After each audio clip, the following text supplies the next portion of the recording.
The most sophisticated artifacts, pyramids, everything are all the oldest. It gets worse as it goes on. That's not supposed to make sense. There was some sort of very sophisticated civilization that was tens of thousands of years before that, and they were wiped out.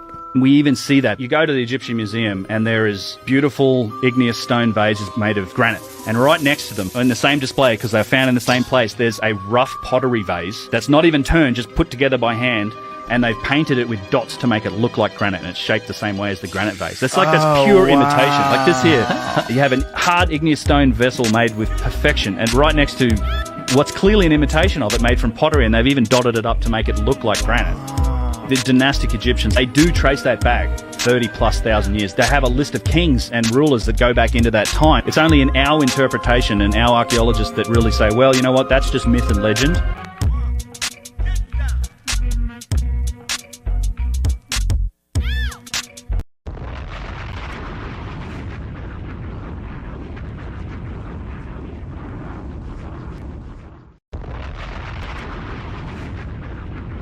People in Egypt, they believed in what's called Kemet, the people that existed before the Egyptians. When we hear these stories about the Great Pyramid being a tomb for the pharaoh, it's worth mentioning that even the locals didn't believe that. The saying that the pyramids were built to be tombs for the pharaohs wasn't even developed until 150 years ago. That's it. They were taught Kemet. And it's worth mentioning that when you go through inside these pyramids of Giza, there's not one single glyph in any of them whatsoever. There was never a mummy found in any Egyptian pyramid ever. Quite literally, the only reason why we are told this stuff is because that was the theory developed by these men that went in there and said, I believe these must have been for the pharaohs. That makes sense. So it's all just one group of people had one theory, and that theory just stuck around. 100%. To people who aren't aware, there's something called the Osiris Shaft, which is located directly under the causeway between the Sphinx and the second pyramid. It goes about 100 feet underground. It's carved out of the limestone bedrock. It's the creepiest place I've ever been in my life. It's 3 different shafts, and you go down. When you get to the 3rd level, which is completely dark and freaky, there was a side tunnel. Zahi Hawass himself, he's standing in front of this tunnel, and he says, it's yet to be explored. I don't know what's down there, but they've since sealed it up. It's like cinder blocks. They sealed it up. What? Yes, it's the same thing. Like, they excavated the Sphinx, and there was always said to be tunnels under there, and there was no pictures ever released to the public, and some dude snuck down in there and took some photos. You can't see much, but what you know is that there are things that have gone underground in Egypt that, for whatever reason, is just off limits to the public. Hotep, Great Saba Tehuti, Amun Hotep Ra. Health and prosperity unto you. May your monument be established forever on the foundations of Ma'at. May your posterity give you praise and offerings. May your goddesses personify devotion to you like the great goddesses Aset and Netet. To SABA Tehuti, Amen, Hotep Ra. Uben Ra, Ma'at Hotep, glorious Tehuti Amun Hotep Ra. It is said good advice is rarer than emeralds. That led me to think, Tehuti's advice and teachings is life's wealth. You are the doorway to Miao, the ancient conscious state. You are the wise one, an incarnating Ren that is breathing the Ankh, living from Ma'at, the Nefer, ancient Ba, the ancestor, Tehuti. I am incredibly grateful to have access to your Podclass and guidance, Tua for your immortality and taking moments out of your day to help me, Tua for not leaving me to suffer in a world of matrix, Tua for teaching me truth, honesty, and teaching me that it is good to search for wrongdoings and make corrections, Tua for everything. May your exquisite Netzerts have a day as beautiful as them. May they always have clarity and never be under hypnosis. May they always be safe, never in harm's way. May they never receive headaches or stress. Their beauty like the sun's reflection on water. Their beauty like a snake wrapping itself around a harp. Their beauty like circumpolar constellations. And their beauty like luscious forests of green with cacao plants and bamboo. My greatest love and respect to your immortal Nefer Kemetic family. Tua. But look, I just want to say, listen, yo, Tehuti is a close brother of mine, excellent scholar. You know, y'all better watch out because he's gonna be straight chopping some heads off. Man, you got props from a Hebrew, bro. The oldest known spiritual book to speak on the afterlife. Get that Palo Santos burning. Start burning that Palo Santos and that sage together. You can mix them together in the pole. They gonna need some frankincense oil in there. Oh my goodness. What's going on? What the blood seed, Lord? brought out the holy tablet. Oh man. It's on. The Per M HERU.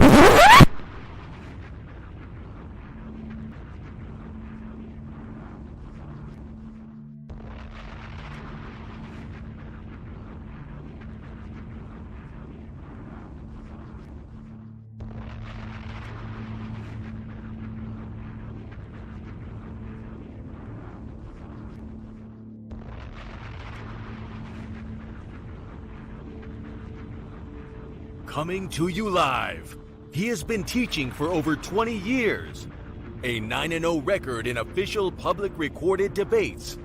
You've heard many teachers out there before in the so-called conscious community, but none with the demeanor, calmness, and detail as Tehuti Amun-hotep Ra on such topics as breaking out of the matrix, truth on religious origins, underground conspiracies, secret societies, mental, physical, and spiritual health, the Anunnaki, the Neteru, Kemet and the origins of Ma'at, meanings and symbolisms of Medu-Neter, the only one who will stand in front of question of this wide range of subject matters, answer, question, and debate.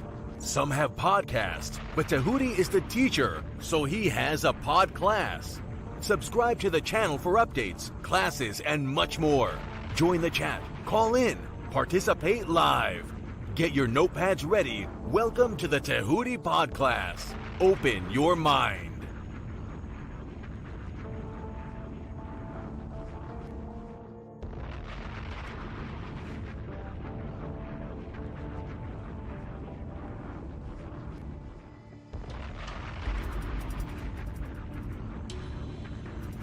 He has been teaching for over 20 years.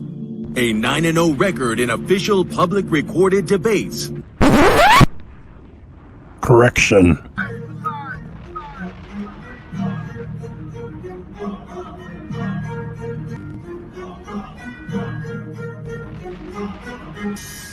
All right, man. You already know what it is. That's the anthem for the debate music. Y'all already know. We got our brother Tehuti in the building, and he is going up against a heavy hitter, you know, who have been featured on this platform for a while now, Vocab Malone. I don't think Vocab, I hope Vocab put in his homework. I hope he knows a little bit about Tehuti and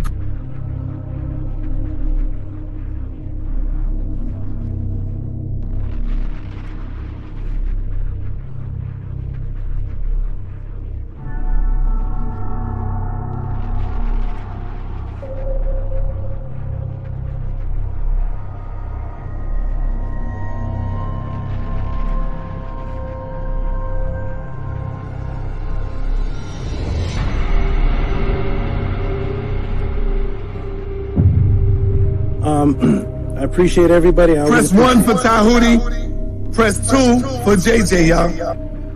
Yes, I appreciate always being here. It's fun, it's educational. It's good to hear all these crazy views and just hear where people are coming from.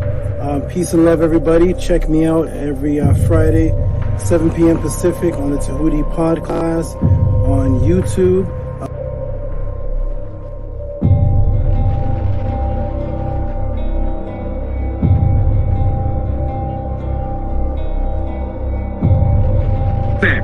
That's your words. Brother, stand on that's it. not the topic of the debate, JJ. That was not the topic. I'm talking about the whole word. I'm talking about the whole misinformation. I don't give a damn about the topic of the debate. No, if you look at the community wall, I mean, damn, Tehuti is like dusting you on that shit. He killing you, Jay. And this is why you upset.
Let me be very clear. I have never had an official date with anyone. And there is not, on Sonetter's platform, Sonetter announces the winner? And on the people, on the platform. I got to keep it check, right or wrong. So as it stands now, I'll have to go ahead and give the win to Brother Tehuti. And there is not, on Sonetter's platform, Sonetter announces the winner?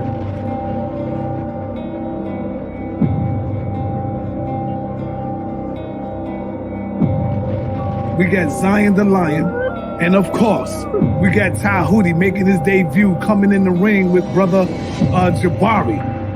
It wasn't, I'm not gonna say a TKO.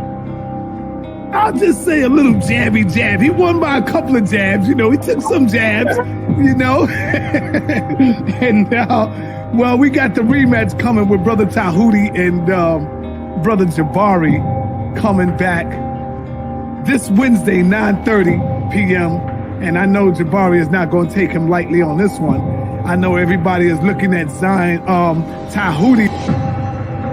Let me be very clear. I have never had an official date with anyone. And there is not, on Sonetter's platform, Sonetter announces the winner?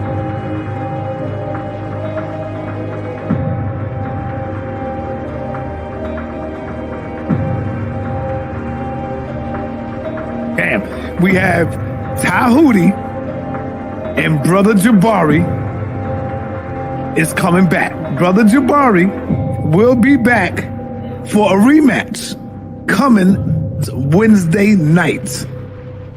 I think Jabari was a little unprepared, got caught sleeping with the brother.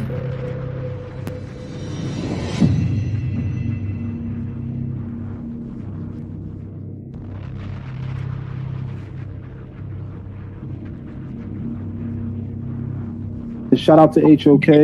I definitely think it was an upset. I said Jabari did a good job. I just don't think that he won. I said Brother Jabari did a good job, but I just simply don't think that he won. As I told the brother earlier this afternoon, the Brother Tehuti, I told him that I believe that he could have secured that W over Jabari a little better. And there is not, on Sonetter's platform, Sonetter announces the winner?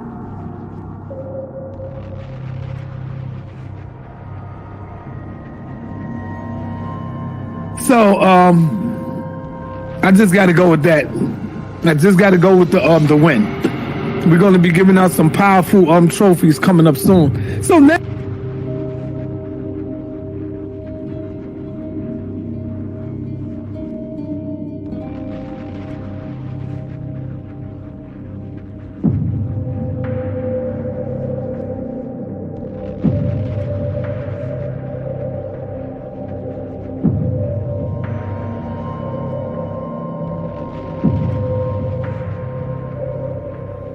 So, I just got to go with that.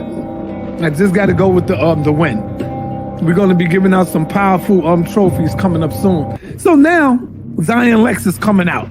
Tehuti is making his way. He's jumping out, going straight to the top right now.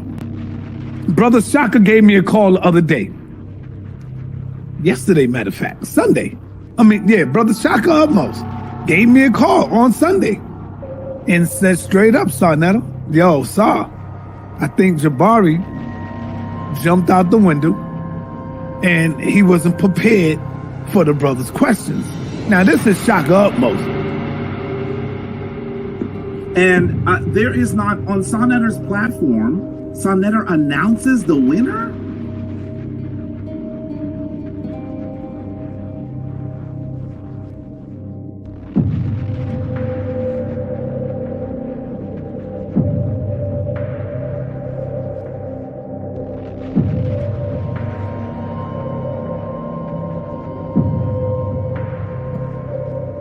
Yeah, we got Zion Lex. We got Zion Lex tonight going up against Tehuti. Could this be 2 for 2 for Tehuti? That remains to be seen.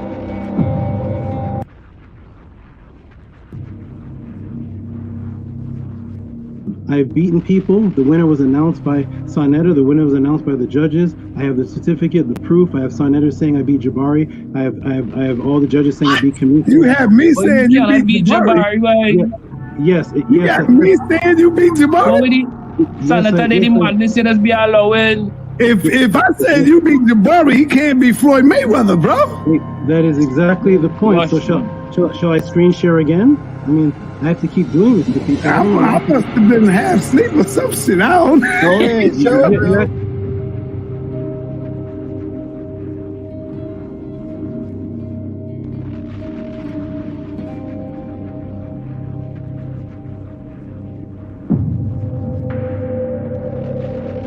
If I said you beat Jabari, he can't be Floyd Mayweather, bro. That is exactly the point. So shall I screen share again? I mean, I have to keep doing this to people.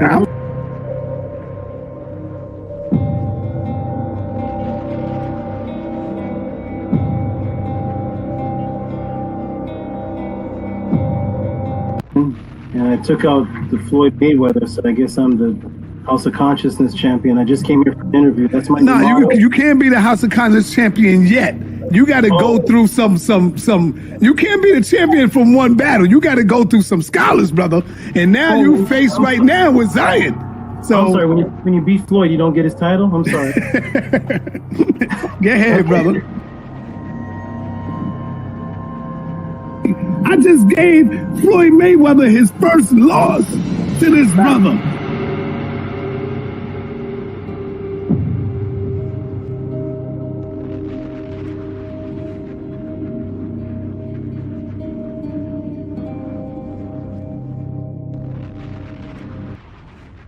Right, so he's not. You know that it has dips and all that. Right. So he's not laying on his back then. Reached 1,000, yo. He's actually on his butt. Isn't he on his butt? Let's get that picture back up, because maybe I'm not seeing the right picture. I see a picture of a man. He's sitting on his butt. I don't want to obsess over the new Geb. There's ancient Hebrew. Where'd the picture go? We got. Okay, is that man? Representations as well. Is this the man that's being described as laying on his back? This image? It looks like a man sitting on his butt with one leg, and he's on his elbow. Is this the man that's laying on his back? Okay. Y'all both missing the point. I'm just asking a question. I want to establish if this is the right picture. He's on his elbow. Is this the man that's laying on his back? Okay. Y'all both missing the point. I'm just asking a question. I want to establish if this is the right picture. The point is, those are just I don't know what we're human representation right now. I just want to know whether he's laying on his back. What are you trying to? I want to just establish that we're looking at the same picture, because you said there's a man laying on his back. So I don't know if 80 has the right picture. Okay, well, it looks like let's just get to it. It's all right. Just make your point. It's good. Okay. So the point is that I'm looking at a man on his butt with one leg down, and his name is Geb, and Geb represents the earth. And then underneath Geb is something else. But that something else in Kemet, all throughout Kemet, is called Ma'at, which is a standing stone. It's this thing you stand on, and it represents standards. So I never seen that image there, the line that the pharaohs are standing on. I never seen that called the earth before. So I was just looking for references. Okay, I like to walk through things let's slowly. get rid of that and stop. Okay. Okay, so this is we're gonna. I've just gotten rid of this. So the earth is lying on the how's that? Yo, what's the point? Hey, let me get back to like a simple point. Okay, so we just got rid of. let's not cut everybody off though. Okay. In that picture. We gotta do it all. Did we get rid of that evidence? We just You come in. I know everybody. Did we just get rid of that? Is that finished now? That is not the earth laying on his back. We're getting rid of it, right? Talking about with it. All right. Okay, good. We got move on to Exhibit B then, because that one we just got rid of. All right, what's your question of? It's back. We're getting rid of it, right? Talking about with it. All right. Okay, good. We got move on to Exhibit B then, because that one we just got rid of. All right, what's your question of, Vine? Hold on. What was the point that was supposed to be made? We got rid of it. There's no more point. Lord Jamar got rid of it. So we're on to the next. I don't have no control over it. Hey, D's a flat earther. We got rid of it, so we're on to the next. All right, move on. Let's move on. Okay. I just want to get rid of point by point. So you said this. When I stepped in, the original topic was that Copernicus was the first He brought in to introduce the globe, and then an ancient image was shown to show that our people believe the Earth was flat. That image, Lord Jamal said he wants to throw that away. So I'm looking for. Throw it away. Or you'd like to get back to it? Stop obsessing over it. You literally said you wanted to throw it away. That's one of some Egyptian science. So you want to, that's probably your field of expertise. So you want to get into that. That's why you want to go there. There's also the ancient Hebrew. There's also an ancient Hebrew depiction of flat Earth. There's a lot of different images. Right. So but that you want to get into Newton because that's your expertise. We're not getting into that right now. Yeah, actually, from what I remember, there's a lot I thought you were the one that brought that up. Not me. I didn't bring that up because of my expertise. Not just that Who one. brought that up? I'm late to the. I brought them all up, not just that one. From the super chat. I brought a multiple ones, but you want to dwell on that one. I want to go one by. Yes, there we go. One by one. So there goes the other ones. Why can't we? So one by two cultures were mentioned. Egypt and ancient Sumeria. When I stepped in, I don't know if there's more mentioned. Hebrew. I said no. I said a few of them, bro. Okay. Like you're not listening. And now here goes another one. I heard Egypt and Sumeria. So I'd like to deal with Hebrew. Well, here's the Hebrew one right There is now. no ancient Hebrew culture. Right.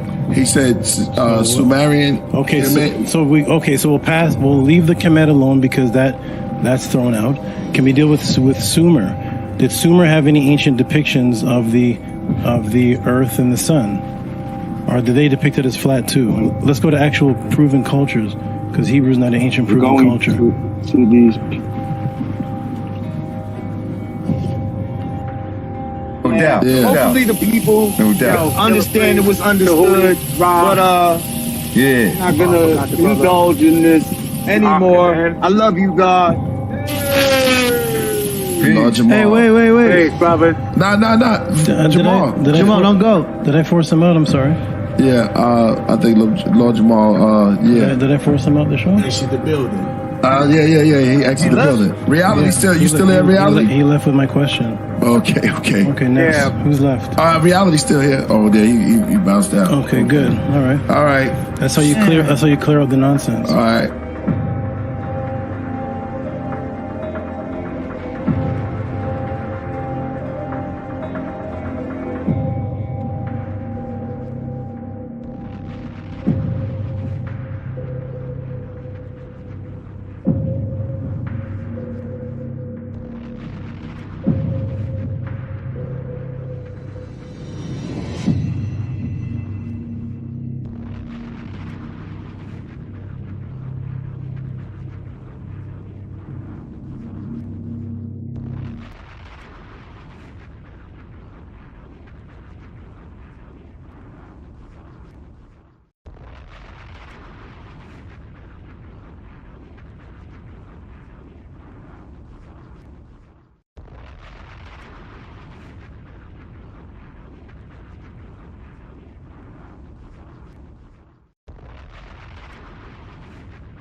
Mic check, mic check. And let me fix this. Mic check, mic check.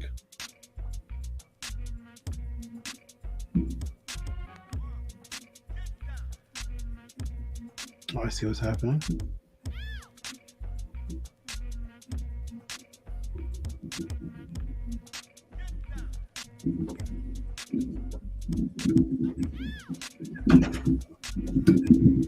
Awesome. Mic check. Press a 9 if you can hear me. Press a 9 if you can hear me. Amazing.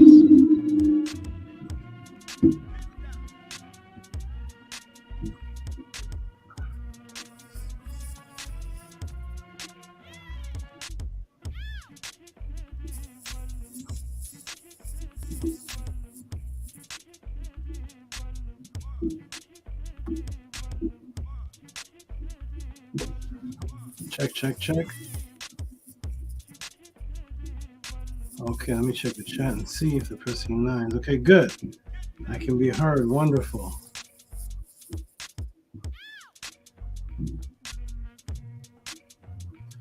Excellent, everyone. Let me turn this down just a little bit.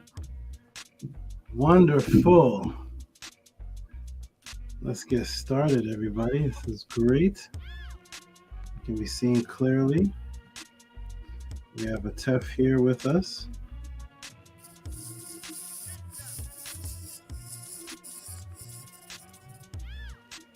Tef the Horned Viper is with us.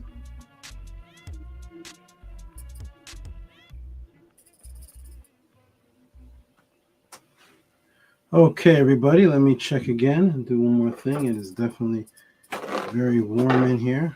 We've been moving a lot of things, doing a lot of things in here. And it's been very, very challenging, but challenge is always wonderful and great. Okay, every wonderful person in the chat. Let's go ahead and get started. Okay, wonderful, everybody. Who we have here? Who do we have here today? Who do we have? Let me see if all the buttons are working. Nefer Keperet says, Hotep. Peace, Nefer Keperet. Ptah Annie Tehuti says, Hotep, everyone. Wonderful to see you all. In all here in class. HERU to the great SABA Tehuti and his Nefer Naturts. HERU to the moderators and all the supporters of the House of ATTON. Wonderful, beautiful, excellent HERU. Wonderful. We have Golden Eyes. Golden Eye NAHUM. Who is Golden Eye? Is Golden Eye NAHUM? Or is Golden Eye? There's two Goldens in the room. Two Goldens that are my students. Golden Eye NAHUM. Okay, shout out to Nania Setmer. Shout out to Loe Vera, who says, HERU, great Saba. Loe Vera. Golden Eye NAHUM. I saw your question. It wasn't a part of. I saw your question. It wasn't a part of today. And then they woke me up at 4:30 in the morning. 4:30 in the morning. Said answer NAHUM's question. Shout out to Primordial Thought 9. Peace to Fella B. Peace from Melbourne, Australia. Very, very interesting. All the way from Melbourne, Australia. That is wonderful. Hotep Little on Dawn. Oh, peace. I think I see a question come in from you about the affirmation. I'm going to get to that. if you're the same brother, the symbol's the same. Little. Oh yeah, Little London. Yes, it is. Shout out to you. Shout out to Chris Harris. He says, peace, SABA. Shout out to you, Chris Harris. We're going to be making some announcements in our break panel time, where the brother Chris will actually be coming to the panel and discussing on me coming to his show tomorrow, same time, Tehuti Podclass time, 2:00. We're going to discuss that. I'll be on there live, answering questions on the Chris Harris channel. And he has already told me that a lot of my beloved brothers who don't really like me will definitely be in the audience, maybe even in the panel. We shall see. We'll discuss that after I answer go through the first question, and it's break time. Okay, shout out to Big Vapes. Shout out to Big Vapes. Shout out to Big Vapes. Wonderful. All right, everybody, let's get started. We're going to press the 9 once again if you can hear me. Press the 9 again if you can hear me. Shout out to Yeet TT is here. Shout out to Yeet TT. Shout out to you, good brother. Peace and love to you. Do you hear that? Does anybody hear that noise? That's someone else speaking, not me. I don't know if you hear that other noise. Anybody hear the other noise in the background? Let me turn the music down a little bit just in case he decides to speak again. Shout out to who else is in the room? Who else in the room? We have Netta the Greatest, who can now show up for the classes because it's now on Saturdays. Minty Hotep. Shout out to you, Minty. Minty Hotep. I think tomorrow. I think tomorrow the day you'll be coming to get your additional snake family. I think that's tomorrow. Shout out to you. We'll set it up. And who else is here? Maharu, the good brother Maharu. Peace and love to you and your beautiful messages. Maharu. Yes, YTT hears it because he has the ear for danger. He's like, wait a minute, does anybody else hear that? That's not a part of the music in the background. That's right. YTT said last week, I think him and Netter the Greatest said, nope, no snakes for me. Somebody said, I'll start with a parrot. Something like that. Shout out to you. Shout out to where's Black Alucard? Black Alucard is going to be getting his name this month, and around 30 days. I think it's either the end of this month or the beginning of next. Black Alucard will be getting his name, his Ren, and he'll be coming up and picking up a snake to join the snake family. He'll be coming and picking up something extremely rare. Peace and love, everyone. It's been a very interesting weekend. Let's get started, everybody. Okay, beautiful people. Let's get it on. Shout out to who else is here? Bella, of course. Bella the beautiful. Tua Magical Saba for bringing back another class full of your wisdom. Okay. I try to do her voice, but I think my voice is too deep to do her voice. Shout out to, here's someone else. Peace and love to, it looks like the name is Lena with, is that a notepad or a calendar? I'm not sure what it is, but shout out to you. Peace and love to Lena. All right, everybody, let's get started. Peace and love, everybody. My name is Tuti Amenhotep Ra. We're going to get started with the right frequency, as always, and the right frequency is going to start with what? The affirmation. Let's get started with the affirmation. Let's go, everyone. For those who are new in the room and don't know what the affirmation is, the brother, I think he sent a question in about the affirmation. I think I'll guide him to where the answer was, or maybe he can request me to break it again down live, because even Atef had a problem finding the class with the affirmation. If we can't find it and send it to you, then I'll break it down to you again. But I did see that come in, I think, as one of the questions a little while ago. We're going to say the affirmation right now. It's one of the deepest breakdowns in classes I ever gave. Let's start, everybody. 1, 2, 3. Anki and Ma'at, Un and S, Nin Tet Aset and Ma'at, Min Hebapet and Ma'at, Her and Hu Kiwi, Per E Kut. I live for Ma'at. I exist within her. I do not speak in the place of Ma'at. Every day I advance towards Ma'at. My being is surrounded in darkness. I come forth as conscious light. Sorry, Atef. All right, let's get started, everyone. Let's get started, everybody. It's going to be a blockbuster again. The questions came in are powerful. Again, shout out to V Rice, VRI, peace, SABA, peace to you. Wonderful, wonderful, wonderful. Shout out to everyone. Everyone, let's get started. My name is Tehuti. I'm in Hotep Ra. I've been a teacher for a long period of time. Now, in this class, though, before we even get started, I don't know if all of them are here, but I'm going to present for all the new people in the room. We have a beautiful team that was actually named after a brother named Stranger. Actually, Stranger has a question. Stranger sent in something today for a brother who sent in a very good question to me, but didn't necessarily have the funds to motivate me to give the type of answers that I give. So the brother Stranger, who's actually interested in the same topic, actually, and I'm going to ask everybody else to send an extra donation to help the brother who is not in the greatest financial situation, but has actually caused spark something for me to reveal what I've been holding back for years and years and years.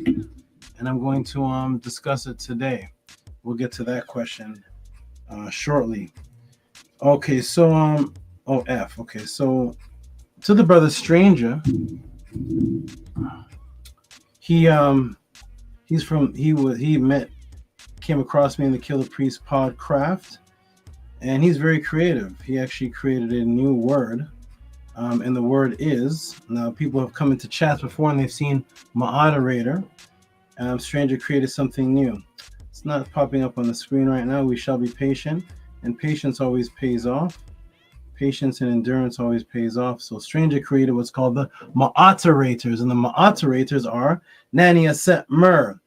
Oh, it's actually moving now in real time. Nania Set Mer, Unki and Ma'at, Ahati Ma'at, who's on leave right now. He's away right now. And the great technician, who you will see in the room, Annie. ATTON, Tehuti, my brother Annie, who is a great technician. All right, peace and love to all the moderators. These are the people that keep the room organized. So, Annie Pata ATTON Tehuti, the great technician, Ankia Ma'at, and Nania Setmer.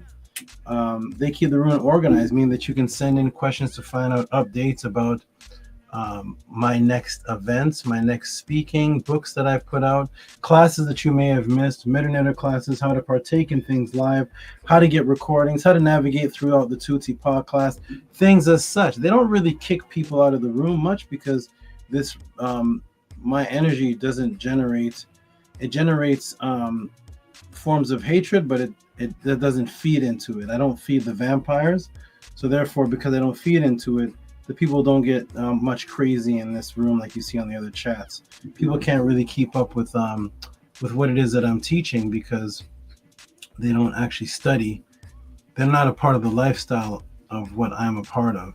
One brother said don't say something about a fellow practitioner, and I said, Menkura was like, fellow practitioner or what?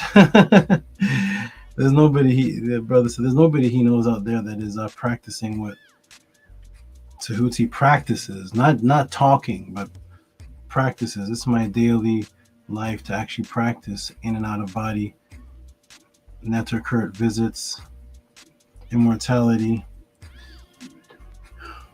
And I'm not sure if the brother he's talking about practices handling horned vipers. I'm not sure what the brother practices, but whatever that is, I'm looking for fellow practitioners, and they can join the team. Shout out to all the great supporters, and we're about to get started. Okay. Moderators, help this beautiful young lady out, Lena. She would like to know about the books. Let her know where my email is. Email me, and also it's on the website, and that's how you can obtain the books. The moderators will help you out. All right. Helping me out in the room is, as you can see on the hat, is Oram. Oram, who's going to the other side of the hat, always does that, always goes to the other side. Oram, who is a, let me see if I can turn the hat to the other side. There he is.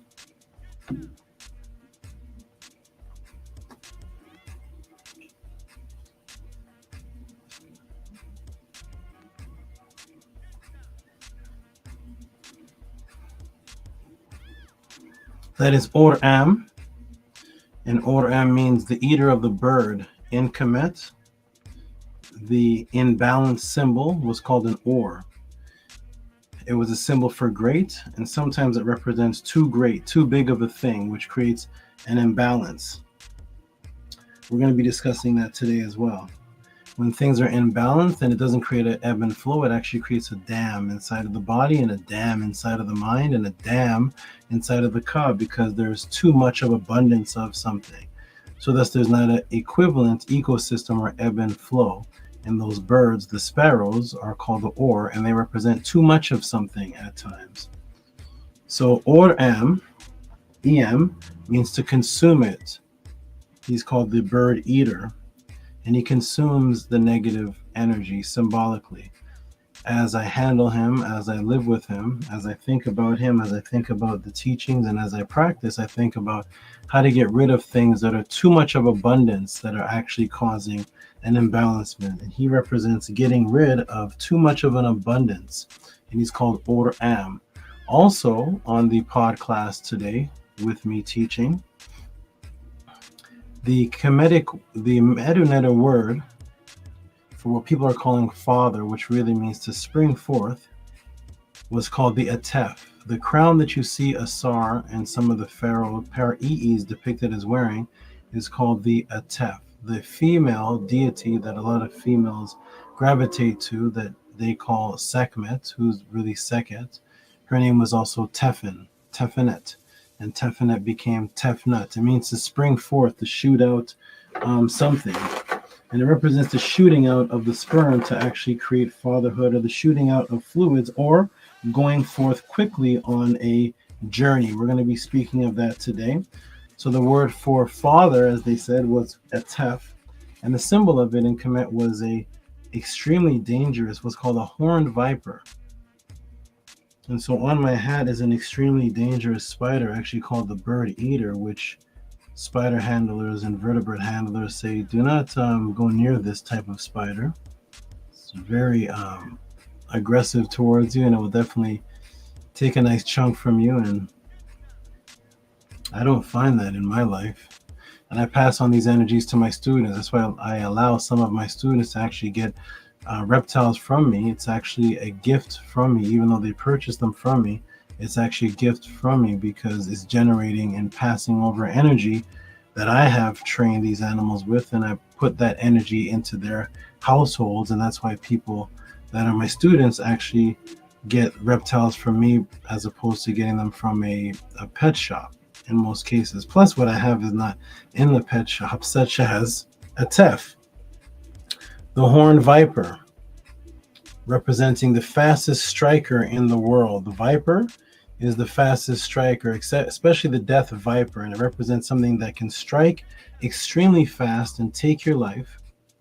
At the same time, it's a palindrome, oxymoron type palindrome, because it's a paradox, because the same venom that can kill you actually saves your life. So the venom that can kill you actually can help save your life, and that is actually how the ebb and flow of this universe works. And the Kemetians had Atef, the horned viper, as the symbol of that. And so thus you will see me teach at times with my partner Atef, the horned viper. And he's not only a horned viper, but he also is a rattler as well. So every once in a while you may hear him rattle when the energy gets a little bit off. You may hear it. You may be picking up a vibration that sends an energy to me that I have to do something with an energy that's around me. So I don't know if I have fellow practitioners. I may be. I don't know. But if they're out there, fellow practitioners, come and join me with your horned vipers and your creatures, and let's have out-of-body experiences together and teach immortality together. All right, everybody. Peace and love. My name is Tehuti Amenhotep Ra. Like Eric G says, hit the like button. I've been a teacher for several years. I started teaching when I realized that no one else was teaching. That is literally what happened. My energy actually sparked from being forced to be put into a biological imperative type situation. And thus, the biological imperative type situation created a teacher that associated his teaching and his way of life with actual survival, which is completely different from what you see out there in YouTube. People on YouTube are teaching and debating either for money, popularity, or trophies or awards. My first debate changed my neurological structure because my first debate was about biological imperative, meaning that my award was that I could actually live in a household. Meaning that if I lost the debate, I would actually be removed from my living quarters. I don't know if your debaters or teachers are put in that type of scenario, but when I was a child, when I was a young man, I used to go out with these creatures and go into the swamps and go into the fields and live amongst these type of these type of creatures, with the spiders, with the serpents, with the otters, and all type of other creatures. I was living in areas where there were bears. I would handle alligators, jump in the ponds and the swamps with the alligators, get surrounded by them, and come out alive. That created a different type of environment where my teachers actually became the animal world. And so, in saying that, I could never understand why religious teachers would always say that humans were the superior of all the animals and all the creatures, of all the billions of species that they haven't even discovered. The Bible taught that we're the superior, and they were actually discovering new creatures every few months or so that the Bible never even heard of before because they never got on Noah's Ark. But yet we're all of a sudden the superior. I never did believe in that. I never did believe that lions needed toothpaste. I believe that we do. I never saw a hyena with cavities nor a shark. I've never once quite seen a giraffe with AIDS or needing any type of medical situations for diabetes. I've never seen a giraffe go through dementia. I've never seen the things that people tend to go through by the millions that animals don't seem to go through. I've never seen a cat that needed deodorant or shoes. But yet we're the superior ones because our breath stinks and we need mouthwash, and we have root canals and tooth decay that alligators don't seem to have, and they eat meat every day without brushing their teeth. But we are the superior ones. And I realized that this teaching came from a colloquialized European type teaching that was not in tune with the rest of nature. So I started questioning, and I had a situation set up where my mother set up a debate with me and the pastor at the time because it was causing too much chaos in the household, where a debate was set up, and if I lost the debate, the wager was that she would be the judge, and if I lost the debate, I would be put out of the household. And she's the judge, and she's a Christian. And I was a young man. I don't think there was a 2 in my age yet. I think I was still in the what they call the 10 stage. So I was a young man. I was debating this 47-year-old pastor. Anyways, that debate went on for a period of maybe 4 hours until she eventually kicked him out of the household. When she kicked him out of the household, I realized something. And what I realized was I have a place to live because of what I teach and believe in.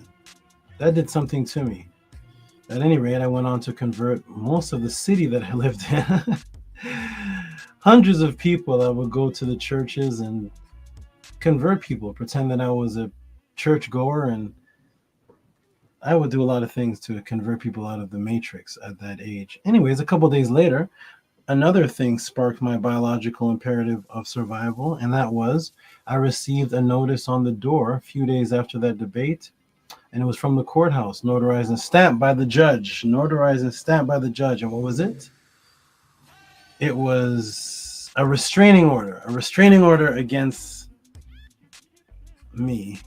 Not because I domestically abused a woman, not because I was a child abuser, not because I'm dangerous to society, but because I had the debate with the pastor. So the restraining order was against churches.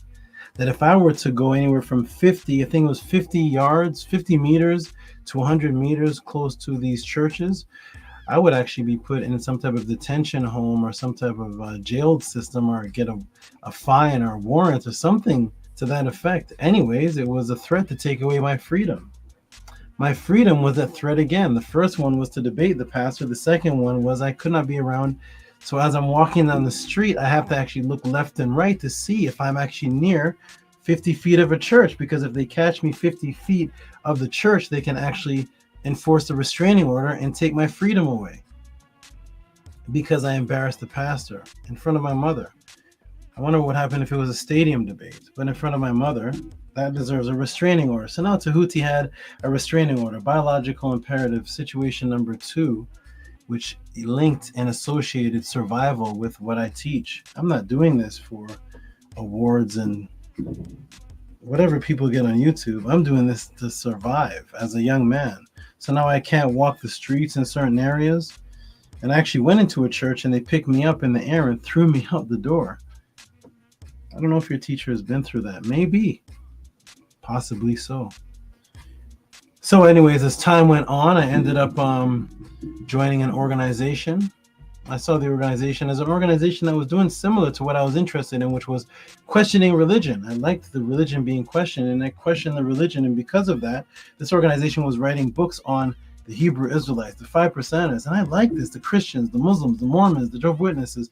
And I liked that. I was like, it's good to question all these different things because we want to be on a spiritual path. We want to be on a path of awakening, and we can't be on that path of awakening with all these different distractions. So let me join this group and become a teacher there. My voice will become even more known because I'm backed now by a whole movement. So I joined the group. I become the actual top teacher of the group, of the entire organization. And the reason I say that is because the teacher at the time in one of the seminars and one of the lectures told the entire group, thousands of people, that if you all want to learn how to teach, go to that brother right there, Amenhotep Ra. Go to him and he will teach you how to teach if you want to learn how to teach. That exalted me to the highest teacher in the entire organization, because I was now the stepping stool to get to the point of other teachers becoming teachers according to his words, not my opinion. So at that point, the other teachers confronted me. And they confronted me saying they don't like my teaching style. They don't like it. I'm teaching from multifarious sources. I should only be teaching from this one man. And I'm teaching from all these different sources. They don't like that. And I said, you don't like me? The one that the teacher told everybody to be like? It's not good to like me? Now that you don't like my teeth or my shoulders, you don't like my teaching, the very thing that the teacher told everybody that they should come to me for. You don't like it, so therefore you must be against the teacher. Oh, but he's not here right now. So they brought torches, burning torches like it was the 1700s to my property to burn all my belongings that was not distributed by the teacher. Burn these belongings or you will be thrown out onto the streets, removed from this organization. At the time, I had already given up everything and moved into the organization, actually lived with them. So I had nothing outside of the organization. What does this do to Tehuti? Number 3, biological imperative. I was removed because I was teaching I had $5, I believe, $5. And I had to survive with $5. Fortunately, I had a beautiful aunt who helped me out and extended her hand to help me out in New York, but she couldn't help me out forever.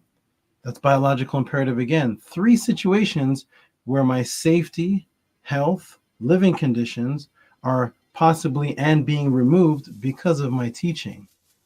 Not because of YouTube views or getting clout or getting an award. This is not why I'm debating. My teaching seems to be wanting to take away my actual freedom from me, Tehuti. So now here I am basically homeless, living with my aunt. I don't know what to do. My aunt says to me, all the teaching you're doing, do you get paid for it? I said, no. She said, that's more amazing than anything. You're teaching amazing. You don't get $1 for that? I said, no, not $1 for it. And anyways, I ended up continuing to live with my aunt. And when she was gone, I would actually turn her bedroom into a music studio, and I started producing hip hop groups. I just started producing a group called the Bush Babies. And a guy named, let's just say the Bush Babies, Chief Baby Dread, and some others. I started doing things on a computer called the Amiga. Anyways, that wasn't generating much of any kind of an income. It was more just into the music, love of music. So at any rate, here I am, basically homeless, nowhere to go, nothing to do. And my aunt sets me up with an apartment, but I can't pay this apartment because I have no income coming in. They've kicked me off of the land. They kicked me off, and now I have no income. But I like to do workouts. I like to exercise, and I was always into advising people for health. So my brain switched, biological imperative switched, and it went from teaching about ancient cultures and things like that to what I truly love inside myself, and that is health. So I started going on different websites at the time. It was just AOL.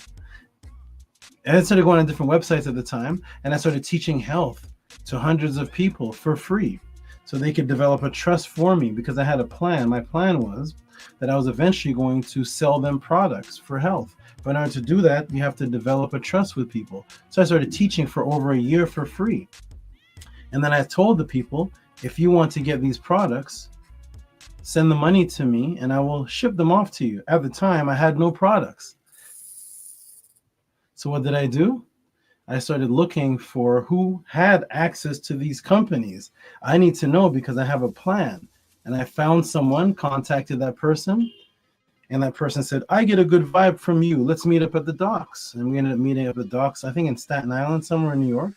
And we met up, and he said, I'm not really into this. I'm into the business. I'm into something else. But I have all the connections. I got all the connections. And we ended up talking, and I said, I very much appreciate you. I get a good vibe off of you. And so we continued to talk, and he gave me all these connections and secrets, and he told me what he really was. And what he was a hitman. You know, my job is to whack people. To whack people for the money. I whack the people. And I was like, okay, this is interesting. I'm just into health, but your job is to do the opposite. It's good money. And so he said his job was, he was basically a hired hitman. Hitman for the Italians. He looked like Steven Seagal.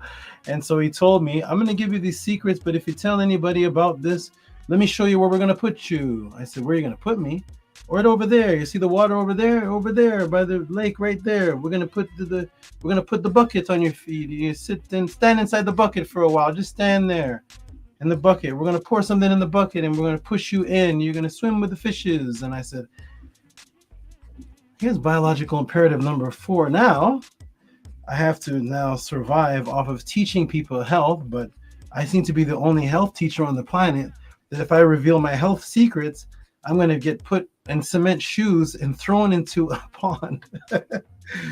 Does that happen to Billy Blanks? I'm not sure. Maybe so. Maybe Billy Blanks does get threatened by Italian hitmen. Who knows?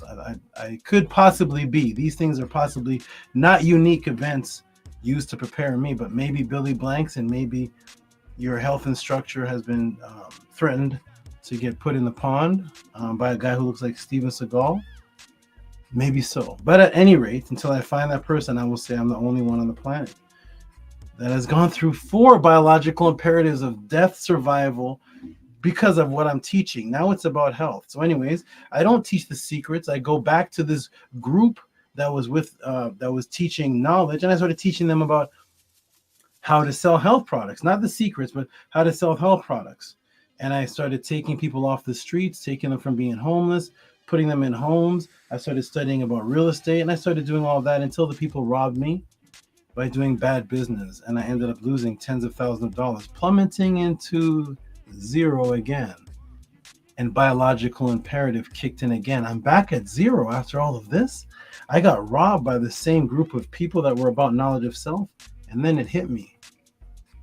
And what hit me was, finances mean absolutely nothing to a Black community.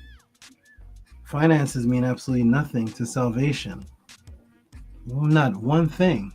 Black business means absolutely nothing. I realized that what matters was the purification of the heart and the discipline and the love of the fellow brother and the fellow sister, and the urge and agenda to actually build a nation off of discipline and love, while purifying yourself when you're in private quarters, while doing rituals and practices to get rid of the toxins that are inside of you. And you can do that under a bridge, or you can do that with as much money as Halle Berry. The money actually is not what's doing it. And I realized that the money was actually making people more powerful with whatever they started off with. It doesn't purify them. So if they're evil to begin with and isfet to begin with, and they open up a business and end up being a millionaire, wonderful. Now you're an evil millionaire. And I tried to bring the money to them, and it woke me up. So therefore I went into seclusion, went away from everybody for a while. And I said, I'm just going to take the time to purify myself and teach my own personal family. At any rate, I was in Canada where it was freezing cold, trying to survive off of something, and that something was hika. It was magic.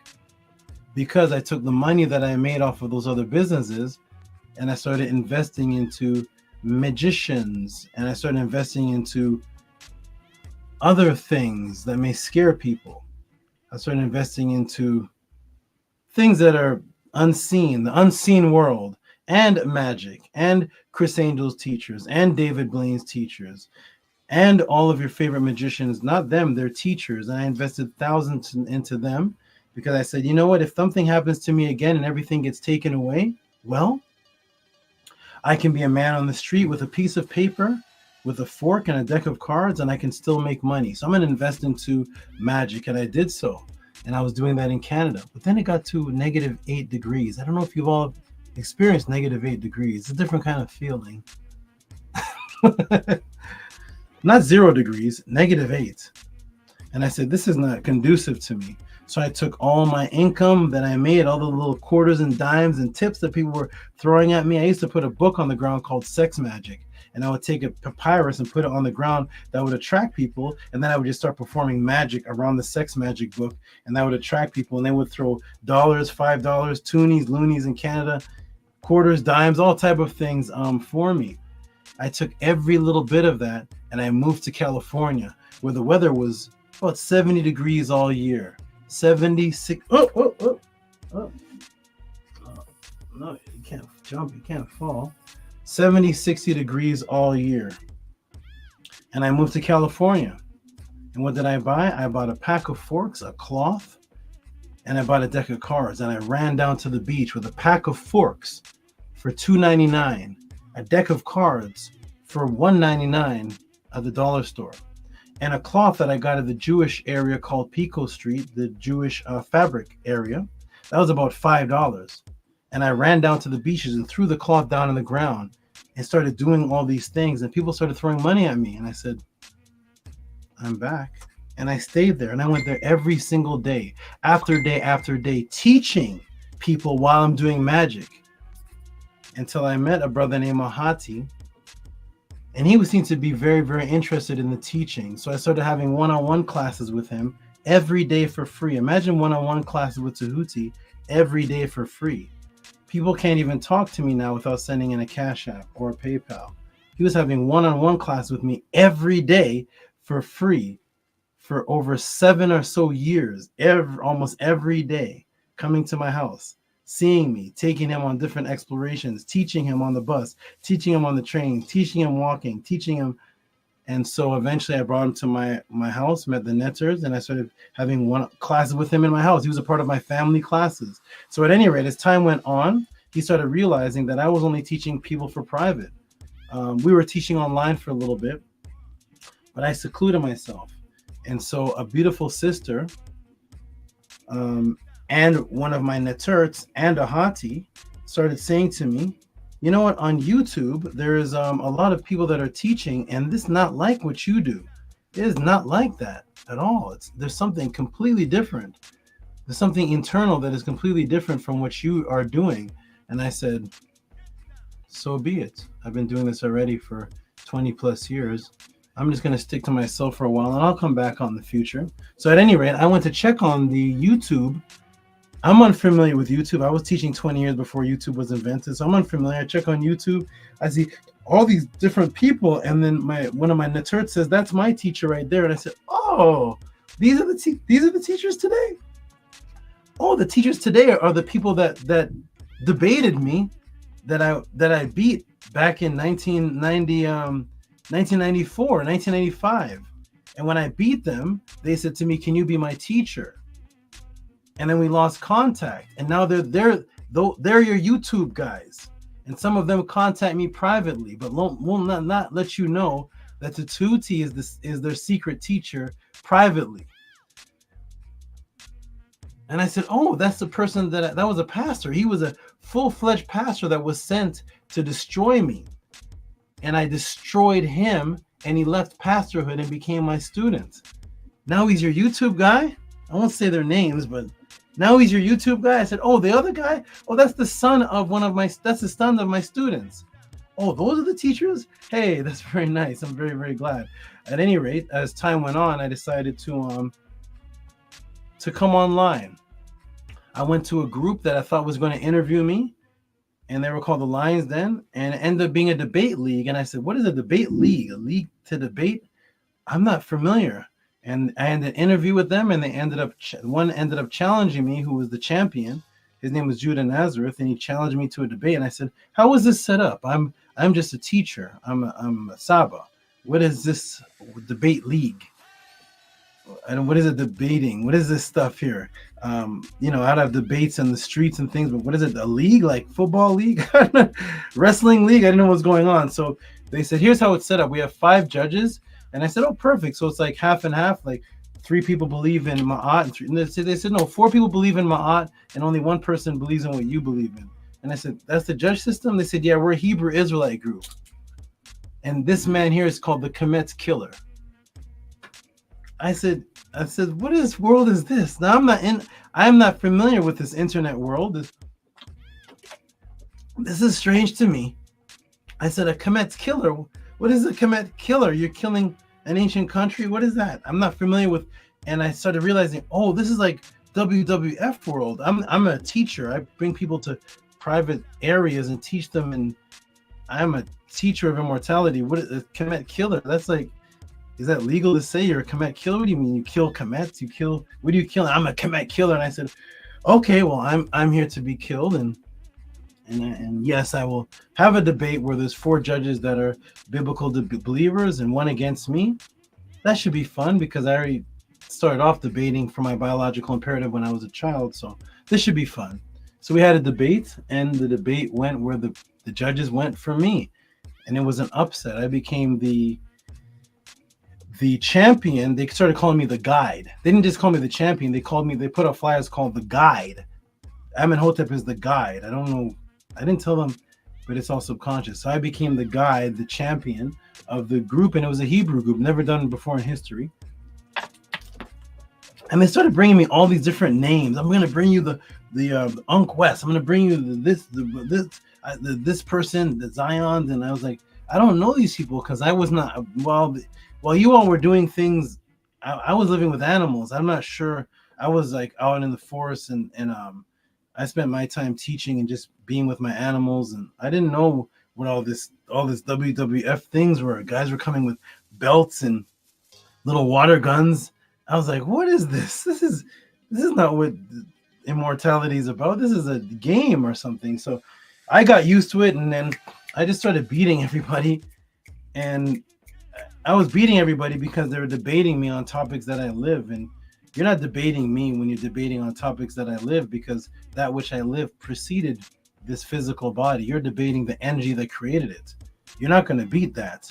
And I could not be beat. They kept sending people after people until it got to the point where after the debate, people would say, what is the bias? They started saying that the judges were biased. You're on this league, and this league is a Hebrew league, and this league is a Kemetic league. And I didn't we didn't have an official debate. It started becoming so strange to me. I stepped away, and I said, this is just pure, this is kind of like evil. When I debated, the loser would say, could you teach me more? It wasn't like, I couldn't understand. So I stepped away from that whole situation. And at any rate, I went to Killer Priest. Killer Priest had seen me. Mahati spoke to him. Killer Priest told me that he saw me on these different debates, on these different channels talking. He said that I'm amazing. He loved what I'm doing. Come on to the show. I came on the show, and it was a blowaway. It had the most views ever of any melanated man in the whole Killer Priest history. I was showing slides. It was something never had been done before. it was very interesting. So at any rate, as I started teaching on Kill the Priest, it became classes. It became so amazing that people started bidding on me. $350 super chat. I'll beat that. I'm gonna give $500 super chat. AD took his wallet, shook it out in my hand. You deserve all this money, and I'm gonna get Killer Priest to pay you. We've never seen anything like the likes of you before, Tehuti, on this channel. You've what's the word? I forgot the word you used. Not resurrected it. Did something where it just revolutionized or changed it. It's just too advanced. It's very advanced. We need you here. This is awesome. So AD was like, take this money here. And at any rate, as a couple shows went on, the co-host challenged me to a debate, and I said, okay. And we had the debates. You know, that went how that went. And then Killer Priest just started having me on. I started coming on every Monday. It was Ma'at Mondays, something like that. Ma'at Mondays. And then people started seeing me from the past. This is what created the Podclass here, ladies and gentlemen. People from my past that I was teaching in 1993, 1994. There may be some people in the room right now. 1995, 99, 2001. They started seeing me on Killer Priest because Killer Priest is popular. So they started seeing me. They said, hey, I know you. That's not the name you had, but I recognize your face. Are you such and such that taught me in Tallahassee? Are you such and such that taught me in Canada? Are you such and such? I said, yeah, that's still me. The name is different. It's Tehuti, Amenhotep Ra. You may have known me as Amenhotep. You may have known me as the Word, but yes, that's still me. It's still Tehuti. Yes, that's me. So we started having one-on-ones, but the one-on-ones were taking up too much of my time. The pay was very excellent. The reciprocity was great because I always teach that information is not free. It's never been free. You don't go to college and say I want to get a free PhD. Information is not free, and the time that the person takes to teach you to become a doctor should never be free. No doctor became a doctor for free. No lawyer became a lawyer for free. What were they doing for years? Sitting down in a class, getting information. They got nothing physical. Nothing physical a doctor got in his class other than information and books and information. Then he got a piece of paper says he's a PhD in such and such. Then years later, he got a job. Then he finally got paid. And after his $100 and something thousand of tuition, he made his first dollar maybe 5 years after he got his job, maybe 4 years after, because you got to make the money to pay back the tuition. So when you first get your job from college, from $100 grant tuition, whatever it is you got, whatever it is you've obtained, your first year of working, you're still working for free because you already paid $100,000. You're already in debt, student loans. It's when your student loans are cleared, that first dollar is your first money made. So all of that is not knowledge for free. So at any rate, the pay was, the reciprocity was wonderful. I said, it's taking up too much of my time. So I'm going to invent something completely different on the internet. And what is that? I asked Killer Priest, what is this called? He said, it's called the podcast. I said, I'm not familiar because I'm not familiar with the internet. I said, but you know what? I'm a teacher, so I'm going to create something called a Podclass. It rhymes with cast. I'm a teacher. It has class in it. I guess I'm in a pod, and I'm teaching a pod class. They said, that's ingenious. That's smart. How do you do that? I said, well, that's what I do. So I created the pod class, and I told everybody, you can come to the pod class for free. I don't even have a super chat available for you. But we're going to do something completely different in the pod class. What are we going to do? We're going to have a system where I'm going to set up the hardest situation a teacher could be in. What is that, a TEF? What's the hardest situation that a teacher could be in? Well, the hardest situation that a teacher can be in is to come to a class and you don't know what you're about to teach. That means that my class is based on all of you. That means that the questions that come in is what I have to teach about. I have to teach about the questions, and I don't know what they are. Sometimes I do a week before because the pod class shuts down and a question was sent in. But in my first few pod classes, they came in fresh. I didn't know what they were because it was the first time doing it. And I had to answer with presentation, multifarious documentary, source after source after source, while breaking the matrix on any topic that people were sending in, because that is everybody has a particular gift. Michael Jordan can fly. Mike Tyson can do the knockout punch. Tiger Woods is awesome. Usain Bolt can run almost 29 miles an hour. These are their particular gift, and they're masters to me. And I would never fight Mike Tyson boxing, maybe jiu-jitsu, but I would never fight Mike Tyson boxing. I would never try to golf with Tiger Woods. I'm never going to try to out-sing Michael Jackson.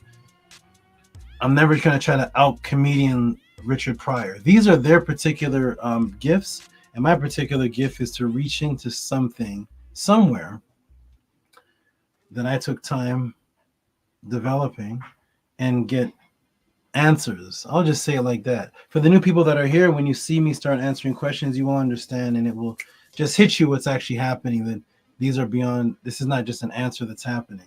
Something's going to happen inside of you. And so the system is set up like this. I'm going to show you how it's set up. And I said, you know what? Super chat, YouTube takes money from that. I'm going to create a system where nobody takes any of our money. Nobody takes anything from us. You can send in a Cash App or a PayPal and actually write your question there. Well, how does that get on the screen? So who's like a super chat? Oh, I actually screenshot it and put it on the screen to show everybody live what it is that people are asking live. So for example, the brother Stranger sent in $34.50 for a question: is knowledge and application of math and triangulation part of living in Ma'at? Didn't Pythagoras get his formulas from Kemet? What a question to ask. What an interesting question. I've never heard that question before.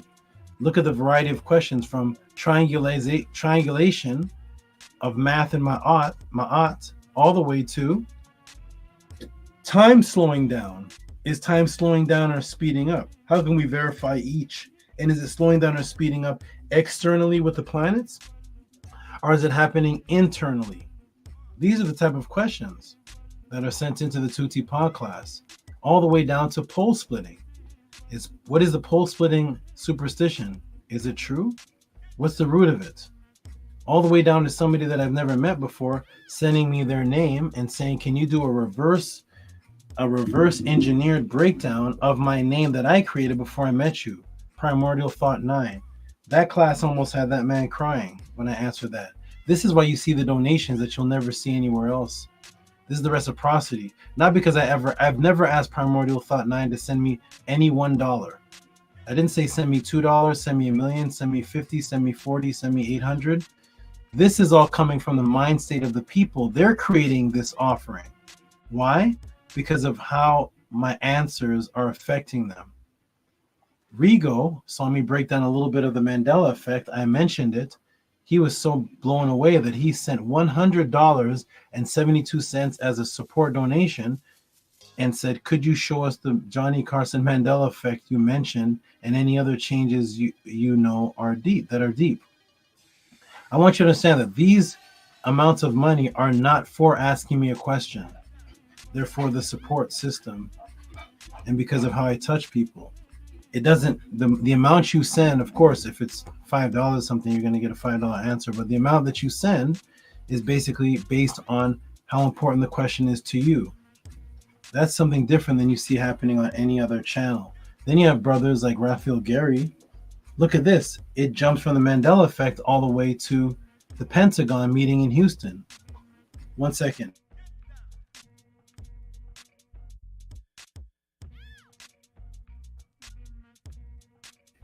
Okay. Okay. Raphael Gary, the Pentagon meeting in Houston. Look at the variety of questions that are sent in that have nothing to do with each other whatsoever. Then you have this brother named Beged Leisure, who's in the room as Maharu, who wanted to know about out-of-body effects. How do you leave your body? And he really wanted to know how to contact ancestors. And then, unfortunately or fortunately, his mother passed either while we were talking or shortly after. Sometime while we were interacting, his mother passes. Now he's really adamant about wanting to contact the most important woman in the world to him, who is his mother. So he wanted to contact her and have this relationship, not just contact her like he hears her voice in his head. He wanted her ka or ba to actually come and visit him where she could be actually seen. And I taught him that. And ever since then, she actually comes and visits him, and now his other deceased ancestors actually come and visit as well. It's just a water bottle. It's okay. That is something that you don't see happening on any other channel and no other teacher, and that's why they call me the SABA. SABA means a doorway. I'm just a doorway. You open the door and you get the answer. You walk into that energy realm. Whatever the door has on the other side, that's for you to decide the value of that. Whatever it is that you feel is worth contacting your deceased ancestor, having them come visit you. The Mandela effect, Houston Pentagon meetings, the Anunnaki, Meternetter, leaving out of bodies. I've had one-on-one classes where people have actually come to me personally, laid down on my couch, let my Naturit borrow their car to go run errands, and they left their body while we're doing the one-on-one session and started flying beside the car that my Naturit is driving and telling me the street numbers, the streets that my Naturit is driving her car in, and coming back and telling me that. This is what happens at the Tehuti Podclass. This is what happens under these teachings. What happens has been happening for thousands of years. They just disconnected it by giving you atheism and other European constructs. At that rate, we're going to go ahead and get started. Now, what I'm going to do first, before I get started, I'm going to put the first question on the screen. So it is, everybody, if you want to know, well, how do you support? It is Cash App TTM Moon, PayPal at Rocky SV. For those who don't want to type it, for those who just want to swipe their phone, the scribe told me it's called the QRT number, and here it is right here. Let me remove this from the screen.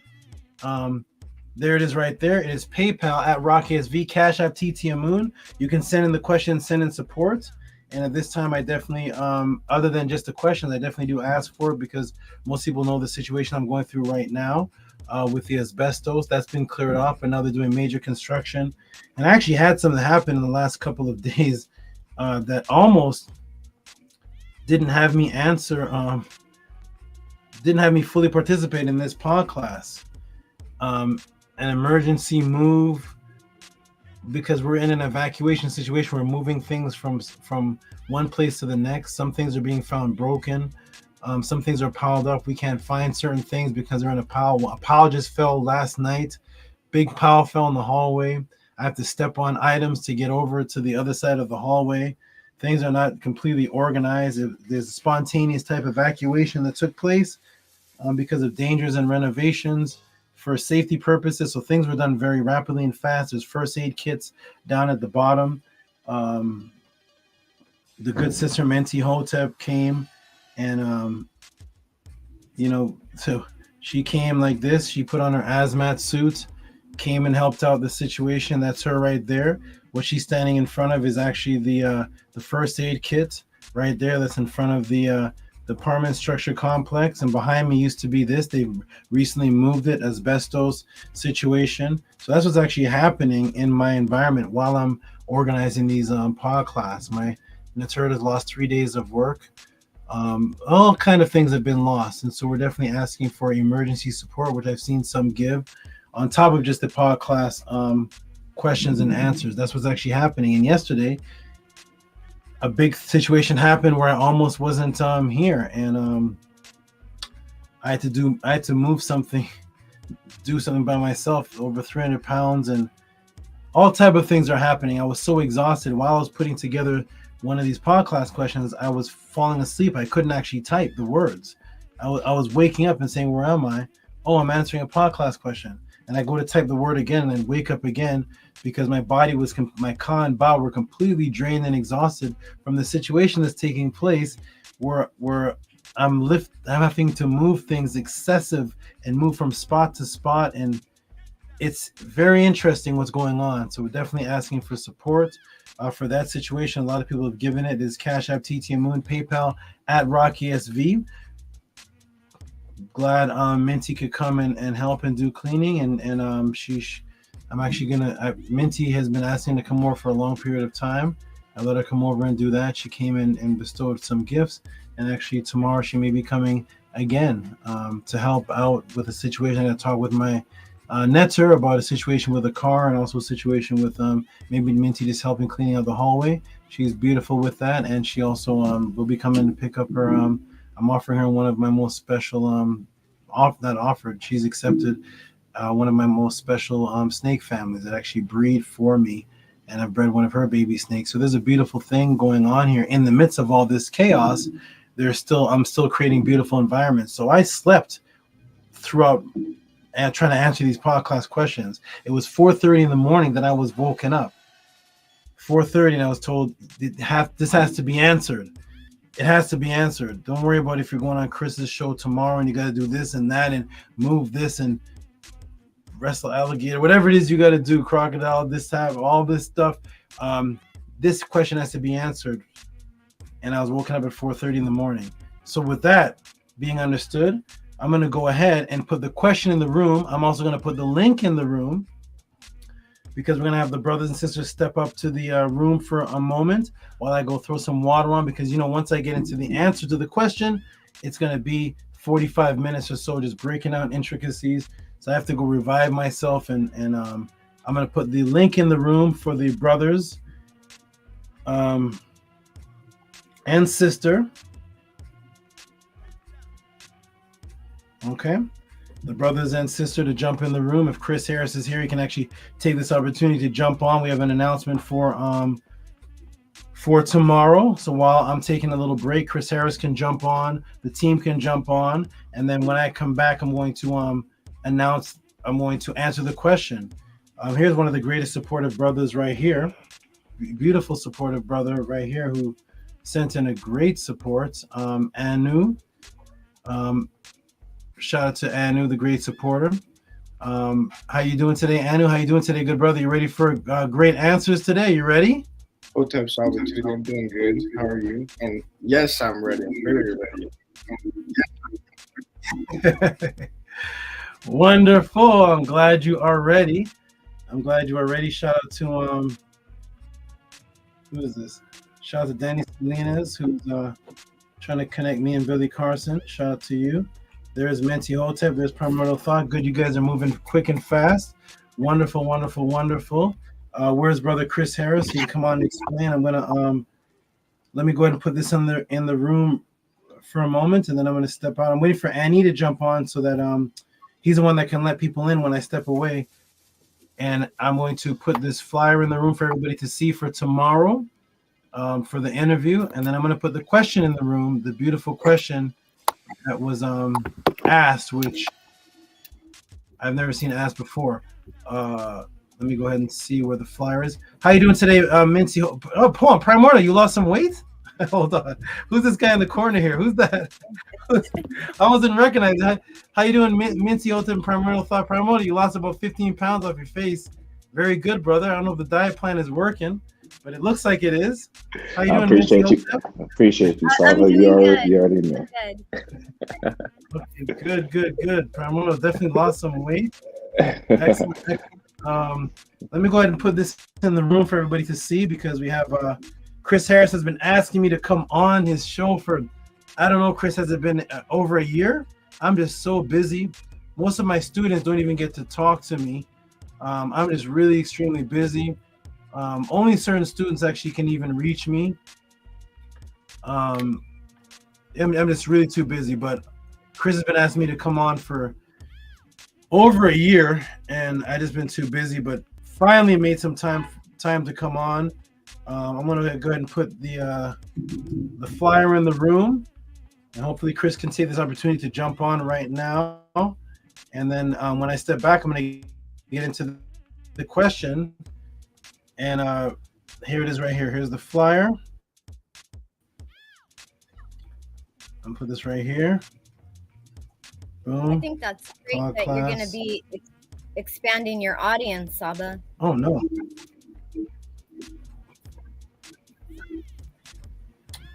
Yes, that should be good. He said his audience is going to support me. They're going to send me cash app. They're looking for teachings. He said he's done with all the arguing and debating. He wants to set up a different type of environment, more based on the information. So he doesn't want any more Jerry Springer type energy. I said to him, I said, I know who you want to say. You don't want to say Jerry Springer. I know I know who you're referring to, but yes, he doesn't want any Jerry Springer type energy, and he just wants the teaching. So let me go ahead and put this in the room here. And here it is right here. So everybody, this is for tomorrow. If you can see this, is it on the screen? It's loading right now. There you go. Yeah. And tell me, is the entire thing on the screen? The entire flyer showing? Yeah, the entire flyer is showing. When you scroll down a little bit, it's a little bit too big for the frame. Okay, let me. That's not the right one then. Hold on a second. Sorry, that's not a. That's a PDF version. Here it is right here. Here's the right one. Okay, here it is right. Tell me if this is showing here. I look forward to getting into this question, this beautiful question that's popped up here. But here's the flyer right here. Here it is. Boom, boom, and is that a start date that you have on there? On the flyer? Yeah. Where? Let me look again because I'm actually not. Oh. I'm not. Let me put up. Yes. Yes, it is. Let me put it on the screen. Somehow it's not showing on the screen, but yes, that is a start date and the one that I'm going to bring to Chris Harris's show. What is all this? Too many buttons. Too many buttons. Hold on, wait. Oh man. I need the Atari back. Where's the Atari and Sega? Okay, hold on. Share screen. Chrome tab. Okay, there it is. Tell me if this is on the screen here. It's loading. And yes, there you go. The full thing is up. Okay, wonderful. Peace, Aerial Trill Productions. Shout out to you. It says, man, like Chris Harris, Uno. Maybe meant to say I like Chris Harris, but man, like Chris Harris, Uno. Okay, so there it is tomorrow, ladies and gentlemen. There is the flyer, and that is Chris MVP Harris interviews Tehuti. Finally, December 3rd, 2 p.m. Or 5 p.m. Eastern time. So that is right there, and yes, that is a starting, and that is a TEF, Set a TEF over her. And I'll be bringing Set a TEF to the channel tomorrow while I'm speaking. I'm going to do the disclaimer of the dangers, and I'm going to start speaking. And I actually never brought a TEF, Set a TEF to the Podclass yet, but he's coming. Minty, you've seen them both in the. You come over here, so you saw something scary too. You saw something that nobody's supposed to see. Yes. I saw something that I don't know if I was supposed to see. But wow, that was a lot of energy. Oh man, yes. So go ahead and that was interesting. Minty, after you saw that one, your face looked like you saw you know when somebody sees, I don't know if somebody sees a dead person, their face goes like shock pale. Your face totally changed when you came out of the kitchen. You're like, what did I just see? What did I just see? Yeah, I flash back to remember what I seen, and I'm like, I don't know if I want to open that door. Okay. There's Maharu. Maharu? That doesn't look like Maharu. Maharu, is that you, good brother? I think Chris Harris just joined us. Oh, Chris Harris is also Maharu. Hold on. We have two Maharus in the building. Okay. I was like, Maharu, you changed. You got glasses now? That's Chris Harris. Okay, good. So let me go ahead and put the. I'm gonna show the question. I'm gonna let you all build, and then I'm gonna let Chris speak a little bit on what his ideas are for tomorrow, and then I'm gonna come back in a few moments. So the question Brother that we're Andy going and to Mantu just joined too. Oh, good. Thank you, because I can't see the screen at times. So here I'm gonna put the question on, and this is gonna be the question is gonna be confusing because this is a this is a high level in-depth question. So first of all, let me give a shout out to the support that was sent. So here's the question right here. Here's the where is it? Here's the support that was sent. Annie, give him some noise for this. $36.99. Annie or Tef, give him some noise for this. $36.99. Question and email. Annie or there? Is Annie there? Is it Tef there? Yes, I'm here. I have to pull my soundboard up. Okay. $36.99. Shout out to you, Nahum. And I want everybody to see this question, which I'm going to read again when I come back. But look at the type of questions that are only presented here at the Tehuti Podclass. I showed my Natur this question. She didn't understand what it said until later. Look at this question, everybody. So far, what it starts off with is Henu Dua Usir Saba. My question, because there's a few for just in that one line, is on what did they mean when they say, I shall not be carried away by force to the east to perform the festivals of the fiends there? Why is it to the east? What are the festivals, and which fiends are they referring to? Apep fiends or Isfet fiends, or fiends that reside in that region in the east that I assume is in the Netter Kurt. Tua and Neb, praises to everybody. Murt and Neb, love everybody. So people may be saying, what is he actually referring to? And I'm going to put what he's referring to because he sent clarification afterwards, and the clarification was, the question is actually coming from the Per M Haru. Let me take this off. So the question is actually coming from the Per M Haru, page 110. Let me see.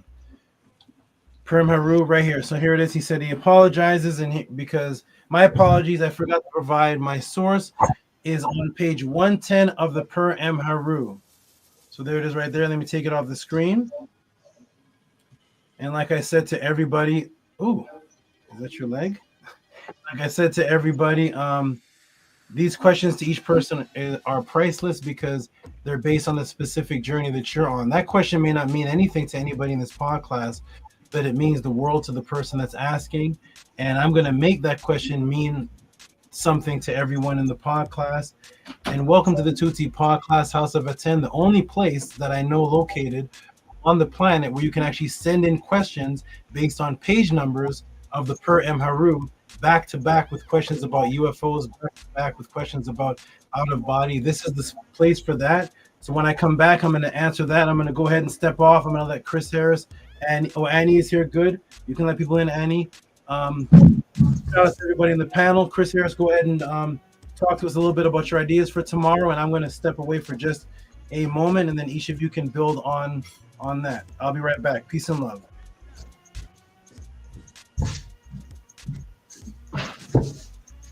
Enjoy your break, Saba.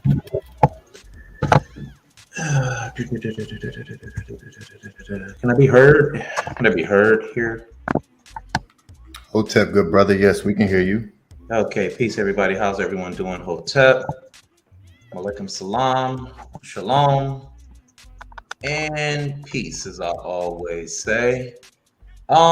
Yeah, tomorrow, I've been knowing Tehuti for about maybe a year and a half, maybe 2 years.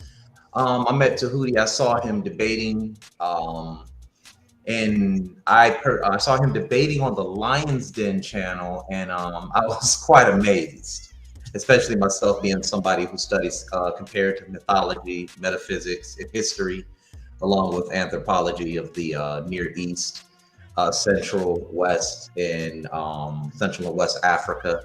And I saw him debating, and I was kind of like blown away. Now, I myself am a pretty successful debater. So I saw him using what he calls a snake style here, where he remains calm no matter how much fire he's under. So from that point on, I was kind of like stuck or attracted to his personality and the way that he delivers his information or performs in a debate. So I've been asking him to come on the platform for a while because we teach decorum, understanding, and intelligence. We don't teach over there to cuss people back out when they're cussing at you, albeit it can be quite difficult from time to time, you know. And, you know, he agreed to come on. We've been speaking all week. We're going to be talking about topics such as Christianity, some of the things, teachings going on, misinformation going on in the conscious community, such as saying Egyptians weren't Black or African, whatever that means. We're going to be discussing his story, who he is, what makes him tick.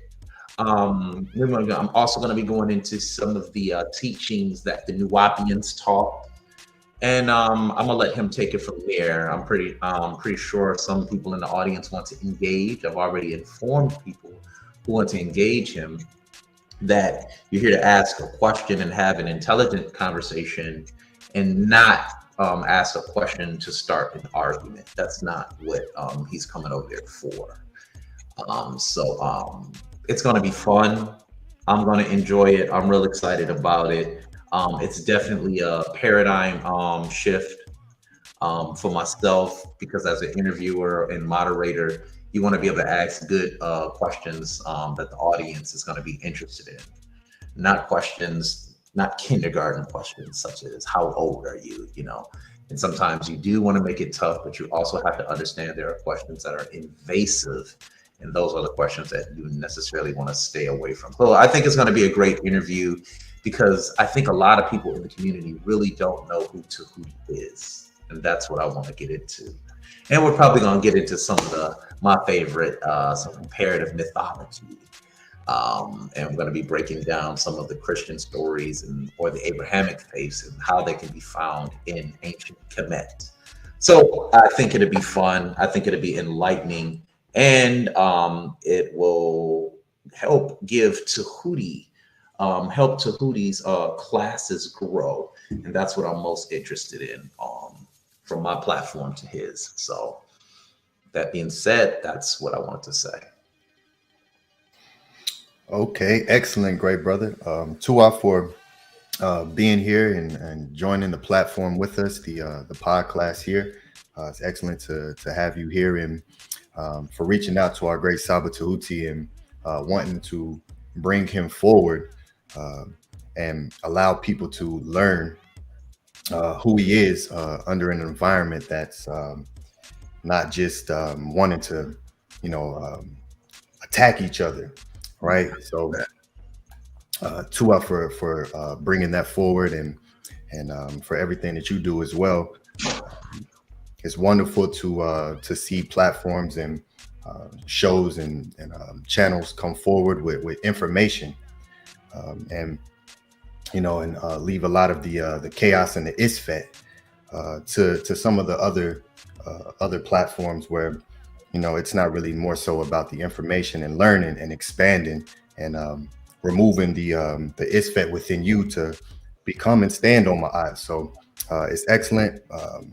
I put the link to this great brother's channel in the chat, so make sure you all go and subscribe to his channel over there, Chris MVP Harris. So we appreciate you, good brother, and look forward to the interview.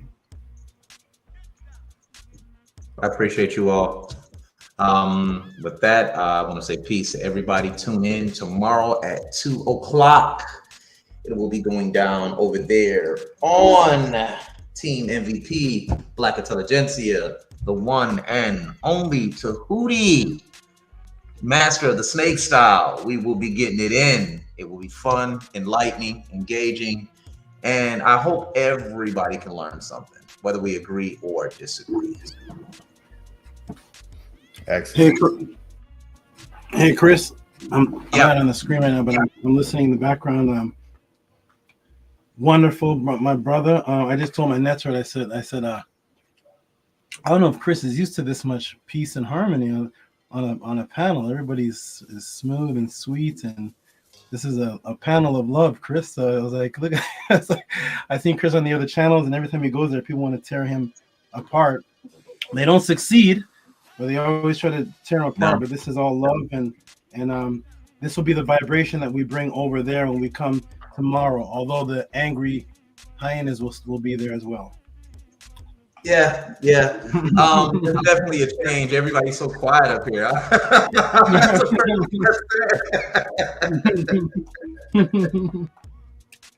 I thought people were going to ask me questions like, why do you want to interview him? Or, I thought those questions were going to be coming. I was just waiting. It's like, so it's actually refreshing. I'm just like, oh my God. It's a panel of people with common sense and decorum. What I teach, DUI. Right. Who would have I have a thing called debating under the influence. Like you have driving under the influence. I flipped it and I call it debating under the influence. They're like, what do you mean by that?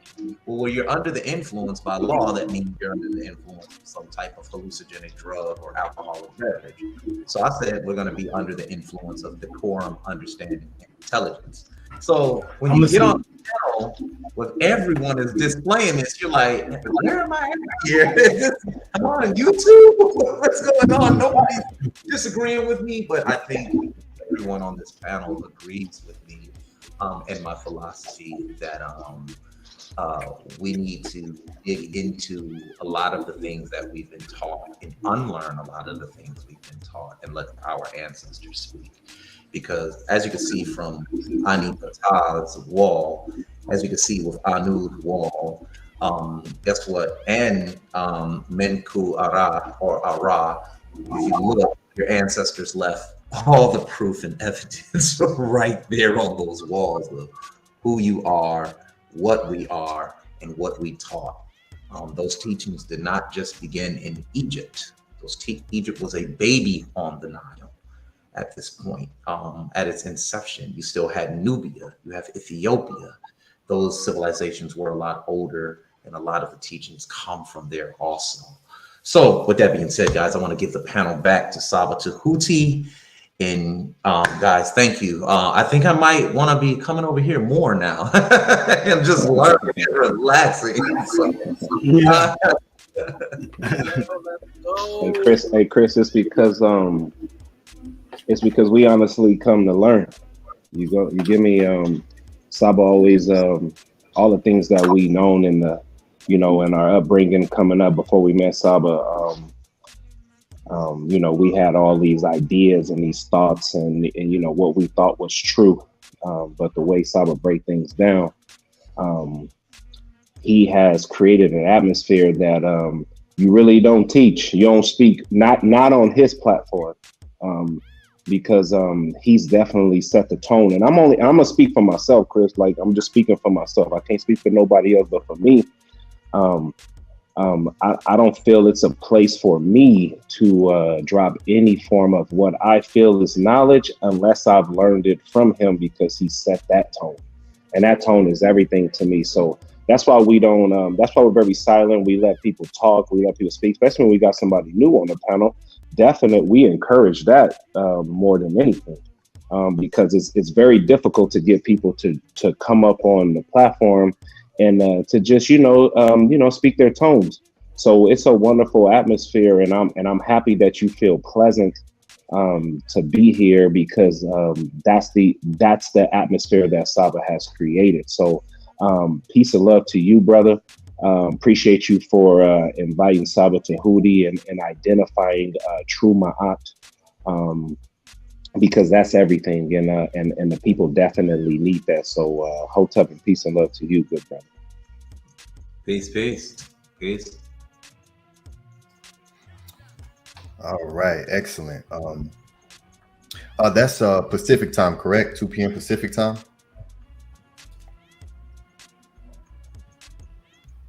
I'm pretty sure it is.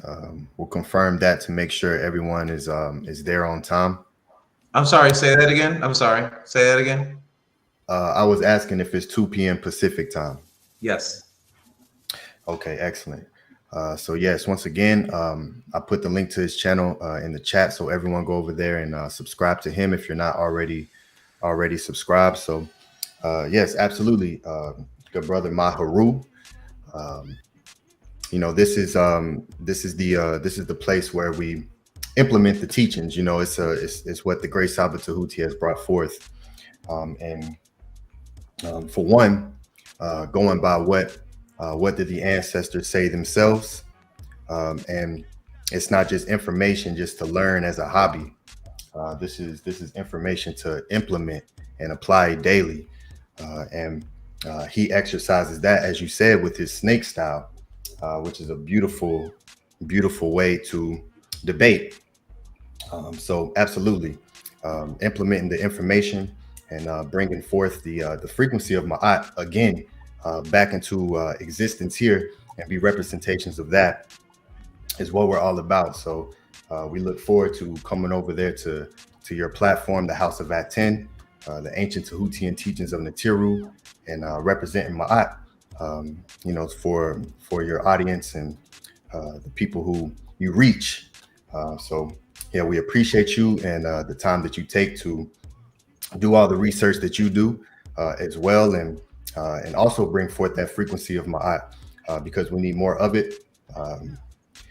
So we appreciate you, and we're going to continue to keep doing what we're doing. So peace and love to our great SABA, and make sure everyone, you hit the like button, share this information, put it out there, make sure everyone is there prepared and ready to learn some information. It's a wonderful thing. So continue to support. Do you have a support so we can put your support out there and see if we can get some people to support you, good brother? Your Cash App, or you have a PayPal? Yes, I mean, do I have a PayPal or a Cash App? Yes, absolutely. Wow. Oh, wow. Never been on somebody else's panel. They asked me that before. Actually, yes, I do.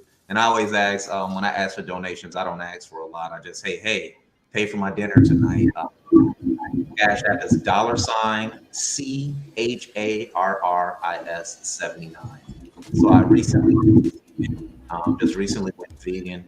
So it's so tough right now. Like everywhere I go, you got McDonald's, Taco Bell, and all these restaurants. I just want to stop in there so bad for a bite to eat. So yes, it is $CHARRIS 79 at Cash. That is my Cash App. I don't ask for $100 or $50 or anything like that. Hey, just pay for my dinner, because comparative mythology and history is something that I do enjoy. So I enjoy giving it to the people for free. I give information for free. So I just ask everybody, pay for dinner or lunch. That's it. Yes, this is excellent. Thank you. And also, Chris. I was listening in the background. I was like, look at all the times the word love is being said to Chris since he's been on the channel. He's not used to this. Chris. Yeah, I'm so thrown back. I'm like, wow. I'm literally like, wow. Am I alive here? Am I in heaven? What happened here? You're in the Netzerkurt already. Yeah. Oh my goodness. Okay. Yeah, nobody's calling me out my name yet. I'm like, wow, so yeah. Yeah, I just want to echo what the brother said. Welcome to the platform. This is where we're restoring the consciousness of Ma'at. So it's great to have you here, and it's great that you're giving our SABA a little bit more exposure to the people that know nothing about him. Yes. So for that. I like to call it Black YouTube on Fire. And what I try to do is support Black content creators on YouTube, positive channels that can teach. The thing about Tehuti is he can literally teach. He knows how to teach. He teaches sort of like I do. He teaches, what did the people say? I don't care about what you said. What did the people say about themselves? Can we find that? What is the date on that? Where is that written at? I hear you saying that, but don't tell me what an Arab said or a European said. Show me the record of that, because the Egyptians kept great records of themselves and who the invaders were. I don't need any of the wrenches thrown into an argument when you're dealing with African civilization, because we always wrote down how we look, our religion, our practices, and our heritage, they're still there to this day. What do the people say? You're coming at me with Europeans and Arabs, but what did the ancient people say? And that's what I stand. Absolutely. That's what we love the most. Yeah, if it's okay, Saba, may I place my Cash App in the chat? I know they're asking. Yes, you can do that. Absolutely, because you said when I come to the channel, you place mine in there. So absolutely, we support each other. I actually have never seen some of these names before. Be Your Own Peace and Mr. Sauce. So some of these people may have come because they heard your name. So absolutely, if they want to support you, absolutely. So go ahead and throw that in there. You can even put it under your, when you're on the panel, you can even put it yeah, I think you're doing it right now. Put it as your name so it pops up. Absolutely. Okay, wonderful, everybody. We're going to get started. So skeleton, here's a new name, Skeleton Monkey. What is it? Skeleton Keys. Skeleton Keys. Okay. Skeleton Keys. Skeleton Keys. Well, shout out to you, Skeleton Keys. I appreciate you coming in. Never seen your name before. So Mr. Sauce says he's been watching me for a year. Shout out to Mr. Sauce. Peace and love. Okay, so what we're gonna do, everybody, family, I'm gonna put the put it up one more time, and then I'm gonna go ahead and get into this answer. For those who just came here to the channel, my name is Tehuti Amenhotep Ra. I am the SABA, and I teach based on what you send in. I teach based on a reciprocity system because I ask people to ask questions and seek ma'at, to respect what we are doing here more than the school system, more than the European school system, because the European was paying for the school while he was going to visit the Native Americans. The Native Americans had schools set up. They had their chiefs, they had schools, they had leaders, they had teaching set up. The European went over there and said, we're not going to your school. Nope. Nope. What, you have schools here? Nope. We're not going to your school. As a matter of fact, we're just going to kill you. Give me that information for free. And they would go back to Europe to their school system and pay their tuition while not going to the European school system. Why? Because they respect their school system more than and support it more than any other culture. They don't care which culture the European visited. He destroyed the cultures there while paying tuition to go to the school system that they had set up in Europe, killing the Native Americans. The Christopher Columbus didn't send any one of his children. None of the conquistadors sent any one of their children to a Native American school. They said, no, we don't care about what you have set up over here. And I am the same way. I left school when I was in grade 9. I was forced to go to school. I left school burning down the school with a torch, and I was thrown out. You set up your own system. Christopher Columbus didn't care about the school system that was here. So this is a podcast based on reciprocity. You send in support, and that support gets you the type of answers that I give.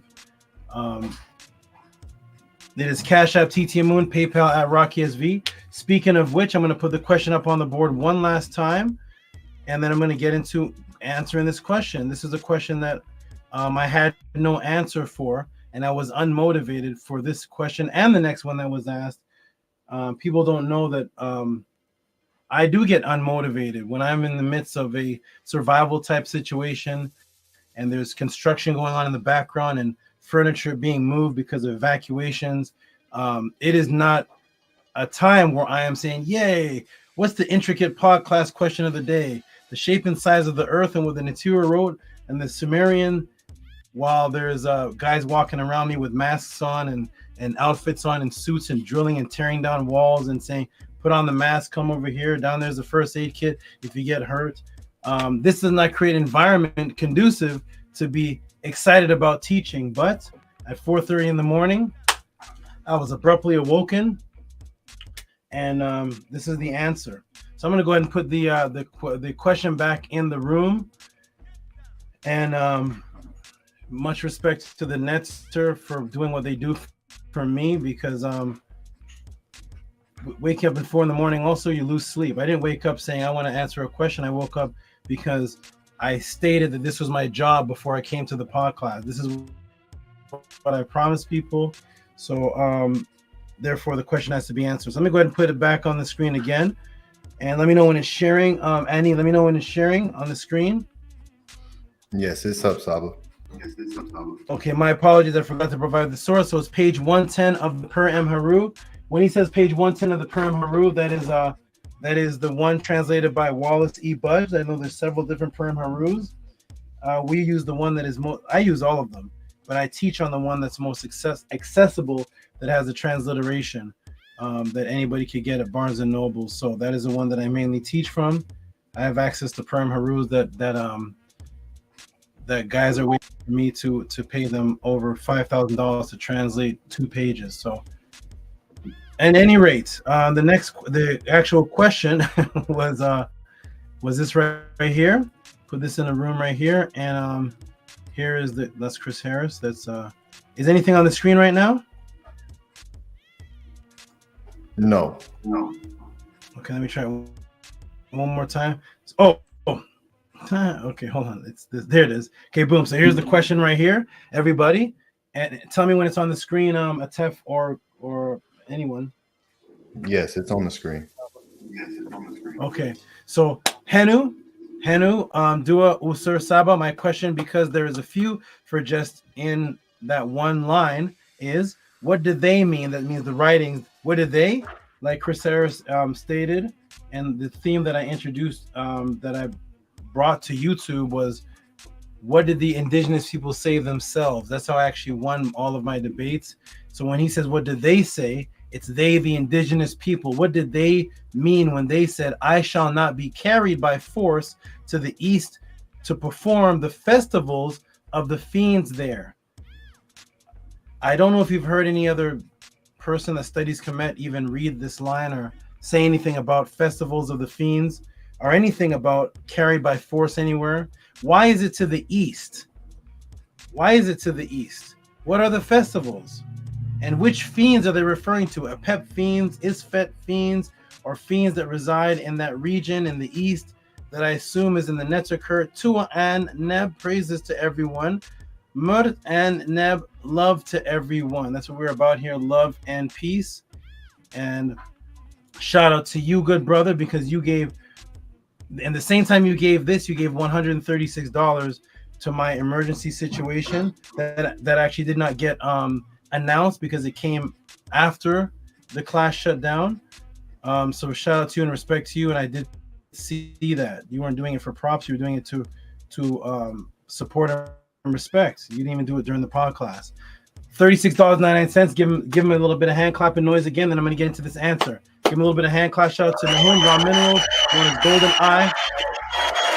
Peace to you, good brother. Shout out and much respect. Let me close down some of the screens so everything can run smoothly. Close down a screen. Close down a screen. Let me get to this one right here. And let's get into it, everybody. And as a matter of fact, GoldenEye, if you were in the room, what I did something special is I actually took the question that you had, and I actually inserted the breakdown of a little bit of your name's breakdown is inside of the question. So part of the answer to the question actually includes your name, GoldenEye. So we're gonna get into a little into that. So here we go. Let me go ahead and put it on the screen for everybody to see. Wonderful. Shrink it down a little bit for everyone to see. Here we go.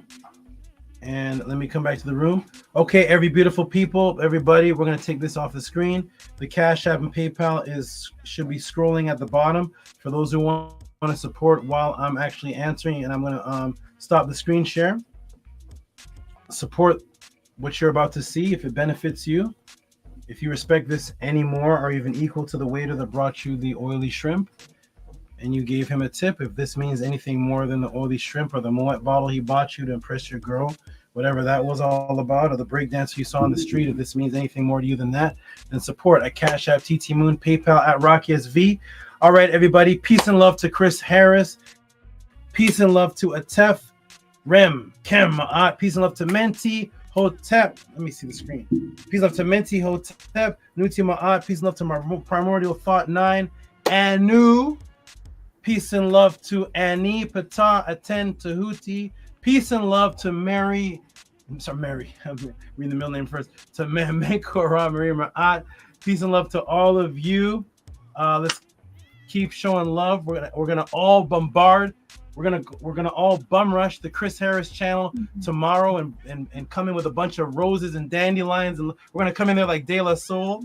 They're gonna be in there. They're gonna be in there like the Wu-Tang Clan. We're gonna come in like De La Soul and Tribe Called Quest to be like, what is this? What's all this love about? What's going on? It's gonna be beautiful. So everybody come in there. We're gonna have a good time, answer questions. I'm actually gonna demonstrate a little bit of the snake style there because I know there's gonna be a few people that are popping up from my past debates. They're gonna want to try to challenge me or whatnot, and I'm gonna go ahead and snake style them very fast, and I'm actually gonna have them arguing with each other in front of you. Remember this, it is 4:42 p.m. Pacific time. You're gonna watch me do something where the people on the panel are going to argue with each other, and I'm gonna slowly disappear for a couple of moments, and then we're gonna get back to the show because it's not gonna be a show on arguments. I'm gonna show you how I'm gonna control the frequency to pit them against each other while I just sit back and take notes. So peace and love, everybody. I'm gonna go ahead and answer this question so you all jump off of the panel back into the room, and here we go. Peace and love. Here we go. Peace and love, SABA. Hotep. Peace and love, SABA. Hotep, Hotep, Hotep. Hotep. Peace and love, peace and love. Golden Eye. We're gonna break down the Golden Eye. Peace and love. Okay, Chris Harris is gonna take over the class. Right now, it's just me and him. I'm about to step away. Chris, you ready to answer this question, my brother? Yeah, why not? Why not? Let's do it. Let's do it. Okay, now we'll do that tomorrow. But here we go. All right, Chris, jump into the room. I'm gonna go ahead and answer this question. Peace and love, everybody. And what's the question exactly? I don't even know what the question is. Okay, here we go. I'm gonna go big screen and go ahead and oh, GoldenEye still in the channel. Wait. Oh, peace to Net to the Greatest. Okay. All right, Chris, I'm going to go big screen on you. We won't see you anymore. I'm going to go ahead and answer this question. Peace and love to you, my good brother. Stay in the room, listen, learn, build, add, whatever you want to do. This is how we do it. Here we go. All right, everybody. Here we go, everybody. Welcome again to the Tehuti Podclass, the only place on existence. I was going to say on the internet. The only place where you can send in these type of questions and you will not be mocked, you will not be laughed at. I believe that all these questions will lead us to, I will take them and lead you to the Cometian focus, which is immortality within. Once you receive that type of peace, you will love to build a nation with your people because you will be looking at yourself and your people with nothing but peace, inner adoration to the next man, and it will be a sense of trust and love, and that's what's needed. And then you get together with the same frequency, and then you build upon that. It's all about frequency of love and Marie and breaking this matrix. So with that understood, we're going to get into this answer. Here we go, everybody. Let me go ahead and put okay. Let me go ahead and put the timer on, and here we go for the first question and answer in the Tehuti Podclass. I'm gonna turn this phone down. People are texting me and messaging me, but I can't answer texts and messages while I'm teaching a podcast. So here we go, everybody. We're gonna go ahead and start. Okay, here we are. Boom, we're gonna share the screen. Boom, and boom, and boom. Full screen, hide that. Go there. There's a question right there, everybody. Shout out if you can see the screen. Press the 9 if you can see and hear me. We're going to move past this part because we already read the question. Here we go, everybody. Ready? So there it is right there. I have previously in past podcasts established that the conscious entity of a person is called the Ka, or also spelled the Ka, the same thing, which actually is what forms the physical. Why does it look so? Oh, I get it. Which forms the physical, which is a double energetic template that is conscious, and is your thinking aspect that is also exists. It also can exist after the physical is cut off and starts to decay, as seen in the Phantom effect that they did right up the street from me at the University of California, where they cut off pieces of physical objects, and when they cut off the pieces of the physical object, the actual energetic shadow that formed the physical object still remained, but it didn't have any light to it, or it had dim light to it, still with the frame, and then the rest of it that wasn't cut off had bright light to it. That was done up the street from me at the UCLA, University of California here.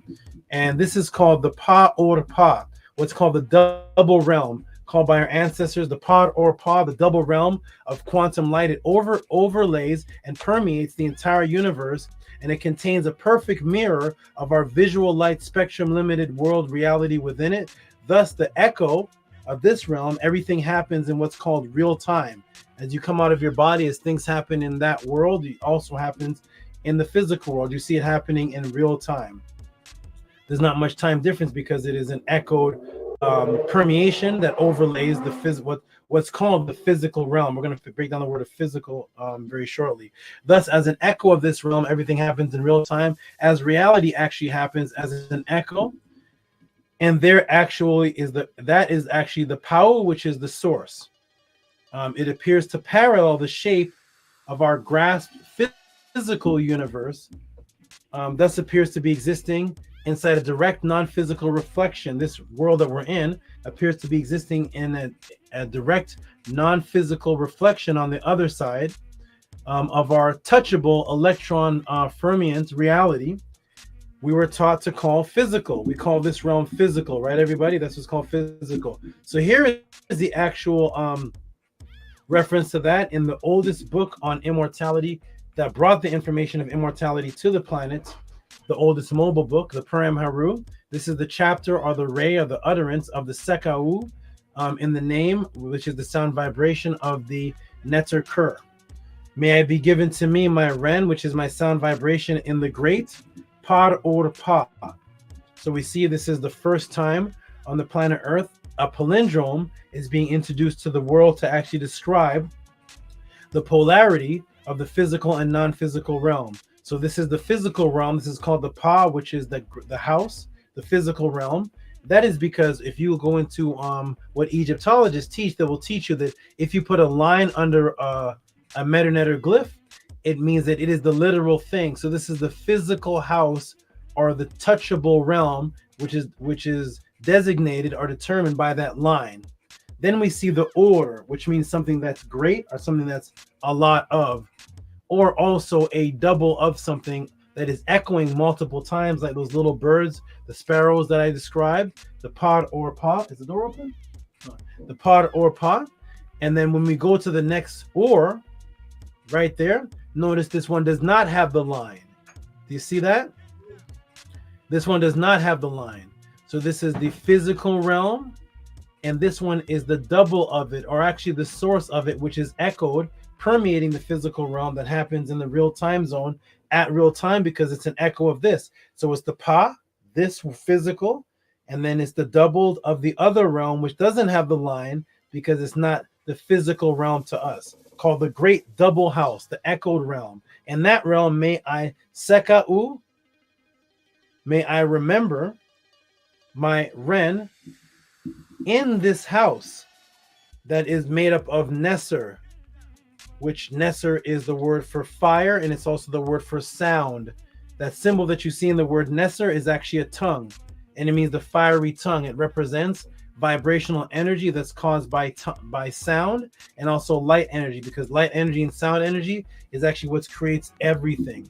So that's as a manifestation microcosm of the power of light energy and sound energy, as the Utu, or the commander of it, giving command or order. When you order something, you're giving a sound vibration. And order is also putting things in proper place. You become a Nesu.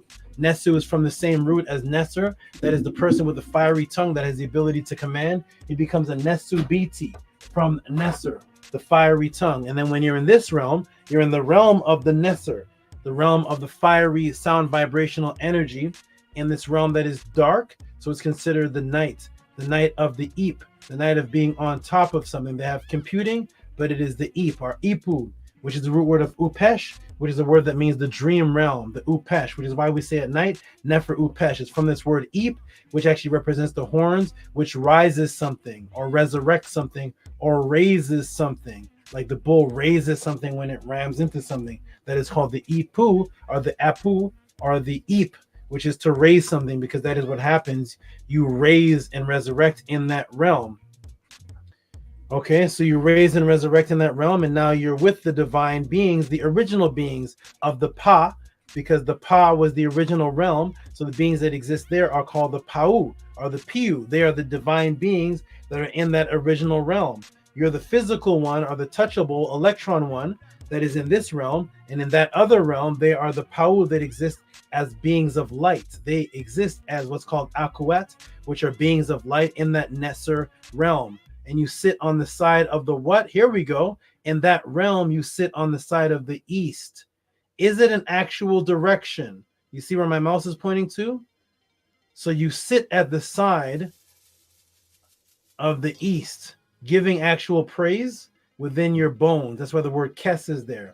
See the word kes, but it's in the east. But is it that actual east? We're going to understand what this symbol is and answer the brother this question of why are these events taking place in what is called the East? And if you're there with the divine beings and your goal is to get there, what are the fiends doing there? Having celebrations. Here we go. Here we go. So the goal was biological imperative to exist in an immortal state, to bring yourself back to full health consciousness. Thus, your physical life would be an echo of this complete health, creating an easy transition into the afterlife of complete health, which is a microcosm. That's what happened to Asar, which was a healing process, or in other words, bringing him back from an injured being. Injured being, then he was healed. Healed is the root word of health. And that's why they lied to you about the definition of the physical realm. So in other words, the goal was biological imperative. You can say, well, how could it be biological imperative if this world that it's speaking of is a non-biological realm? Because you're in a physical, you're in a touchable realm. In this world, you practice biological imperative so that you can get your mind used to the fact that you want to be healthy so that you can live longer, practicing the subconscious aspect of wanting to stay alive, being disciplined and preparing to bring yourself to full health constantly, or what's called the golden eye, or the green eye, the uwajit, bringing yourself to full health, living a disciplined life. Thus your physical life would actually be a practice, your daily physical life with the discipline and being in good health consistently would be an echo of going into the other world, which would mean as you go there would be an easy transition because you're already living a disciplined, echoed a life of ma'at discipline, already focused on taking care of your physical body. So of course your mind is going to be wanting to take care of the ka body, because the ka body is what produces the physical body. That's why the birth of the ka is called the kat. The kat, which is just adding the letter T, which means feminine or to give birth to something. So the birth of the ka, then the physical becomes the kat, which is the physical body. And that's why the Perm HERU says, you are the ka within my body that forms my bones. That's what gave birth to the physical realm, the subatomic, or what they call the quantum photonic realm. So you're practicing in this world to get ready for the next world. That's why in Christianity, they don't give you any practices to do. But in the followers of Ma'at and Kemet, daily rituals, daily practice. And that's why they lied to you about the physical world, right? And I'm going to ask the whole class right now, what is physical, everybody? As in the physical world that you've been taught that opposes the spiritual world. You know how people say, well, we're in the physical world, then there's a spiritual world. I want everybody in the room right now to type to me, just in a couple words, not a long breakdown, but what is the physical world that's different from the spiritual world? Let me come to the room right now and interact with everybody. What is the physical world? The definition when they say this is the physical world, but on the other side, that's the spiritual world. It's non-physical. What do they mean by the physical world? Just type it in the room. Here it is.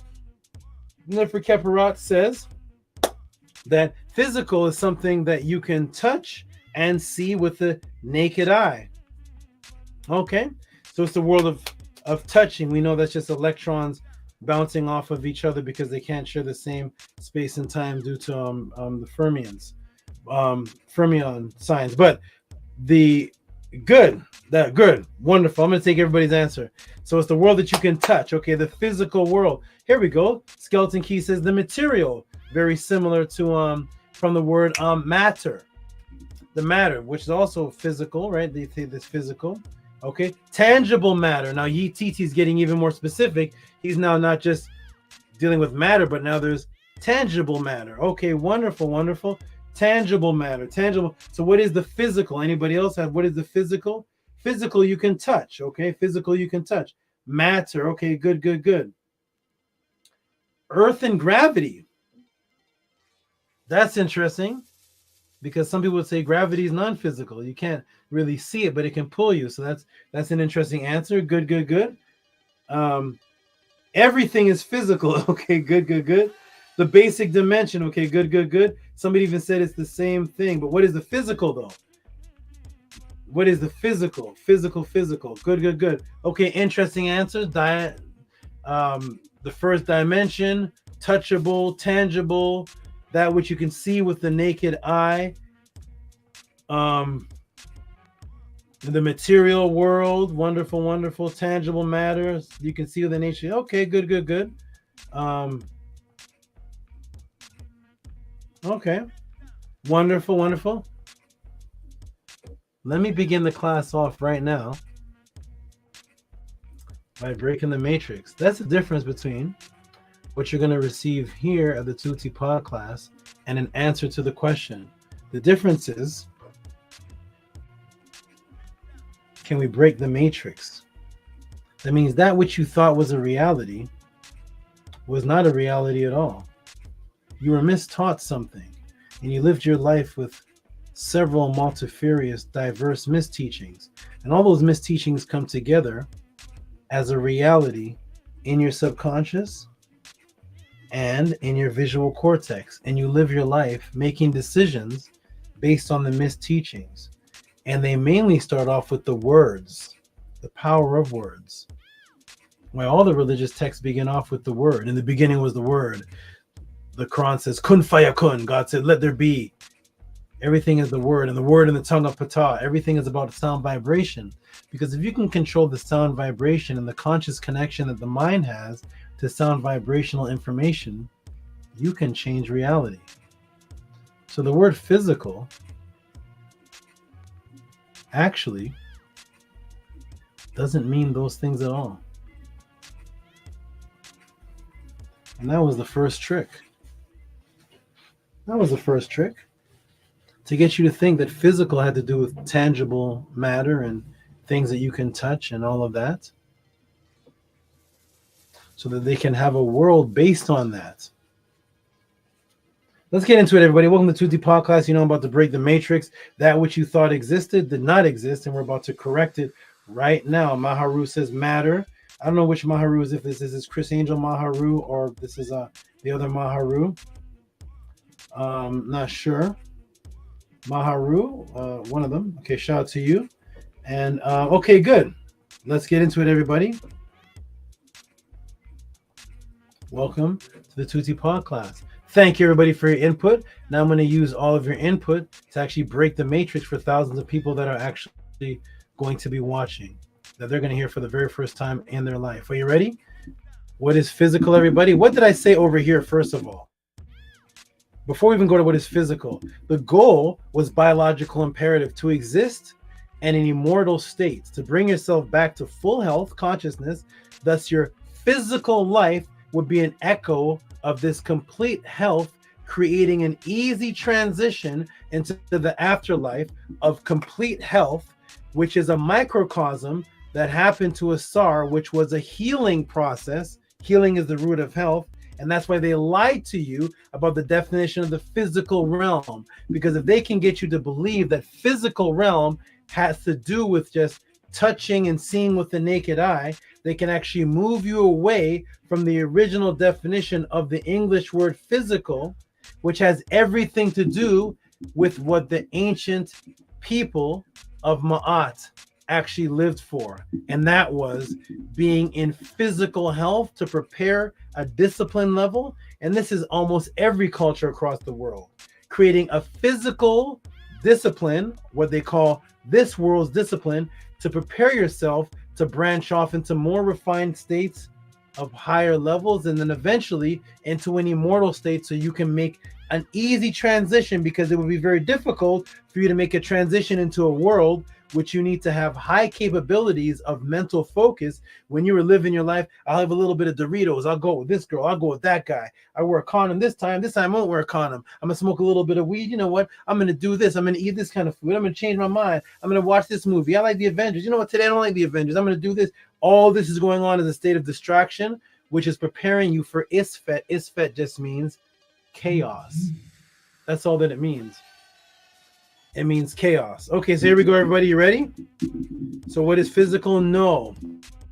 That was the lie. And now let me break the very first matrix typo there. Let me break the first matrix of this class, which will pertain to the answer and lead to what the brother asked about, which is the word east.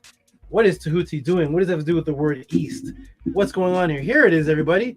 Physical. Uh-oh. A healing potion? Physic, which is the root word of physical.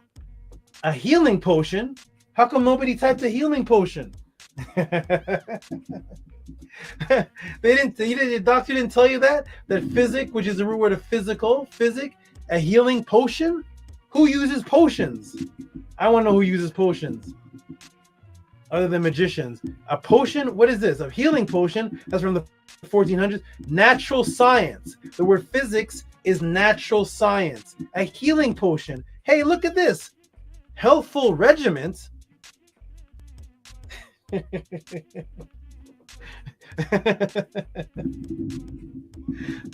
The word physical, physics, means a healthful regiment.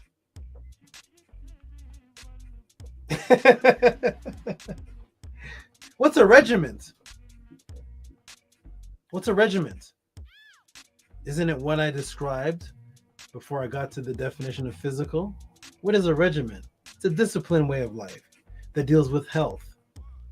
I eat this, I don't eat this. I wake up at this time, I go to bed at this time, I drink this, I don't drink this. I exercise, I challenge myself, I do spiritual rituals, I do this, I do that. It's a regiment.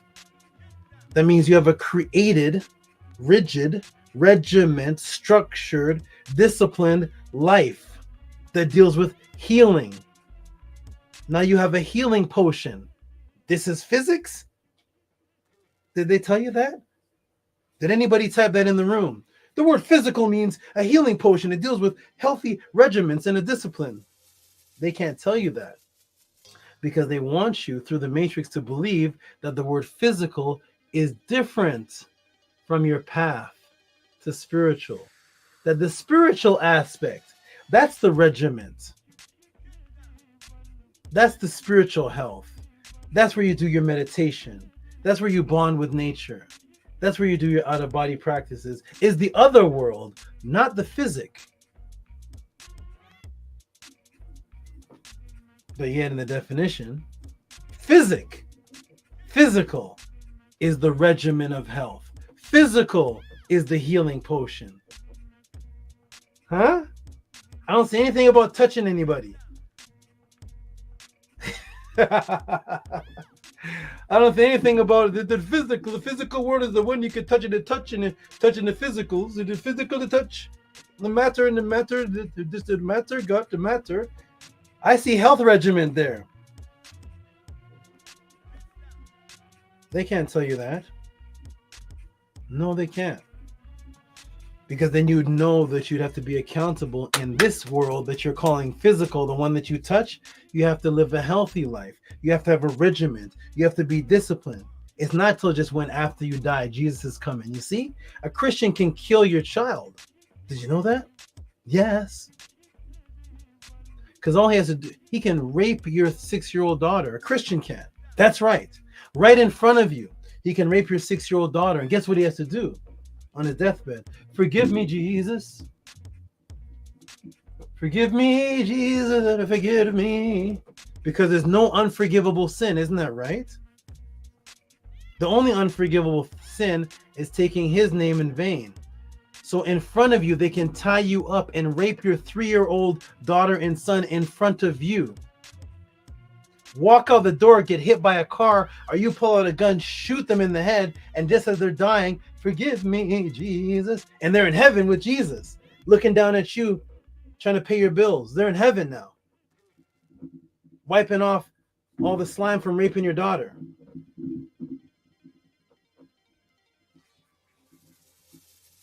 Because this is just the physical world. No, the physical world is the one you have to have a health regimen. This is the one you have to be disciplined in.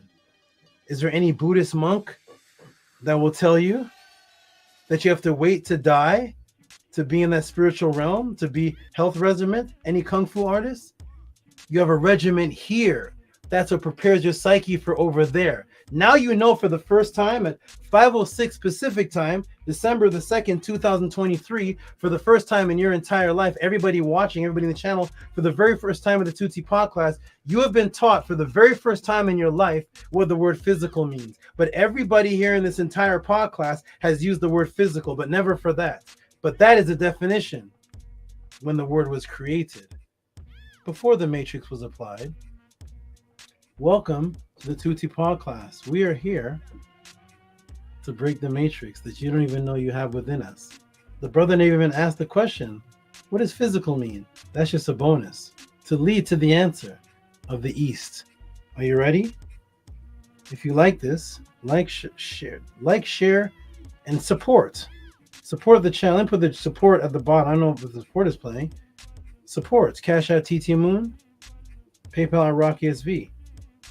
You're a 50-year-old, 30-year-old man. You're a 20-year-old woman. You're a 60-year-old, 5-year-old woman watching this. You've been on this earth for 65 years, 50 years, 20 years, 17 years, 35 years, and you're a baby again. On December 2nd, you just learned for the first time what the word physical means. Thus, you can't say anything about you being physical if you don't have a regimen of health.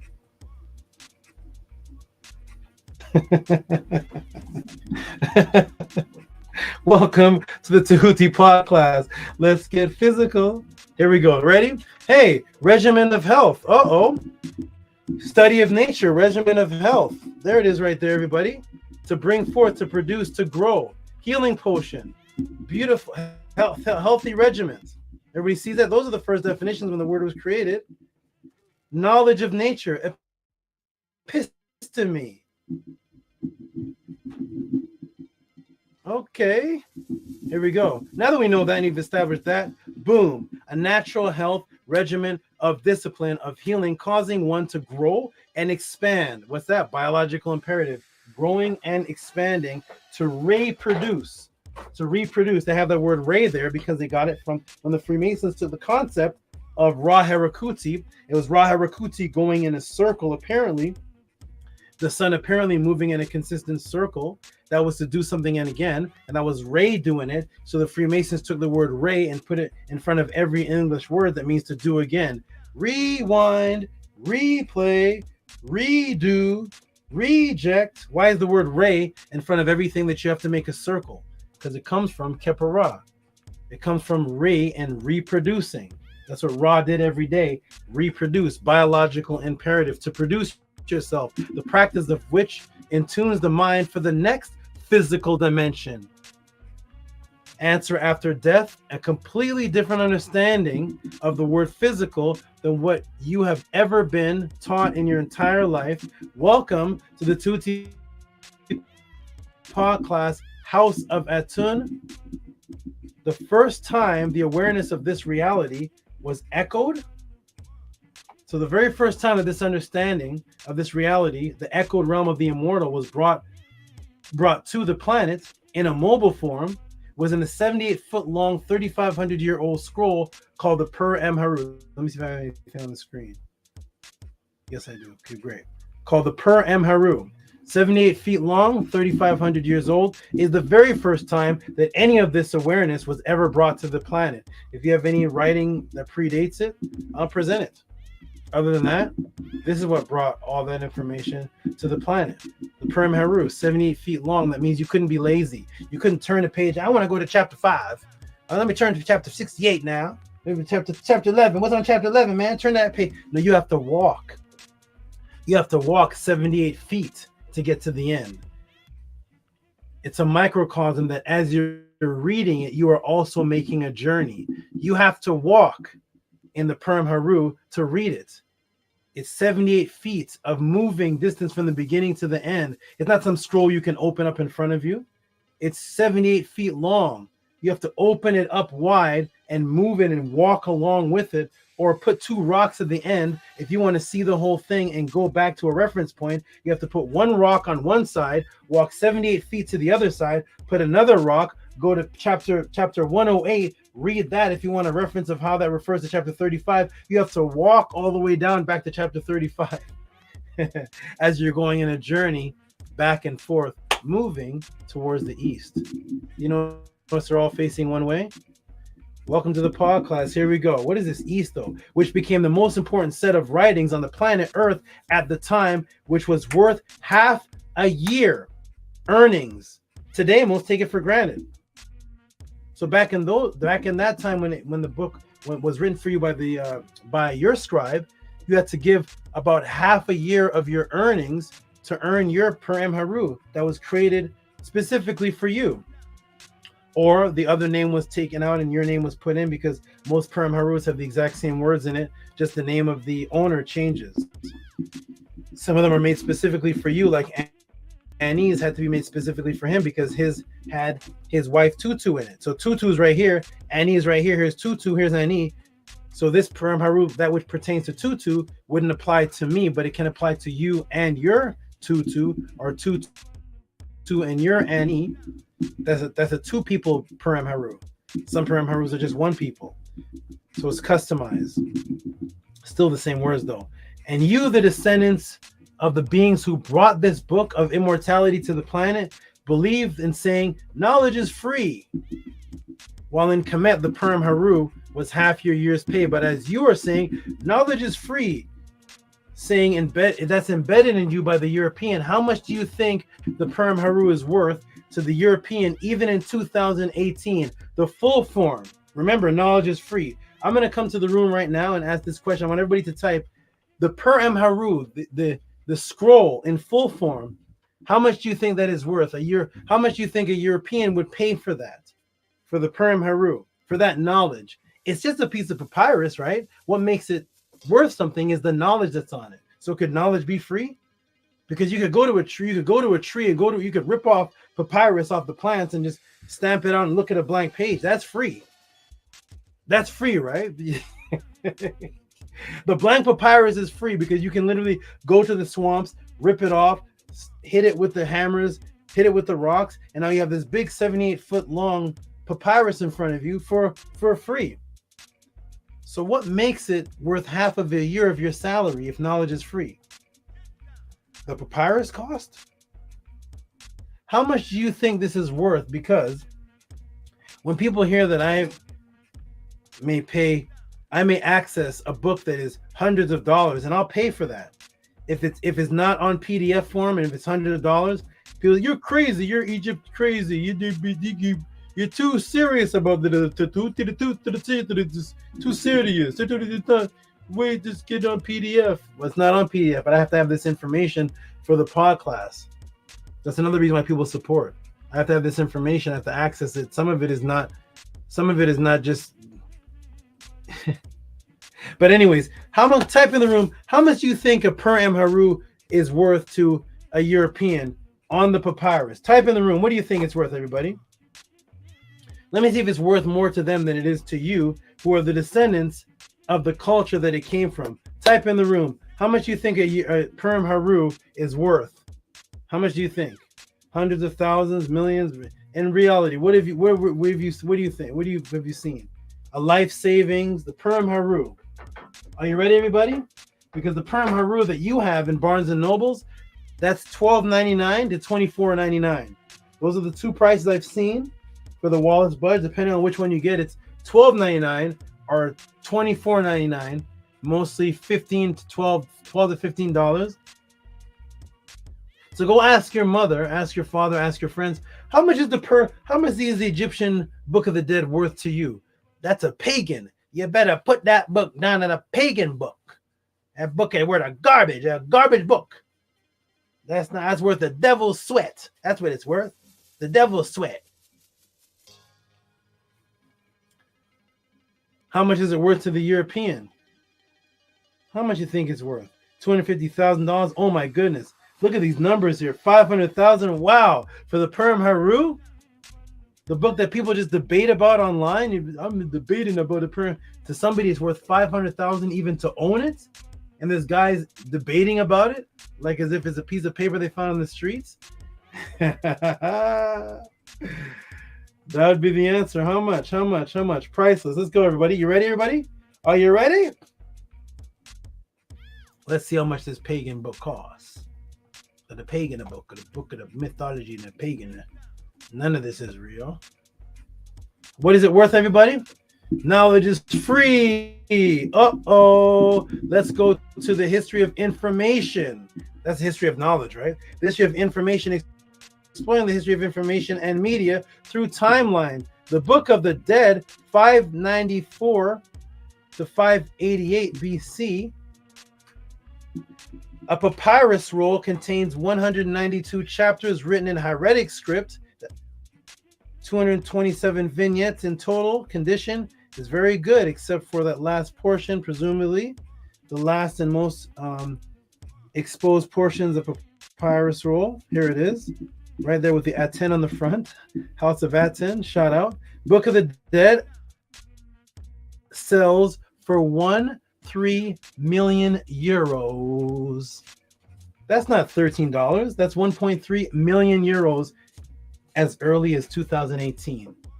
On October 6, 2018, the Hotel des Ventes des Monte Carlo sold a complete Book of the Dead for Horweja, papyrus roll dating 594 to 588 BC for 1.3 million euros, 1,300,000 euros. The manuscript was written in hieratic script in black ink with titles and important sections written in red. The papyrus is a part of the Sate Recension, a title given to books of the dead from the 26th dynasty onward. Very few papyrus rolls can be dated to the Sate dynasty. What's 1.3 million euros though? What's that, Tehuti? What's 1.3 million euros? What is that? What is that? Hey, 1.3 million euros is $1,414,920 is what the per MHERU, aka knowledge is free. The per MHERU, aka knowledge is free, is worth to the European that's telling you knowledge is free. Knowledge is free, except for when I want a per MHERU, then it's 1.3 million euros.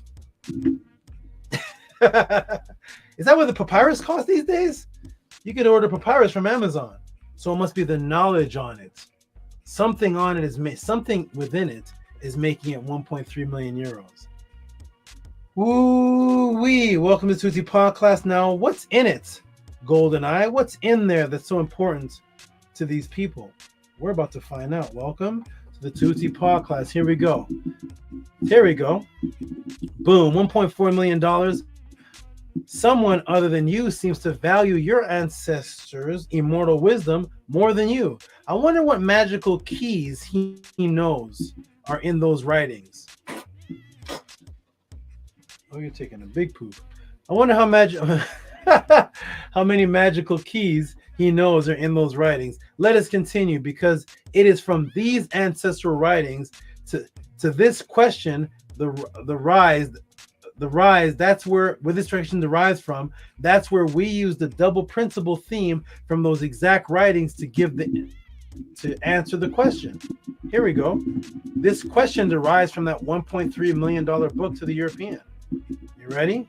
Welcome to the Tehuti Podclass. Here we go. Everybody, boom. So here we go. Let me expand it a little more. Okay, good. Now back to health and East, which the brother was asking, why the East? Why are the SABA fiends in the east? Why is this everything to the east? So you see the symbol right here? Get a good look at the symbol, everybody. Do you see the symbol of the flames with the indication of ascension right here?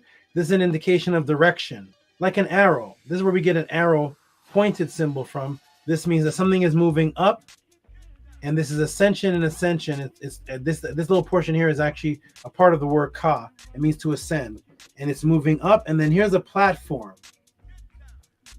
Something is going past the platform, past the surface of the planet Earth, past this platform. And what is that?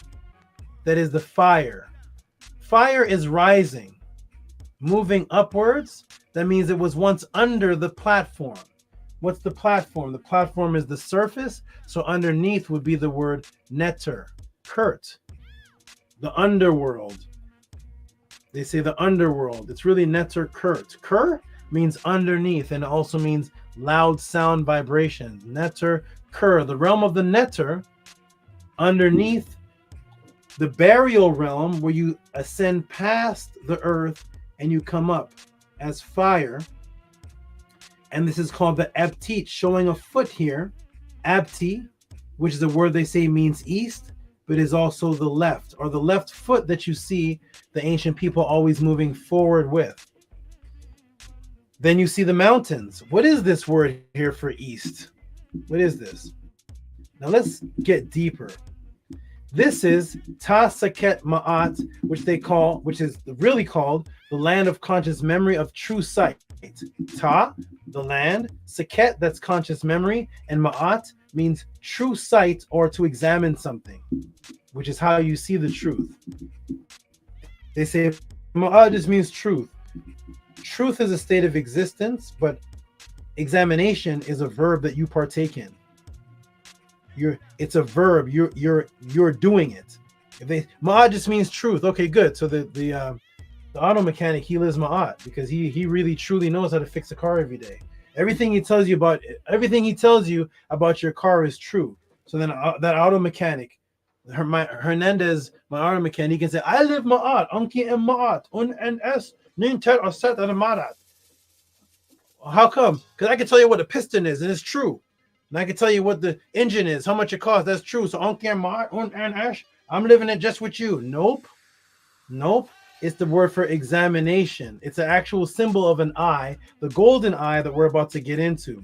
This is something that you do. Not just any truth is Ma'at. It's something that you actually have to partake in within and project a vision that you can judge from within outwards. It's a judgment. It's examination to be able to decipher the truth from Isfet. This is the land of conscious memory, of true sight. The mortals told you it's called the Valley of the Kings, and the kings of the valleys, and the Valley of the King. This is not the Valley of the Kings. This is the land of conscious memory of true sight. Ta, Seket, Ma'at. There's not a word king in here. There's no word valley in here. There's no valley of a king. I don't see the word valley or king in here. They want to get you away from what this really was, which is going to explain what the East concept is. This is Ta Seket Ma'at, the land of conscious memory and true sight.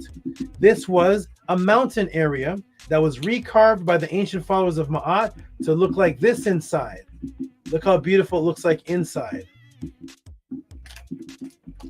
A beautiful microcosm of your Ba, the Jed, which is also called the Jed Techet, light rising from the ground level as the sun appears to rise over the horizons at the mountain of dawn. At dawn, a beautiful microcosm of your Ba, the Jed, light rising from the ground level as the sun appears to rise over the horizon of the mountains. You see that? As clearly shown in the indigenous writings by the followers of Ma'at in 1250 BC in chapter 1 and chapter 28 of the Per HERU, you as the sun expanding and rising over the horizons of the mountains. What is that world over here for east? What is this? There are the mountains. There is the rising, and there's the horizon, and there's you as the light rising over the mountains. We're going to get right into that again in a moment, because we're going to emphasize it with another image that's a variation of that image. Okay, so thus, this is the glyph for the mountains that you, the sun, the little sun, the microcosm sun, rise above as your immortal Ku, which is the light consciousness, begins to expand. You know, expand, like the definition of the word physical. Expand. Here it is right here, everybody. So here is the word do for mountains. See that word right there? There's the mountains. This is the ancient glyph word for Ku. Make note of how it looks. Get a good look of how it looks. Here is the word Ku. Right here. Do you see the light fire coming out right there? That is the word for Ku. It is also the word for fire flame, which is also the word for your inner being, Ku. And there it is right there, which is depicted again as a fire flame coming out of a pot, because your pure energetic projectable double is coming from the bioenergetic template, which starts off as what? As we started off in the very beginning of the class, it starts off as the template of light in the Pa or Pa, in the Nesur, the realm of light. So when that comes out of you or echoes out of you, then it comes out as what's called the Ku, which is the light body.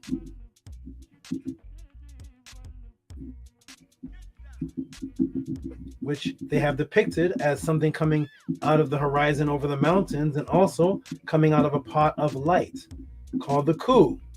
You see that right there, which is also the word for flame. That is the flame. Remember that the Jed, that's the Techet, which is also a word that means echo, the Jed, the light spine of Asar,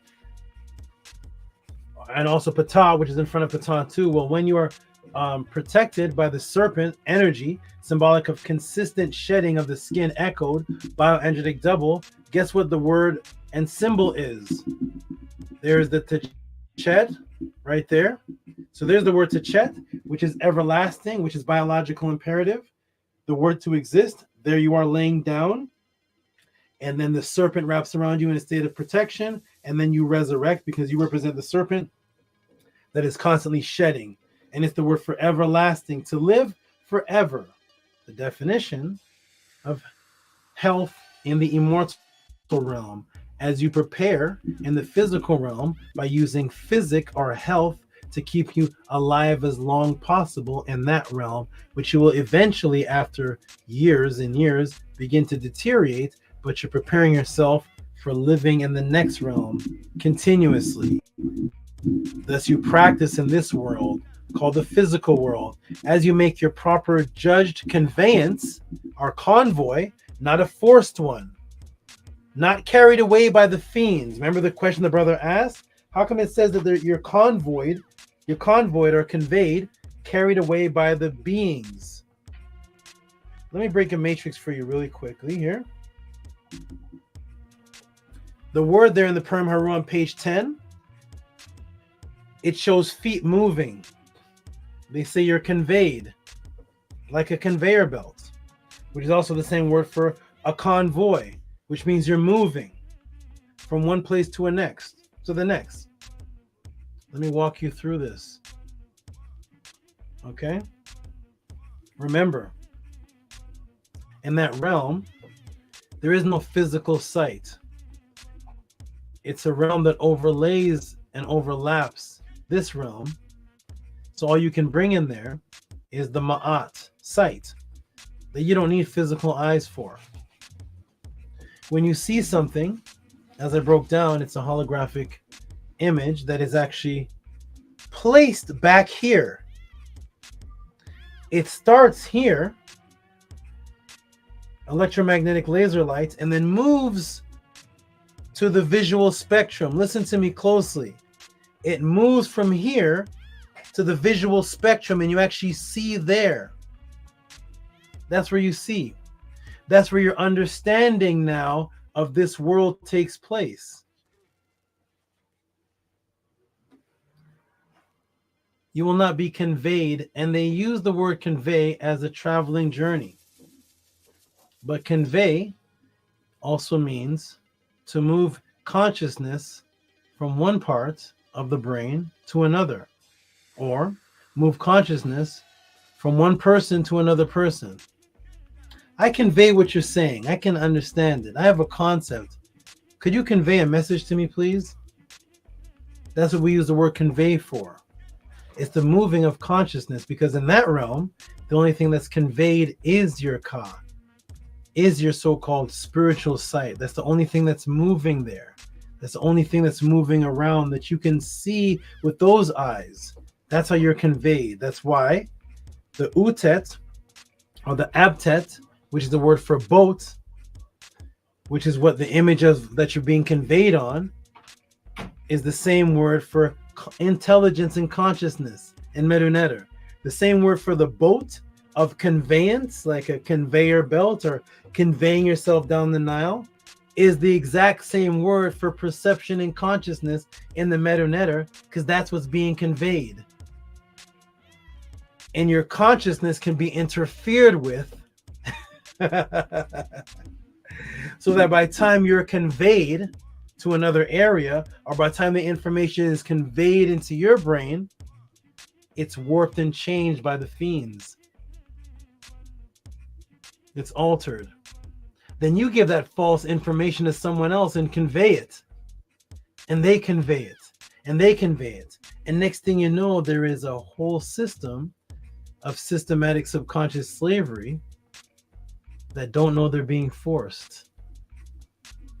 Because it was a friendly conveyed message that you got from somebody. I trust my mama. My mama told me about Jesus. Jesus, my mama would never lie to me. I love my mom. She conveyed Jesus to me. I know she's not the slave master. She's not forcing it on me.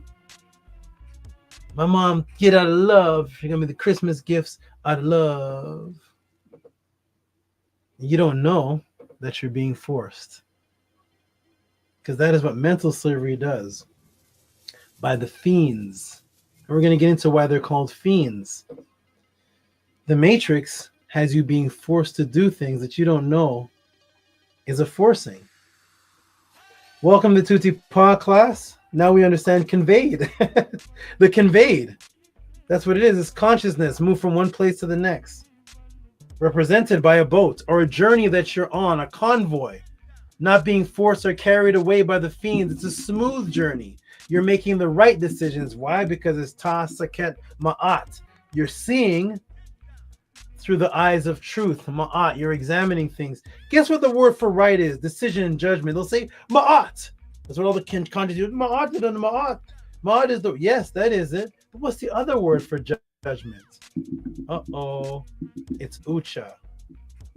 Why? Why am I bringing this up? It's Uacha. It means to decide, to judge, to pass a sentence, to rectify something. That means you're not just judging it saying something is bad. You're judging it to get to a solution. To rectify means that you're using your judgment to make something right. These are scales that people are calling the scales of Ma'at. It's called the Uacha. What does Uwacha mean? How else do you spell Uwacha or watch it? Uh-oh. The same light. Abtit, the east. That is coming out through the mountains while you're on that journey being conveyed. Moving your consciousness from one place to the next. It is the word Uwachit. Uwacha is that word that you're making your judgment by. And it's the same word, Uwachit, Techa, exact same word, which is symbolized by the Abtit from Ept, which is what? Left and heart, which is where your heart is placed inside of your body. Decisions made by the Eb, the heart. Represented by the left foot. Boom, a flame of the Ka as it travels east. As you, the rising sun. Guess what the other word for convoy or conveying is that you don't want to be forced by the fiends to do? What's the other word? Uh-oh. It's to watch it. The same word.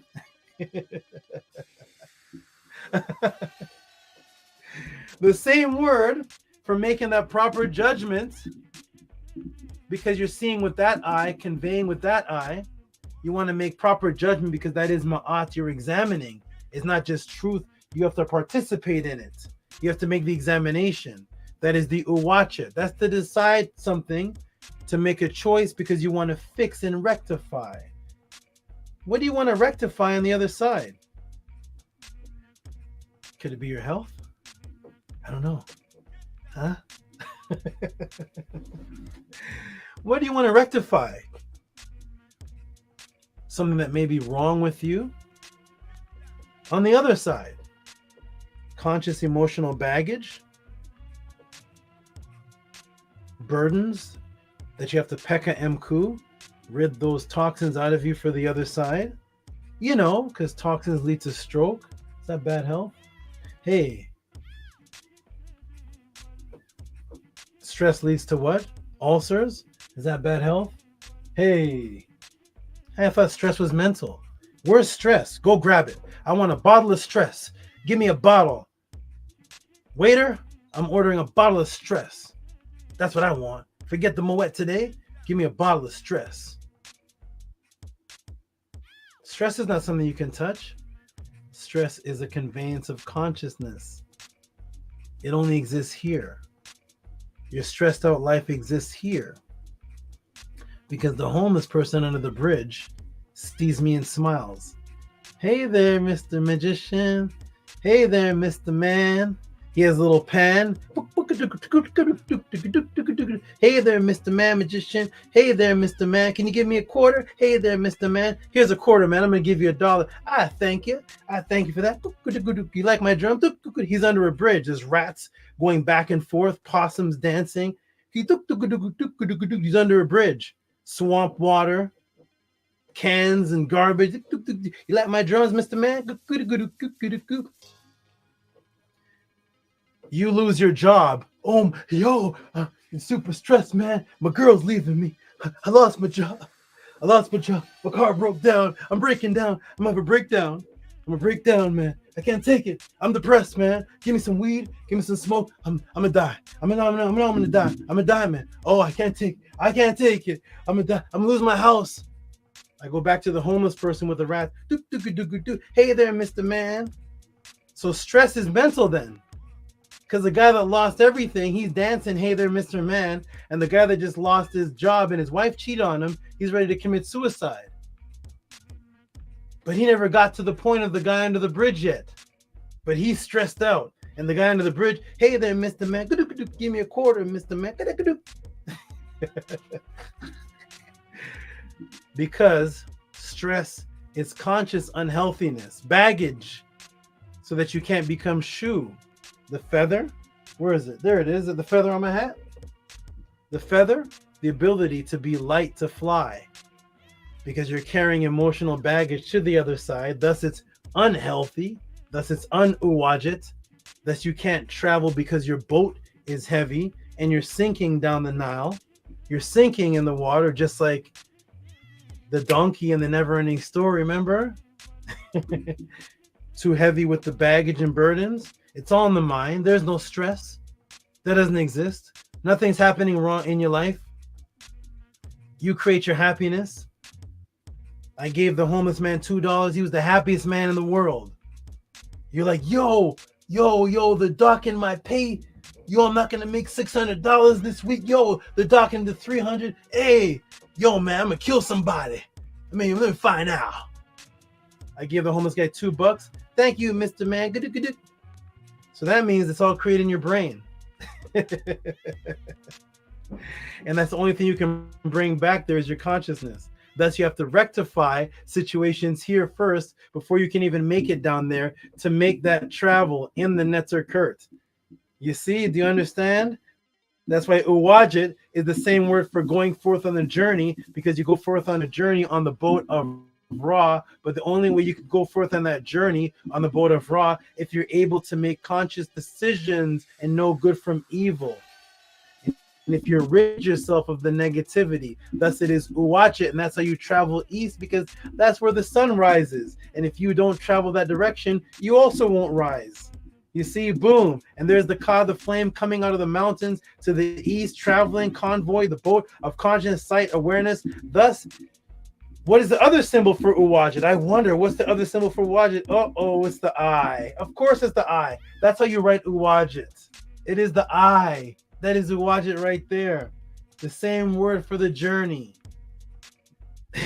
The same Tacha, Uwajit, which means eternity, immortality. The same word for the rising light out of the two mountains. The Ucha is the same word for the examining eye of Ma'at.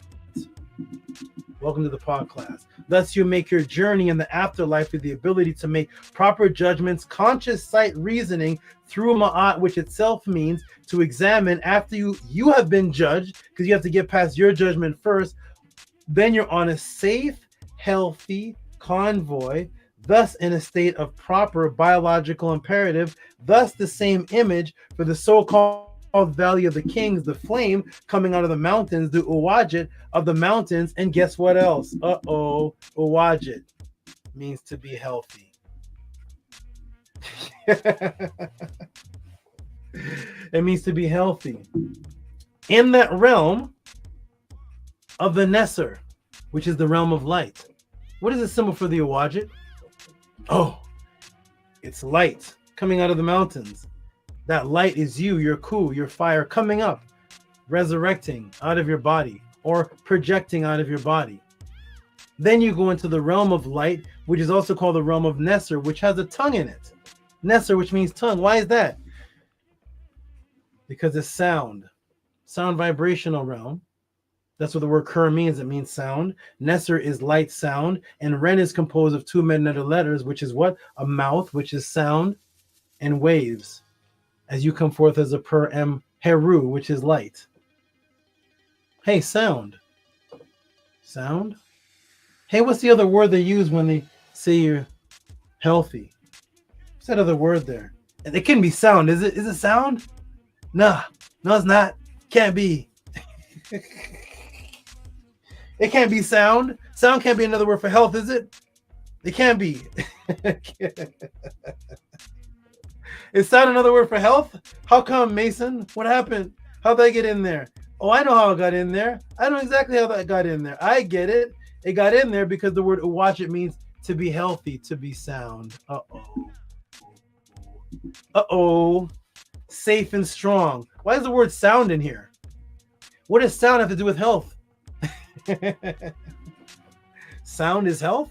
I heard a sound. Yeah, that means you're healthy, man. No, the sound frequency is what creates everything in that realm. Sound vibrational frequency is what creates you. That's why they can use sound to heal. I did a class on that. You find the frequency of something, you can heal it through sound, and you can break glass and destroy through sound. And there is the eye right there, the Uwajit. There is the light coming out of the mountains. There it is right there. And there is the Unk. There's Unk Uwajit Seneb right there. Life, strength, health right there. Boom. Wait, where have we seen health before? In the word physical. And that's why physics, a healing potion. A healing potion. Healthful regiment. Because you were practicing for all of this before you got there. You can't get there unless you have a healthy regiment. Nope. You're not going to get to the netter curd in a bag of Doritos, man. All right, so boom, because you are still on the physical state of physics, now just the subatomic state of late photonic quantum physics, the state of Pa or Pa, the double light realm of the resurrected East. That's the East. And of course, because you're going through tests on the other side, as Osiris did, on this side, who do you think is also there in the East waiting for you to distract you and consume your quantum biological imperative journey? Of course, those who are anti-biological imperative, making them represent spiritual impotency, waiting for you on the other side. Thus, they were called in the Per M HERU of Ani, page 143, chapter 27, the property of Seb to Osiris as concerning the fighting by the Persia tree. What's that all about? That's Set's fiends. This is the fight of this is Seb, Osiris, and Set. That story. Near him in Inu, children of the impotent. You see, anti-biological imperative. So they have to use the word impotent because it means the opposite of reproduction. It is the opposite, right? Because you can't reproduce with a soft ding-a-ling.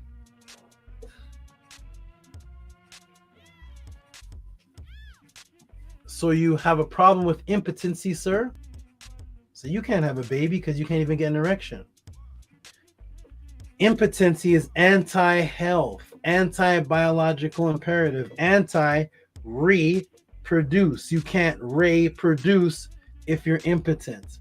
So that's the beings on the other side. What is their job? Is your focus is to live forever, watch it, to be eternal, to make that journey on the watch it, so that you can see and decide and make decisions, which is called watch it, so that you can be that light that raises through the mountains, which is called watch it, which is another word that means health, sound, which is the another word watch it.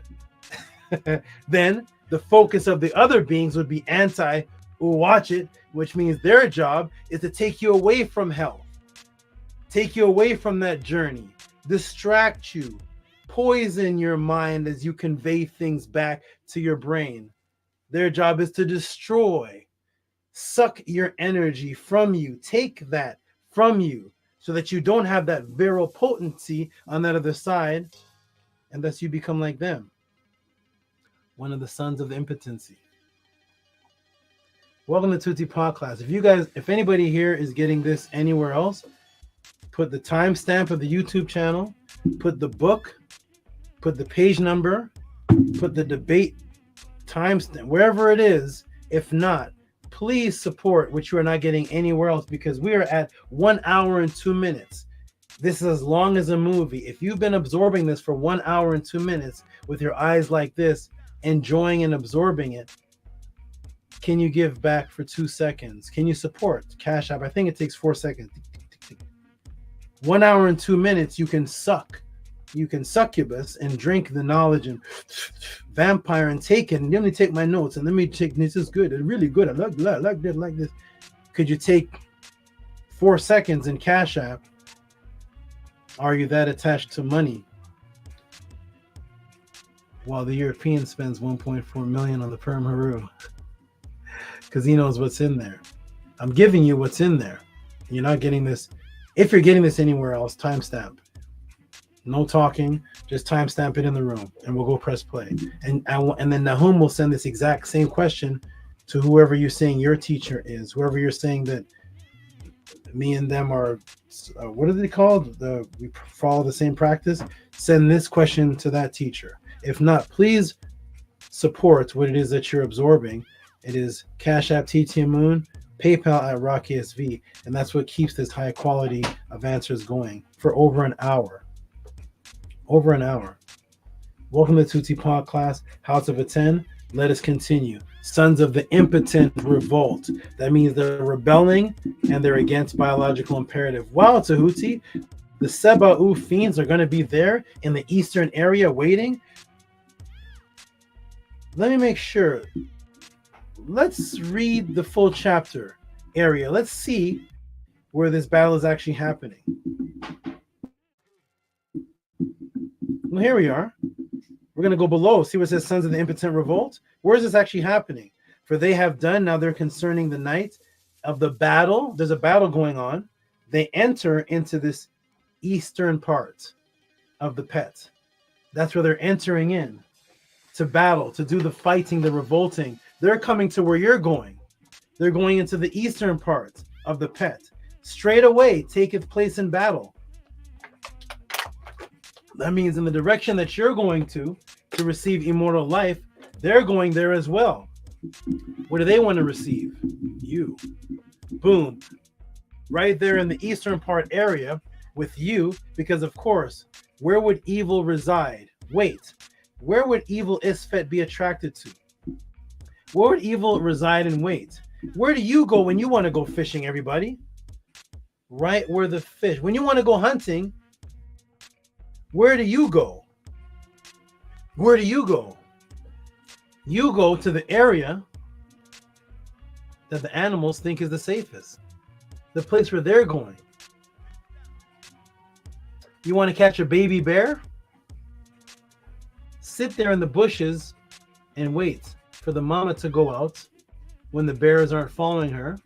She's going to go out. There's a time where bears go and catch salmon. You don't see no babies there. There's no babies there.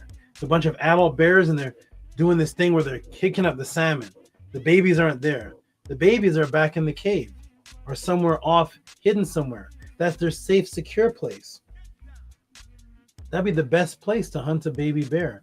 Where's the best place to catch fish? In the grass? No. Where they feel safe, right there in the water, where they can't really see you because it's kind of blurry.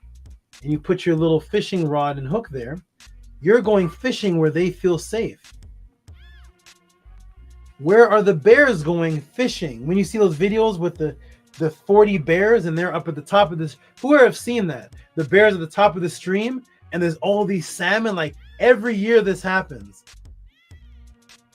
Every year this happens. Imagine every year for millions of years. Salmon's been around for millions of years. Bears have been around for millions of years. And imagine every year the bear is right there where the waterfall is, and the salmons are trying to make it upstream to mate or lay their eggs, and the bear is going whoop, whoop, whoop. Who here seen that video? Those videos. The bear is just there right there, and the salmon are going there every year because they say to themselves, we know this by now.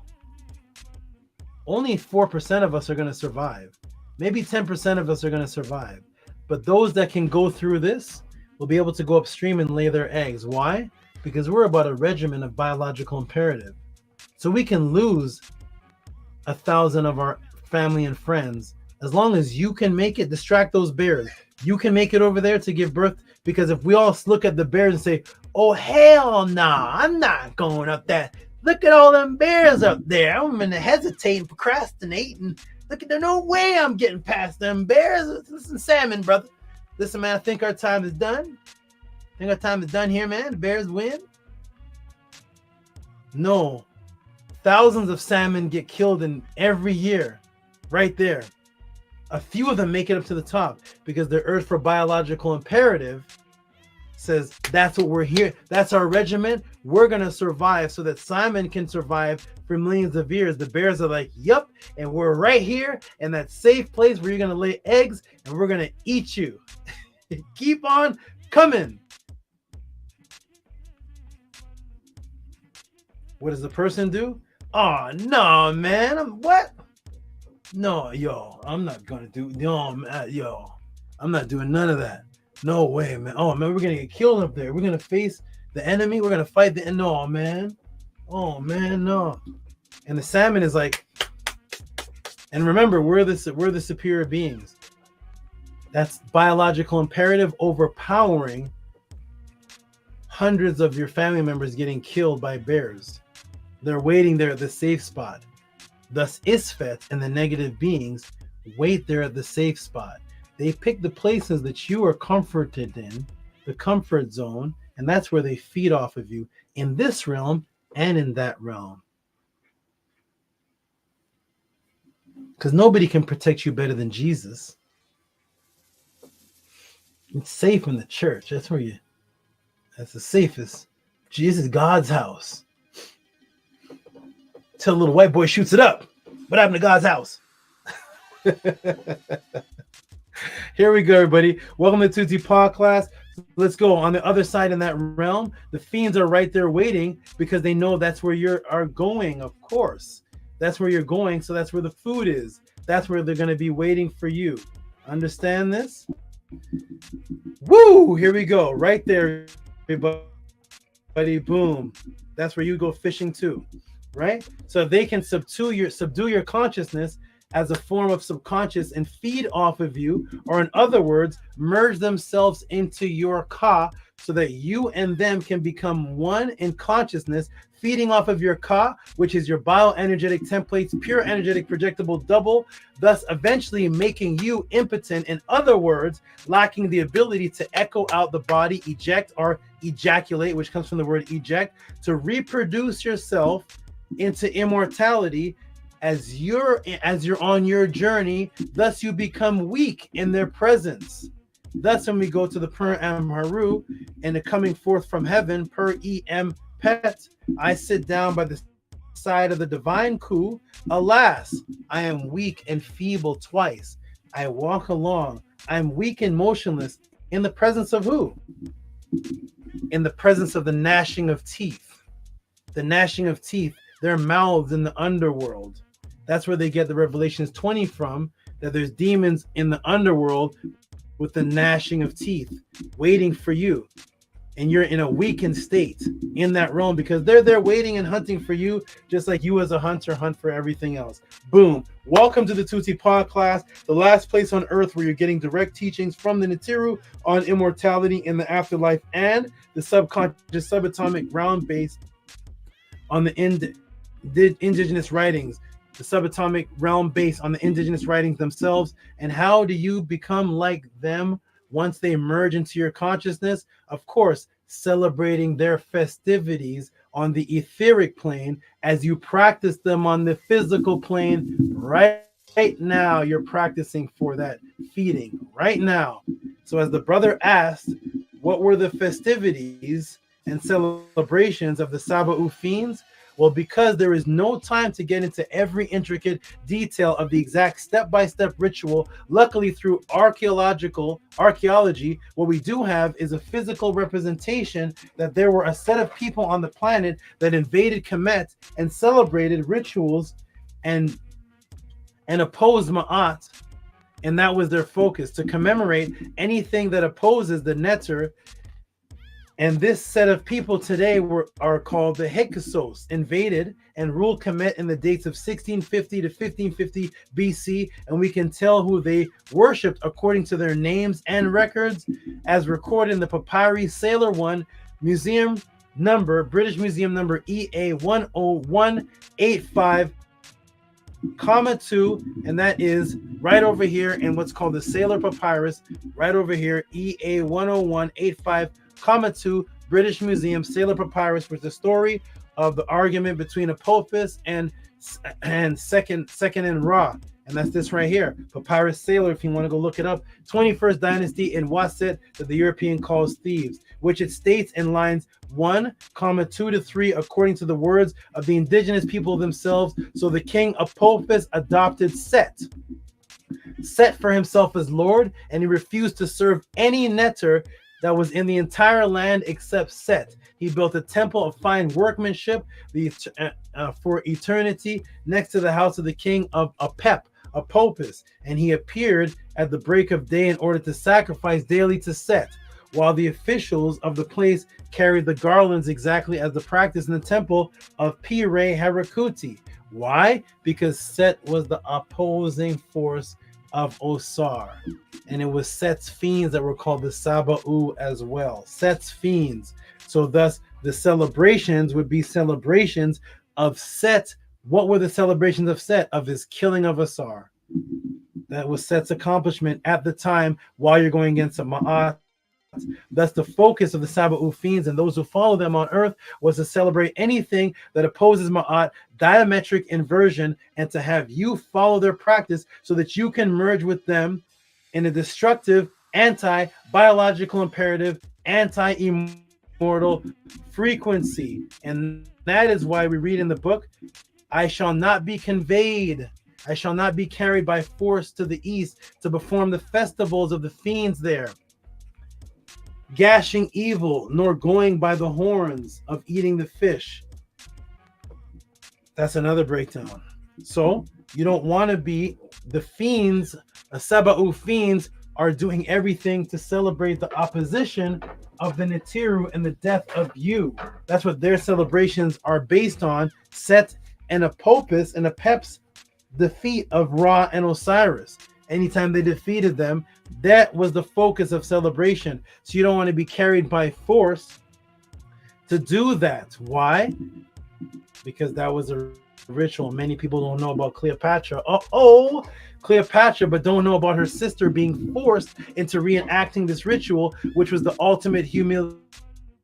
You see, in Kemet, it wasn't just about punishing and putting people in jail. Life was so honorable that one of the ultimate punishments would be humiliation. Humiliation, which is making you do something that opposes what your lifestyle is about. And thus, after Caesar takes over, Ptolemy the Eighth and Cleopatra was ordered to disband in their armies and subdue their dispute over the throne to his judgment in Alexandria. Cleopatra, one of her followers, smuggled her into the royal place, concealed her in a load of bedcloths. Ptolemy VIII understandably felt betrayed when he saw Cleopatra seated beside Caesar. What was happening with Cleopatra's family while she was doing this? She had overcome her political eclipse and again gained the chance to secure her father's throne. Caesar's resolution of their dispute revealed the full extent of Cleopatra's success. In accordance with the will of Ptolemy the Seventh, he forced her brother to again accept her as a queen and co-ruler of Egypt. In an attempt to diffuse hostility among Alexandrian decisions, Caesar also overturned Rome's annexation of Cyprus, returning the island to the Ptolemaic authority, and appointed as rulers of Cleopatra and the siblings. Because what happened to Cleopatra's siblings? The future Ptolemy XIV, and her remaining sister Arsenal. So what happened to Ptolemy XIV and Arsenal? Cleopatra had the satisfaction of seeing the death of her principal enemies, Ptolemy the Eighth. Remember, this is all her family members who had been killed in battle at Apothenos, and the other leaders of his regency council who had been executed on Caesar's order. Now, what about her sister? Her sister Arsenal, who had succeeded Ptolemy the Eighth as leader of the resistance to Caesar, was a prisoner, facing the humiliation of marching in Caesar's triumphs. Whenever he finally returned to Rome, Cleopatra received her reward when Caesar appointed her 10-year-old brother Ptolemy joined as rulers. What did she do? What did they make her do? What was a part of this ritual? Forcing her to celebrate in humiliation. In humiliation by performing the celebrations of what she would consider isfet to her. The ultimate humiliation is you're in there marching, Caesar, Caesar, Caesar won, Caesar won, Caesar, and he killed your people.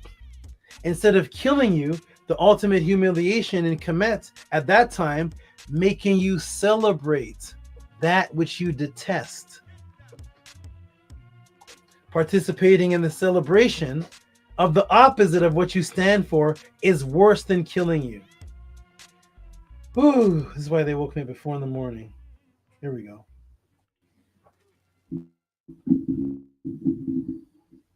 That is the ultimate torture for one wanting to become an Asar, which is an immortal being, would be being forced to celebrate with the fiends in the celebration of the reenactment of their killing of Asar, and you enjoying it with them. That's the ultimate punishment, being forced to be conveyed to celebrate in the celebrations of the SABA fiends that were under Set, who were killed Asar. So their celebration is in we succeeded, we killed Asar, we killed Asar, and having you over there dancing too, you finally made it to the Abti, made it traveling towards the east, and you finally get there, and now you're totally overcome by the SABA fiends that are making you celebrate the death of the man that you're trying to be in immortality by becoming one of the impotent ones.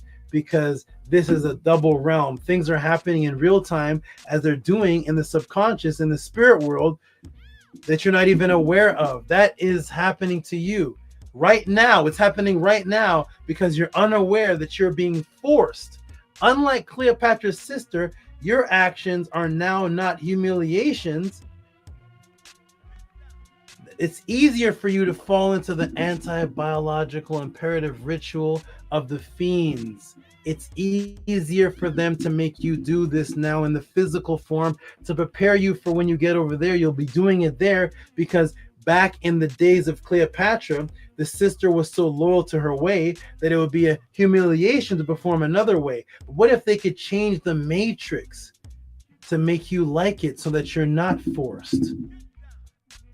You don't feel like you're being forced. So now you're practicing. That is a fiend. What is a fiend? One who does something addictive, uncontrollable, thus the lack of physical health regimen, participating in fiend-like celebrations on this physical plane to prepare you to be as a fiend on the other side. So here you are living this world as a fiend. Thanksgiving, happy Halloween. Let's stuff ourselves with all the candy. Happy Thanksgiving, the Thanksgiving and the feast, and let's eat the candy off the plate. Happy Halloween, and here's Bubba. Hey, Uncle Bubba, you make them big hot dogs are big, man. Those big your arm, man. I'm gonna eat them too, man. You got an Uncle Bubba. Happy New Year, January 1st, celebration. Uncle Bubba can make them wieners, man. Make them sausages. Now you're over here as an uncontrollable addict, eating everything, fiending for the candy, fiending for the cake, fiending for the hot dog, fiending for the McDonald's, fiending for every holiday is based on you feasting and feeding the physical body as they prepare you, and you don't even know you're doing it as a celebration of the fiends on this realm. So thus when you celebrate Thanksgiving, Christmas, happy Halloween, and happy New Year's, you're not even being humiliated anymore. Oh wow. So thus you're not even fighting it. They have you over here. They don't have to convey you by force now, because remember, this world is a practice for the next. So they can get you to do it all willingly in the matrix.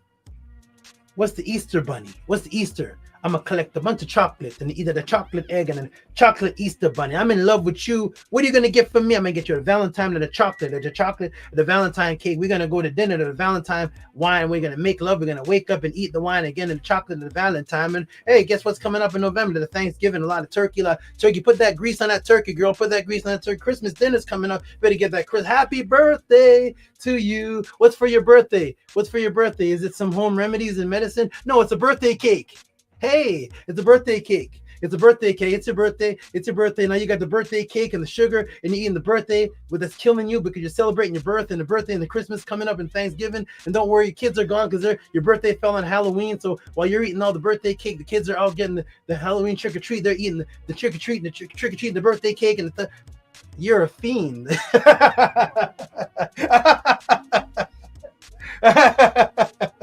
You're a fiend celebrating, but now, unlike 3,500 years ago, where the fiends would have to force you they would have to capture you and make you celebrate the death of Osiris. They don't now. Now you're happy to do it. You love it. You're loving it up. There's no forcing now. So that's when you die and you go into that realm. They just imitate it. They got you. Now you're the food of a succubus. Yum, yum.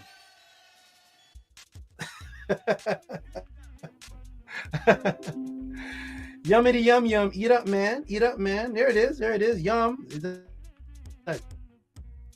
Good man. That's a good sausage. You don't know about sausage? You know about the sausage? You know about ho? What you know about that Christmas dinner right there? Look at that Christmas dinner. Hey, Aunt Marie, you got that cake for Christmas, man. I got a bunch of candy in my Christmas stock. Uncontrollable eating, just like a fiend. I shall not be conveyed. I shall not be carried by force to the east to perform the festivals, the holy days, the festivals of the fiends there. You don't have to worry about this plate. You don't have to worry about plate 18 anymore. Don't worry about this plate. Why? Because you're not being forced anymore. Thousands of years ago, it had been a forcing. being in the underworld, doing that nastiness would have been a forcing, but now the Matrix has actually created Orwellian diversion. Now there's no forcing, it's easy. The continuous function agenda of the Matrix to this day, the Orwellian diametric inversion, the Matrix's pleasure in watching you celebrate festivities that are a mockery to your own biological imperative and a mockery to your culture, but because you do not have the Uwajit eye, the golden eye, you don't have that eye of sound discernment regarding your own health, you are not even aware that you are subconsciously being forced, because you don't have that golden eye or that green eye, that Uwajit right there, which means sound right reasoning, the ability to decide and judge. You don't have that. Guess what else the eye Uwajit, the fire of the east, is? Guess what else it is? Woo-wee. Uh-oh, it's all your health aspects. Thought, sight, hearing, smell, touch, taste. The Uwajit of judgment with all six senses are in perfect health. Because remember, this physical realm is the realm of opportunity you were given to practice for the double realm that you will go to and inevitably face. The followers of Ma'at and the Neteru practice daily discipline in the physical realm here to be consciously disciplined in the realm of quantum light physics, what they call quantum physics, the realm you can't touch or see with your naked eye, but yet it's still physics, because now this is quantum physics, the under realm, the light world, the quantum physics. Both are natural states. This lack of discipline following the ceremony's celebration and Orwellian diametric results in a complete reflection in the other realm. Thus, you are preparing for your enslavement there. The followers of Ma'at do the opposite. Daily discipline in the physical realm here to be consciously disciplined in the realm of quantum physics. Hotep, I'm done. Matrix broken. And that was just part one. I actually had to stop abruptly due to the emergency situation of having to move an over 300-pound crocodile enclosure. You may not be able to relate. Support with Reciprocity. Cash App TTM Moon, PayPal at Rocky SV. 1 hour and 27 minutes. I'm done. Man, they woke me up at 4:30 in the morning for that. Hey, all right, everybody. I'm gonna put the link in the room. I hope Golden Eye could heard that answer. I'm gonna go and see what people thought of that answer of 1 hour and 27 minutes. If you're getting that from your teacher, put your teacher's link in the room, and I'm gonna become his student. If not, please support. Cash App TTM Moon, PayPal Rocky SV. I'm gonna have the team jump back in the room, tell everybody what they thought of the answer, tell everybody to support this. This is something that you are not getting anywhere else, and thus support. Cash App TTM Moon, PayPal at Rocky SV. Support this with a passion, because when this is not here, you will go back to the bickering and arguing. The bickering and arguing of the other channels. So make sure you support the House of ATTON, because if you don't support the House of ATTON, if you don't understand what is happening here and appreciate it, it will be gone, just like all your other movements got left of you. Support the House of ATTON. Cash App TTM Moon, PayPal Rocky SV. I'm gonna go check my Gmails now. I'm gonna let the team come in the room. Where's Menti Hotep? Where's Annie? Where's Primordial Thought? Where's Atef? Where's everybody? Jump in the room. Peace. I know. What'd you think of that answer, brother? I'm trying my best, man. They woke me up before. I didn't have all this answer before 4:30 in the morning. Go ahead. That answer was so healing. It was so mind-opening. For me personally, it was very, very healing. Very healing. It related to a lot of stuff in my life and in my weaknesses that I've seen in the past and in the present. And I just understand so much more. That was a huge Nefer breakdown. So Nefer. Wow.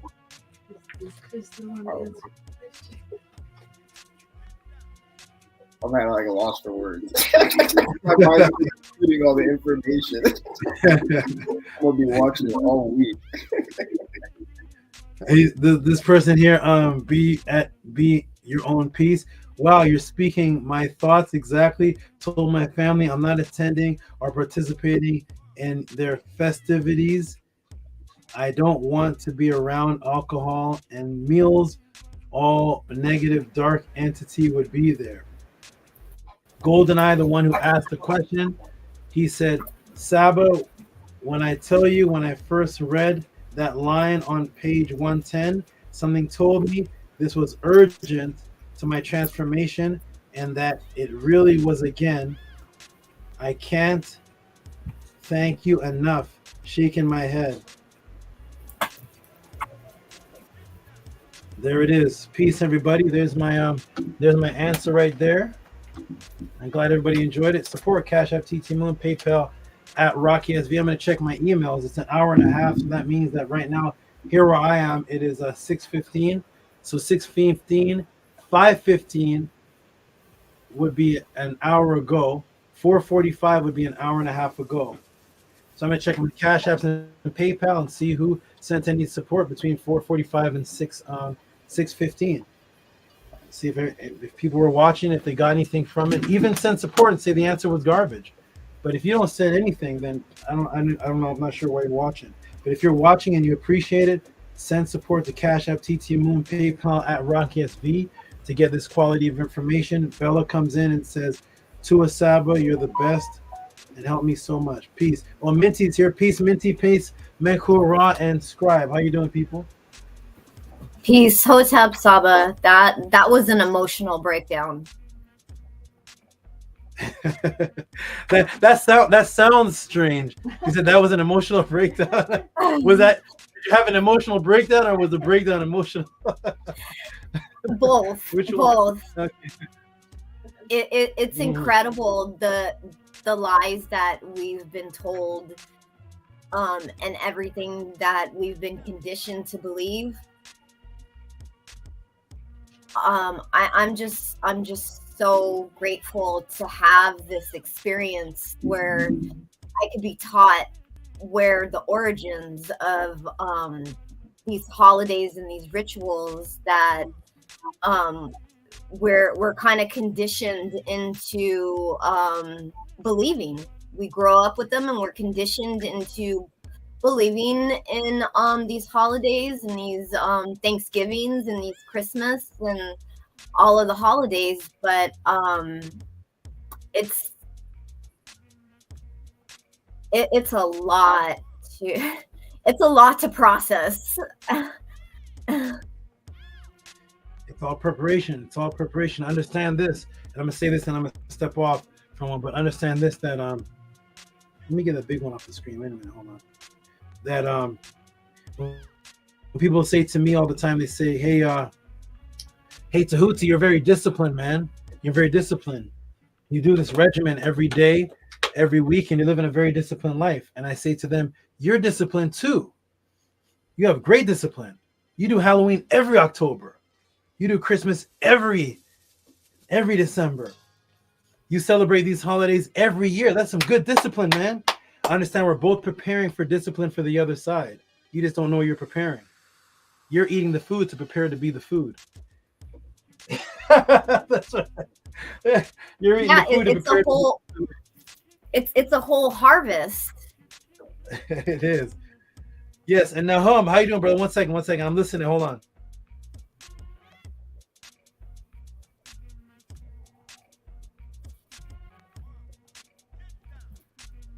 I'm listening, brother Nahum. How you doing, brother? This is the one, everybody, that asked the question. Oh, great question. It's hitting them Peace, what he actually asked. Yeah, so when I tell you, when I first read that line, like, it was like something just hit me to ask the question. I don't know what it was. I just don't know what it was. Just something about it.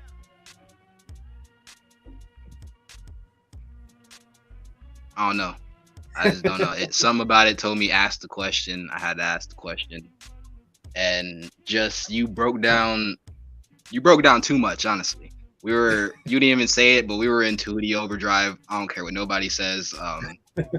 Like, you started piecing things together that I recognized from when I was like 5 years old, and I would have my satuts and upeshes. And I when you said about how all the baggage and stuff like that, it was funny because I actually correlated that literally, because I remember as I was young, it was easy to fly. Like I could do it effortlessly, like always. But as I got older, it was like I had to apply more willpower and force to like get myself off the ground. And only time I would ever, and then also saying the motionless and being motionless and like vulnerable and not being able to move. When I was young, I don't know if when you remember some of the stories I used to tell you about how I would have a lot of battles with beings. I would be overcome with fear, and when you would say that motionless, that correlated with me, because it was like you would get frozen in place, and the only time it would ever break is when I would break free of that fear, and like everything would become clear, like clarity. And how you would say they would manipulate your perception and like your like what you see and like what you get thrown into. When I would come to those realizations, whatever was coming at me, I would literally see them turn into a little frail thing that would try to run away from me. So like that just it blew me up, bro. Like, you getting $100, I don't care what nobody say. Like I'm sending another donation. Just man, just big ups. Like I don't know. House at 10 salute. My aunt salute. Just I don't know. Nini, oh good brother. I'm gonna step away now. Whenever I do these classes and also when I do the I do rituals with my Naturts, they don't get to see this part, but there's a thing I do with the wand over their head, and when it's done, they're knocked out. But when it's done, I release a sound of pain, because the thing that I'm doing with their wand takes something from my shoulder, and it takes energy from me, but they're knocked out. They don't know. But I always release a pain thing. And it's these answers are not just answers. If there's something else that's happening, that's why it's necessary for me to take the breaks in between. And there's also a performance. There's a lot of that's going into this answer, and I'm glad you truly appreciate it, because imagine having all this information in your mind, but you have to answer the next question, which has nothing to do with this one. So you have something kind of make to reset. Something was making me wonder if they knew that I needed to hear this, especially. Listen, I think we all needed to hear this. I'm telling you right now, I had no answer for. I had bits and pieces. I have a part 2. Can you hear me? Can everybody hear me? Yeah, I can hear you. I think Nahum has a choppy connection. I'm breaking up. Just one second. Okay, I think I came back. Can you hear me? I hear you now. Okay. I had bits and pieces of a whole nother answer that I had no energy for, and every time I tried to put that answer together, I kept falling asleep. I couldn't put that answer together.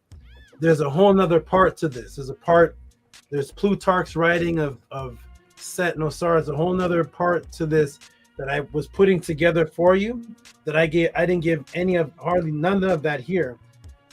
And I said, I'm not going to answer the question. I'm going to do this one question here on this this curvature flat earth, this spinning ball and thing, and I'm going to answer Nahum's next week.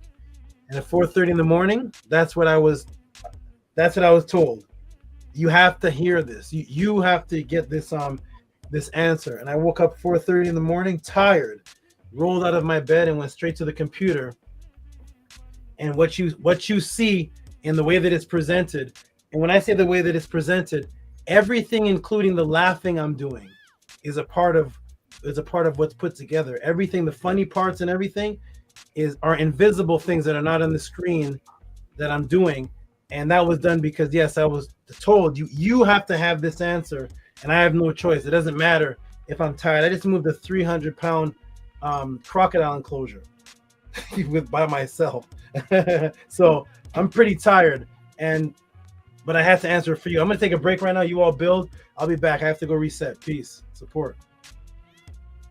Yeah, like I can't even sit still right now. Like I'm like I got so much pent up energy in me right now, because every time I hit one of these realizations, I just get really excited, and I got like just amped up energy. Like I feel like I could do a backflip.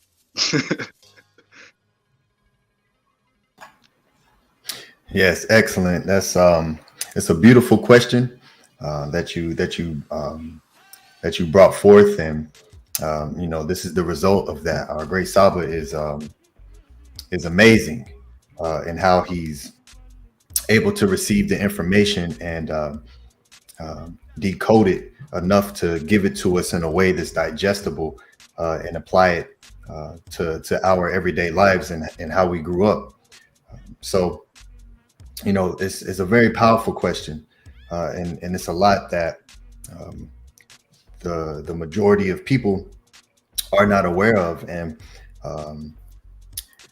it's just such a powerful thing to have the guidance, right? To have the direction and teaching of this is what is to come, and the preparation that's needed for it, right? The everyday lives that what we're all doing here now is practicing for what's to come after this, and to understand and know that it's not just like what Christianity teaches, like how he started off with the class, is that, you know, you can just ask for forgiveness.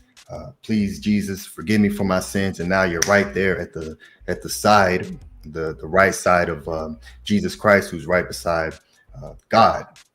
As you know, it's just they make it seem like you died and you just appear there.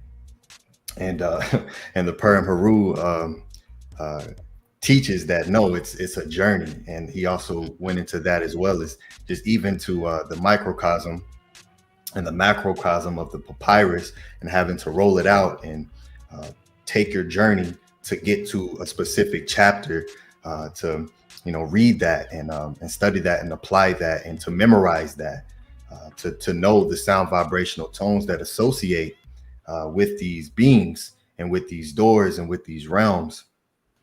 So the preparation that the ancestors left for us is just impeccable, and we have Tehuti here to completely explain it and break it down to us to where we understand that everything that we do every day is literally preparation for that. So what we're doing here, what we're intaking, what we're taking in, and the whole class of the watch it in the eye, and how it's all your senses, and, you know, to know that it's such powerful information that changes your life. Just this one class right here, and knowing that, you know, what it is that you take in is, you know, what you will be on that other side, that there are beings, conscious beings there waiting for you, and the ones who erected this matrix completely understand that and know that, which is why all these rituals are set up for us to perform in every day, every month. There's something happening to where we're indulging, and they're breeding us to become fiends ourselves, to overindulge in everything. This is especially on Thanksgiving. These it's just the overindulgence and taking in so much, and that's the complete opposite of what Ma'at is, the moderation. And, you know, it's our great Saba is just I'm just so thankful for him and being able to bring forward this information and answer these type of questions through what the ones who brought this forth for the planet in the first place, and explain it to it through their consciousness, through the consciousness of the Natiru. And it's so powerful because when you're aware of this, now you can do what's necessary to prepare yourself on through the daily journey, to cleanse yourself, to peka imku, and also build up your own weaponry, because that's also in the Purim HERU. You know, this is why the material representations of the axe. This isn't just we're warriors, we're fighters. We fight for what where we're going. You know, and even in this papyrus behind me, the teachings of the Amduat and the journey and all the Natiru that you see on the papyrus, with these fiends upside down, red, with their heads chopped off, decapitating, sekmet with blood. So the journey is a fight. It's not just, oh, you appear here, we're here, yay, let's celebrate. Like, no, it's a journey to get to where you need to go, because there are beings that are there waiting for everyone here to approach them. You know, and the watching the eye and the being able to have the discernment through all your senses to see through the illusions that come through. Just like how today we can see someone in a beautiful physical form, but within them is isfet. Within them is that ugliness, and it exists all throughout this reality here that we exist in. So hotep to our great Saba. Hope everyone is supporting this information, because where else you're gonna get this? You're not gonna get this nowhere. And it's this is something that's so important. So important for the ka, for the ba of each individual here.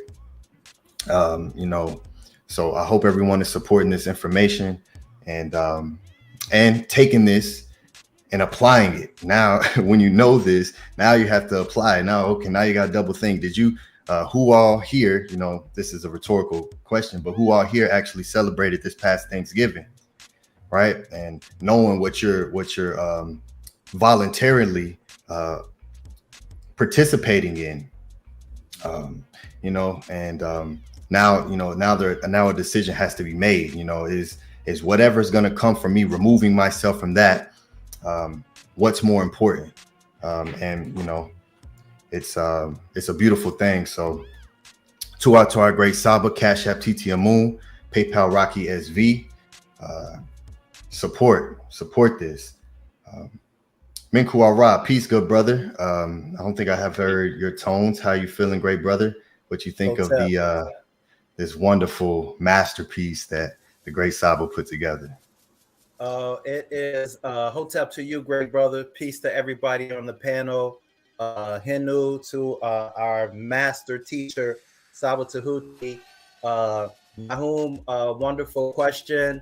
Today, this question confirmed what the Netaru were teaching me today. I have a new definition of good looking and looking good. And so Saba touched on the Tasaket Ma'at, the land of conscious memory of true sight. And the Neters were teaching me that once you come to the understanding of you watch it, and the ma'at is to examine, to see. And when you have this knowledge of the teachings, the followers of ma'at, when you have this understanding of the neters and the netrus, when you're in this energy, what Saba is teaching us is to look good. And so when you're looking at the neters in this teaching, you're looking good. And good looking is when you come home to your true identity and you're living in Ma'at and you're a follower of Ma'at, you are Nefer. Now you're good looking. This is what it means to be good looking. To look good is to see how the Neters saw. What Tehuti is teaching us is how to see and how to look good. And this is what I got today. And then Saba comes and he teaches that. And then I feel safe and I feel connected. And I'm in the magic and I'm being a follower and I'm serving and I'm trying to purify my heart as much as I can. And this is my life. And so I'm getting the stuff, and it's just me. You know what I mean? I'm hearing this, and it would never make any sense to anyone else.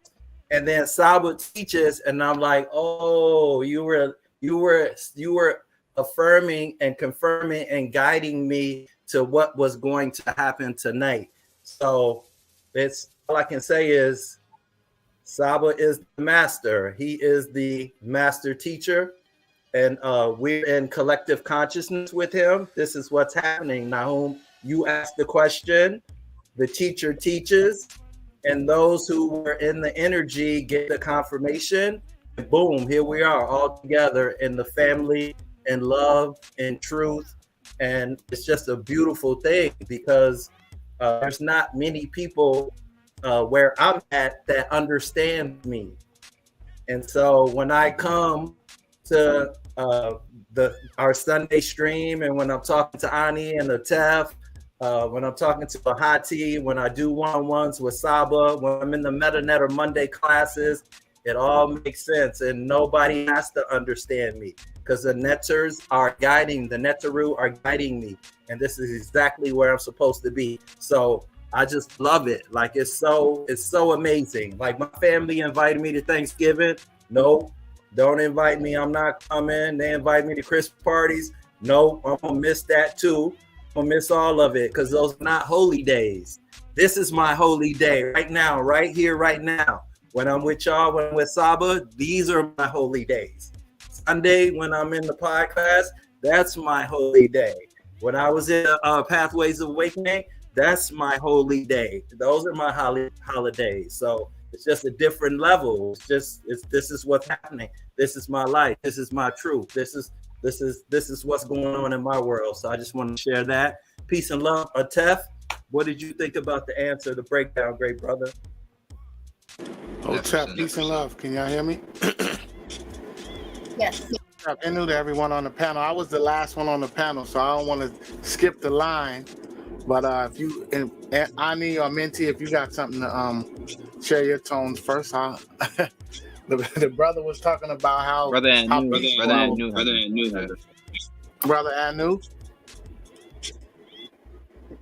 Peace and love. Peace and love. To all for letting me speak, and to all of you. To all NAHUM for asking that beautiful question. To all Sabatudi for answering that beautiful question. I'm so appreciative for Sabatudi, because if it wasn't for him, I'd be getting turned into food right now. And instead, I'm getting turned into a netto. That's all I have to say. That's facts. Yeah. That's beautiful. Yeah, Brother Tough, before you go, I just want to say it before you do. Everything is a lie. Everything is a lie. So you can have the square now. That is so true. And new to everybody on the panel. And new to our great SABA Tehuti. You know, the thoughts that come to my mind, of course, are how grateful I am to have a teacher and to be given this information and to learn about our actual culture versus learning about everybody else's culture. That's what I say all the time. Once you remove all the isfet and arguing and confusion and all of these smart brothers, what do you have left? How are you living your life? What is the end goal? Are you living in a way that's going to make you immortal? Are you practicing, as Saba pointed out? Or are you arguing? What are you spending your time on? Because your time is valuable. The life that you have here, what are you spending it on? What do you deem as valuable if it's not your immortality? So in having us celebrate all of their celebrations and teaching us their lies and just participating, as Ani said, we've forgotten. That's how important our memory is. They've completely robbed us and stripped us of everything. So, you know, I'm eternally grateful to Saba. And, you know, my family, what is it worth to my family? You know, when he was showing the papyrus of Ani, his wife was in there with him, you know, in that realm that he taught about. So, you know, for me, being a Tef, I'm learning so much along this journey. And really, really, really starting to learn what really is valuable, because we were taught consumption, but what was we consuming? Everything that was negative. We wasn't consuming stuff that was positively feeding us. You know, we think we're getting a good meal and the food is nutrient deficient. The information we consuming into our thought process is deficient. It's a lie. What we're seeing in the world, we're seeing the world as if it's a lie. We're not seeing it for how we should be living and what we should be doing. So we're listening to lies, we're seeing lies, we're just consuming everything that's detrimental to us. You know, I'm grateful to have a teacher like our SABA, and to be in this energy with all of you all, you know, because I know it's not a mistake. And I know, as Menku Ara said, I'm supposed to be here. And where I'm at on this journey, I'm loving it because it's my journey. You know, it's my individual journey. So it feels like I waited my whole life for this. And I did, you know, up until now. So right now where I'm at, when I evaluate it based on where I was, I'm eternally grateful, because now I'm beginning to really, really see what is really valuable to me and my family, you know? And the immortality that SABA teaches us about when it comes to our own writings, it's you can't, it's, you know, it's worth, it's invaluable. It just, so I'm grateful. And I'm gonna leave it at that. Hotep Ma'at, like, subscribe, and comment. House of ATTON, you know, there's no other teacher on the internet, period, giving us this information. And, you know, definitely looking forward to going to the brothers platform and expanding. I'm definitely looking forward to that. The House of ATTON, you know, it's a process, brick by brick, as I say. So, HERU to everybody on the panel. And it's good to see you, Nahum, coming up, brother. It was good to see Chris Harris on the panel. You know, we like to see faces. I want to make sure everybody not a bot. Trying to see, you know, what's real. Not what they telling us is real. So, yeah, I'm tired of living a lie. So, you know, support our great SABA. Support what is important to you. Peace and love. Hotep Ma'at.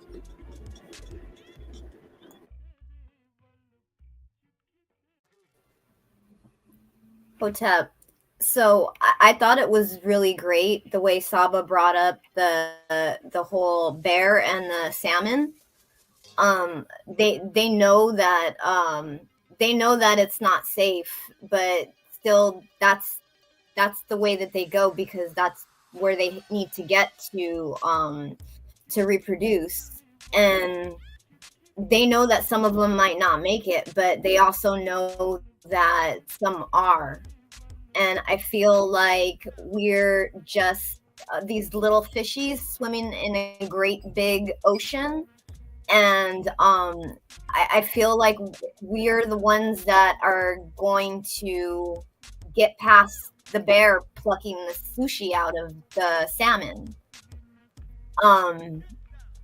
I just think it's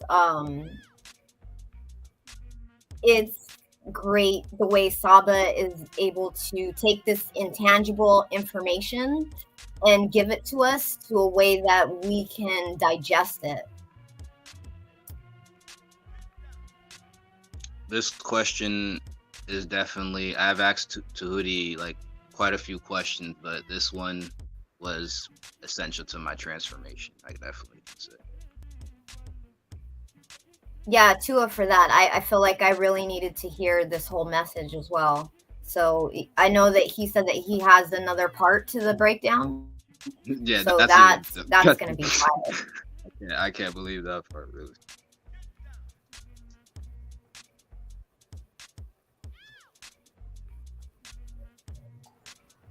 Hey, brother Nahum, your raw minerals?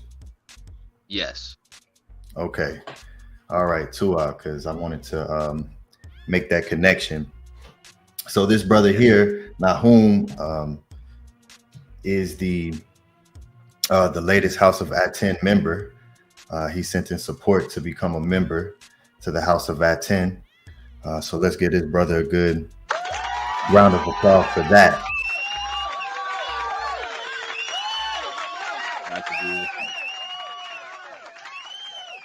Ecstatic to be here. Yes. Yeah, Tua, good brother. Yeah, this particular class, man, is it's so important. And one of the things I love about the meta-netter is the fact that the word, because it's not so much based on the spelling, because you can spell a word many different ways, and you can see that even in the names.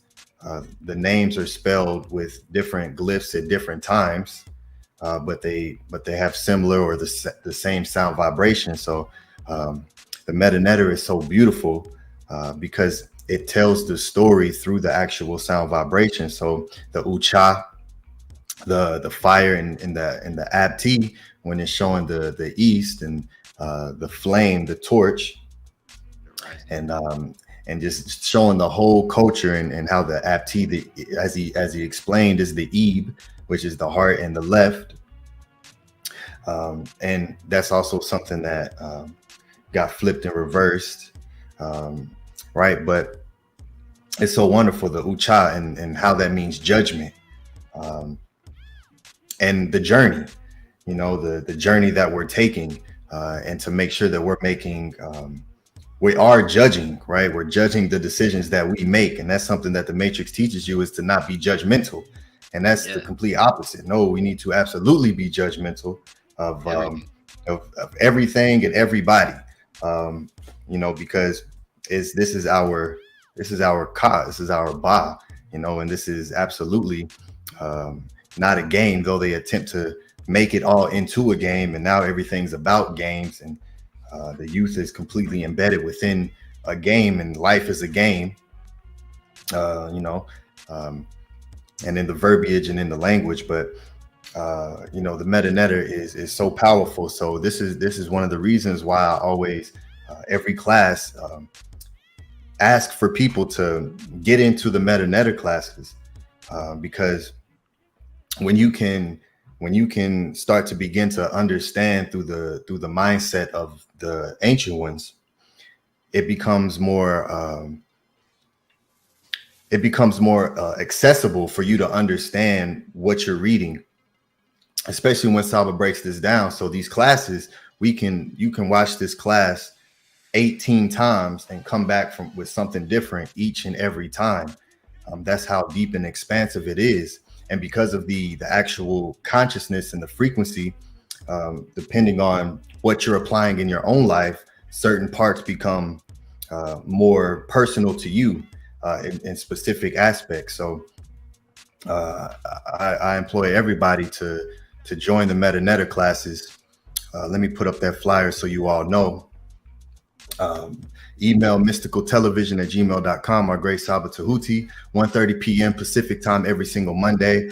These are pod classes that are more in a personalized section, more personalized environment, and it's just it's so beautiful. It's so powerful to understand where the concept of the putting written language alongside the sound vibration to begin to attain eternal life, because of everything is made up of the sound vibration. And this is what our great SABA continuously teaches us in some way in every single class, and which is what the House of ATTON is a representation of.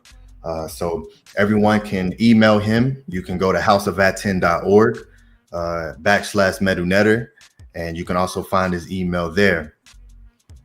And the classes are just for what you pay to get these classes is just amazing. That our SABA, this is a true reflection that our SABA loves to not only teach, but wants us to have the information available to us, so that we can utilize this.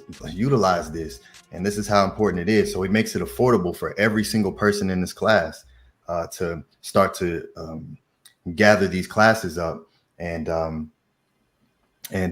take your consciousness to the next level. So everyone do that. Everyone reach out to our SABA and join in on these meta-netter classes. Get the recordings. Yeah, get the recordings. Last week's class was Oh, sorry about that. Oh, it's okay. So yes, go ahead and get the recordings. Start to go through them alongside these pod classes, and you will begin to make connections that you've never made before. And you know, it's just such a powerful thing. So these pod classes are a gem that will be here forever, and something that we'll be able to always come back to. And even if it's not on here on YouTube, you know, you can download these classes, and that way you can access them offline. Because as I said, he's going over an hour per question, and as he just said, Nahum, you know, this wasn't even what he was going to originally present, and that's how it happens for our great Saba. And you know, the Purim HERU is so full of it's just so powerful, and the only way, and this is what started the Metaneta classes, you know, this is going into the Purim HERU and beginning to understand it, because when you first open up that book, you're gonna be completely ignorant to what this says. It's impossible to read it with the English there. It's like, what is this even saying? What does this mean? And you know, and our great Saba shows us, you know, through the etymology, hey, what does physical mean? Oh, it's something that you touch, and nope, snake style. Let me go ahead and show you that that's not what it means. You know, and we have to do that with every single word that we're using. Every word, we do not know what we're saying and what we're speaking. So it's a very tedious process of discipline and consistency, and putting in your own work. Our Saba is the doorway. We have to walk through the doorway and apply what he's teaching. Go ahead, good brother Nahum. I just wanted to say something real quick. I feel like it's another psyop. When they say it's not that deep, it's really that deep. Trust me, it is really that deep. They are not. It's not semantics or nothing like that. It's literally that deep. It is, absolutely. And just like Minko Ara said, you know, when certain family members reach out and, hey, we're doing this, and no thank you, I appreciate the offer. And you know, some people say, oh well, I don't celebrate, but it's just a time to get together with family. And you know, like you said, well, it is that deep. So yeah, you know, I'm okay with saying no, I don't celebrate that, and I'm not going to perform that ritual with you all, because you all don't know what you're doing. If I was to ask you, why are you doing that, you will not be able to explain to me why you're doing it. So why am I going to do it with you? I know why you're doing it, but if you can't teach me and tell me why you're doing it, why am I going to participate in that? Because it is that deep. So you're absolutely right, great brother. Go ahead, Minty Hotep, you were going to speak.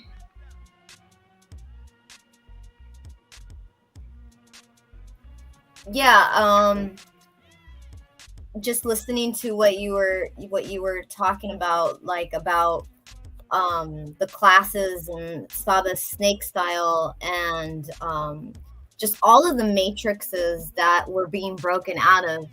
You know, sometimes I don't do a lot of interactions with other people, but and then I'll find myself on a platform like this, where now I'm doing the most talking that I've probably done since in the whole week. So sometimes it with all of this expansion of consciousness and all of this reprogramming myself to choose different words and to communicate differently, and not being in the matrix and breaking myself out of the patterns. I just think it's really important to acknowledge the fact that everything, like Atef said, everything is a lie, but our Saba is here to not only show us proof of what the lie is, to give us a way out of it, and to apply that into our actual lives to make a difference.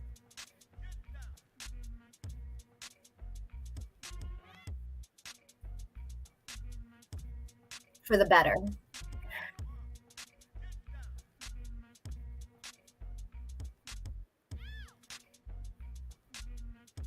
And I'll end right there.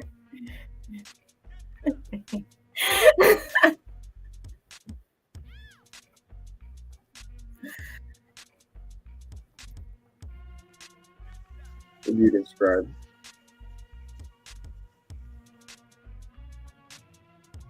Oh, Ani, you're muted.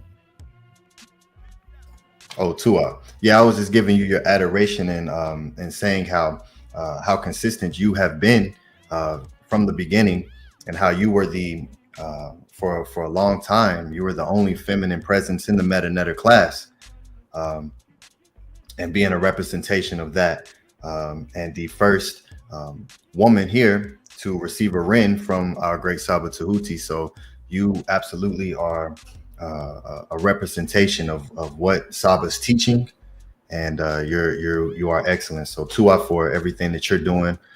You support, you know, when we were the teachings of Ma'at, anything that we needed. Our great SABA, now the House of ATTON. You know, you are excellent. So to our sister for being who you are, and staying through the fight, and not allowing the ISFAT to enter and push you away, as it happens to so many people that we see. So Tua to you. Nani Ugh, brother, Tua for those words of kindness. That means a lot. Yeah, I remember when it was just welcome back, Saba. I remember when it was just me as the feminine presence here, and I thought it was really important for me to bring my presence forth, so other sisters out there will feel comfortable in doing so. It's really beautiful what's happening here. This is something that I'm really looking forward to building my future and House of ATTON forever.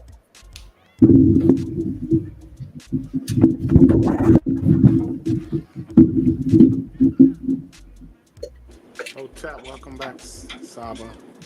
Yeah.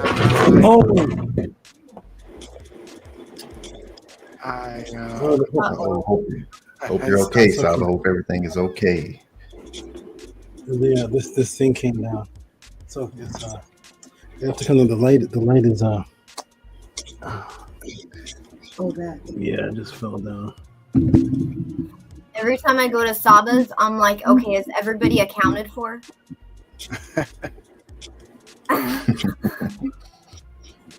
Yes. And then oh, and peace, good brother Anu too. I'm glad to see you coming up to the panel now every show, and representing. You have a powerful name, good brother, and we appreciate seeing you here, and hope continue to see you here and build with you, good brother. So peace and love to you.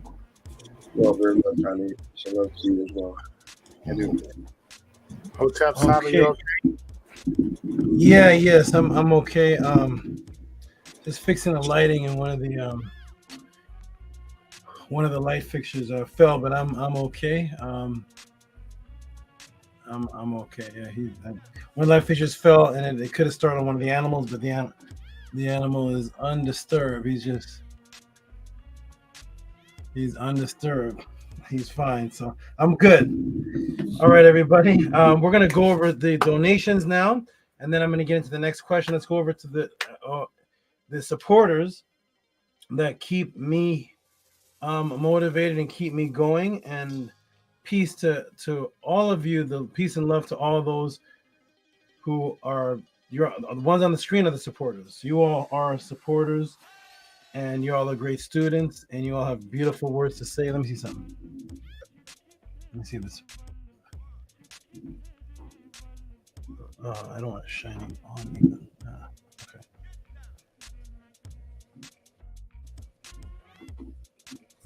Okay. You all have great. Ooh, hold on. Okay, you have beautiful words to say, and I'm very appreciative. Thank you all for everything you are doing. And just as I come back, peace to this brother. I haven't seen this brother in a couple of weeks. He sent me an email. I wanted to get clarity on it. I don't know if the email, brother. I don't know if the email was you saying you were going to send a question on that topic, or if you're asking me if I can answer something like that. I'm not sure. I emailed you. I didn't get a response. Glad to see you're safe and okay, and are back. Peace and Pharaoh. Peace and love. Okay, let's get to these donations, the support, and then I'm gonna get to the next question. Let's check it out. So I'm gonna check my Cash Apps and see if in the last 2 hours anything came for that that donation. That I'm reading the word donation. that breakdown and explanation. I'm refreshing the page, and 620. I see a couple. Okay. Couple came in.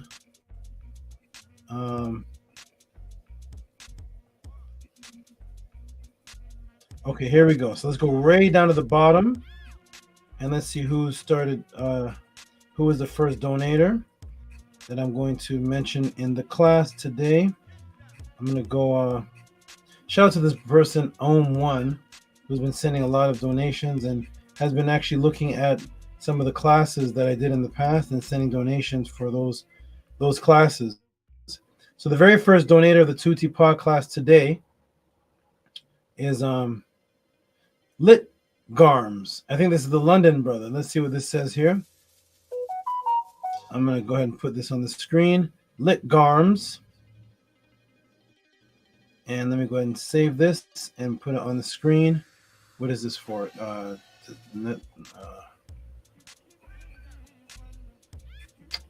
NAHUM. My computer is hold on. My computer is slow down.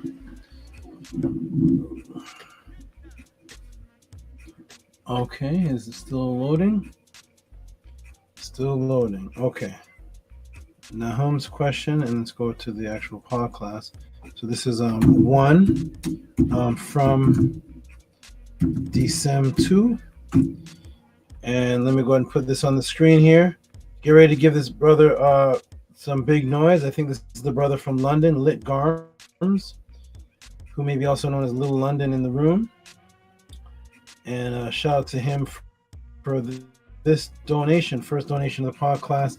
Lit Garms, $30.05. It says a breakdown of self-control and willpower.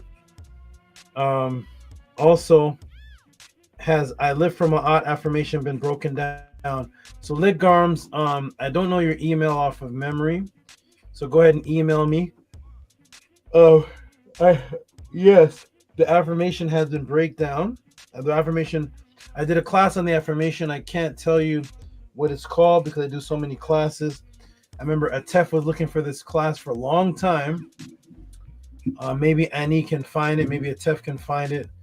Maybe Menti can find it, and we'll guide you through. If I can't find it, then I'll go ahead and do the class again.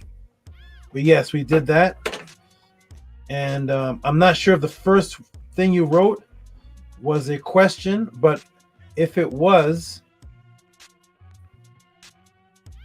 this class that I just taught was definitely about the repercussions of lack of self-control. Lack of self-control is what this class was actually all about, mostly about.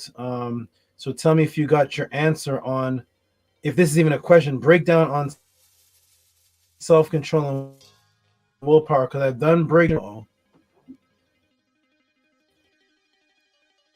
Can you all see me and hear me still? Yes. Can anybody see and hear me? Yes.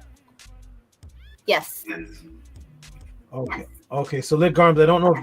Thank you. I don't know if this is a donation for you watching a class I did on willpower and self-control, or if you have a question specifically about it.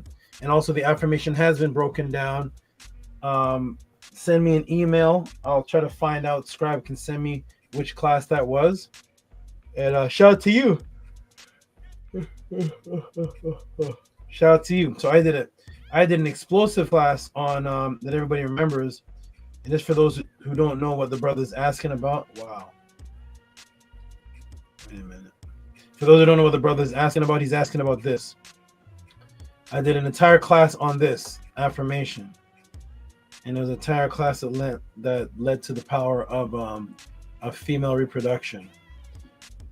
All right, so thank you, good brother. Did you already give him some noise, Scribe? Okay.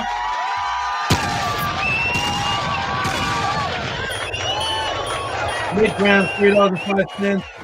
Thank you very much. Appreciate you. You are great and grand. Your Cash App, your donations are great and they're large. Okay, speaking of a new consistent donator, this is a person here who's actually donated for watching classes from the past, finding them, appreciating them, and send me a donation based on their appreciation from a class they did in the past. This is ATTON1, who said $15 for the Naga breakdown and exposing myth use. $15. Anytime you give a tip, you're gonna get some noise. So this is a tip for the Naga breakdown. Give them some claps, please.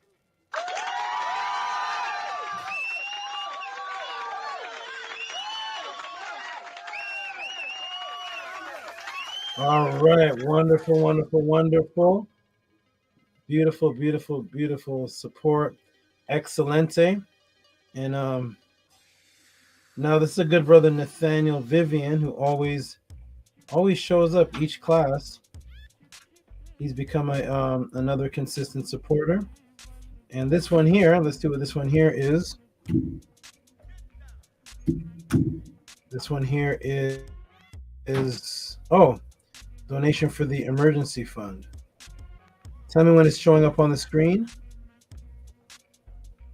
Shout out to Nathaniel Vivian for emergency situation. I appreciate you, SABA. Shout out to you. What's up?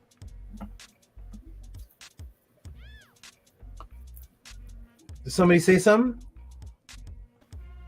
Yeah, Nathaniel Vivian is up.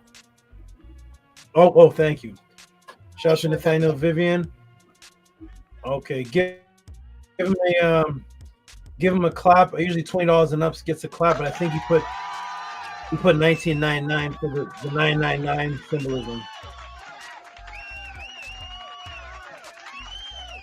Shout out to you, and I'm gonna put emerge because this is for the emergency fund, the emergency help. Thank you so much, because it's like going through a item graveyard.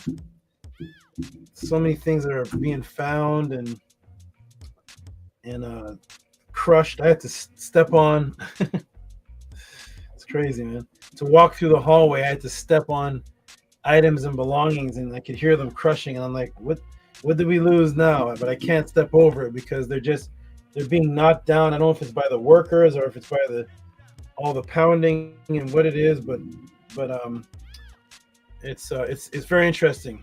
So I'm like, oh, what got crushed now? But I have to walk over it to get to the other side because I can't even walk to it to pick it up. It's just, it's amazing what's happening over here. Shout out to the supporters. Shout out to the supporters.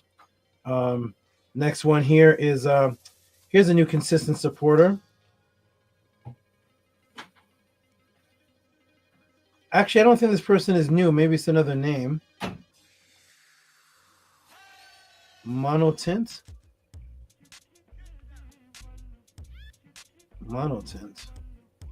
Okay. Shout out to Monotint. Let me go and put him up on the screen. Shout out to Monotint. Appreciate you. And this is what's this one here? How much is this? 1452. It says Hotep Master Teacher SABA, Tehuti, adoration and enough respect to you and your team. Respect. Okay. Nice. Thank you. Beautiful. Much respect. I like how you all are creating these Tua Ishin and some respect. There's a couple other ones, but Nice creative thing you're doing. Awesome. Uh-oh. I'm going to save this one. I'm going to save this because this is that's for support for the next question I'm going to actually answer. So that didn't get good support. Didn't get too good of a support for the answer I'm about to give. Oh, look at this. One, he just sent one for or she sent one for, what was that, Nag Shampa and the myth breakdown. And this person is awesome. This person is going through all the pod classes and literally giving a donation. What an honorable person. Giving a donation as if they were there.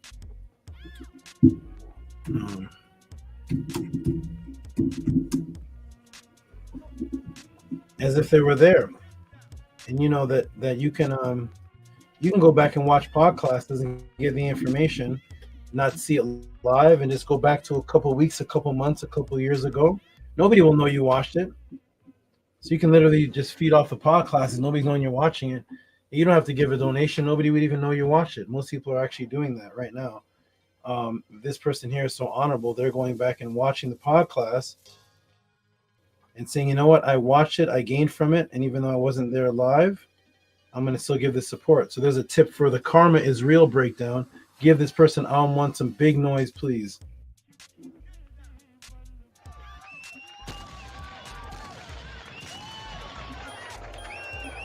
Turn that up a little bit. It's very low.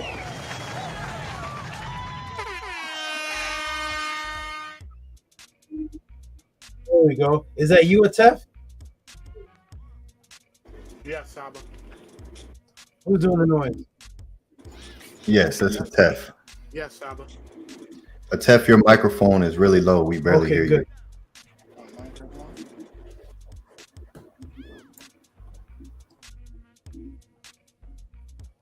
Shout out to Om1. Thank you, Atef, for the turn up your noise. We couldn't quite hear it much first. Thank you. And next donation in the Tutsi Pod class. Oh, I'm gonna save this one. Oh wait, what's this? Oh, I'm gonna save this big one. I don't want to. I'm gonna save this big one. Somebody in the panel right here just gave a big donation. I'm gonna read that towards the end of the class. I know how people's minds work, so I'm gonna read that towards the end. So shout out to Nito Campbell. Is Nito Campbell here? And let me give a shout out to Nito Campbell. Is Nito Campbell on the screen? Yes, it's Yes. Saba. Can you all hear me? Okay, shout out to Nito Campbell. He says, what did he say here? He says, who's that?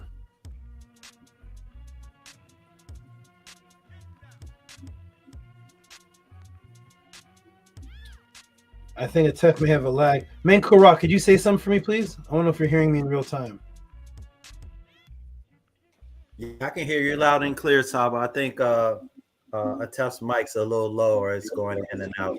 Low, can you hear me now? Yes. Okay. Shout out to Neil Campbell, who says, does that say peace everyone on the screen? Yes. Shout out to Nito Campbell. Appreciate you, good brother. Peace to you. Also known as Squano Trending. I believe that's how you say it. Shout out to hey, shout out to, is this Mr. Atef?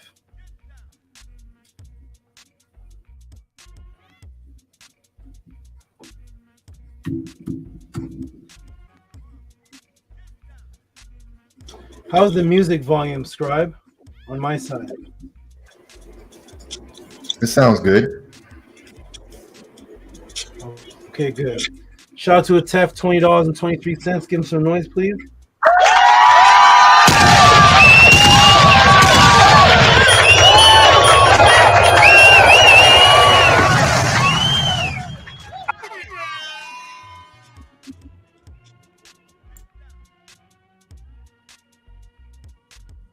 Shout out to Atef, $20.23. And I'm going to go ahead and read what it says here. It says, Hotep, great SABA. Tua Ishin. Hotep to you, good brother. Appreciate you, good brother Atef, consistent supporter every week. Great brother. Every week, I think, since the Podclass has started. Thank you. Great SABA. Let me check. Wonderful, wonderful. 58, 59. Hey, Scribe, was the last Podclass we did, was it 59, right? 58? 59. The last MetaNetter class. Let me check and double check yes, it's class 59. Class 59? Yes. Okay, shout out to MetaNetter class.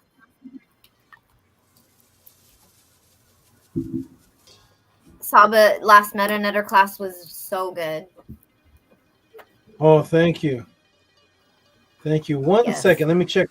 Let me check on something here. This is a shout out to what's this? Okay. Oh, I gotta check on the email. Where's his email? Okay. We got a beautiful email.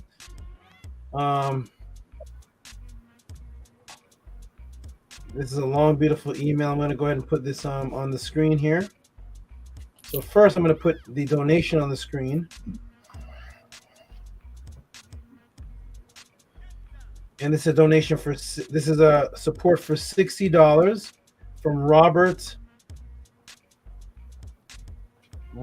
E. Williams. Tell me you all, please, when it goes on the screen.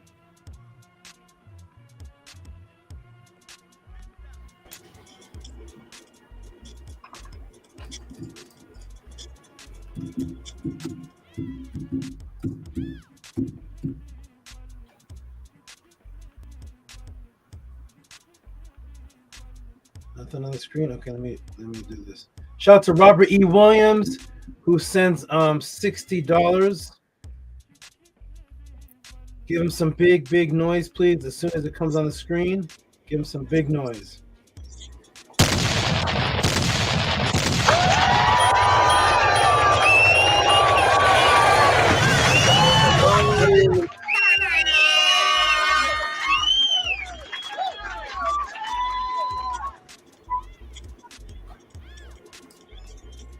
Shout out to Robert E. Williams. And what does it say there on the screen? Scribe, what does that say? It says $60 for the last 3 MetaNetter classes. Last 3 MetaNetter classes. Okay, wonderful. That would be 59 was the last one, right? Yep. Yes.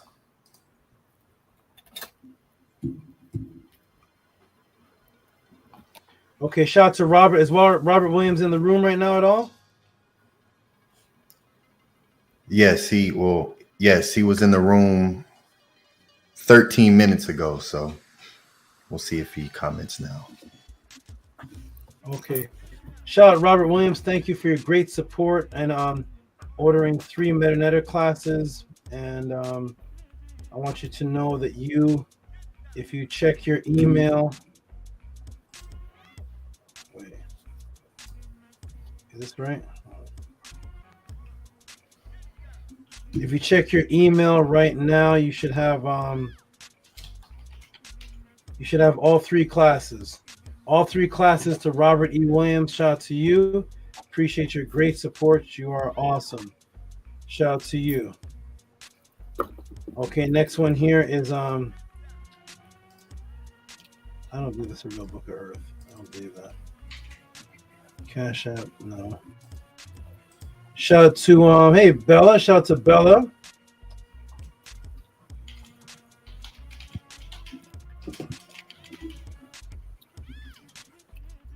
Is that on the screen right now?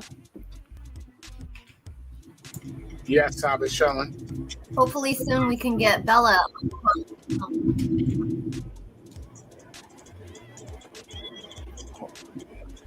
Oh, is that Minty, you say something?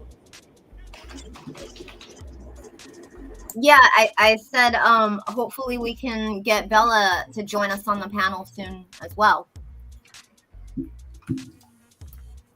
Yep. Hope so too. I hope that'll be good. It'd be a rotational panel. There'd be so many people joining the panel that each week we have to rotate another 10 people. That'd be great. Her for sure, one of them. Okay, shout out to Bella for $39.75. Let's see what it says. It says, let me blow it up. It says, for Podclass, okay, Podclass is a meal. So what? Okay, Podclass is a meal, and SABA set the table so good. Okay, Podclass is a meal, and SABA set the table so good. Okay, thank you for that very unique description of the Podclass. Yeah, Podclass is a meal, and SABA set the table so good. That's great. What's that? Yeah, I'm like I'm the waiter. Let's go. Give Bella some big noise, please. Thank you.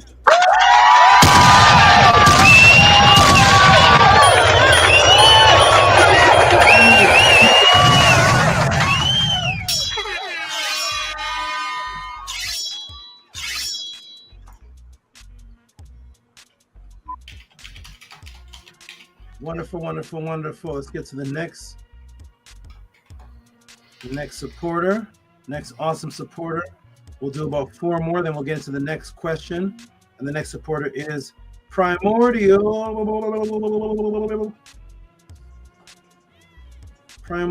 Thought. What is it?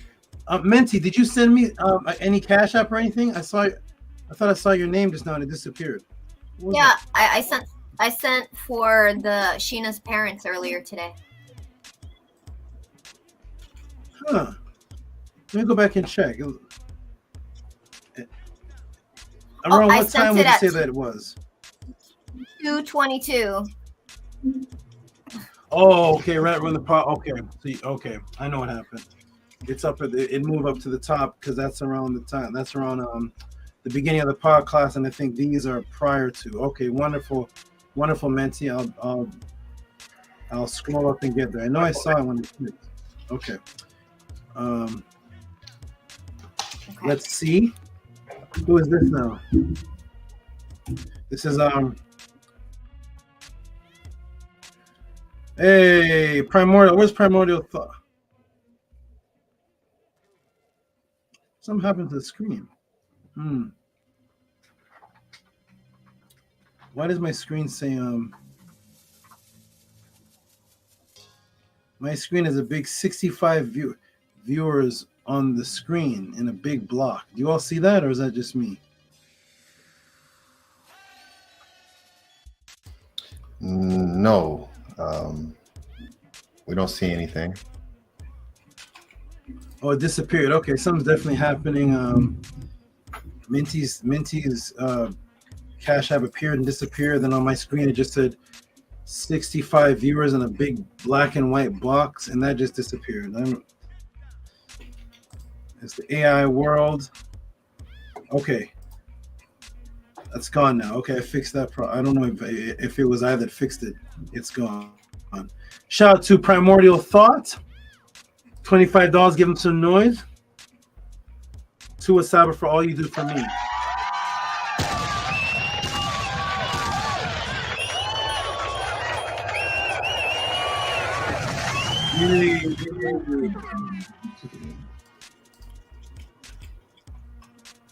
Shout out to Primordial Thought 9. Excellent brother, great supporter, good energy, and he's losing weight right in front of us.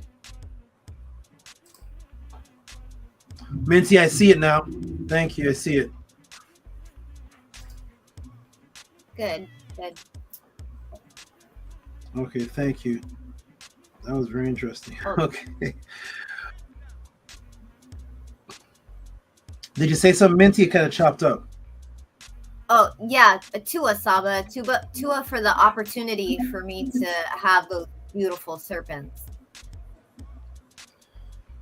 Nini Uk, Nini Uk. It's a part of something I'm doing for your brain. Nini Uk, very much. It's something I'm doing for you personally. I'm passing energy to you. So Nini Uk, you'll know more about it as time goes on. But Nini Uk, glad you appreciate it. Great, absolutely. Okay, now for the next super donator, consistent donator, and that is the good brother Stephen E. $20.72. Give him some noise, please. Give him some big noise, please.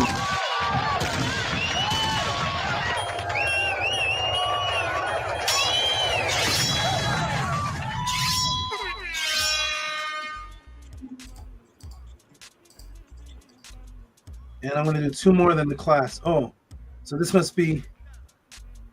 Oh, that's Stephen E. from Metanetter class from.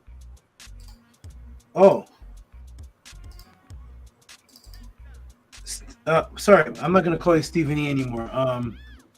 What is it? Safek. What's his name, brothers and sisters? He has another name now. Safek.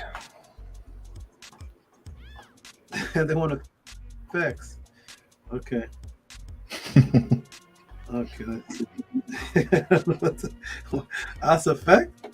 Ak, okay. Like for Aku. Oh yes, he said I gave him that name.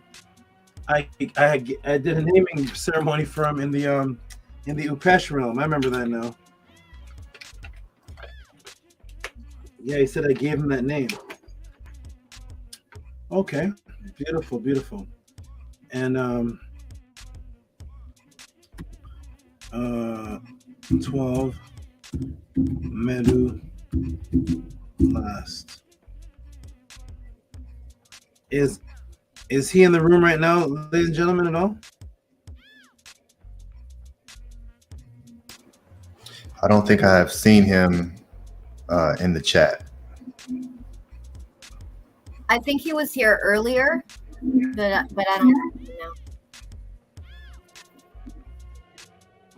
Okay, shout out to Oxafek, right? Oxafek. Yes. Shout out to Oxafect. Is anything on the screen right now, by the way? No, nothing is on the screen. Okay. And he is here. He's here with us. Okay, good. Shout out to Oxafect. Oxafek. Shout out to Oxafek. Let me go ahead and put that on the screen. He sent $20 for the last Metanetter class. I wonder if I sent it to him. Yes, you have that. Check your email. Check your email. Give him some noise, please. You should have that class. Check your email.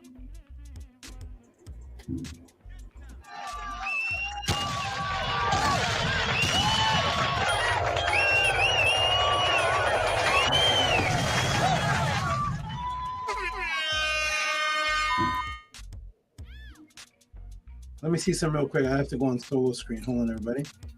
Solo layout.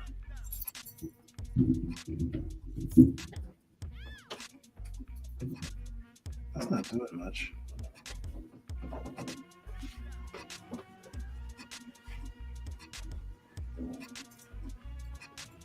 It's bothering my eyes. Huh.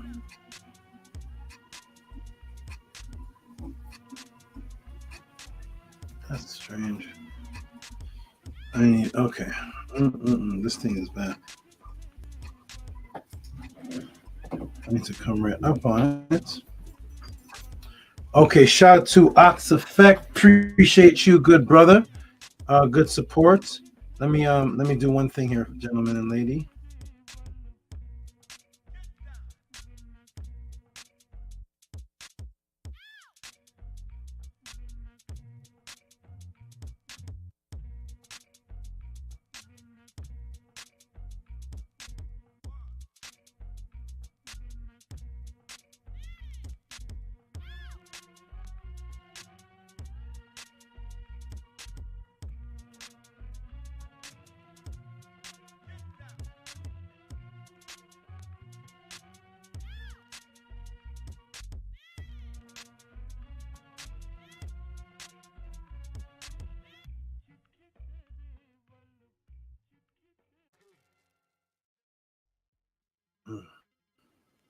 Okay, let me see. This is a. Okay, it's bright. Ooh, it's oh my god, I got the. Okay, okay, that's brighter. That's okay. I'll deal with that. Ooh, super. My studio light has had to what do they call it? Commandeer. I had to commandeer one of my lizard's lights, and it's a heat light, so it's light, but just up the degrees by about 10 degrees. My studio light is a lizard's heat light. Okay. Things I got to do is I got my mouse over here by the light. My hand is like 102 degrees. This is crazy. Oh my. Okay, let's do it. Whatever we have to do. Let me move this over. This is way too hot. These lizards sit under this. What? Okay. Oh my god, it's gonna melt everything. Okay, that's what I'm gonna do. I'm just gonna have it like that. That's how we are. Let's go. Okay. All right, let me come off the screen again. And we're gonna go into the next question. Let me see. I did the last donation. What last donation did I just do? It was a Stephen E, right? Yes. Yeah, I think the last one was the Ox Effect. Okay, good. Oh, and I have to do this one. Ladies and gentlemen, because Raw Minerals saw the answer to the question that I just answered for him, and he said, "I'm sending you $100. I don't care." So let me go ahead and put that on the screen. Let me know when this pops up on the screen, because this is the biggest tip of the night for the question that the brother asked. Huge tip, Nahum. Give this man some big noise. Give him the Transformer sounds. Red October. I'll be gone till November. Whatever sounds you all have. Give this man some big noise, please. Okay, here we go. Nahum with the $100 for the extra tip for the answer that I just gave him for. I can't even read the question, whatever that question was. The long question, there were 3 questions with some big noise, please. Big noise. Blowing the lid off my. Oh my goodness.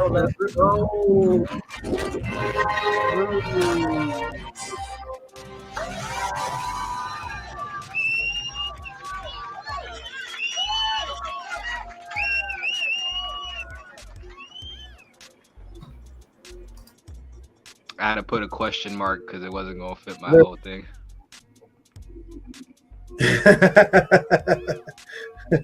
Blowing the lid off my, and then there's a question mark because there's so much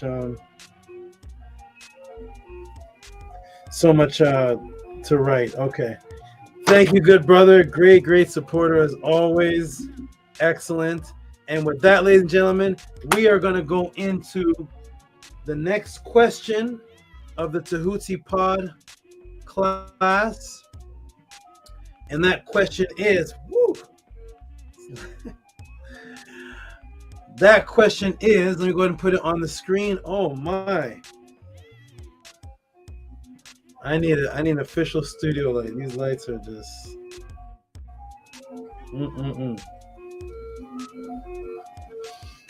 Big Monster so bad is just sleeping under it like he's like, it got to be 110, 50 degrees in there. He's just sleeping like he's in a hammock right in front of me. I'm getting burnt. Okay, here we go. The next donation for the Tehuti Pod class is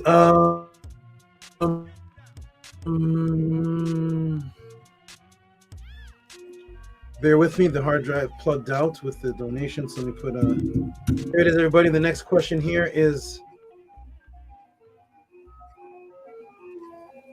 it's not pulling up.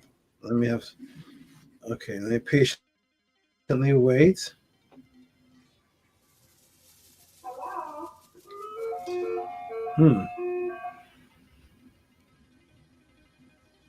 That's strange. Let me put December. Whew. That's light. December. There it is. Okay. So the next question I have here, what does this one say? Okay, here it is, everybody. Here it is, everybody. Here it is. Let me go ahead and see if 15 megabytes. 15 megabytes. Here it is. I'm gonna go ahead and tell a little history.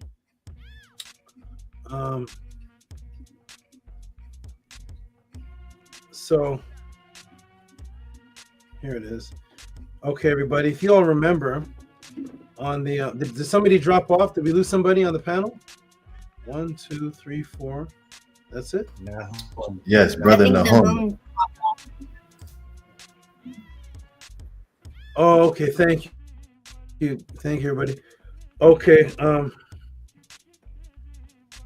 You got it. Ox effect. Okay. Good.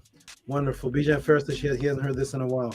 Heard this ice cream talk in a while. So, on the Killer Priest, Podcraft, there's a topic that always comes up, and I always avoid it. I never address it. It is the main topic. Almost every show, it comes up,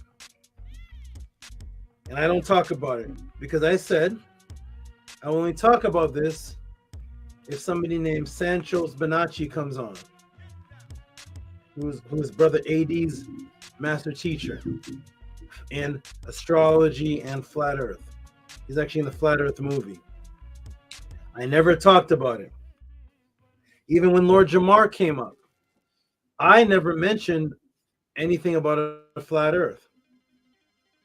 I was just asking about the image of Geb and what's actually taught by the ancestors about that image. I never actually said I'm here to disprove a flat earth. I never said I don't believe in flat earth. I do. I never really give a comment on a teaching of it. And I'm still not going to mention the flat earth. But everybody who hears what I'm about to break down will know what I'm talking about. So a question was sent in by actually the same brother who was Robert says, been waiting for this for over 2 years. I know. So the same brother, Netter1, he had sent me a question, and I didn't understand it at first. I still didn't understand. He clarified it, and then he switched a couple questions, and then he said, then he sent in another question about, he said, I know you don't talk about the earth. I guess he meant to say flat earth, but could you tell me where the ancestors, where do the ancient Kemetic ancestors mention the size, the shape, and the spin of the earth? basically, like that's a way of asking the question, right? Because if I talk about that, then of course I've destroyed that concept. I actually wanted to wait. I've been waiting years. I never spoke on it, and I just decided, you know what? The brother didn't even send me enough money to motivate me to talk about this. I was unmotivated. He even said, I know you deserve much more than this. He's having some financial things. So I said, here's what I'm going to do today in the Podclass.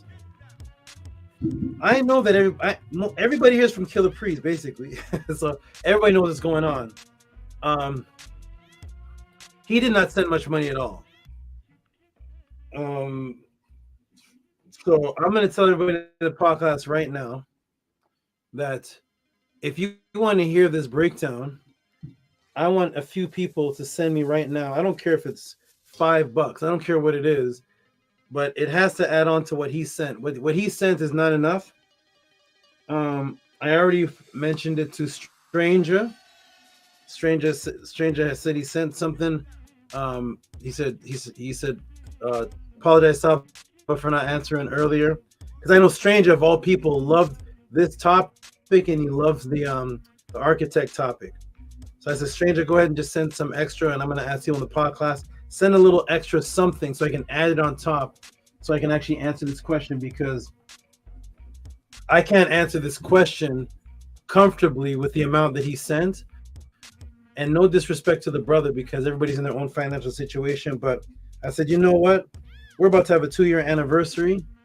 It's been 2 years since you've been wanting me to comment on what the ancient ancestors said about the spin of the earth and getting this flat earth thing done and over with once and for all. So I know the podcast, if they hear that I'm going to actually finally talk about it and you've been waiting for 2 years, I just want people to send in a little bit extra. I'm going to wait a few minutes. I'm actually going to go throw some water on my face. I'm going to check the Cash Apps in about 4 minutes, see who sent what, and then add those up together. I'm going to go check on Stranger's thing, add it up all together, and then go ahead and break this down. And this will literally be the end of, this will be the, everybody's going to take this. When I break this down, there's going to be a whole bunch of Kemetic people and other people taking this information, and literally Flat Earth is dead. Flat Earth is dead after this. So as far as what the ancestors had to say, there'll be nobody after this watching this that will ever mention to me anything ever again in life about what ancestors said about the earth being round or having a flat or being flat. So I'm going to step away for just a minute. I'm going to come back. I know it's at 7:42. I'm going to check the Cash Apps. I know Robert Ray's wanted to, you've been waiting for 2 years. Everybody, I don't care if it's $5, $2, 10, whatever it is, send in a little something. I'll add it up together. And if it's a regular Cash App donation, add it up together, because his brother literally, he couldn't send anything for me to answer this. He sent something, but no. So I'll be back in a couple minutes. Everybody, I'll check the Cash Apps. You all talk for a minute, and then I'll see if I'm going to answer this. If not, I'll just go through the rest of the donations, and we'll close it up, because I got the Chris Harris thing for tomorrow. I'll be back in a minute.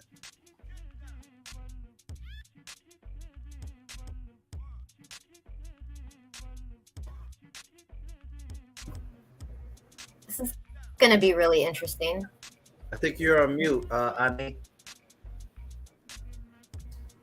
To our good brother, yes, Hotep, this is going to be wonderful. We all have been waiting for this this breakdown from Saba, as he said, being on the Podcraft when the theme is, as V.RI said, it's like a pizza. Our great Saba Tehuti never spoke on it. So everyone play their part, send in for this question, because we all, I'm sure, have wanted Saba Tehuti to teach on this, and I'm looking forward to it. I already sent my support in, so I hope you all are doing the same. Peace, good brother. Bijan Farrow, are you there? Welcome to the panel. Yeah, peace and love. Y'all can hear me? Yes, Hotep. Yes, Henu to all of you. Yeah, I can't stay on too long because I'm at work right now. So I just want to say peace and love. Good to see you people. And Henu. Henu, good brother. Be safe. Be safe out there. And Tua for your presence. We appreciate you. Peace and love, Saba. All right. Yes. This is going to be fantastic.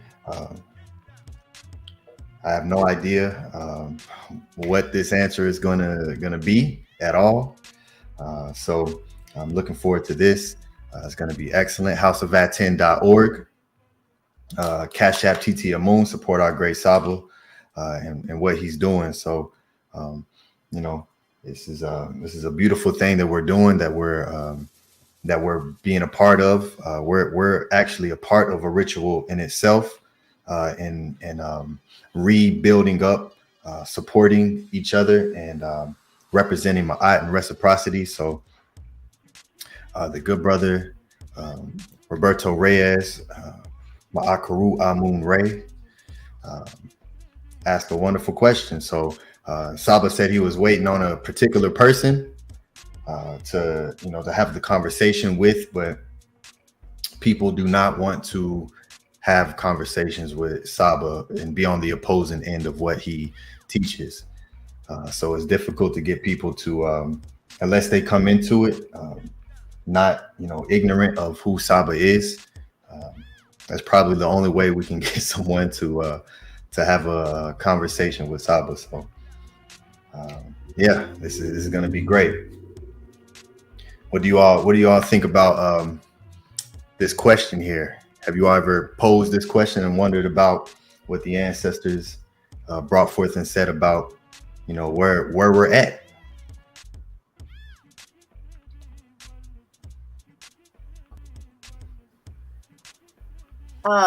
Me, I feel like there's so many other questions that I had. Yes. Yeah, there's so many other questions, but I guess this is a valid question. I guess where my mind wants to challenge it is that's something that the Matrix teaches. Mm-hmm. That the Earth is a sphere or a globe, and everything else that the Matrix teaches is false. So I guess that's where it has my curiosity. Okay. Yes, and this is a big thing now. This is a huge community, the Flat Earth community, and they have completely grown, and that's how deep the Matrix is. We're really gonna see how deep this really is, and how to discern what to take from the information that's provided, and how to decipher through what's real, what's not, what's true, what's false. There's so much to dig into when it comes to this information, and I'm definitely looking forward to this teaching because I've never heard SABA speak on this. So this is going to be brand new information that we're going to receive from SABA. So I'm excited. Hotep, yeah, it's interesting that we're all from the Killer Pre-Show, and I think that was maybe one other time I heard people speak on this topic, but definitely on the KP show, it definitely was a big. It was always a big debate. So it's going to be very powerful. SABA can show us what the ancestors, what the Cometians had to say about this topic. So I feel like he's definitely about to go in. So I'm definitely excited to learn about this topic. I never really had an opinion on it. I mean, I was curious because people are so passionate about it. So yeah, it'll be good to get the final verdict from the judge. So I'm looking forward to what he will bring forth for us.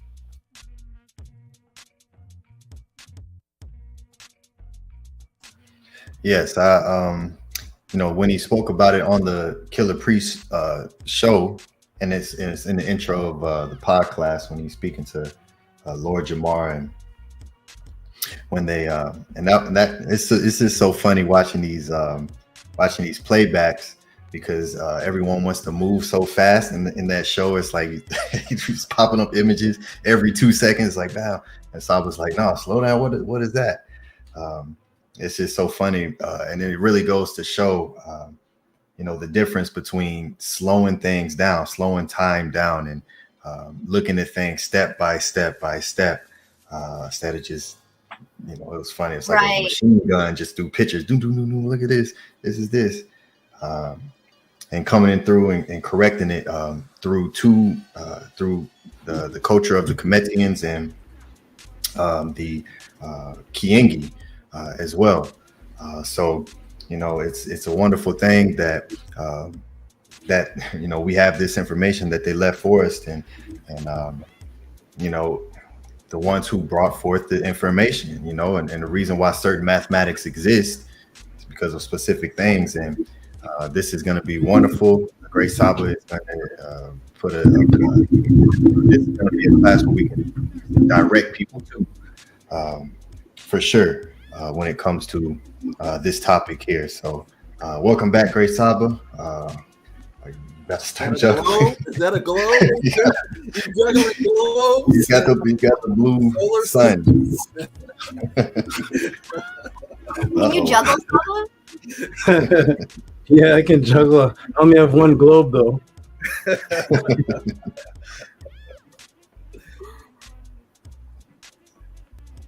Nice. Yes, this is a gift given to me by the brother who said he was waiting for 2 years. Nook, nook, nook, nook. Nice. Beautiful globe. Is this what we live on, or are we on the flat one? I don't know. What did the ancestors say? Everybody always wants to go back to the ancient people that before Nassau and these modern beliefs, the ancient people taught all throughout the ancient world the earth was flat. That's one of their main talking points. So we're going to see who's telling the truth. Is Tehuti a flat earther? I never actually stated. So is Tehuti a flat earther? We're going to reveal today. Am I going to give a big breakdown the earth is flat, or I'm going to give a breakdown the earth has a curvature? We're going to destroy the flat earth. We're going to build it up. Is the earth, I heard the earth was a triangle. Somebody said the earth is I heard that too. I did hear that. Yes. Wow. The earth is in a cool pyramid. Let's go, everybody. I don't know. We'll see. Let's see. We're here just about information, and let's walk it through. What did the ancestors say? That's what I cover. That's what I specialize in: ancestral artifacts over religious opinion. Everybody knows what my focus is on. Ancestral artifacts over religious opinion. I don't know why this thing is on the screen. It's a big thing. It says 59 viewers, and it's big and white on the screen. That is so strange. Let me reset my screen a second. Let me see. Reload.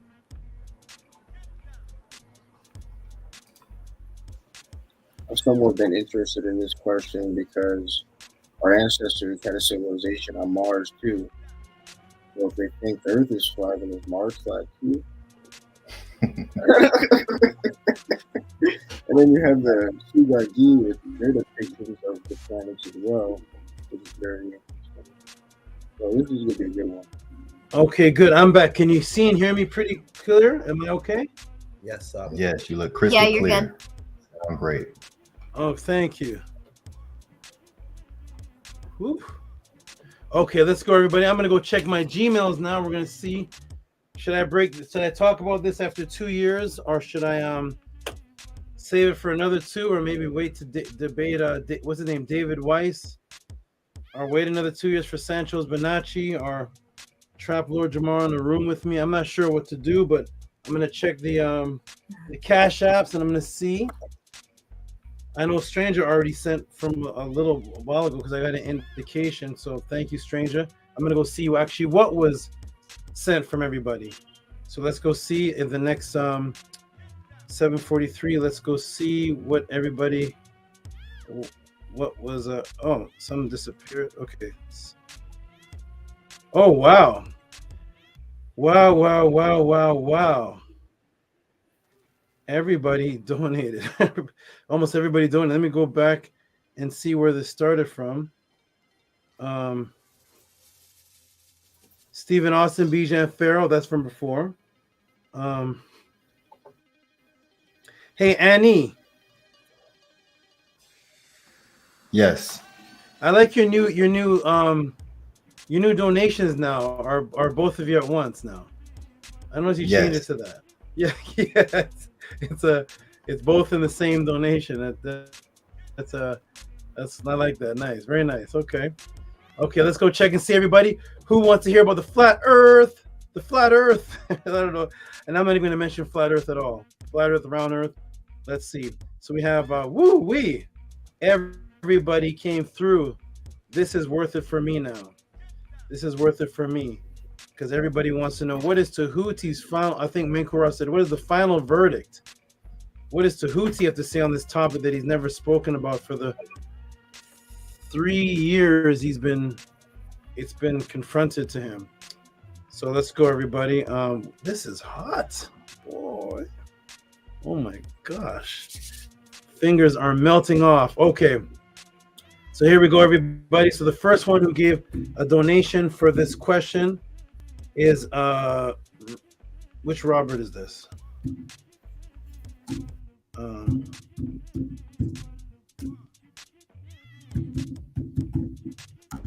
Which Robert is this? Robert E. Williams. Okay. Let me just go ahead and keep it on the screen share, so because there's so many people. Robert E. Williams, shout out to you. Give him some big noise. Give everybody who gave a donation for this, give him some big noise. Robert E. Williams, 1072, answer for flat earth support.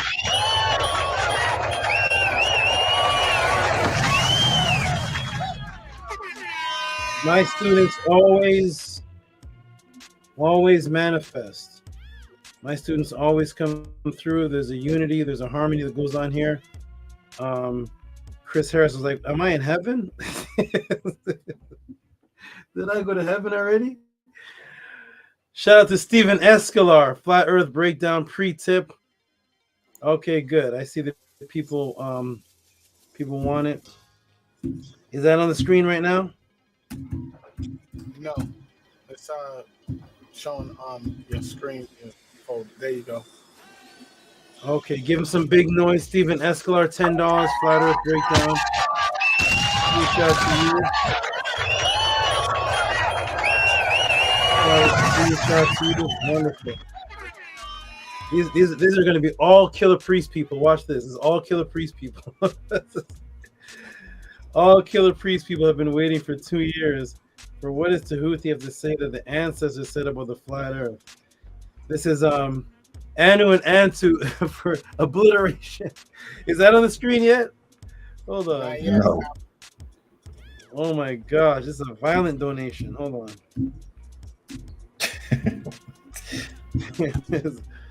This is some aggressive donation. And here we go. So this is from the man on the screen himself. Anu and Antu is young lady. $22 for the obliteration. He doesn't want the end verdict. He doesn't want what I have to say on it. He wants the obliteration of the flat earthers. Oh my, they're gonna be all gone after this. Give him some big noise.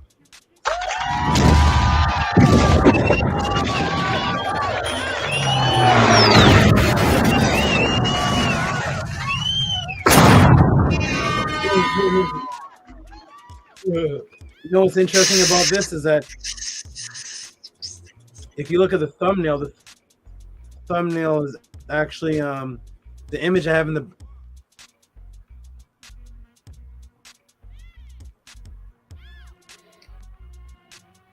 I think his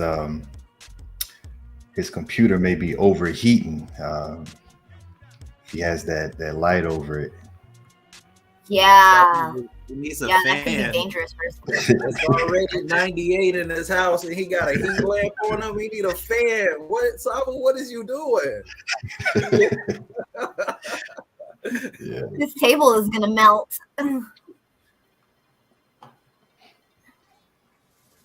Yeah.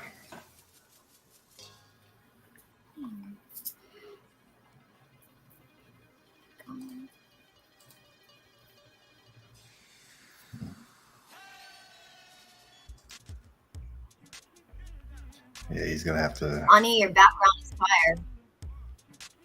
Oh, Tua. Yes, it was when I put in my class last week, Metanetter class 52, from your question that you asked, with the hexagram and the 5-point star, and so it when he shows something, I like to find out where that is. So you see it right there. Yeah. Yeah, that's good. That's in the Amduat, right? Yes. Yes, Saba, I think your computer is overheating from the lamp.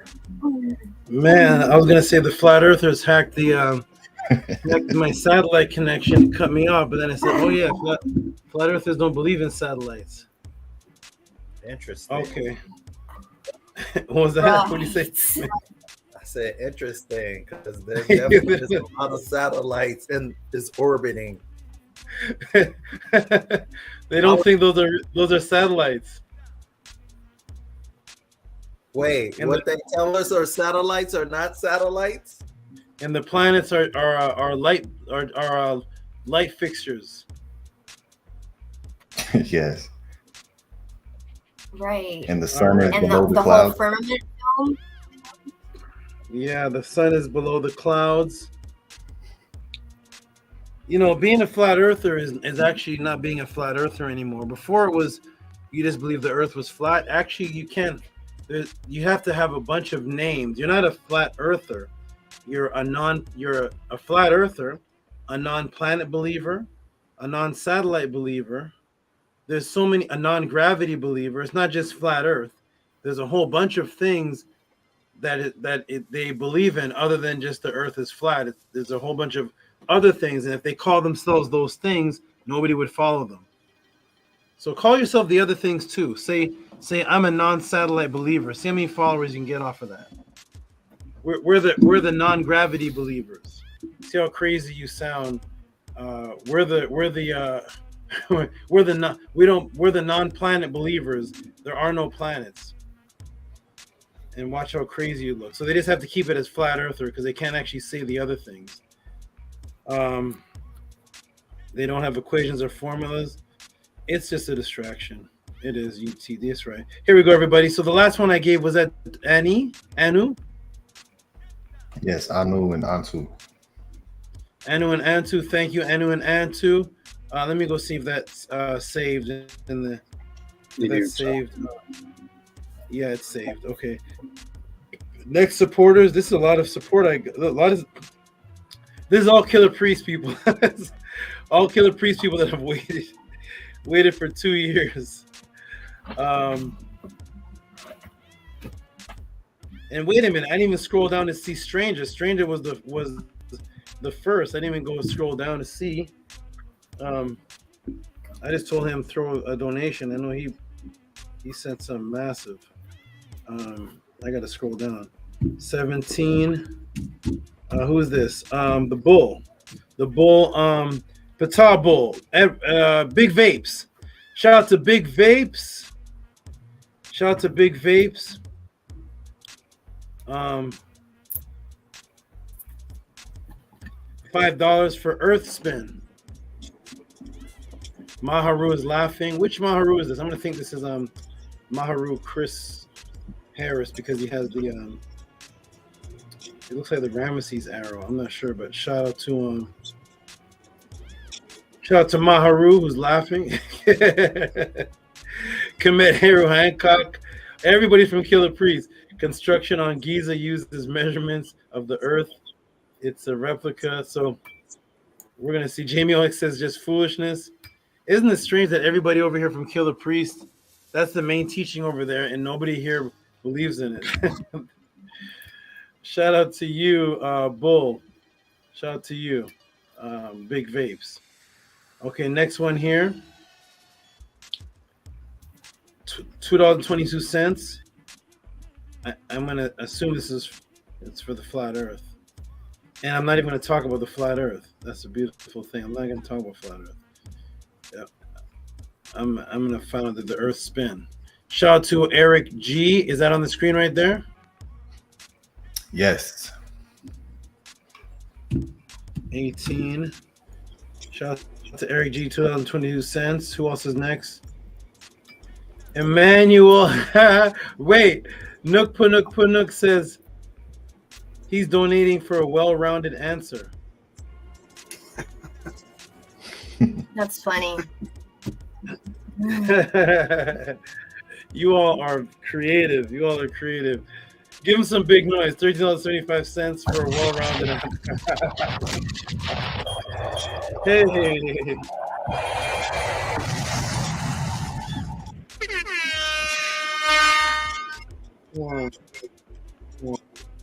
Next one here is who's this? Be Get Leisure for Reciprocity. Let me go ahead, and I think that's it. I give $3 for Reciprocity for Be Get Leisure, who's Maharu.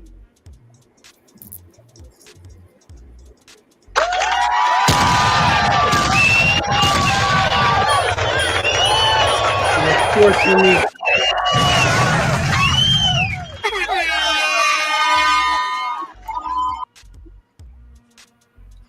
And let me check this one.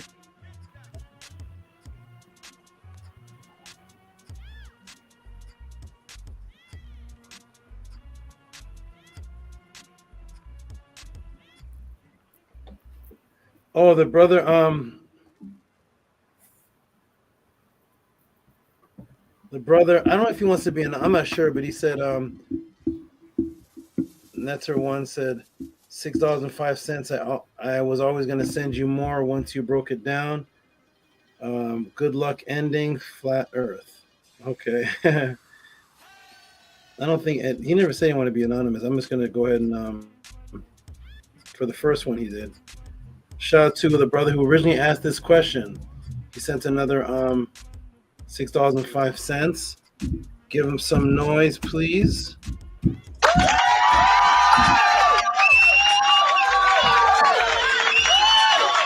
And let's see if there's anyone. Who is this? Who is this? I didn't heard of his name. Who is Antonio Vasquez for the disintegration of pizza? Who is Antonio Vasquez? Sent $30 for the disintegration of pizza and $15 for foundation to stand on. Shout out to Antonio Vasquez. I think I've heard his name before. I just don't remember where. Shout out to you. Is that on the screen right now? Yes. Yeah. It just came off. Okay, give him some big noise. I know it's not familiar.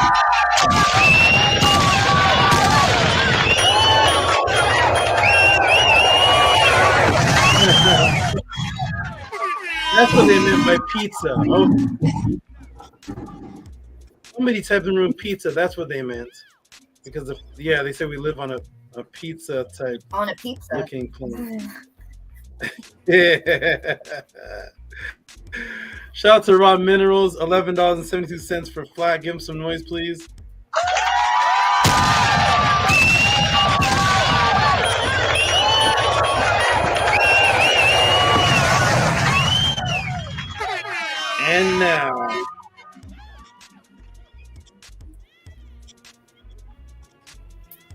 And now. Oh, Annie sent for Flat Earth. Okay. Shout out to Nefer Annie and Nefer Keparat support. I didn't see the comment to the side of it, and it's Annie and Nefer Keparat support Flat Earth add-on, $50.70. Give him some big noise.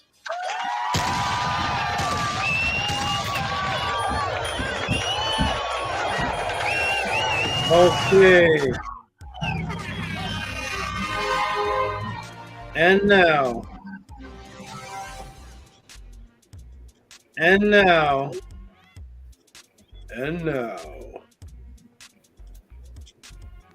What was that, Annette? Oh, that's a movie thing. And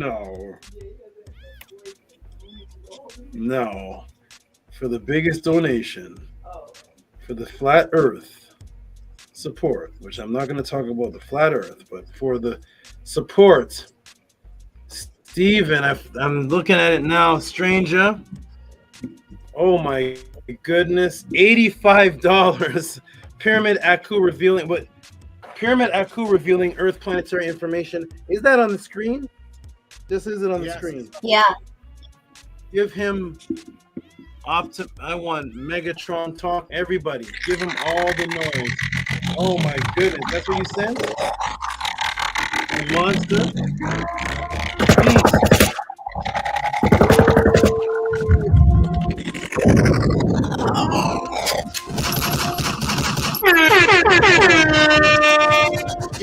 It's a. Oh my goodness, $85 for Pyramid Aku revealing planetary information. I may have to do part two. I may have to do a part two with that donation there. There may have to be a part two for that. There may have to be a part two. I have enough for 4 parts. I have enough for 4 parts. Shout out to Neil deGrasse Tyson said it's more like a pear. Shout out to all the great supporters. You all are you're Vanquist Skeleton Keys. Shout out to Skeleton Keys. I saw this avatar before. Were you under another name? Shout out to Skeleton Keys. He's the one that he's a Vanquist $30 for the pizza breakdown. Shout out to you. That's who he is. Okay, wonderful, wonderful. Shout out to you, stranger, for giving a monster donation. Wow. Shout out to you. Appreciate you. Okay, let me go ahead and put the timer on. And let's get into it, everybody. I'm going to give I may have to break down 2 parts. I'll have to take a little break in about half an hour. If this goes over half an hour, I'll take a break there. Shout out to all the great supporters. Shout out to you, Skeleton Keys, and all the great supporters for the donation extra for this breakdown. I know all my Killer Priest watchers were waiting for this, so here we go. You all ready? Let's get into it, everybody. I want you all to jump off the screen. We're going to get into this breakdown that everyone's been waiting for. Let's go. Peace and love to Annie. Peace and love to Anu. Peace and love to Atef Kema. Peace and love to Minty. Peace and love to Menkuara. Let's get into it, everybody. Peace and love. Peace and love. Let's get into it. Let's see how clear I am. I'm okay. Okay, everybody, here we go. Welcome to the Tehuti Podclass. Everybody wanted me to discuss this. That's how I want it. Everybody wanted me to discuss this topic for a long, long period of time on what the ancestors said about this topic. So I'm going to finally get into it. Shout out to Netter First for resparking the topic, and shout out to everybody for the support they gave on top of what he gave to truly motivate me to break down this topic from the ancestors. So let's go. I'm going to put on the timer, and here we go. It's 8:13. This is when we would actually start the podcast a couple weeks ago, and it would go till like 1:30 in the morning. We're about to end this in the next hour and a half. Let's go, everybody. Timer on. Let me pull up my seats and see. What is this? Okay, here we go. Present.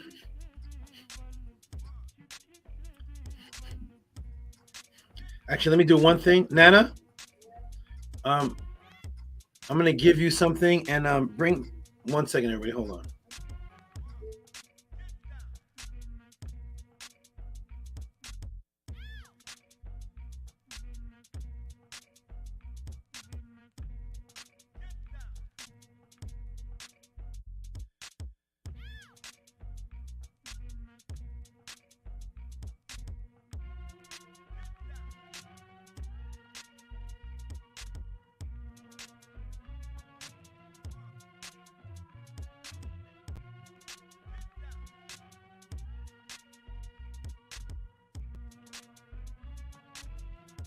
Okay, everyone, we are back. We are back. Let's get into it. Here we go. Ready? Let me start this again. Stop, reset, start. Here we go, everybody. Let's talk about what the ancestors said about the earth spin. I like the brother's questions because he rephrased the question. And first he said what was it said on the papyrus, and then he changed it, clarified, specified, not just a papyrus, but on the walls, coffin text, on the aku itself, in basically anything that they gave to indicate anything about earth spin and size or anything. Let's get into it, everybody. Welcome. Press 9 if you can hear me clear, because once I start, pew, I'm off. Everybody ready? Press 9 if you can hear me, and we'll get started. Here we go. Ready, everybody? I see the nines.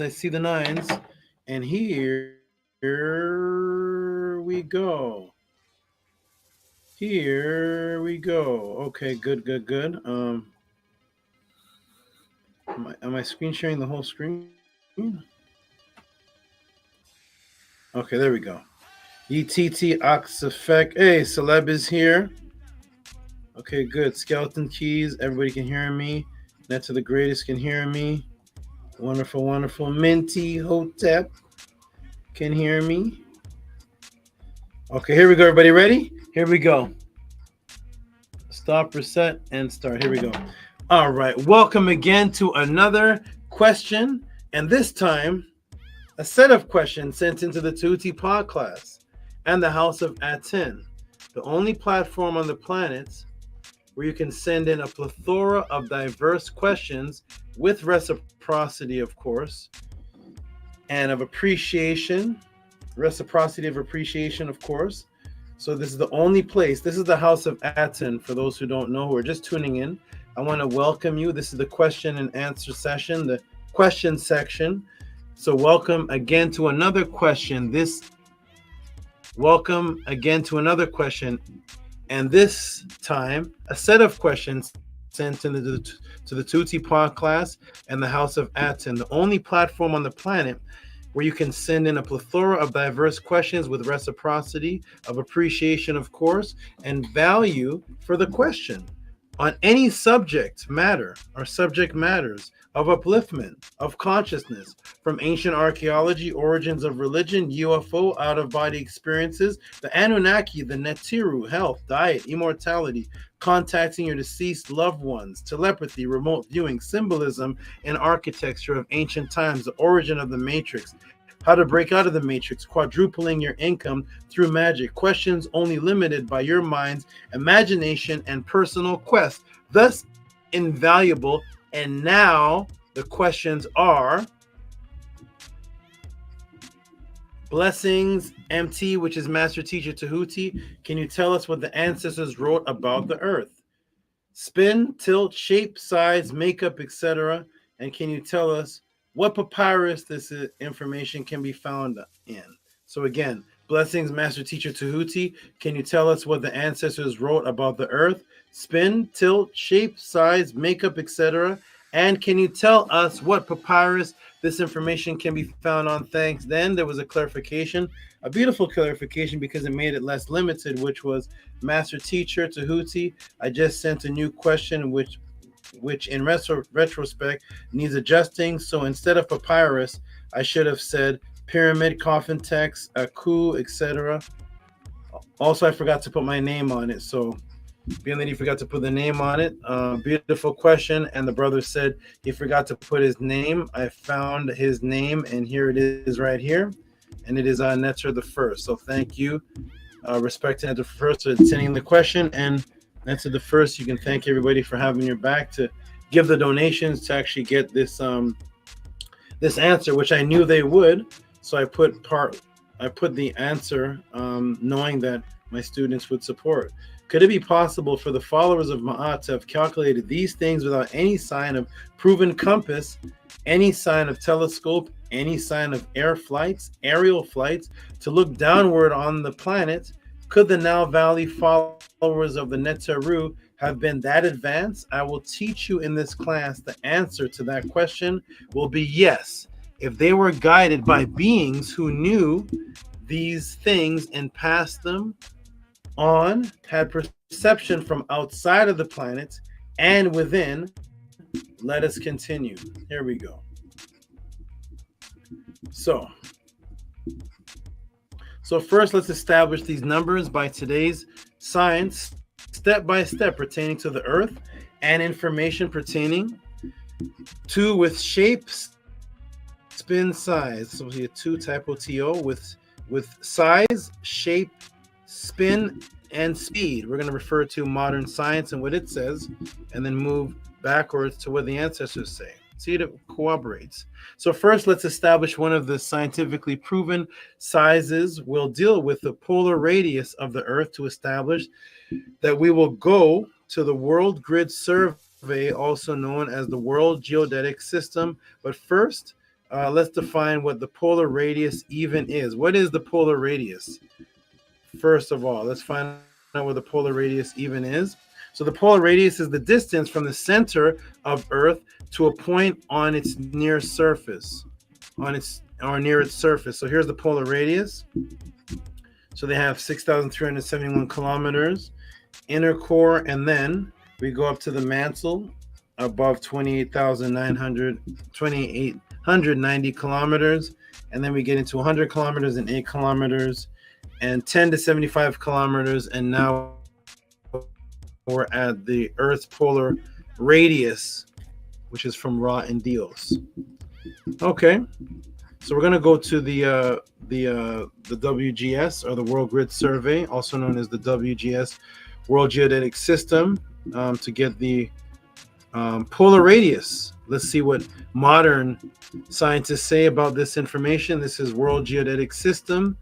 The World Geodetic System, WGS, is a standard used in cartography, geodesy, and satellite navigation, including GPS. The current version, WGS 8044, defines the Earth-centered, Earth-fixed coordinate system and geodetic datum, and also describes the associated Earth gravitational model and world magnetic model. The standard is published and maintained by the United States National Geospatial Intelligence Agency, and it gives us this type of graph system, one of the type of graph system, because it always also does it for the water. Okay, so now we'll take you to the africannews.com. Let's see if the africannews.com is also part of this. What do they say it is?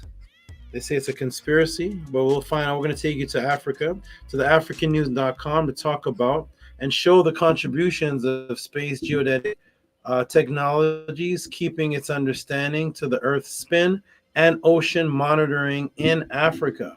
So here we are in the africannews.com.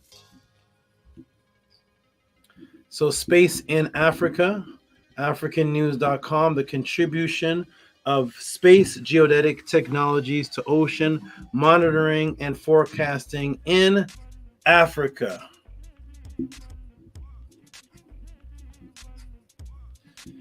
Okay, we scroll down. So space geodetic technique for ocean monitoring and forecasting. Space geodesy is based on observation of dynamics of Earth, such as rotation of the Earth on its own axis, changes in the shape of the Earth, and external gravity field, which enable monitoring of Earth system. Observation is done by artificial satellites embedded on the various space geodetic techniques, each for a specific application. These techniques include global navigation satellite system, very long baseline, interferometry, which is a VLBI, satellite laser ranging, SLR, interferometric synthetic aperture radar, INSAR, satellite radar, altimetry, and Doppler orbitography, and radio positioning integrated by satellite. I guess here's where the flat earthers would jump in and say, hey, look up here, it says artificial satellites. See, they're not, it says it right there, they're not real. artificial. So no, let's continue on, everybody. So that is africannews.com giving respect to the contribution of the space geodetic technology, not in this time the shape of the earth or the earth itself, but actually the importance of its use in ocean monitoring and forecasting in Africa, which is extremely important, monitoring the ocean. So what did the World Grid Geodetic Survey, says athletic typo, World Grid Geodetic Survey say the Earth's polar radius was? What did it say? So here is the World Grid's survey, 72 Earth polar radius, 39498934. So 3949 is the Geodetic Survey Earth polar radius, 3949. Wonderful. Let's continue, everybody. Okay. So it is 3949. Okay. The beautiful thing about our ancient ancestors, the HERU, is that they didn't just communicate through papyrus. As the question asked, is the size of the planet Earth equated on the Aku? What is the Aku? That is what people today are calling the so-called Great Pyramid.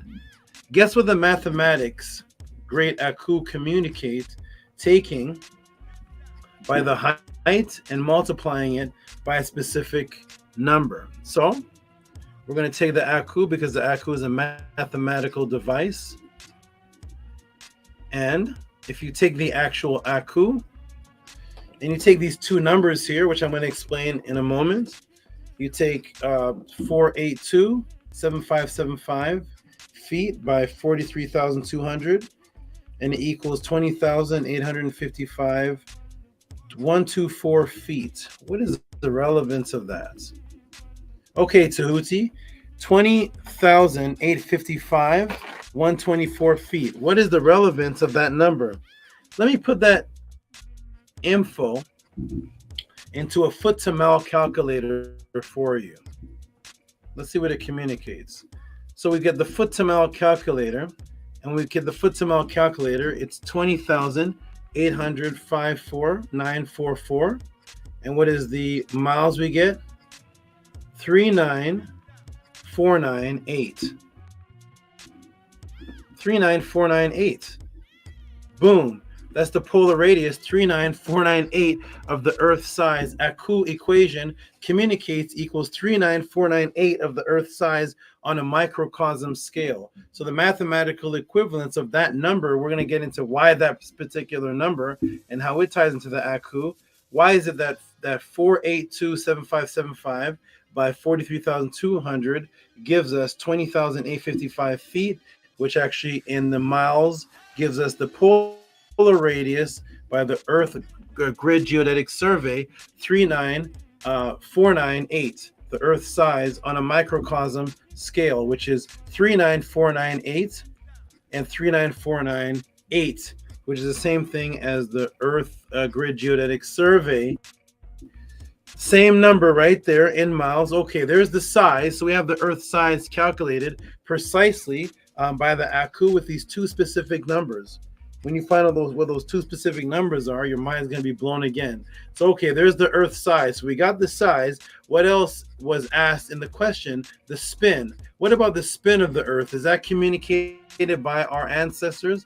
Well, for me to make that clear to you, we have to go now in depth into the genius of our ancestors, where even come up with that number. What was the second number that I gave?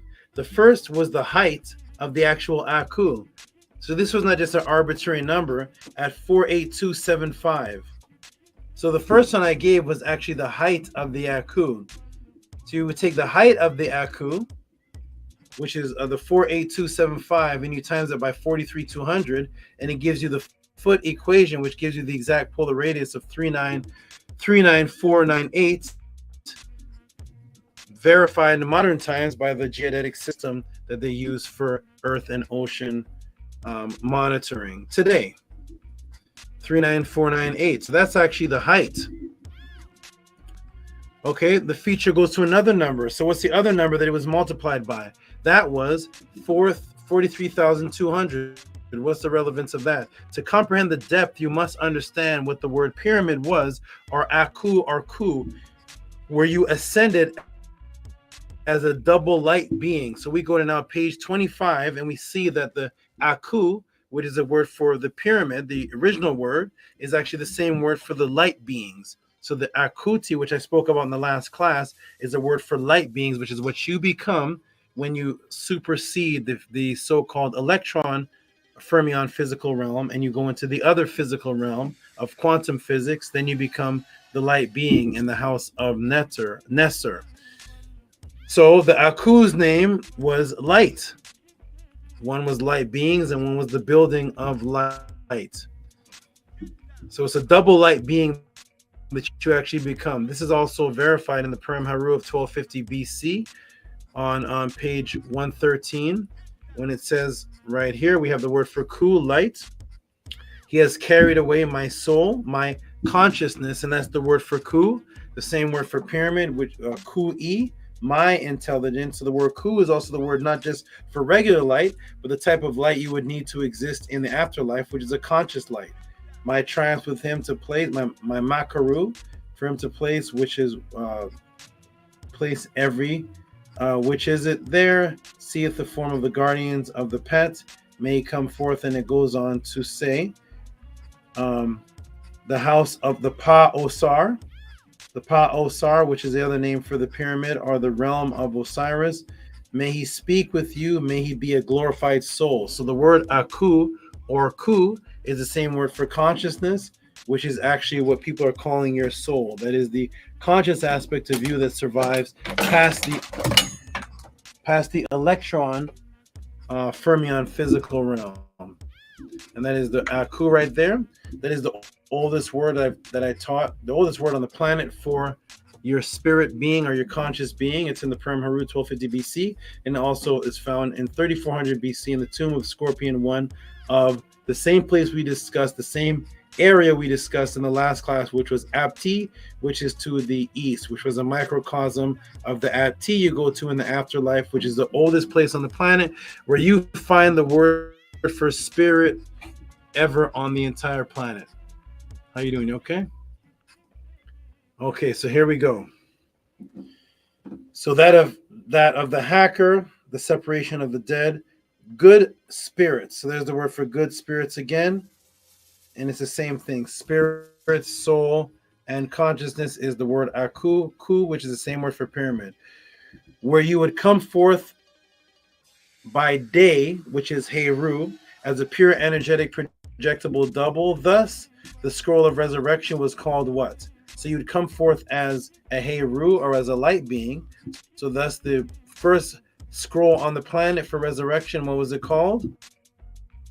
Everybody knows what it was called. It was called not the Egyptian Book of the Dead, but it was called Coming Forth by Day, Coming Forth by Light. You okay? Do I need to turn that heat off? Coming forth by day, coming forth by light.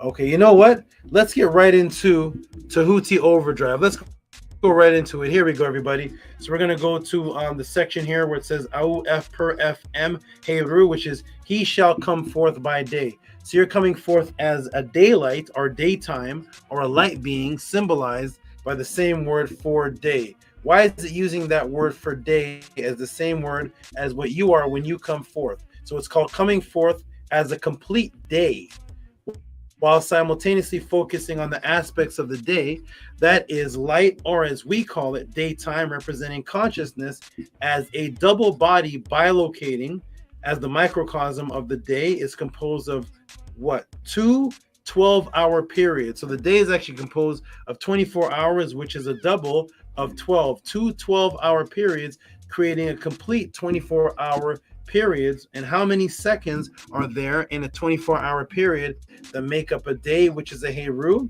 which is a double 12-12, which is what you become, a bioenergetic double. how many seconds are there. So each day has 86,400 seconds. One day, 24 hours, 1 hour, 60 minutes, 1 minute, 60 seconds, 1 day, 24 hours, basically. And it continues on. That 86,400 seconds is what actually makes up a day. It's 86,400 seconds. Yet they give you, for the first part of that time that makes up a day, is actually the number 2, which represents dualism, which is the word second. So the first part that makes up your day, the Freemasons say is called the second, which is the number 2. Yet they call that the first part, which makes up 86,400 seconds. It should be 86,400 firsts if it's the first calculation of what makes up a day. But they're literally calling it a second, or dualism. So you take that number 86,400, which makes up a day, which is actually 2 parts dualized, and you take that half, which would be 12 hours daytime. What number would we have? What number would we have?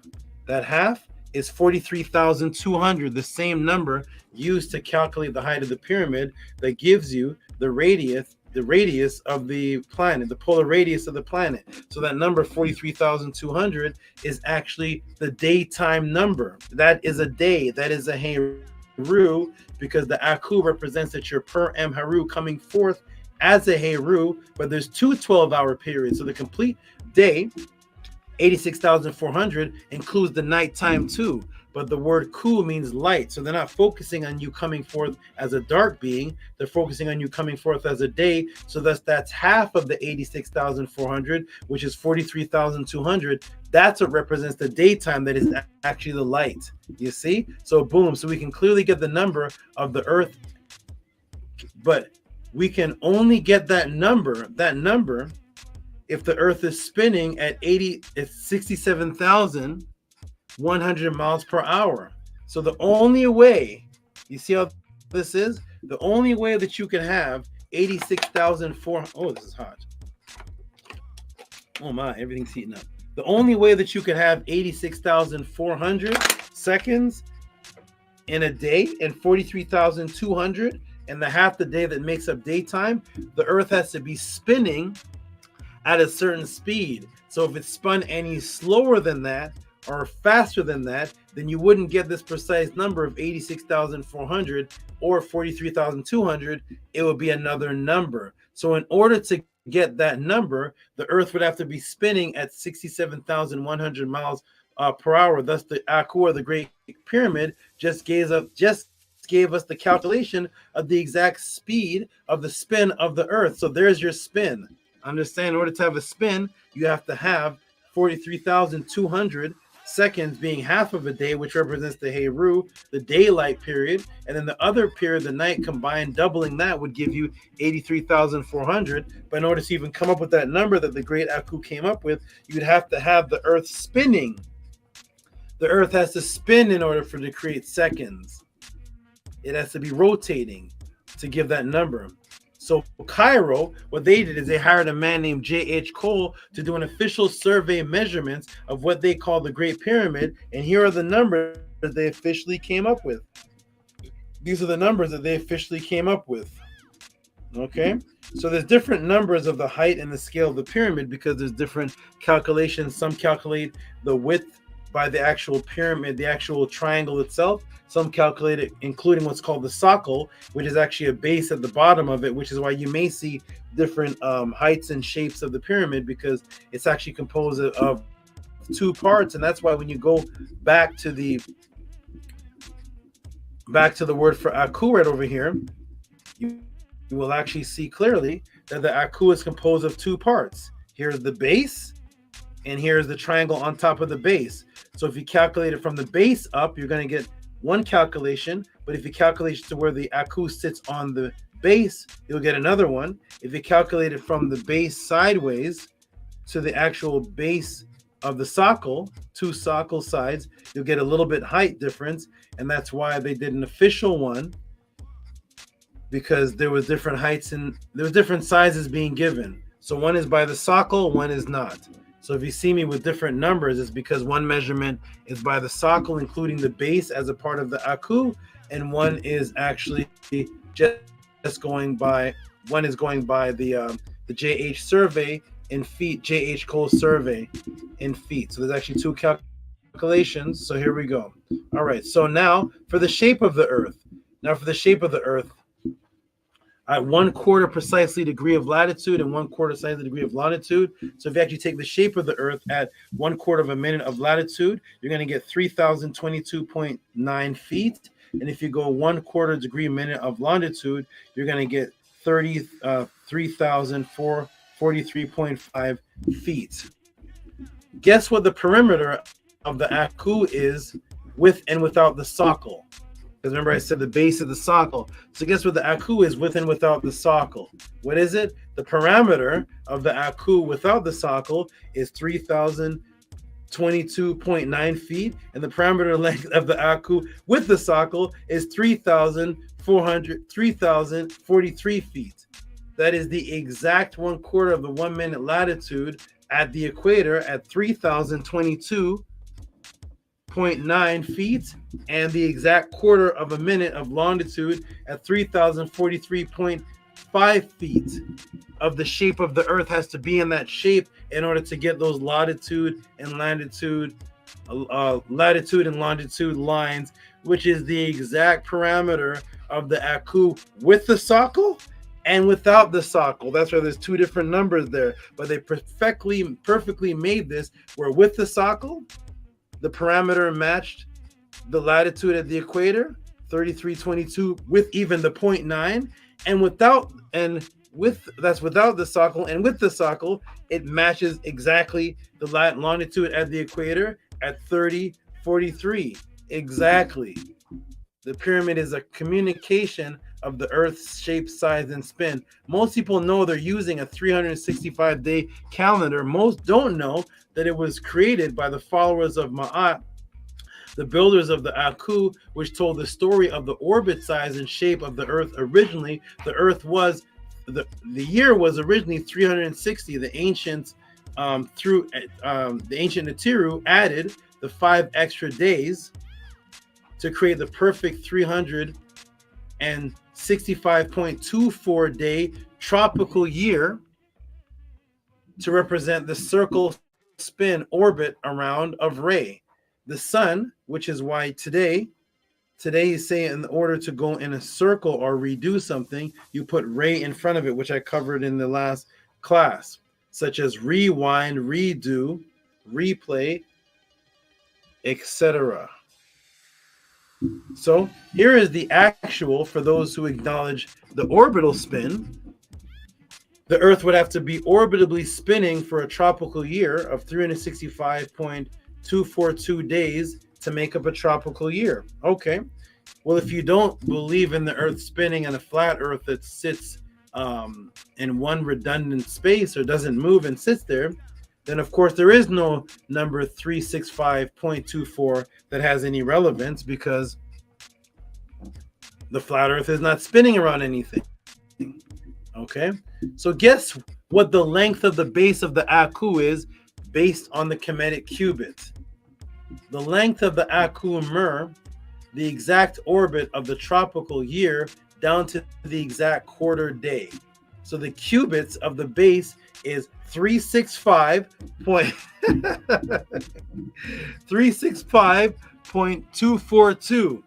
That is the tropical year down to the decimals of 242, which means absolutely nothing to a flat earther. So if you walk up to a flat earther and say, hey man, I'm curious, you understand that the great Aku, the great pyramid, has major mathematical equations? Yes. Well, let's just start from the bottom of it. The bottom of it is 365.242. What does that equal on the flat earth?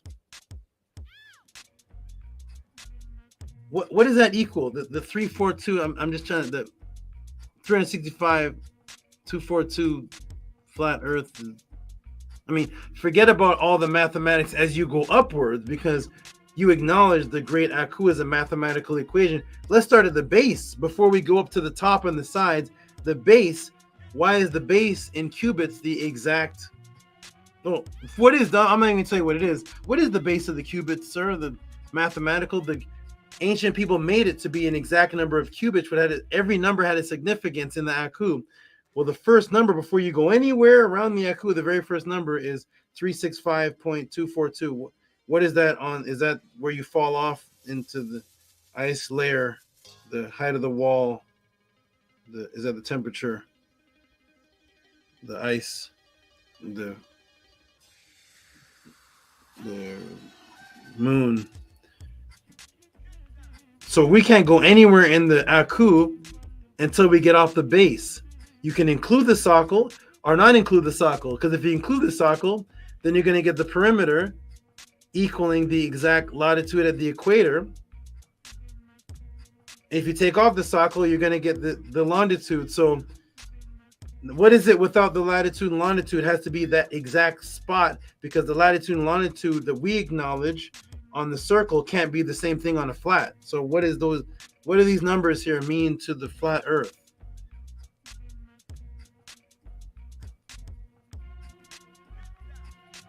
No? Okay. So let's continue, everybody. So there's your tropical year. In order to have a tropical year, you have to have a spin. Is that correct? So there's your spin. We covered the size. We covered the spin all the way down to the exact decimal point of 242. In order for this to match, the Earth must be traveling at the speed of 67,100 miles an hour in orbit. For the orbit to be 365,242 days, circle around the sun to create a tropical year. So there's your spin again, down your speed down to the exact 0.242. Well, let me take you to space.com science and astronomy section. How recent is the information? Just last month, just a month ago, almost exactly a month ago, October 19th, 2023. Here we go, space.com. How fast is the Earth moving? Earth is moving much faster than it seems.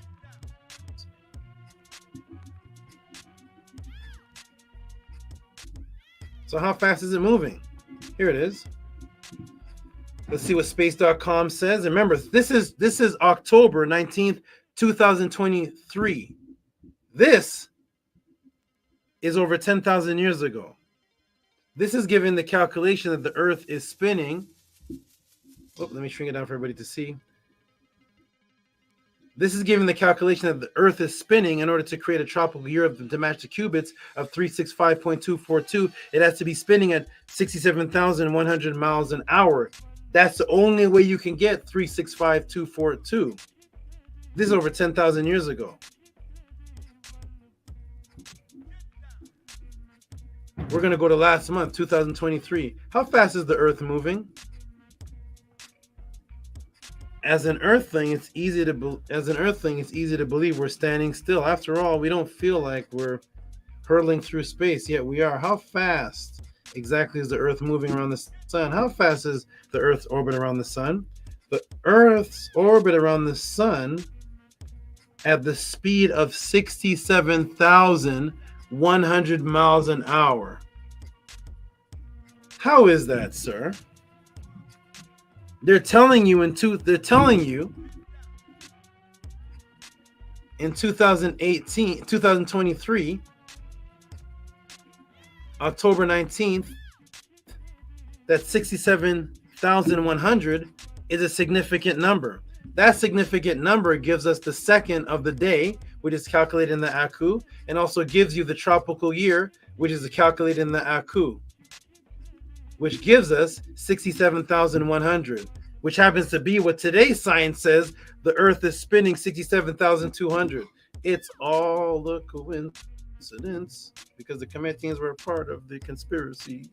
Boom! Mathematically encoded into the ATTON again, the speed of the orbit of the planet over 10,000 years before the Matrix, before the conspiracy, unless the Egyptians were part of the conspiracy. No, but they can't, because the ancient Egyptians depicted the Earth as flat, right? So they weren't a part of any conspiracy. Corroborated by modern science up to last month. So remember, the flat earthers already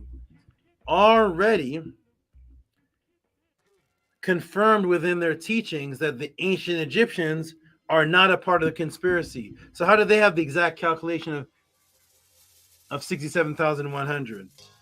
of 365,242, of 3022.9, of 3045. They're not a part of the conspiracy, though. Tell us what those numbers mean on a flat Earth. Go ahead, go. Boom. And speaking of the perimeter, don't think we forgot about the 43,200 half of the day, the daylight hours, you know, the HERU, the seconds that make up the HERU. There's the J.H. Cole survey again. If we take the survey and measurements of the four sides of the Great Aku, even according to the official J.H. Cole survey ordered by Cairo, if we take the survey measurements of the four sides of the Great Aku and put them back into cubits, here are the numbers that we get. What do we get? North side is 230.253 cubits. East side is 230.391 cubits. South side is 230.254 cubits. West side is 230.35 cubits. What is that total number? It's a total parameter of 921.455 cubits. If you measure the radius of a circle with a circumference of 39,000.806, the radius of that circle with that circumference, you know what number you would get? You would get 6335 kilometers.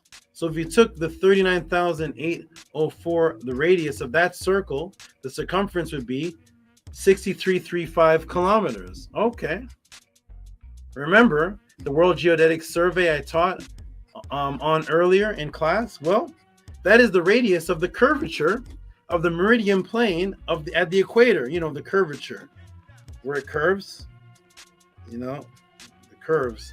The same area I've been focusing on for the Earth rotational speed as calculated by the WGS 84 data, 36335 kilometers, in which the calculation is also found on our planet.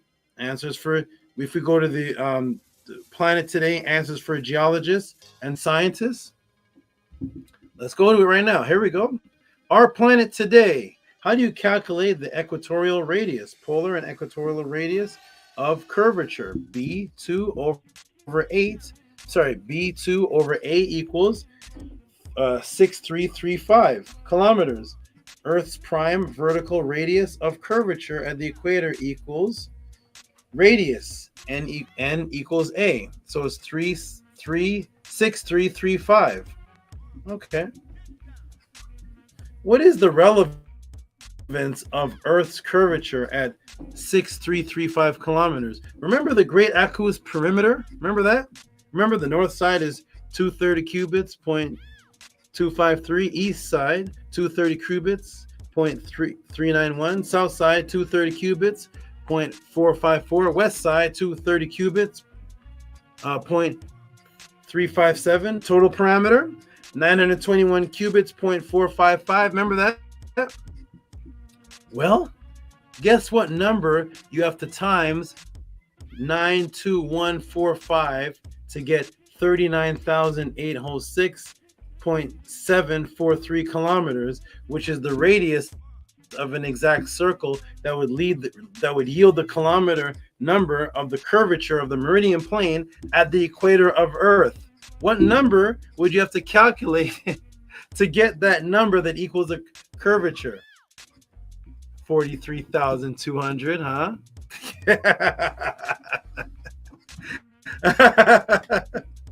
So 921.455 times 43,200 gives you 39,806. Welcome to the Tehuti Podclass Overdrive section. Tehuti Podclass. Let me continue to break the matrix. Uh-oh. I didn't want to say. Wait, hold on.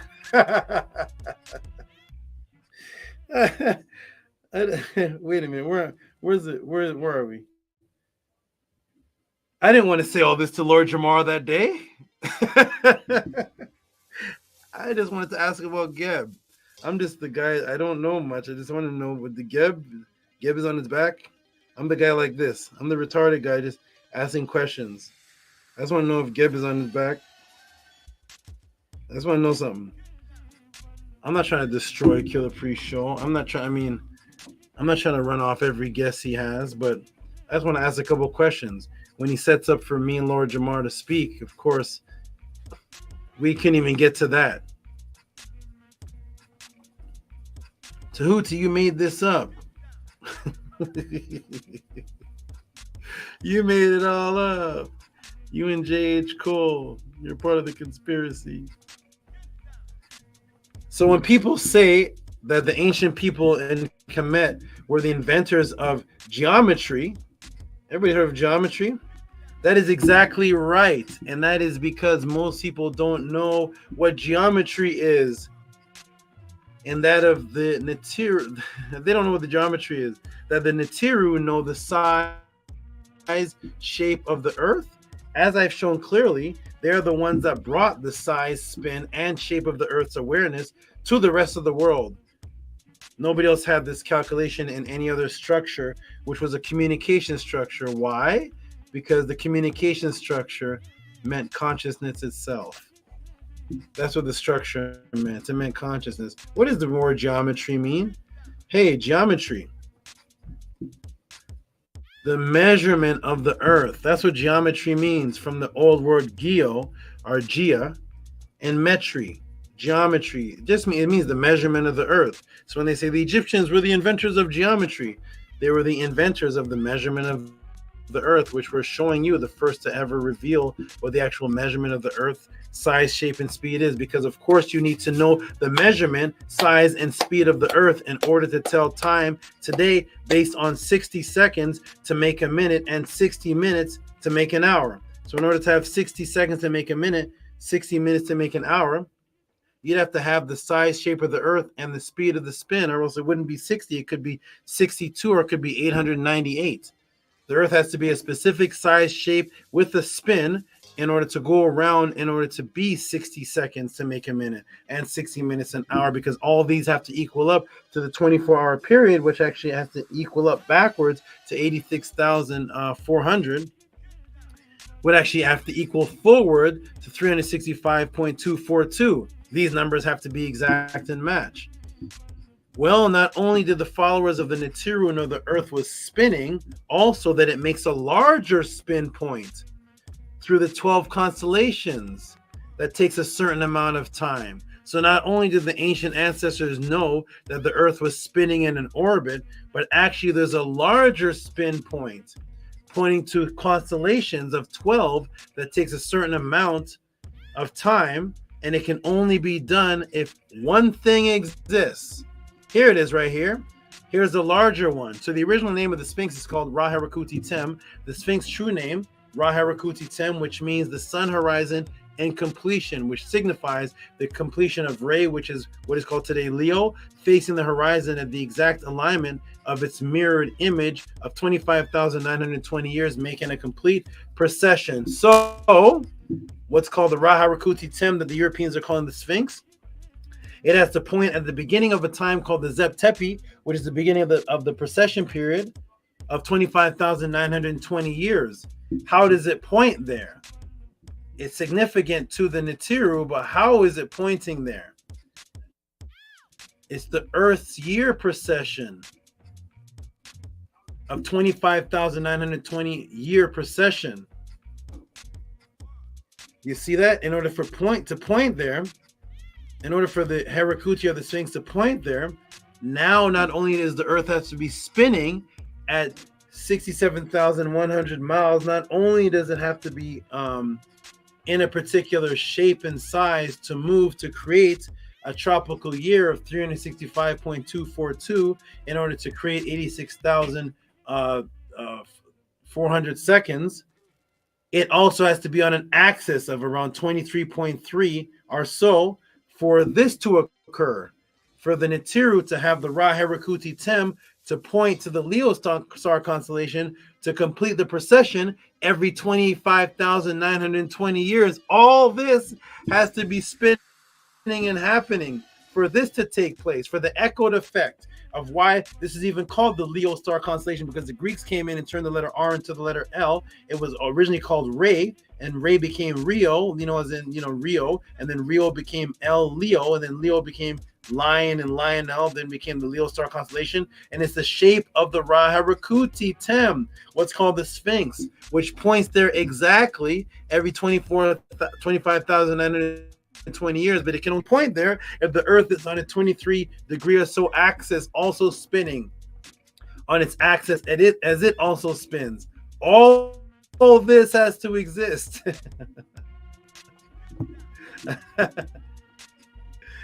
All of this has to exist to complete what's called the Zep Tepi. It all has to exist.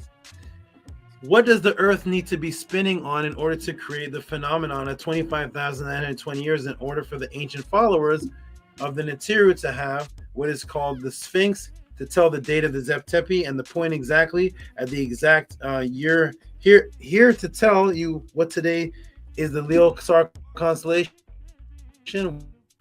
What does it have to be on? It has to be on this.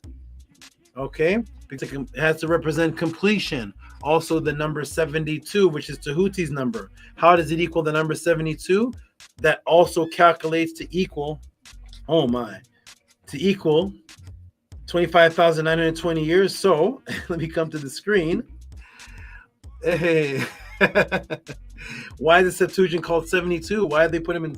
Have the 72 runes? Why is this number 72 significant? Because if you take the 72 has to be calculated by the original calculation of the spin without the added 5 days, which is the complete circle, which represents Kepara. So if you take 72 and times it by 360, guess what you get? 25,920, which is the completion of the 72, which gives you the complete precession, which is 72 times the 360. Giving you 25,920 in order for the Ra Harakuti Tem to point there and represent the completion and back to the time of the beginning of the Zep Tepi, while equating Tehuti's number. So not only does it have to equal that, but it has to be on a particular degree to calculate that exact number. Oh man, the Earth is flat. And what is that? Everybody, what is that? That is the axis of the Earth moves 1 degree every 72 years.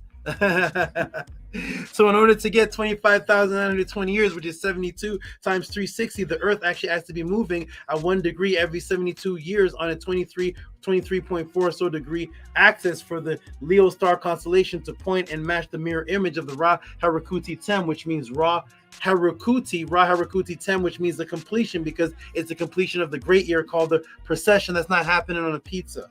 And I'll get some extra cheese. So the Earth's axis points to the 12-star constellation during the precession cycle. That can only be happening if it's spinning at 67,100 miles an hour to equal all of this. And it has to be on that axis. And it has to be an axis that's changing 1 degree every Tehuti number, which is 72 years. It has to change 1 degree to give you the 25,920 years to give you the completion that starts the time of the Zep Tepi.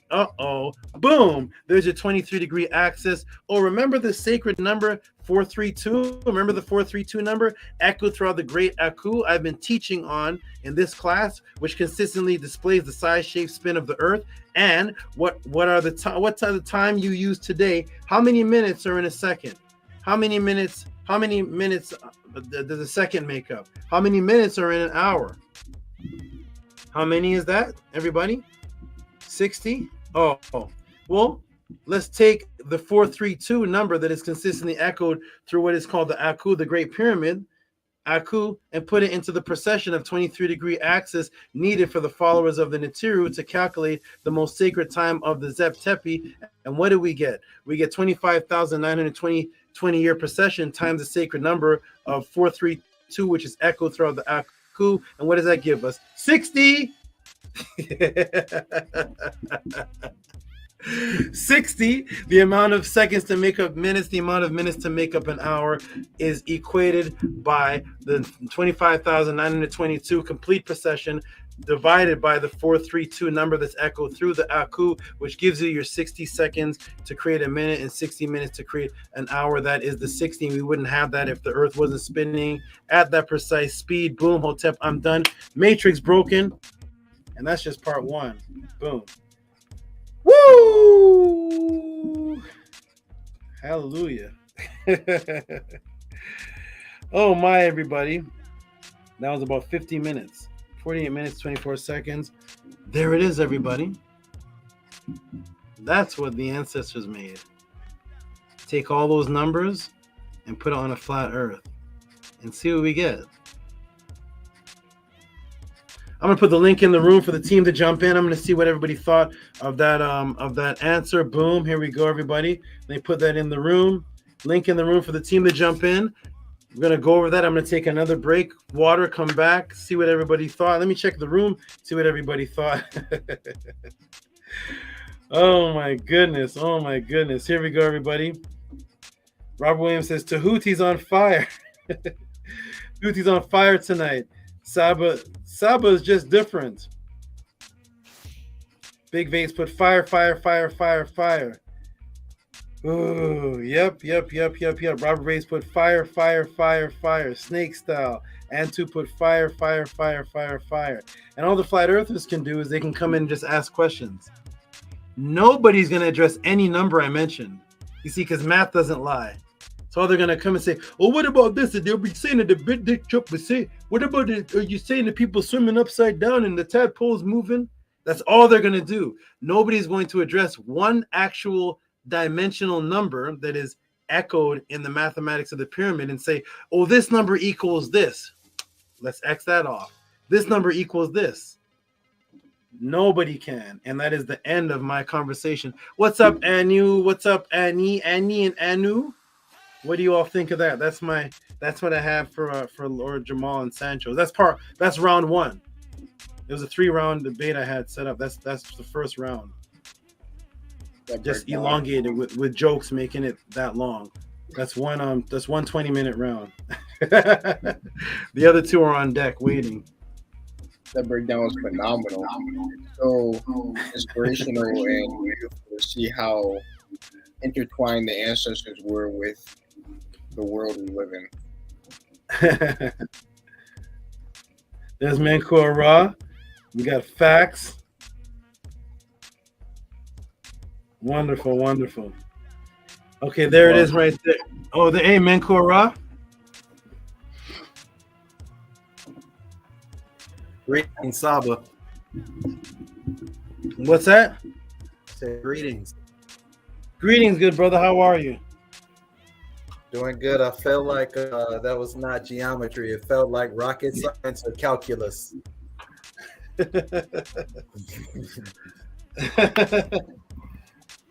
Oh my God. You said rocket science or calculus? Yes. High math higher than geometry. I remember geometry. Geometry was not that intricate. You said geometry was not that intricate? No. That was calculus.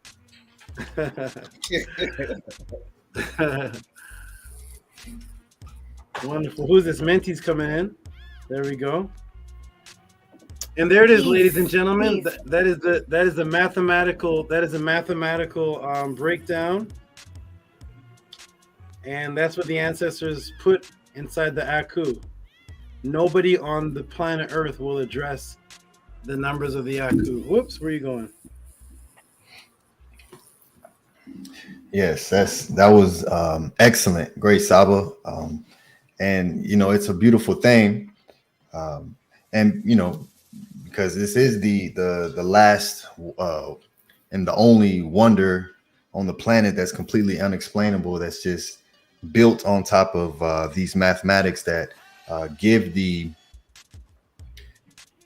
just like how you broke down. It's what's so deep about it is all that lead into the 60 seconds, and yet everyone will utilize that everyone utilizes this because this is the actual facts of what it is. But it's just, you know, it's just funny to me. Because here's the brother that asked the question. Here's his response. I love you, Saba. You're right. Numbers don't lie. But the facts are there are 23 hours, 59 seconds, and 57 seconds in a day, not 24 hours, making your seconds break down slightly incorrect. Wonderful. Excellent. Right. That's why the flat earthers are going to take those numbers and put them into a flat earth. Just any one of them. You're going to take the 0.1 second. This is built into a monument that has 6 billion stones.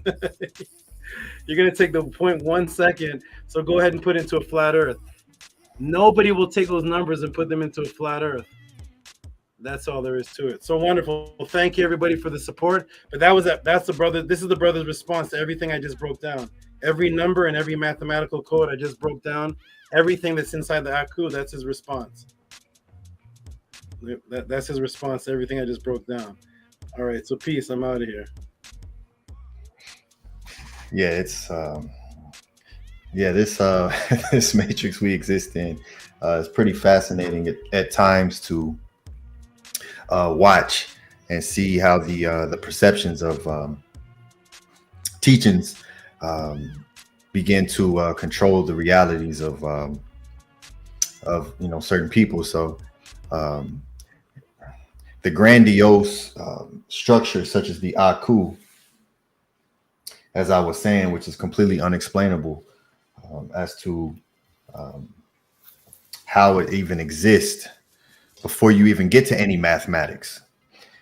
And then once you start to actually do the calculations and then study, as he showed, the cubit, and that's how it's one of the measurements that the ancient Cometians used, and for all these numbers to equate or to even come into within a decimal, within a second, within a foot, within an inch, something that's so huge is absolutely impossible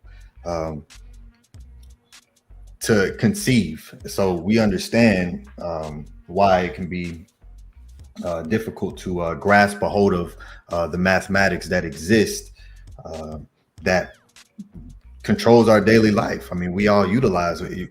You know, I don't think, even though we say 60 seconds in a minute, 60 minutes in an hour, this is 24 hours in a day. This is what we use. And even though it may be 23 hours, 59 minutes, 57 seconds, no one says that. No one's going to utilize that and say that. But even just to come into to build something that reflects that so precisely and so close, it just goes to show, no matter what proof or factual evidence that you have to validate a claim, there will always be some form of opposition, because we deal in a realm full of belief that is that doesn't have any real foundational standing, and as the SABA broke down, to even say that the earth is flat, you can't just say that alone. Now you have to say gravity don't exist. Now you have to say the sun is small. You can't just say, hey, the earth is flat.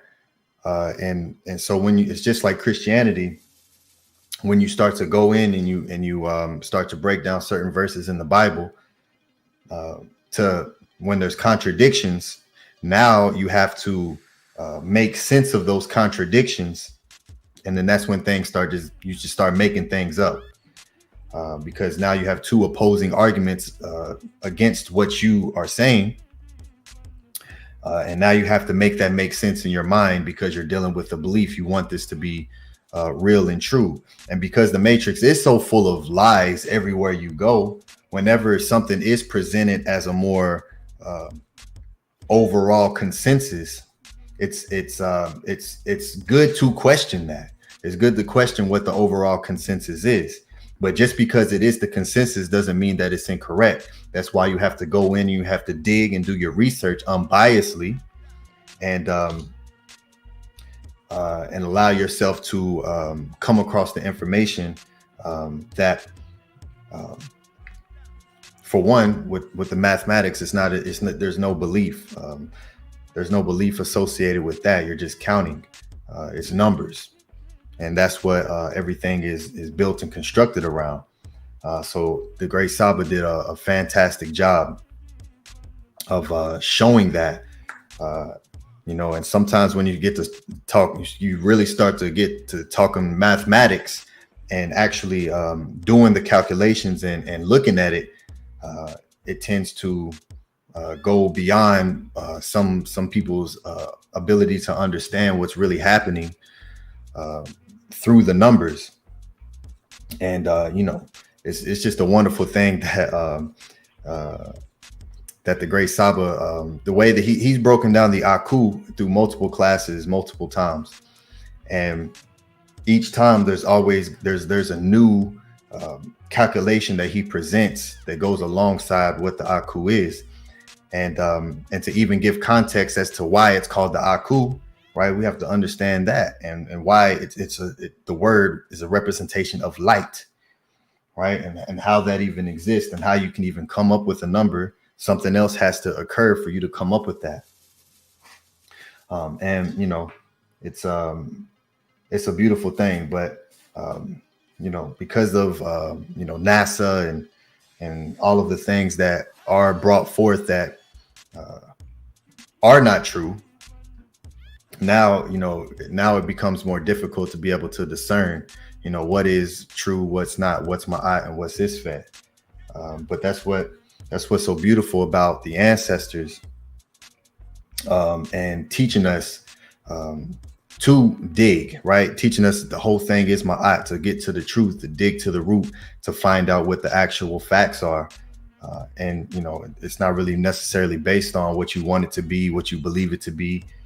Just present the information, and then you can build whatever you want on top of that. But the foundation has to be what it is, which is ma'at. That's the foundation. That's the standard that you're standing on.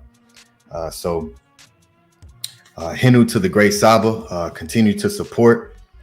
Continue to support the Podclass, and this information. Out to everyone who came through with the support, so Saba could break this class down for all of the for everyone, and as he said, no one's going to deal with the numbers.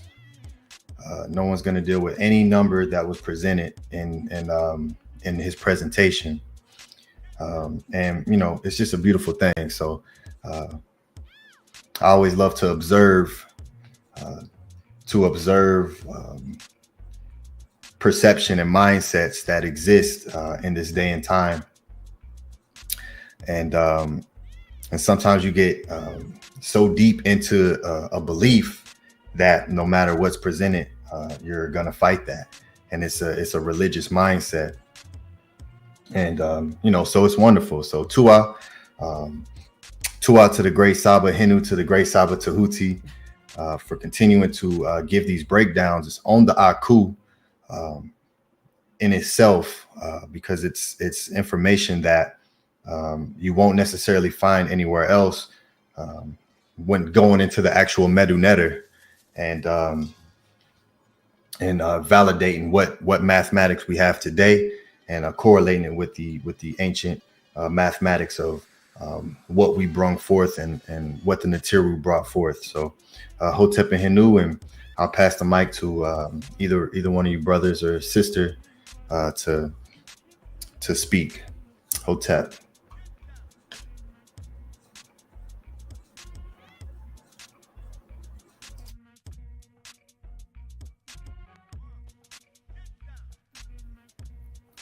What's up, everybody? Peace. Peace. So I'll have to ask Saba, but I was looking in one of my books that the Herakuti actually faces to the east, and we were just he was just talking about that in his previous breakdown. So that's really interesting. And yeah, it all comes back to the numbers. The numbers are so perfectly aligned, and with them being exact. And like what you were saying, Brother Ani, with them even coming into like a close radius of each other, it's just that, you know, all of the information is there, and whether or not people are willing to actually like open their mind and expand on it, opposed to just have a certain perception.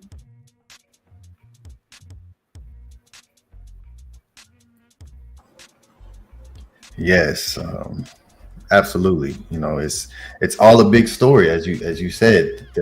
These things are going to continue to connect from one class to the next, because it's one continuous story that that they told, and that's what makes this so ingenious.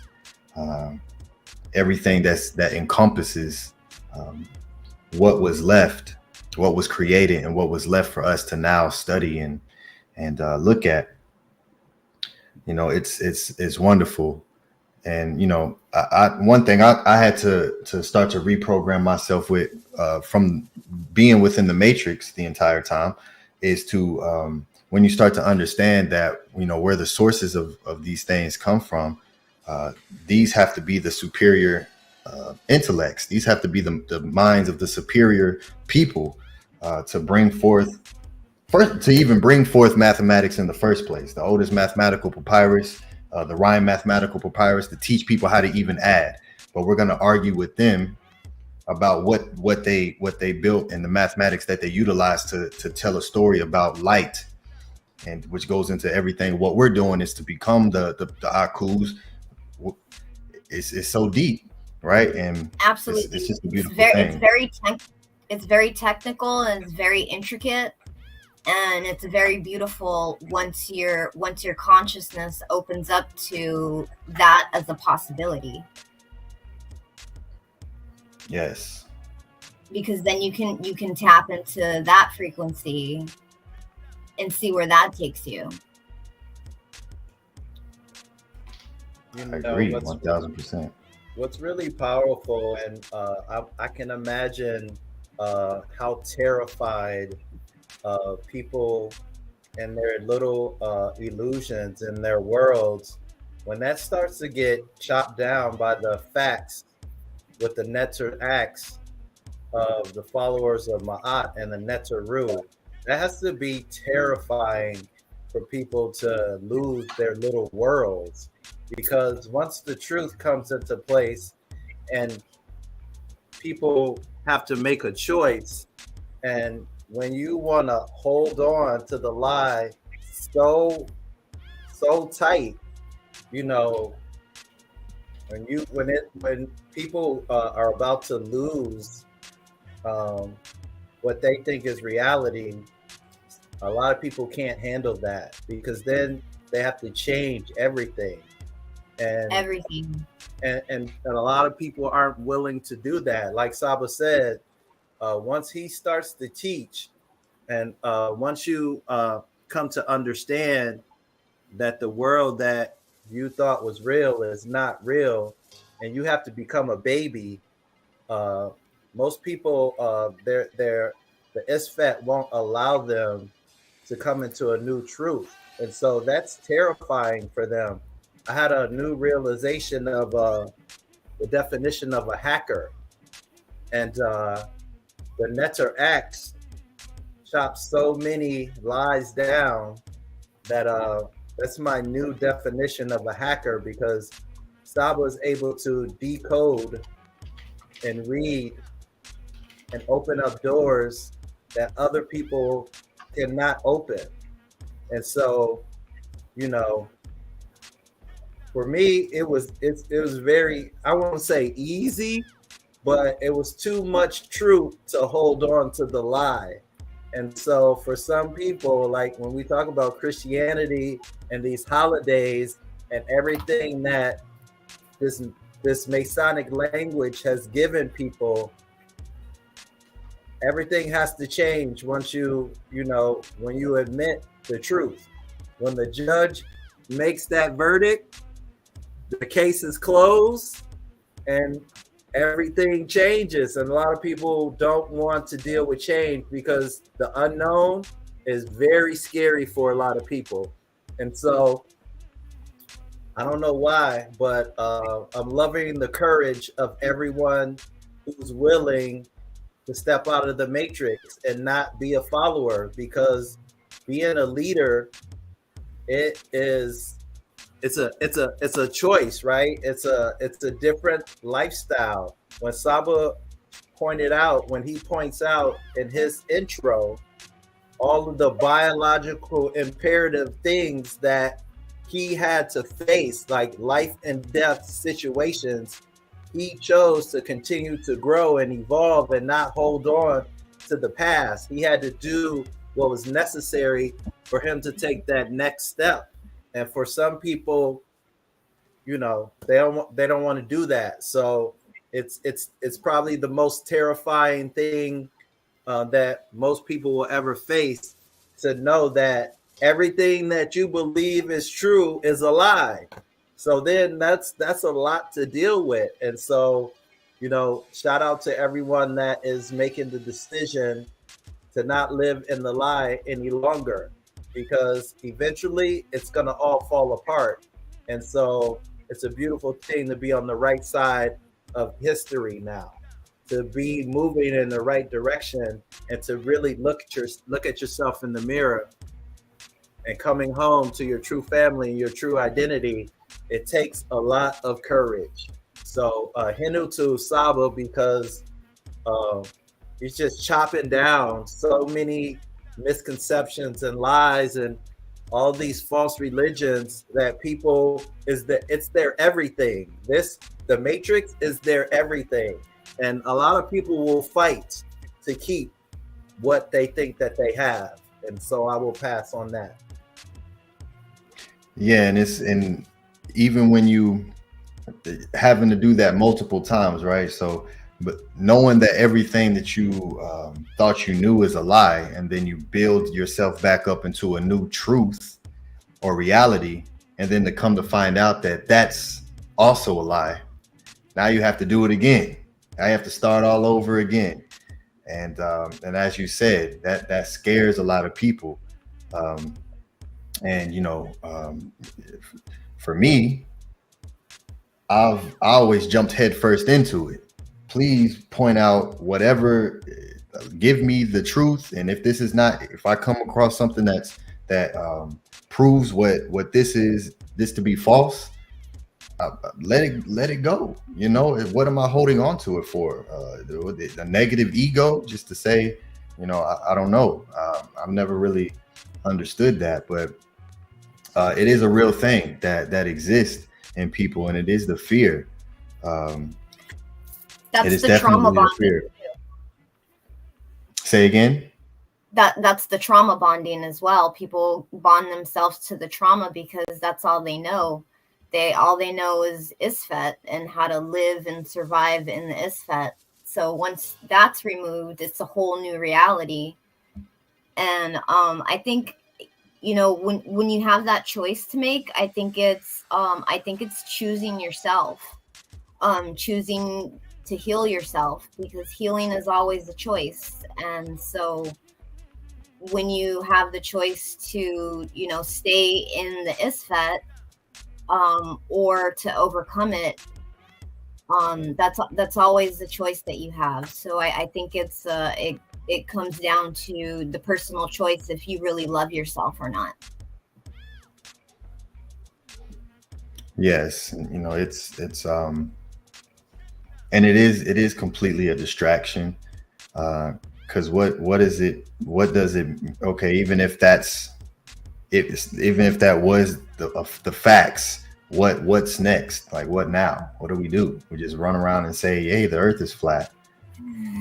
What does that do? Nothing. Like, how does that improve who you are? How does that dealing with becoming just better in general has nothing to do with anything, and it is completely a distraction. And there are so many of those that exist within this false matrix. It becomes difficult for people to find their way through. So hotep to everyone, and peace to everyone who is on their journey. And for those who truly want to come across information that is beneficial to you, you'll get there with being open to being corrected, with being wrong. As long as you're okay with being corrected and being wrong with the information that you may have, you'll always continue to grow and learn new information. And that's the beautiful thing about Ma'at, is because Ma'at means truth. It is the foundation. It is the support system. Just like Angela Gates says here, that it's like the sky is falling, right? It's like, what are you going to grab onto? You grab onto whatever you feel like can give you some type of support. But with Ma'at, it forces you to, for one, dig, and for two, deal with what the truth is. So if Ma'at wasn't the truth, I would go to the next thing that presents more information, that validates what's actual facts, right? Because it's not holding on to something just because you believe in it, right? It has to validate itself, and that's the beautiful thing about Ma'at, is if you're going to actually live in Ma'at now, whatever the truth is, that's what you have to go with. So it's just a wonderful, wonderful thing, and to be taught that these physical representations, the macrocosm, the microcosm, and gives us all of what we go by today. We just don't know that why we're counting the way that we do, why each and everything, the second, even the counting to 1 through 9, and now 10 becomes the ones and zeros over again. No one really truly understands why any of that is, except for those of us who study Ma'at and deal with the source information. So hotep to everyone, to all the great supporters who continue to bring and allow this podcast to continue, and allow our great SABA to teach. This is no one truly wants to have a conversation, or, as SABA said, he's not debating anymore. And he doesn't have to, and in his words, he never really was debating. He was just teaching, which won all his debates just by teaching. And so it's a wonderful thing. Hotep, houseofattend.org. Good brother Anu, you have anything you want to add on to the conversation? I just think that it's absolutely so beautiful how the ancestors were able to make a wonder, the only wonder, like you said, so mathematically precise, a perfect echo of the world, the Ba, the Ka, and a whole bunch of more stuff I have no idea about as well. It's just absolutely mind-blowing. Absolutely mind-blowing. I can't even comprehend whatsoever how they built it, how they planned it out, how they made it and made no mistakes. Like now, people, when they make stuff, they have a sketch it all out. They might build a test one, but there's none of that. It's just there and it's perfect. Absolutely perfect. I was like, in my mind, I was like, I wonder if the whole idea of a blueprint, if that has to do with the Neteru and Ptah, right? Because Ptah was the netter of the color blue, and we know the mathematics and the architectural genius and science and astronomy. Who else could a blueprint come from? So that's just a thought that I had previously. But welcome back, Saba. Well, peace. Thank you, brother. Thank you. Thank you. Thank you for welcoming me back. Thank you, Minty. Welcoming back. Okay, wonderful, everybody. We're gonna get into the 9:34. We're gonna get into the donations, and we're gonna close out this beautiful podcast. I'm glad everybody enjoyed it. Let me take the Cash App banner, the big one, off the room. I'm glad everyone enjoyed the beautiful answers. Let me get it off the room. Hold on. Okay, is that off the room now? Okay, good. Yeah, it's a beautiful thing that imagine taking a 482. Imagine taking 6 million stones and putting them together to match any mathematical equation.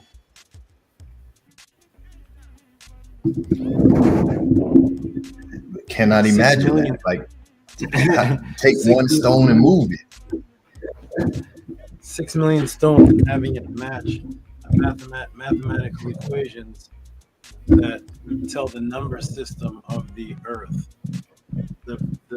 There's people will say it's off point at 0.0 number, 59.57. The structure is over 10,000 years old. It's been through hell.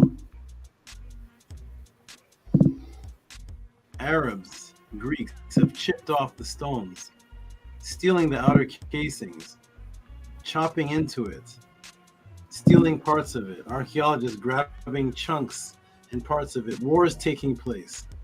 10,000 years. And someone is going to say, it's off the 23.99.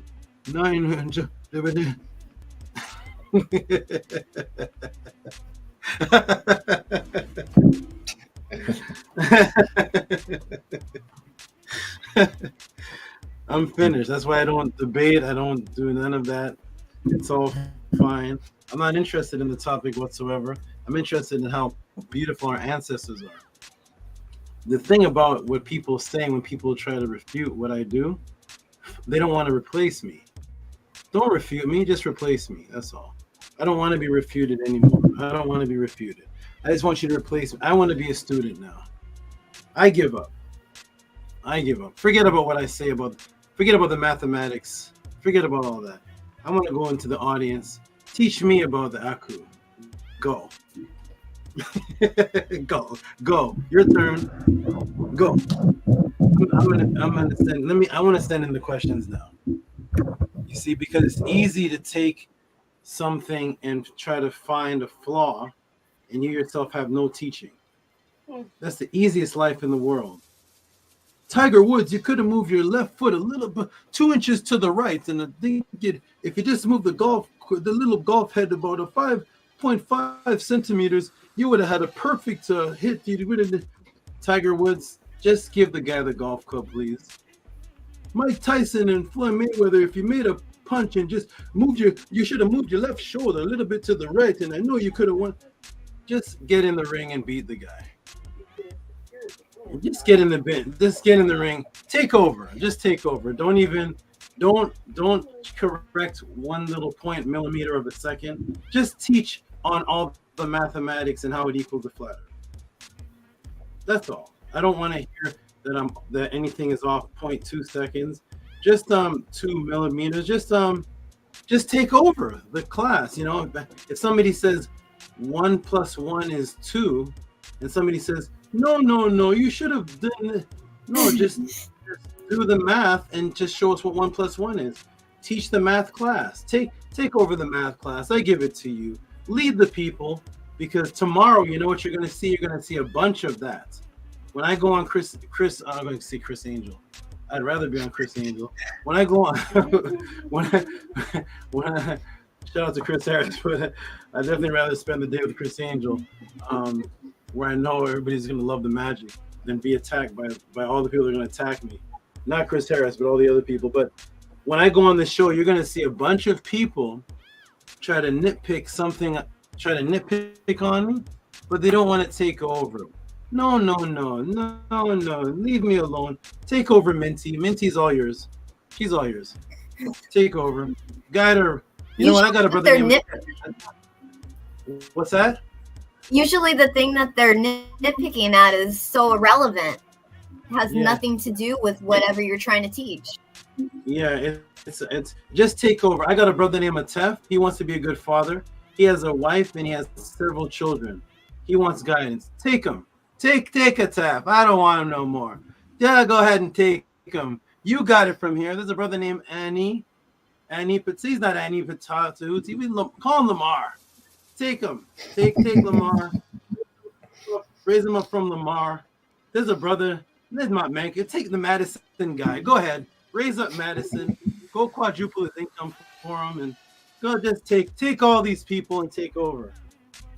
They don't want to do that part. That's the part they don't want to do, because that part takes discipline.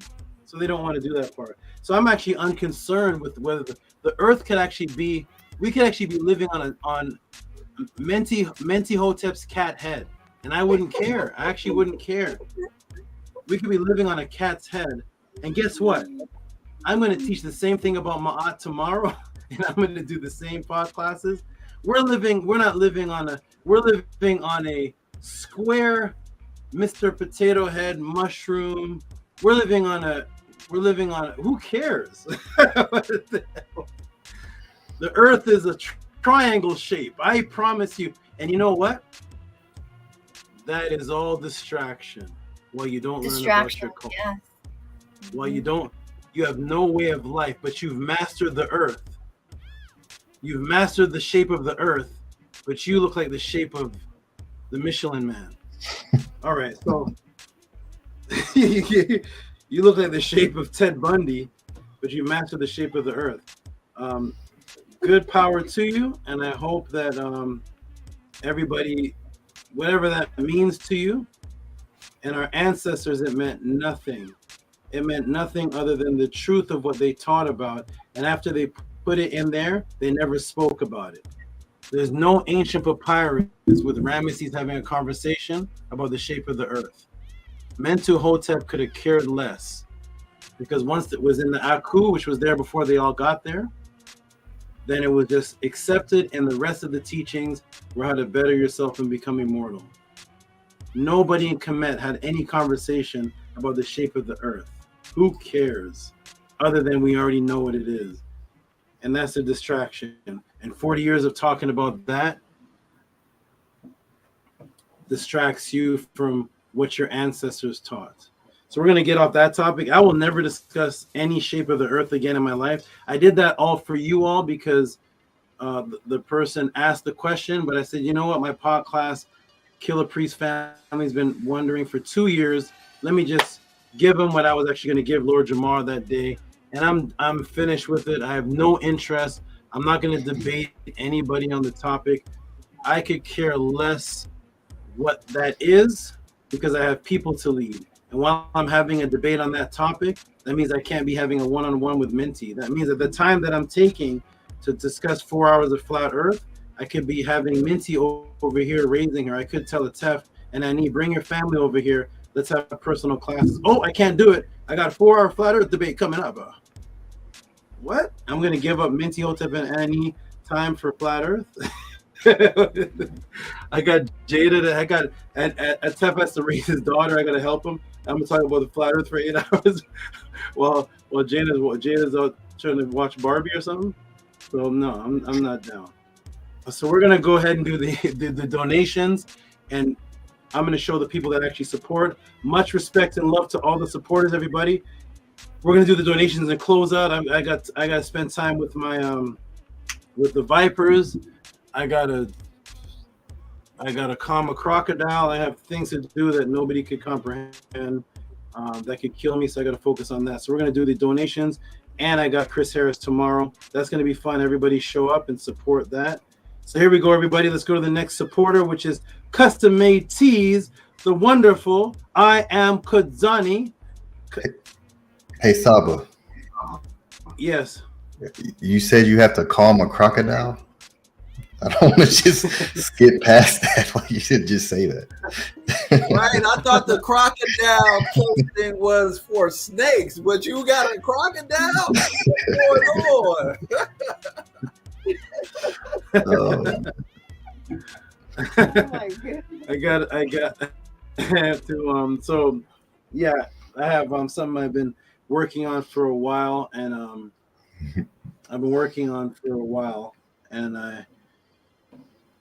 I have different animals that are worth values to other people that obtain the animals that I want. So lately, for several years, for a long period of time, I've been focusing on the master Sobek, but nobody's seen him.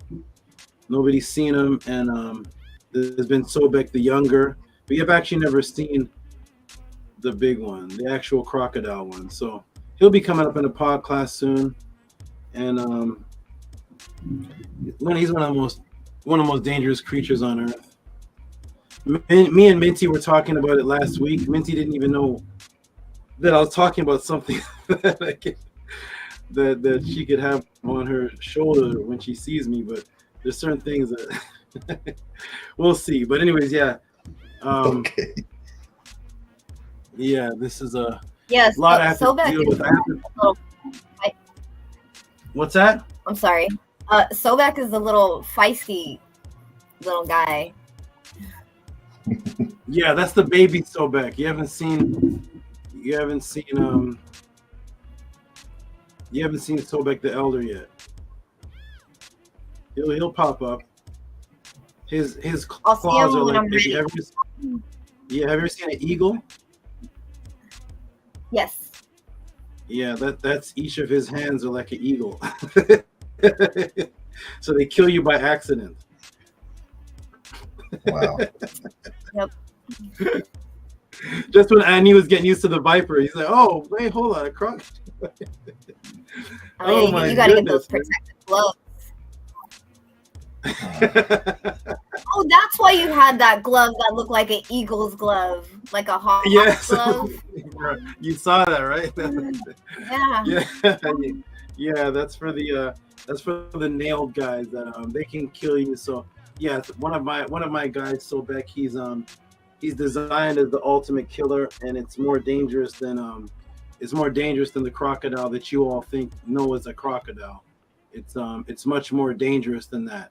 It's the more it has more abilities than that. It's like a superhero version of that with much more secret weapons and much more virility, much more what's it called? Agility. It's much more agile, and it's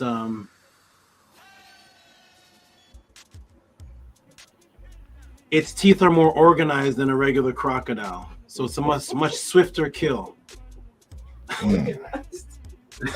A crocodile's teeth, regular crocodile that you all know as a crocodile, has teeth going in different directions. This particular species I have is very structured design facing a certain way, so it's a nice Ginsu effect.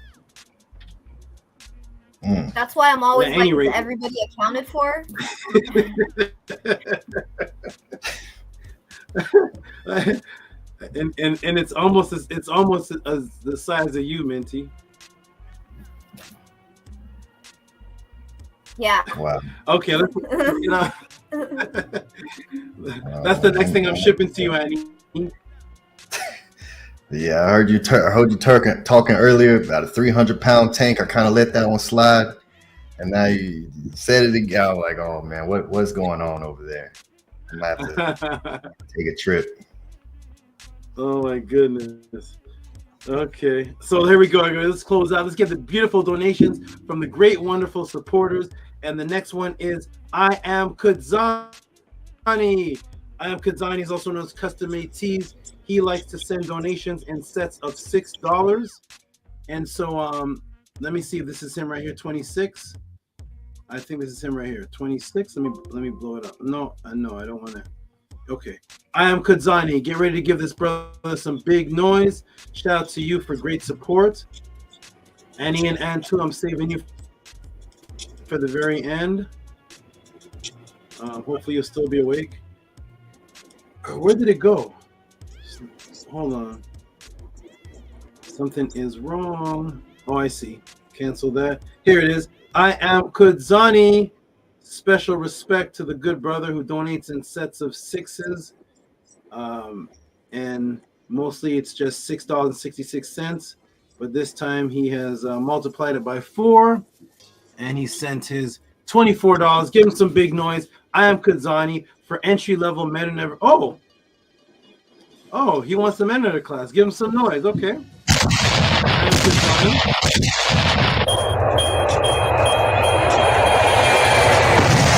am Kudzani.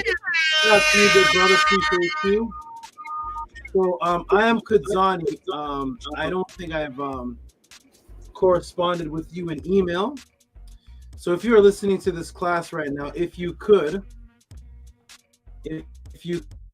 send me an email saying what you love to say anyways, I am Kudzani, and then I'll have the email for you.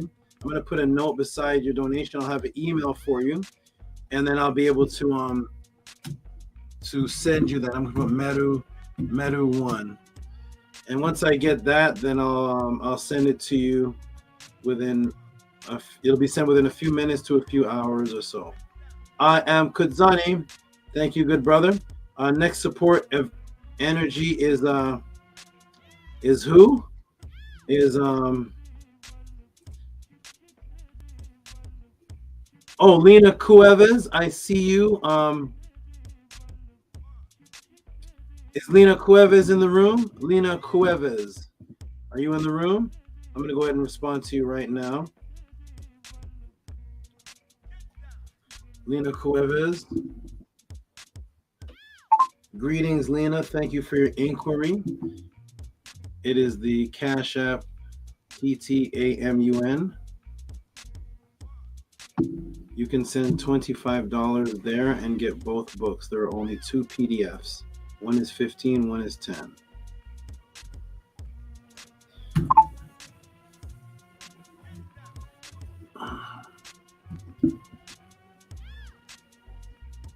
Okay. All right, Lena Cuevas, I sent you a response to your email. Shout out and peace and love to you. And I am Kudzani sent me an email. Okay, wonderful. I am Kudzani. So you sent me an email. So beautiful. I can actually. What's your email there? What an interesting email this is. What? GDV Originals. Okay, got you. I have you here, good brother. I see your email if you're listening, and I'm going to copy it into the file here, and I'm going to see if I can do this for you right now if I have it. If not,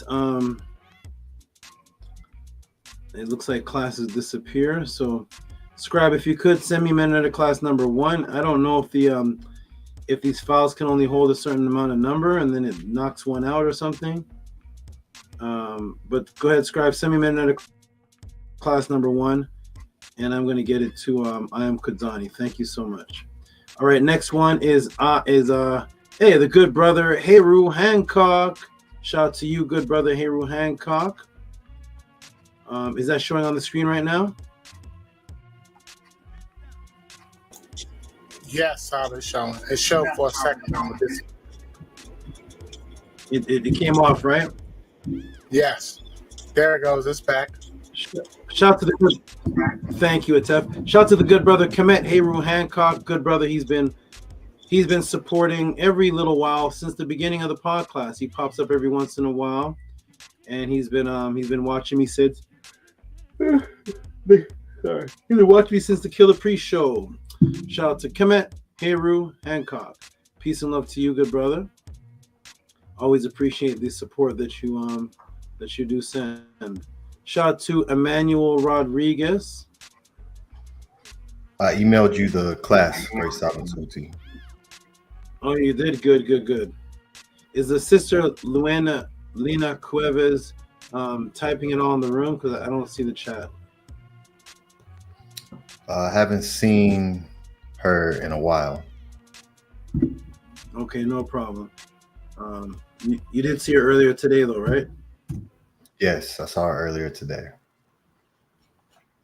Okay, all right. So the next one is Nook Punuk Punuk Punuk. Nook Punuk Punuk. Who, what is this? 1010 to Nook Punuk Punuk. And he's given a few donations today. You know, you give over more than one donation, I'm gonna give you some noise every one. So he's given about 3 tonight, I think. So give him some noise. 1010. Shout out to Nook Punuk Punuk. Thank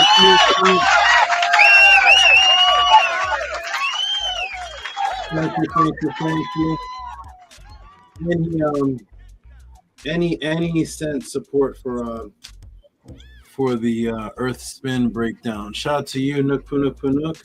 And Annie, you said you are. Oh, here's a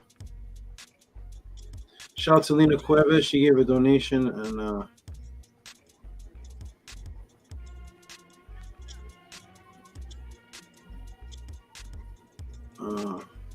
Well, somebody sent me a message. Who is this?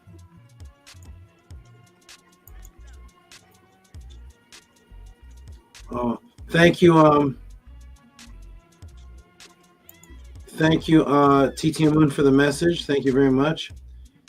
And where's the brother? I am Kudzani. I am Kudzani. Are you in the room, good brother? Where is he? I am Kudzani. Okay, here we go. Shout out to I am Kudzani. I am Kudzani. You're about to get the MetaNetter class right now. If you're listening, check your email, and it should be in your email. Shout out and peace and love to you. MetaNetter class number 1. There you go, good brother. Appreciate you. I'm gonna start sending these. I have to create I guess keep 15 of them a file or something. Scribe, do you notice any of your files of your Medu classes disappear at all?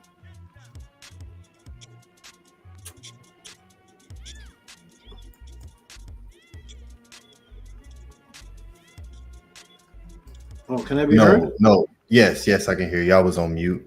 No, they don't disappear. I have all of them. That's so interesting. Okay. Maybe I have a memory. No, I don't know why that is. I'm just gonna put them in different files. Okay, shout out to the new this is I think VRI. I think this is VRI. Shout out to VRI. Let me go ahead and put his donation in the room. He sent $7.72.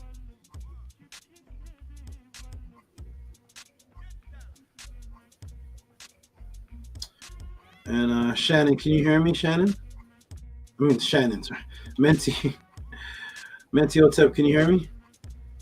Who's that Menti person? Yes, I. Okay, I don't know. That was a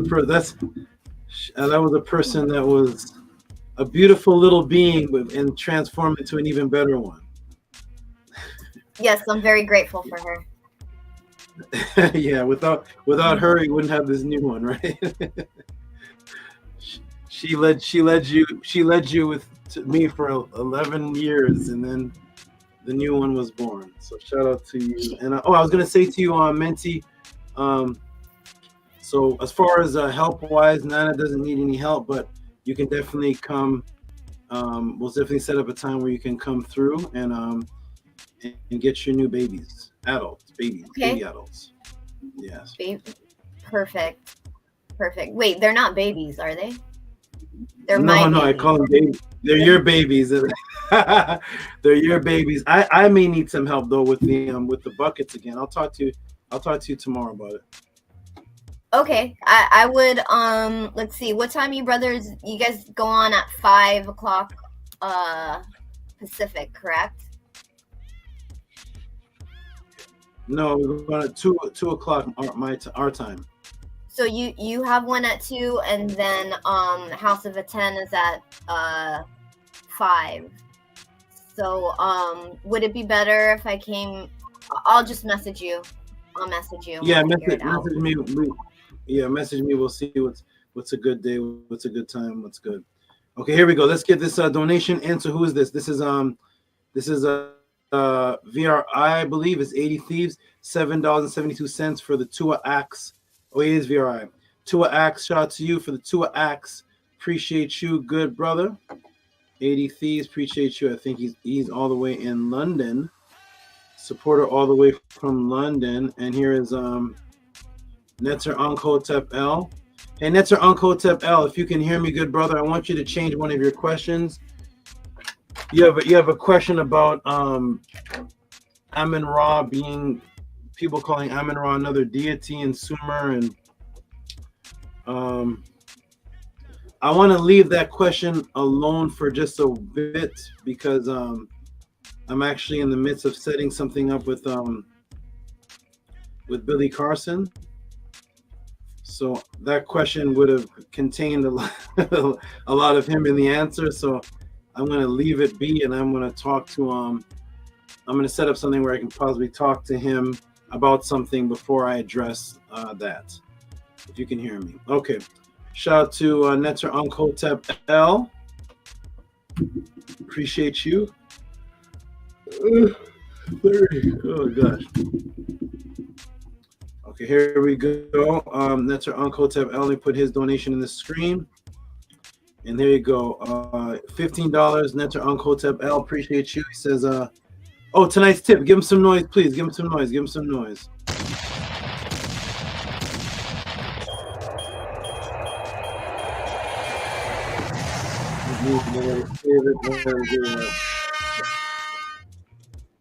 I gotta save it as a tip. Okay.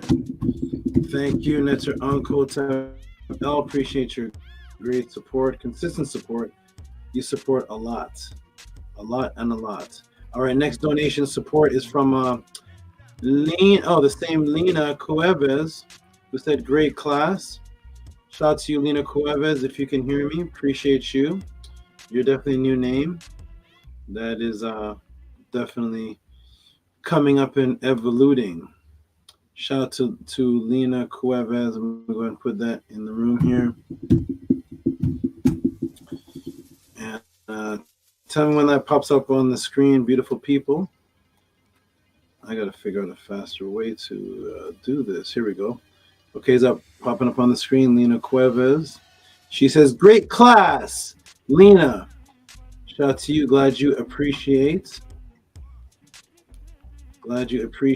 Next one is from, here's a new, I've never heard. Oh.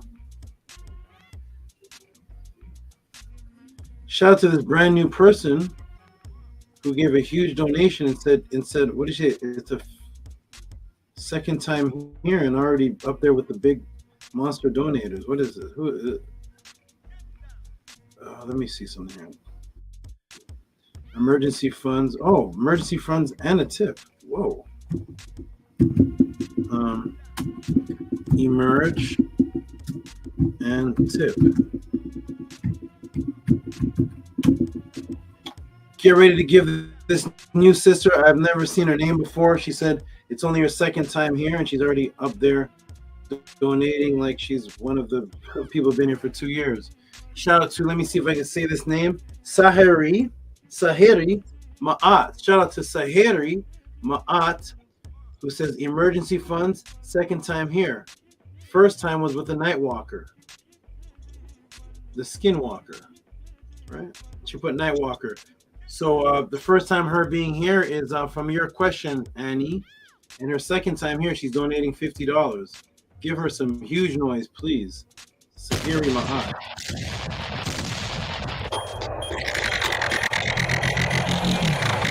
Sahiri Ma'at.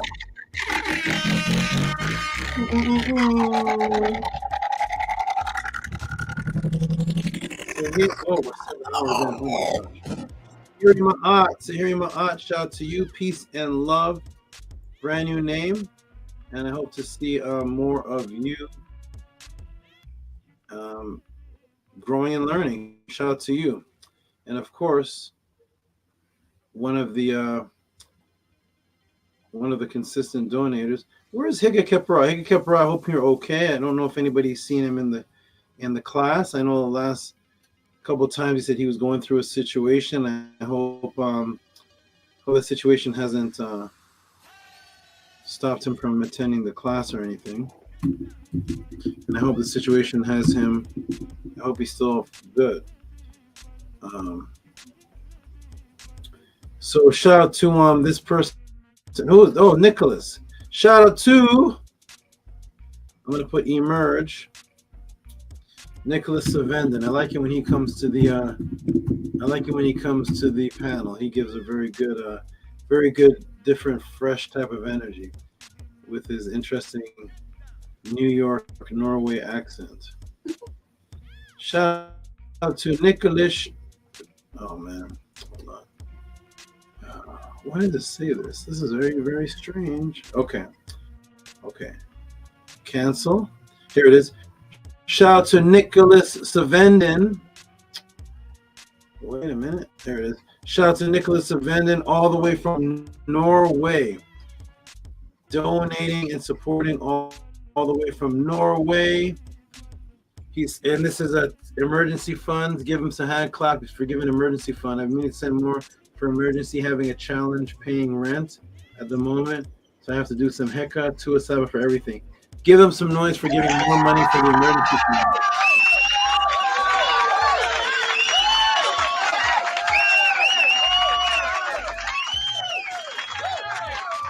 Peace and love to you, Nicholas Savendon.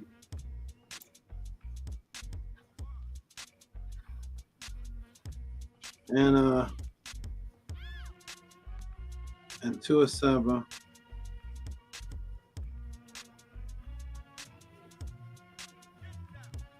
In one of the channels.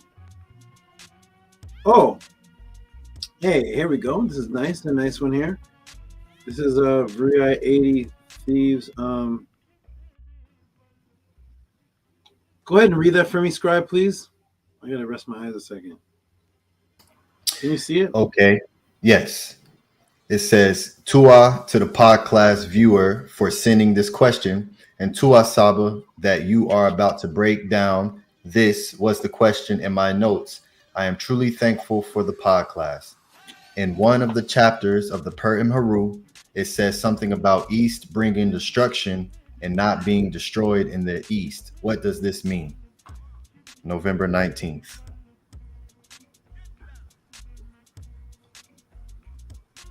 Okay, is he?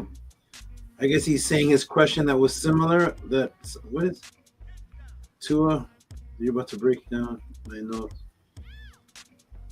This question was in my notes. I'm truly thankful. Oh, this is okay. So he's thanking me. He's sending a donation, thanking me for answering a question that was similar to what was in his notes from November 19th, and the person answered. The person's question aligned with that. You're very welcome. You're very, very welcome. I'm going to save you as a tip for that answer. 34 tip East. I'm glad it could glad that could help you. Glad you're into the Purim HERU that much. Anu and Antu are becoming the they're becoming the donation. They're becoming one of the most consistent donators, like multiple ones per Podclass, and they're all big. Is that on the screen at all? Yes. A tip for purifying the energy deep within us. Give them some big noise, please.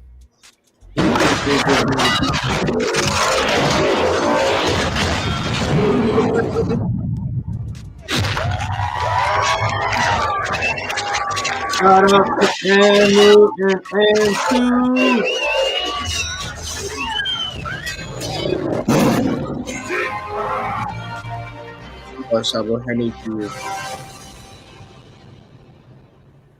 They gave you the victory music too. They gave you the victory music. Okay. You are becoming thank you, Tua. I don't know if you guys landed a job with Elon Musk. I'm not sure what happened in the last month and a half, but you all are just reigning with the donations. I don't know if you guys found some gold somewhere on your walk. I'm not sure, but whatever it is, keep it up. Tua very much for whatever you're doing to completely make a 180. What'd you say? You do. And Tua very much to you, Saba. You wouldn't Oh, be yeah. able to do it. Thank you. You're lovely. You're very, very lovely. Thank you. So and two. You guys both send me great messages. I don't get to read all of them, obviously, but I do glimpse them and see them, at least see them every day. It's pretty consistent. Shout out to the next donator. Who is this? Big Vapes. He must be giving for a Meta class. And go ahead and put this on the screen. What is this here? Is anything on the screen yet? No. No, not yet. Not yet. Okay. Shout out to you, Big Vapes. Big Vapes is giving for what is this? Meta class number 26. There it is on the screen. Shout out to Big Vapes. Give him some noise, please. Meta class number 26. Give him some noise, please.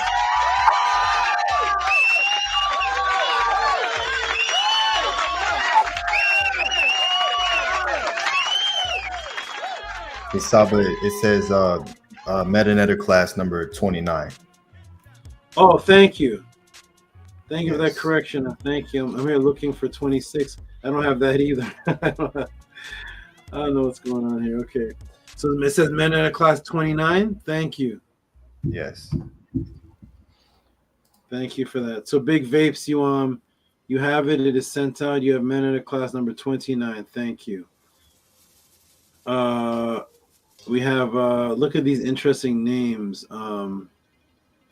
Ludovic. Oh, Nathaniel. Oh, I know this name. Okay, shout out to Lavora. What's it showing on the screen right now? Is it showing Big Vapes? Yes. Is it showing now Ludovic? Yes. Shout out to Ludovic. He says tips for another great breakdown. Is it off the screen now? Yes, it's the panel on the screen. Okay. Shout out to all these new names. A lot of people really picking up on the podcast, and I appreciate all of you.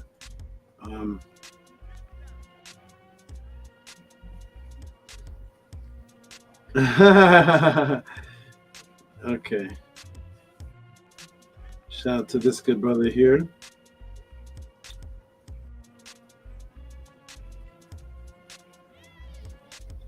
Shout out to this good brother here.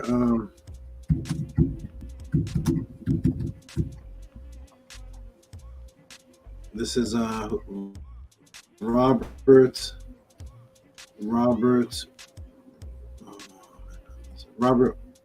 Williams?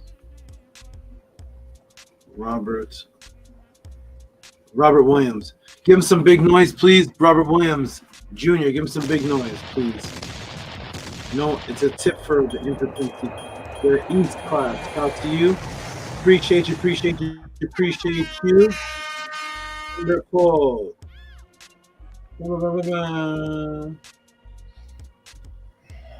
Shout out to you. Appreciate you. A lot of support tonight. I appreciate everybody here at TEF.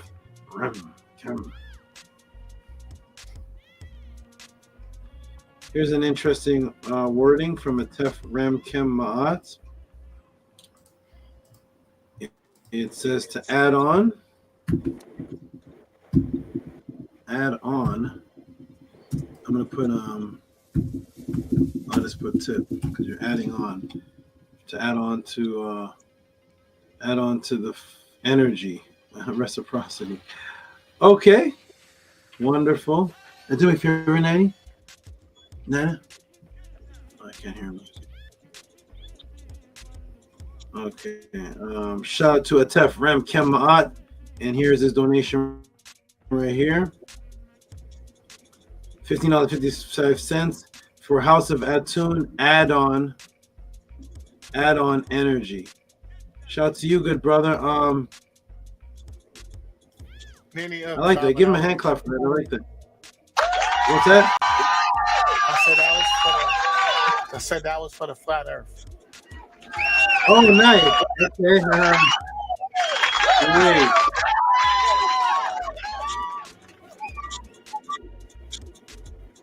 Okay, good. So I'm going to go ahead and mark that. Thank you. I'm going to put a...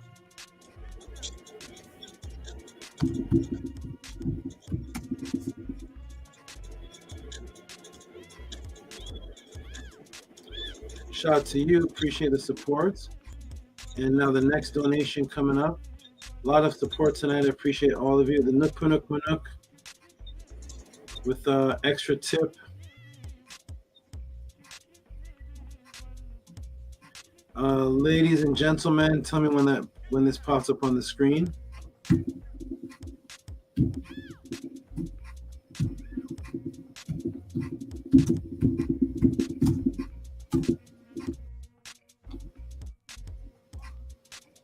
It is from a good brother, Nook Punuk Punuk Punuk.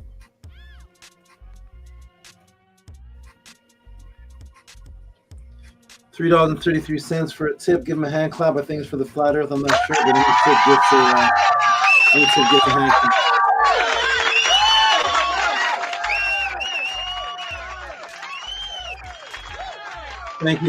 Thank you. And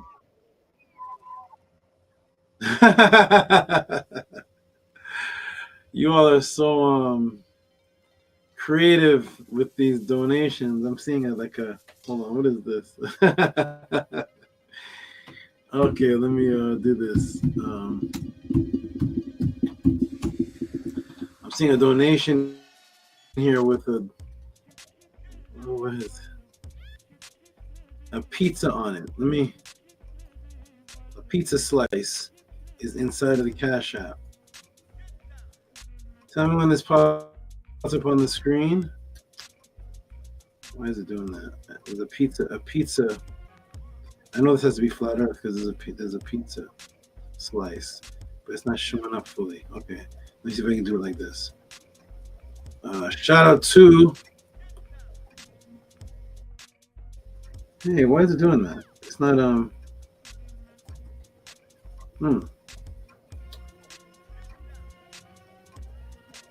It's not showing the donation. Let me see why that is. I saved it. Here it is. Neil, let me try it again. The Minty Hotep. Okay, brand new information on the pizza. Okay, here we go. Shout out to Minty Hotep. I don't know why there it is. Boom. So give Minty Hotep a round of applause for a tip for the flat earth. Extra donation, $5.55.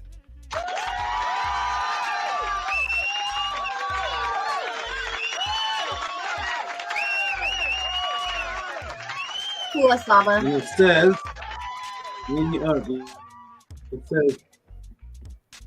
brand new information on the pizza. Okay. You know, for my cheat meal tomorrow, I may order pizza. Okay. Okay, here we go. I'm gonna what's next? Next. Okay. Minty Hotep again? Wait, no. Who's this?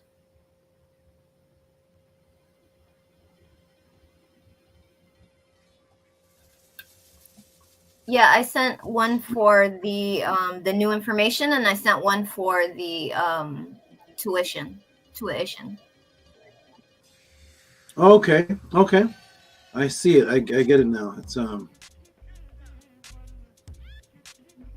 HOA forever. I got it. I gotta see what's going on. Okay. Shout out to Minty Hotep. What's on the screen right now, Minty? Is it just you all? Yeah, it's just us, the panel. Okay. Shout out to Minty Hotep for giving another donation of support for Tua Ishin. 1111. Appreciate her. Appreciate you. It says 12/2/23. House of ATTON forever. I like that. Thank you, Minty Hotep. You are Absolutely. consistent. That's why I put Min in your name, because Min is consistency. So shout out to you for being very, very consistent. It's something that I always wanted to see. Consistency is the opposite of procrastination, and it's the only thing that can make us function as a functioning family is consistency. No back and forth, no confusion. So shout out to you for being consistent. I love being here. I appreciate you. Thank you. And now, who's this? Caleb Strecklo.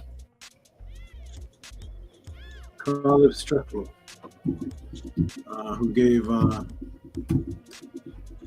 more reciprocity on the way. He sent $3. Let me see. I think this is the second donation of the night, but he said more is on the way. So shout out to the $3. Plus you gave a little earlier something else. It says Nefer breakdown, more reciprocity. Whoa. More reciprocity on the way. What was that? Shout out to you. Appreciate you. I know you're a consistent supporter, and you definitely give lots of donations, and you're brand new. Brought in by Anu and Antu. Okay, next one is, here's a name I haven't seen in the chat in a little while, but this is Mr. Consistent Man. Mr. Consistent Man himself, who donates sometimes even before the Podclass begins. And this Mr. Consistent Man is none other than the one and only Owen Hythe. Give him some big noise, please. Big noise.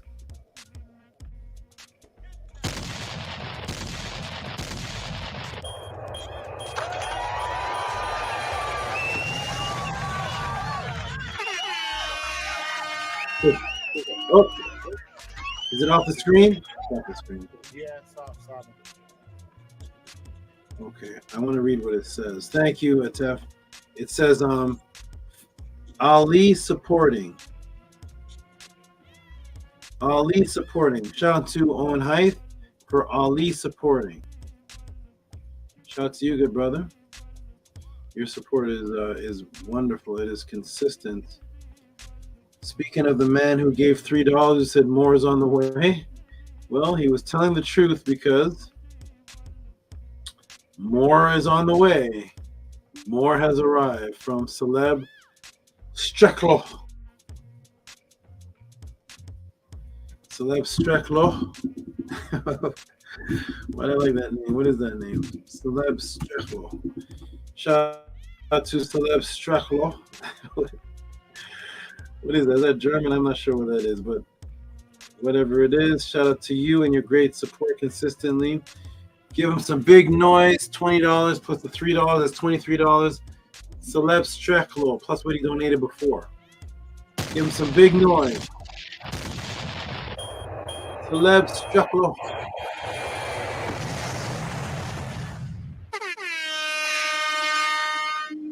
And it says,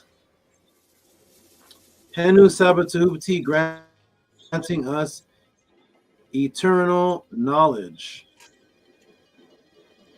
Appreciate you. Let me ask you something, Annie. Can you hear me, good brother? Yes. Anu, sorry. Anu, can you hear me? Yes.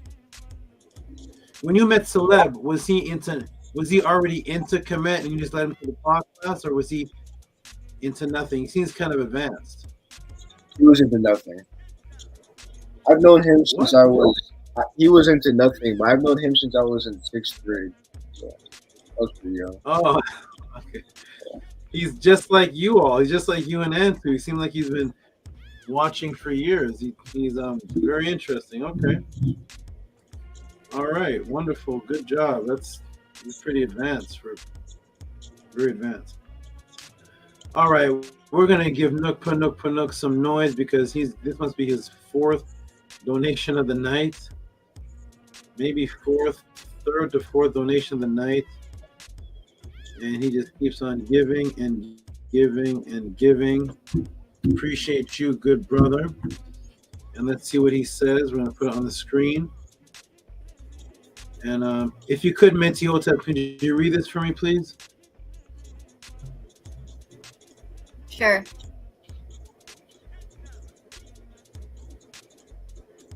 It's loading.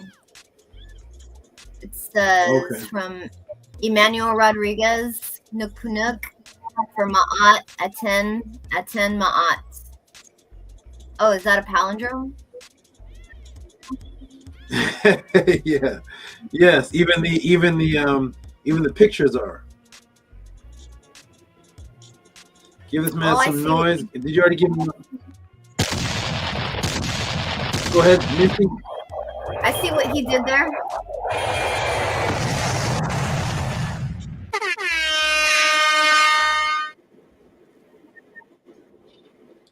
Yes, very creative. I see it too. Very creative. Shout out to you, Nook Panook. Shout out to you. Great. That's your 4th donation of the day. All right, we're done. We're down to the end. Who is Jason now? Jason who? Jason. I have never heard of this name before, and here we are with these beautiful new names I've never heard of before, and they are sending large donations. Is anything on the screen right now? No. Okay. Shout out to this new brother here, Jason. I don't know how long he's been with us, but he's new to me. The name is new, and it's $25. Shout out to him. Give him some big noise, please. Brand new name.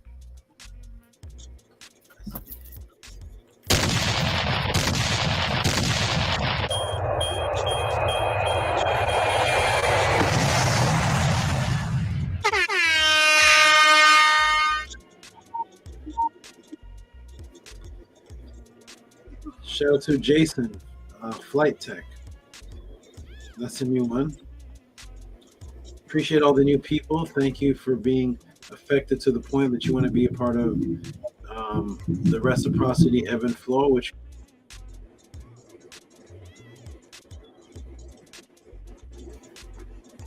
Matrix kicked them off. Salvage.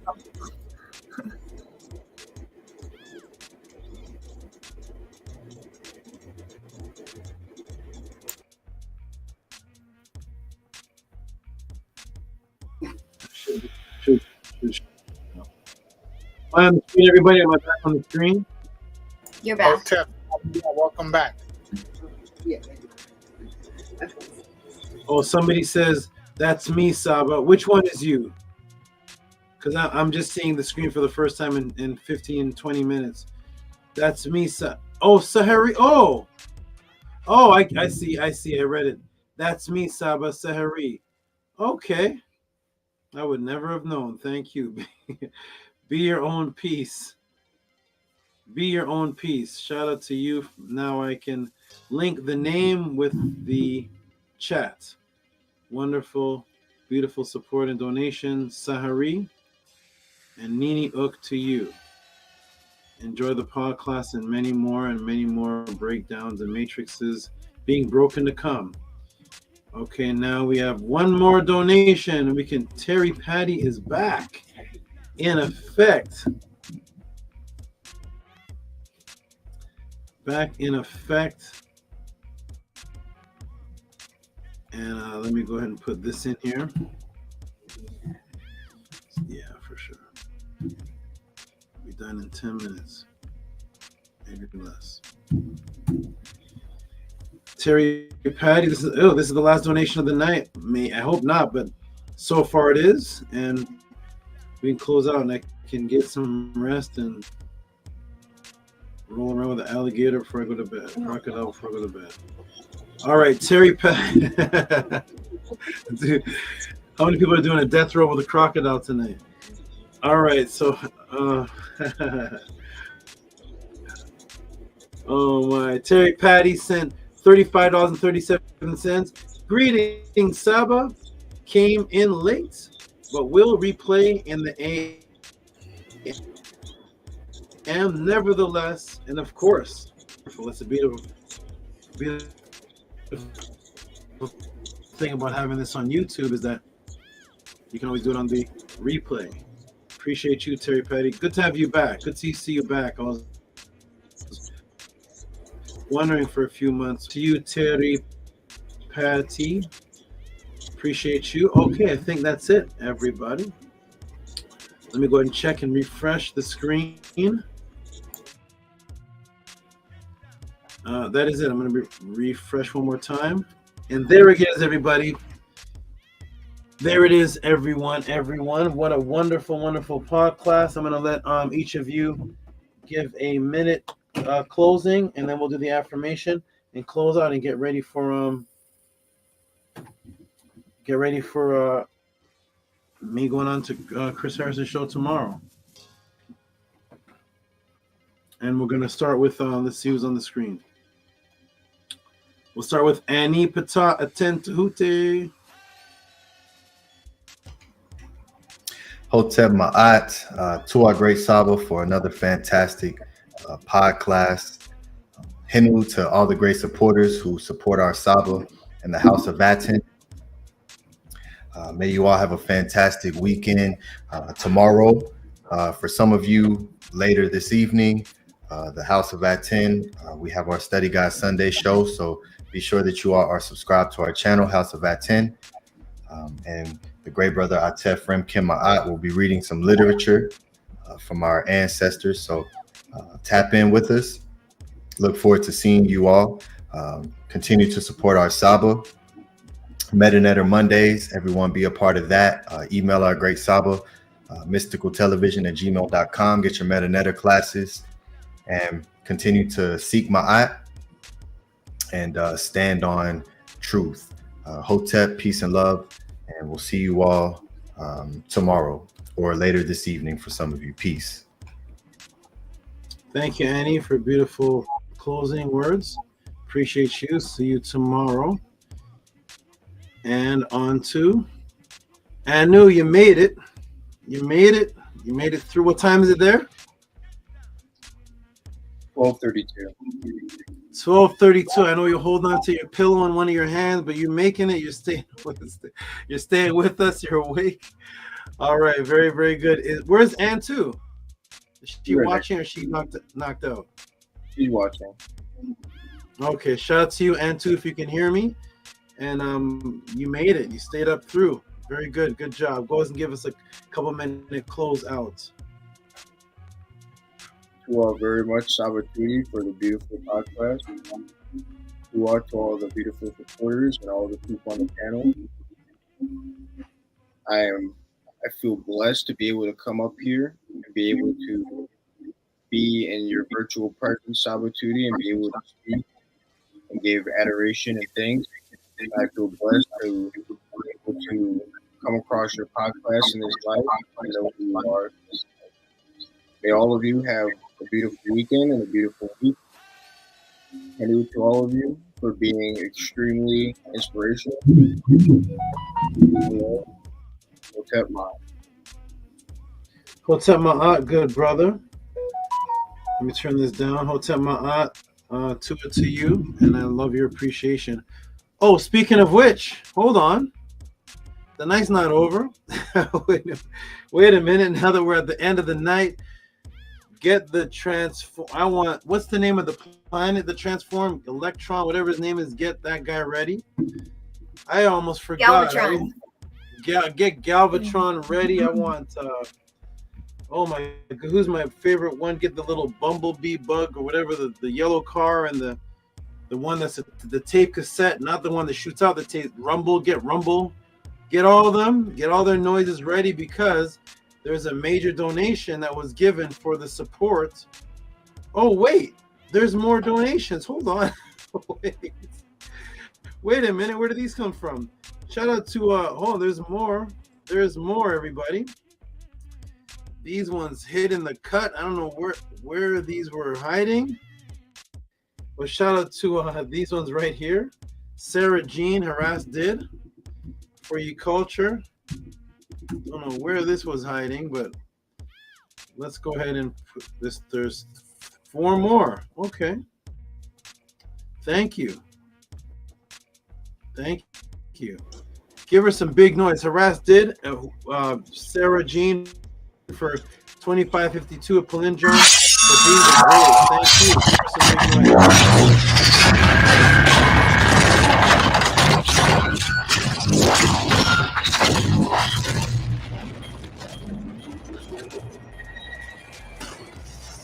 Okay, save some of those for Anu. Save some of that for Anu. Anu's better get. He's gonna get the whole movie then. Okay, shout out to you, Sarah. Shout out to you. You got a lot of noise. Thank you. I haven't seen you in the chat. I hope you're okay. Haven't seen you in the chat. I haven't seen the videos pop up. The normal videos of you and Sky at the skate park. Shout out to you. Hope you're good. And Stephen Esclar gave a tip for. Is anything on the screen right now? No. No, it's just us. Okay. Let me put a lot of stuff tonight. Tip East. And here we go. I'm glad I saw these donations. I'm not sure how I jumped over this.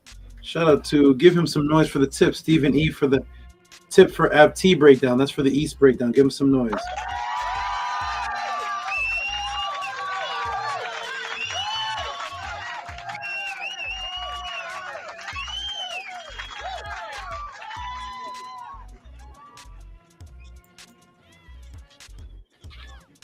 Okay, I'm gonna put you in some water soon.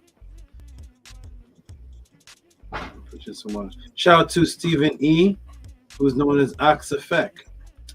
Shout out to you. And who else is here that I skipped over?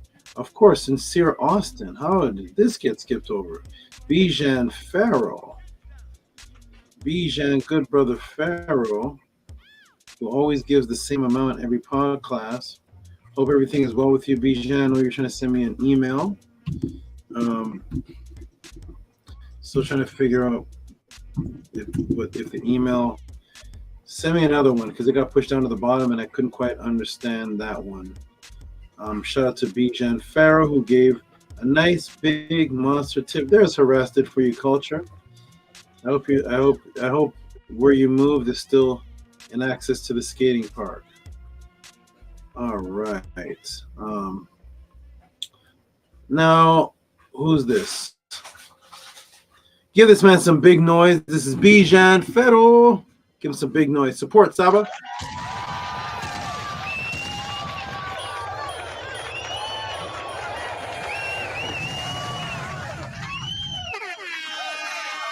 Boom.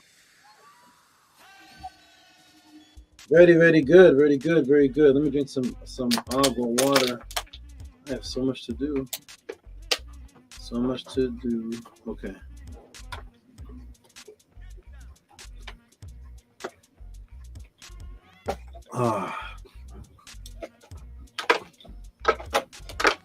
Okay. Shout out to Bijan Farrow who says, support SABA. That's his voice. I'm trying to imitate. Shout out to you. Okay, and last but the most. Is that how it works?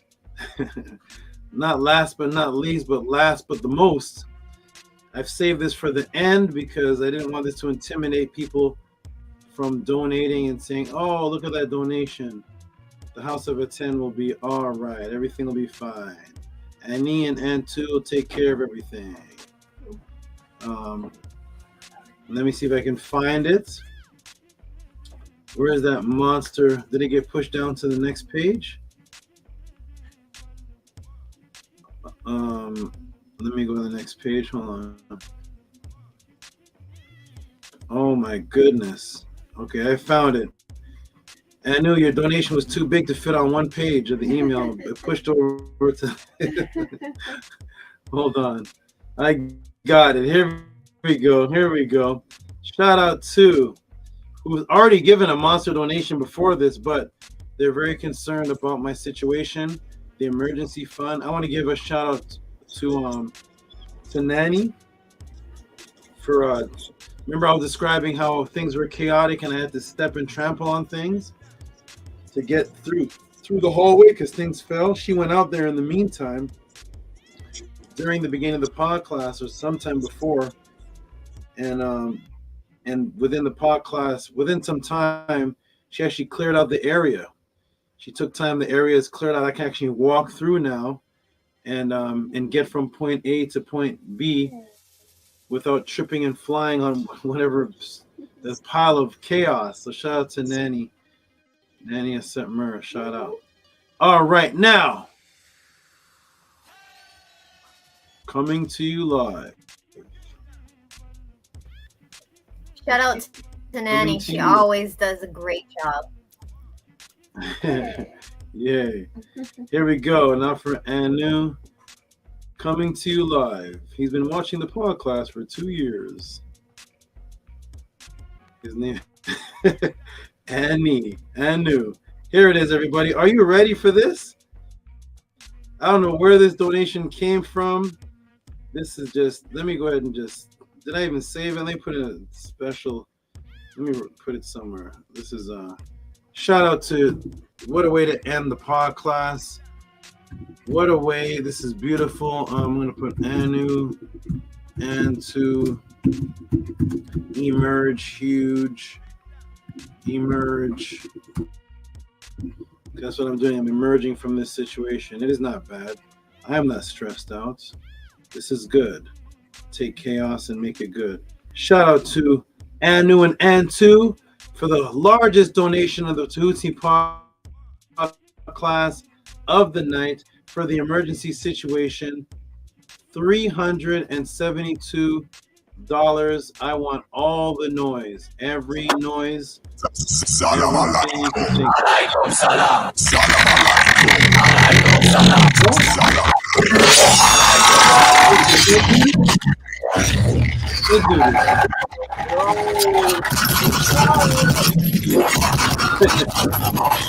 No? What's that? Oh my goodness. I don't play with pseudo. Yeah, play that one. That's how. Play that one. What is that? What is that? I don't play with pseudo. I don't play with pseudo. Oh my god, we got Unkwesky, we got Baron Semity. We got the Voodoo Man Baron Semity yelling Shamalala. We got Unkwest and Baron Semity in the same room. This is crazy. Unkwest, Baron Semity, and Optimus Prime in the same room. Shout out to Anu and Antu for the emergency fund donation. I think this is number 3 installment. I think, is this 3 or 2? Is this 3 or 2? Is this 3 emergency fund or 2 emergency fund? 2. Anu? Number 2. 2. Shout out to you. Number 2, $372 for emerge situation.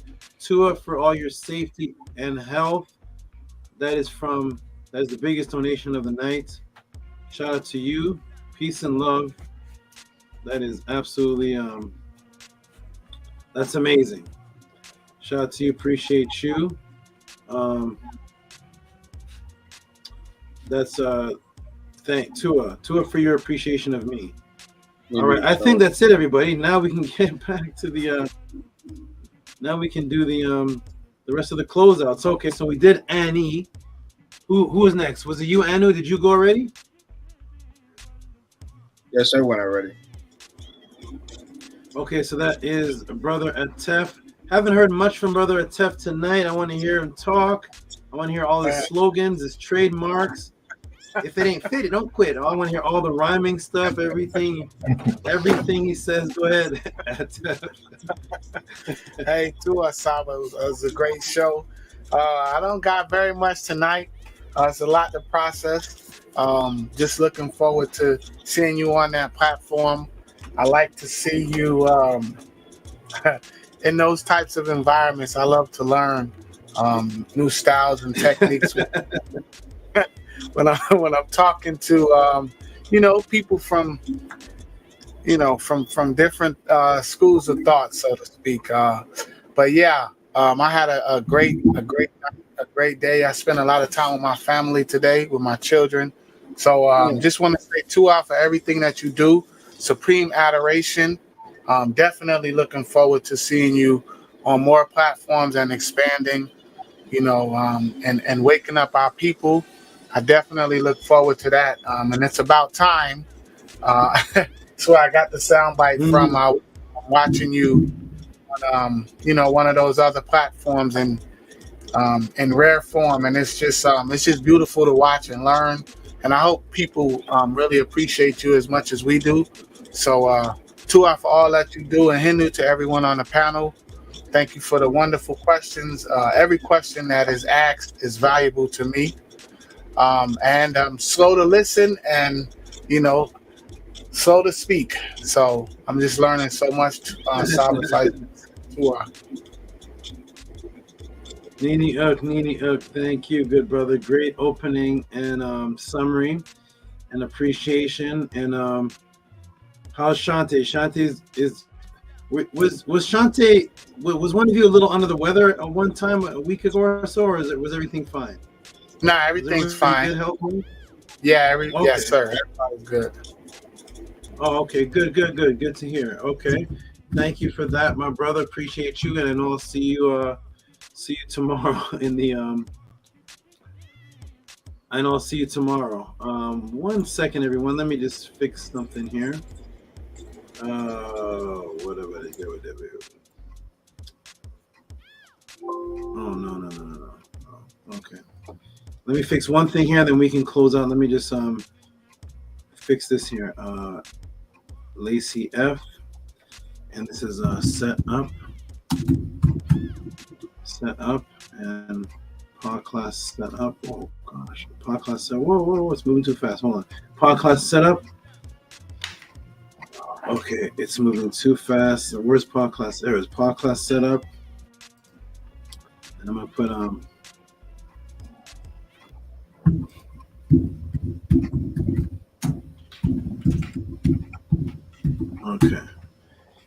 Okay, that's saved. And let me do one more thing, and then I'm gonna close it out. Oh, who's next after you? Atef, I can't see the room right now. So who's in the next box after you? Minty is next. Okay, Minty, while I'm doing this, you can go ahead, and I'm gonna listen and come to the screen in just a moment. Go ahead, Minty. Sure, absolutely. Tua SABA.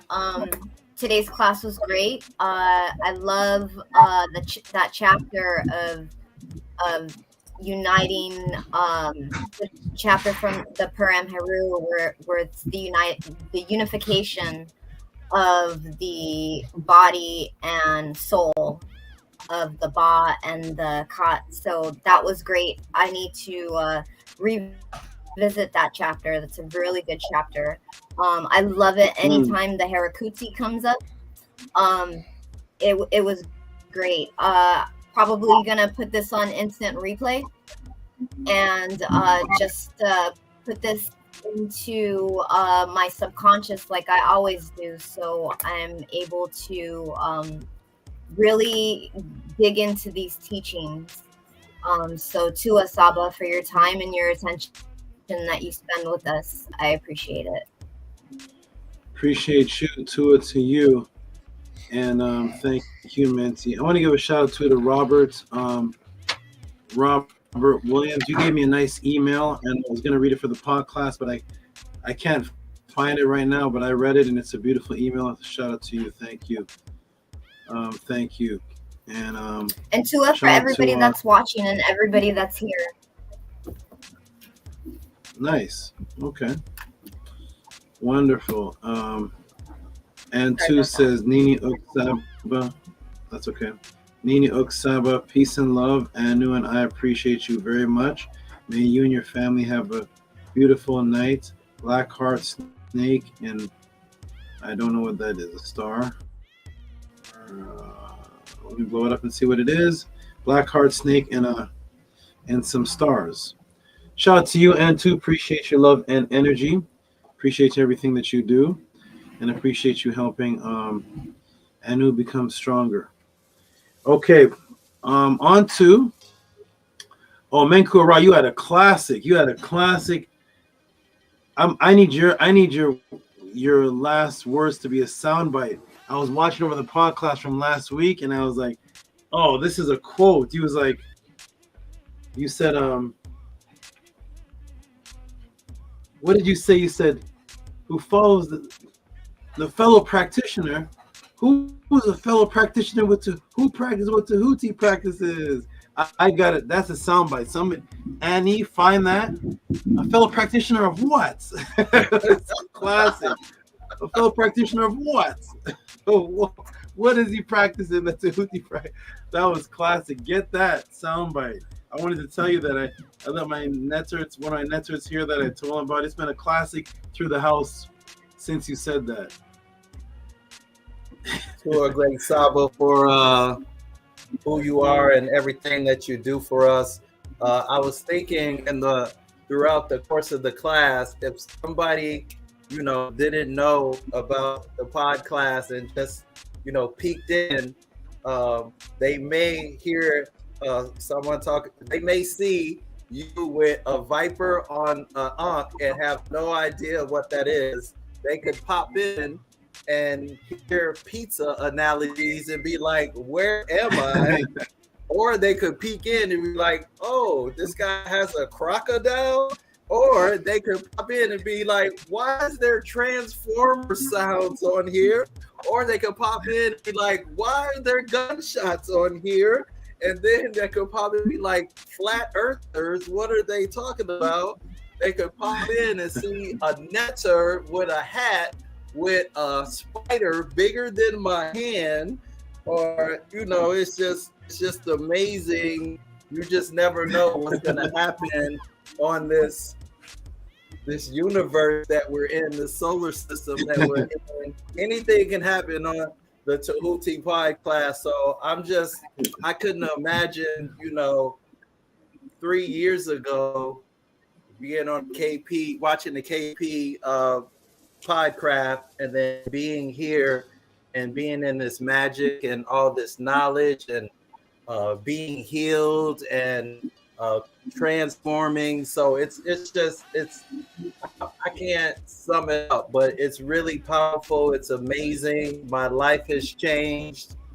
You have helped me in so many ways. So I am, like Atef said, eternally grateful to be in the midst of wonderful people, beautiful people on the panel. The chat is growing. Looking forward to you being on Curious Hair Show. And I'm super, super intrigued about the possibility of you getting together with Billy Carson, right? That's his name, Billy Carson. So I'm hoping Billy Carson I hope he gets KP'd, and the future is bright. And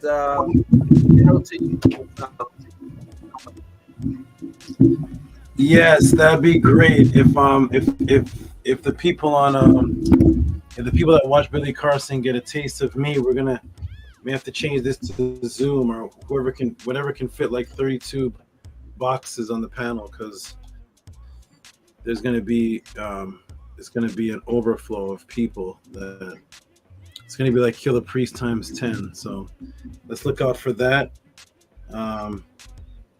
Shout out to Kamit. Kamit's still around. Not Kamit. Kemet HERU Hancock still hanging on there. Hours and hours. Shout out to you. Bijan Farrow. Glad you're okay, my brother. Rewatch the class. Glad you're safe. Glad you're doing good in your heart and your brain and your mind. And I know 2 situations happened with you, and you just stay strong, and I'm just glad that none of the situations are actually with you. All right, everybody, we're going to do the affirmation. Atef's going to say the affirmation, then I'm going to close out on big screen, and then I'm going to, I don't know what I'm going to do. I'm not sure what I'm going to do, but I have to deal with some animals. He's looking at me. I'm not food. You know, I'm going to deal with some animals here and get ready for tomorrow. So I'm going to get you a tub of water, man. I know you need some waters. So, okay. So we're going to do the affirmation. And Atef loves to do the affirmation. So, Atef, go ahead, my good brother. What is this on the screen here? Let me move this banner from the bottom. Support the Tehuti Podclass. I'm not even going to emphasize anything. You all know what you're watching. It's been 8 hours and 23 minutes. If you don't know how to support by now, then I can't help you, but hopefully you'll appreciate this as time goes on. Everybody, everybody, for those who are just tuning in, everybody catch us tomorrow. When I say us, it's us because it's not just somebody come in the room. Primordial came in the room for the ending. Hey, Saba, check the Cash App real quick. Sorry for my absence. I mean, there's a few events that I've had planned ever since on Saturdays because, you know, everything got switched. So there's a lot of commitments that I've already had on for Saturdays. So just check the Cash App, Saba. Sorry, my apologies. You know, I'm here. I'm always here to support you. And I'll definitely play everything back. But I'm always stay committed to the House of ATTON, Saba. So peace and love. Thank you. Peace and love to you. And I'm checking the Cash App right now, and I see it. So we have one more donation to call out, and that is from I'm gonna change your name from Primordial Thought to Primordial Slim.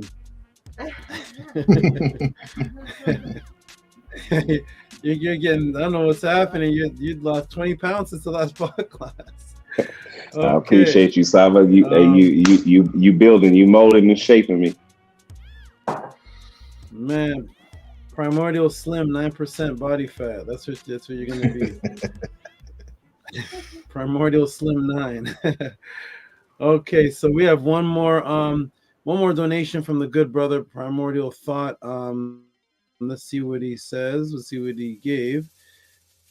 And it says, give him some noise. $20. My absence, but he's here. So give him some big noise, please. Big noise.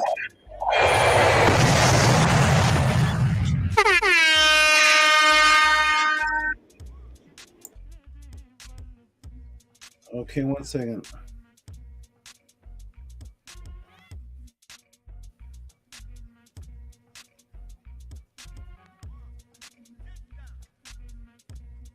One second, Chris wants to get the time correct. Greetings, good brother. 2 p.m. Pacific time would be 5 p.m. your time.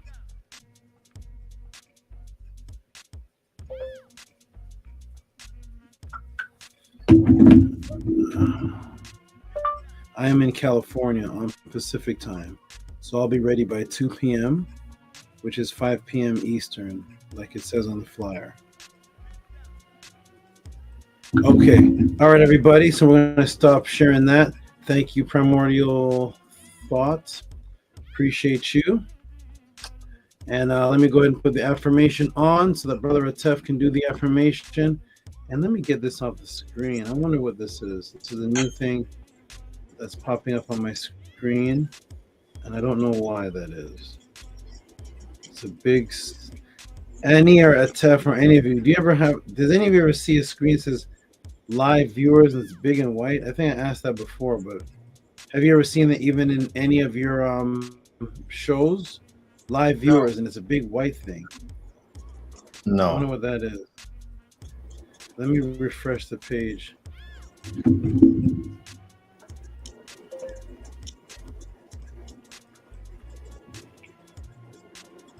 It's blocking blocking people on the screen.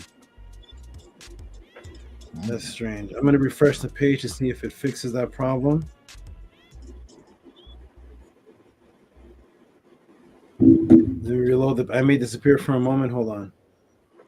Okay.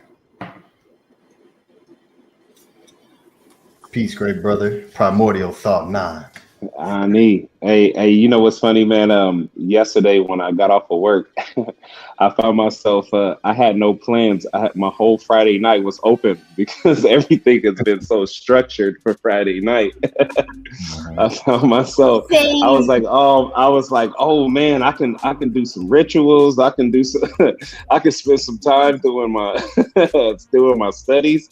I had all my plans was open on Friday night because I've had so much structure for SABA. So it felt so good to be able to practice a lot of the rituals SABA gave us for the Metal Netter class. And I just felt so like balanced in that, man. It felt so good. I never felt anything like that, to have like that free time. And it was excellent, man. So to you, SABA. I think you just freed up my Friday nights. Wonderful. I'm gonna let me go ahead and let me show this for people who are just stepping in. And this is for tomorrow. And let me go ahead and show it. So tomorrow, everybody, for those who are just stepping in, you're right, Dashe. Remember Bobby Hemming's class used to be 8 hours too. That was Bobby Hemming's Phil Valentine's class were 8-hour sessions. I don't know what was happening. Live too, like yeah, there's no Facebook, none of the StreamYard. They're literally standing there for 5 hours, walking in the room. Chris MVP Harris interviews SABA Tehuti, which is December 3rd tomorrow, 2 p.m. Pacific time, which will be 5 p.m. Eastern time. 2 p.m. Pacific time, and type that in, whatever time that is by you. I looked up Atlanta where Chris Harris is, and it says that he's on Eastern time. So he's 3 hours ahead of me. So 2 p.m. my time. In California is 5 p.m. Eastern time, his time. Show up there. All you got to do is type in Chris Harris MVP. And people who are watching this, it's pretty, put in morning coffee. You'll be able to find Chris Harris's channel. I'll be on there doing an interview and having some good conversations. And that is it, everybody. Okay, Atef, we're going to say the affirmation. And you say the affirmation. And then we'll close out. Hotep Ma'at on the count of 3. 1, 2, 3. Unki Ma'at on NS. Nintet Aset Ma'at. Min Hepapet Ma'at. Her NUQE. Her Ekut. I live for Ma'at. I exist within her. I do not speak in the place of Ma'at. Every day I advance toward my being is surrounded in darkness. I come forth as conscious. Thank you, everybody. Okay, I'm going to go big screen. Peace and love to you, Annie. Peace and love to you, Anu. Peace and love to you, Atef. Peace and love to you, Minty Hotep. Nuti Ma'at. Peace and love to you, Mankura. Peace and love to you. Peace and love to you, Primordial Thought. Peace and love. I'm going big screen. I'm closing out. And peace and love. Crocodile. Peace and love, great SABA. Appreciate it. Peace and love. Peace and love, everybody. Another beautiful, beautiful, beautiful, beautiful Tehuti Podclass. You all did wonderful. Everybody's support is excellent. Those who support, those who don't know where to support, it's very easy. Cash App TT Moon, PayPal at Rocky SV. Catch us tomorrow at 2 p.m. Pacific time on the Chris Harris channel. That is the Cash App again, and a PayPal if you want to swipe it on your phone. Rocky SV, PayPal at Rocky SV, Cash App at TT Moon. This has been another beautiful set of questions, which received another beautiful set of answers. You all are excellent. Welcome, everybody, to the House of ATTON. Everybody get their beautiful rest. You all are doing excellent. We are the House of ATTON, and we will be all over, known to people all throughout the world. For those who want to listen, who want to know about the ancient Tehutian teachings of the Neteru. Peace and love, everyone. On my hat is Oram, the bird eater. And in my hand, bringing me calmness and peace, is a Tef, the horned viper. Peace and love, everyone. Love you all.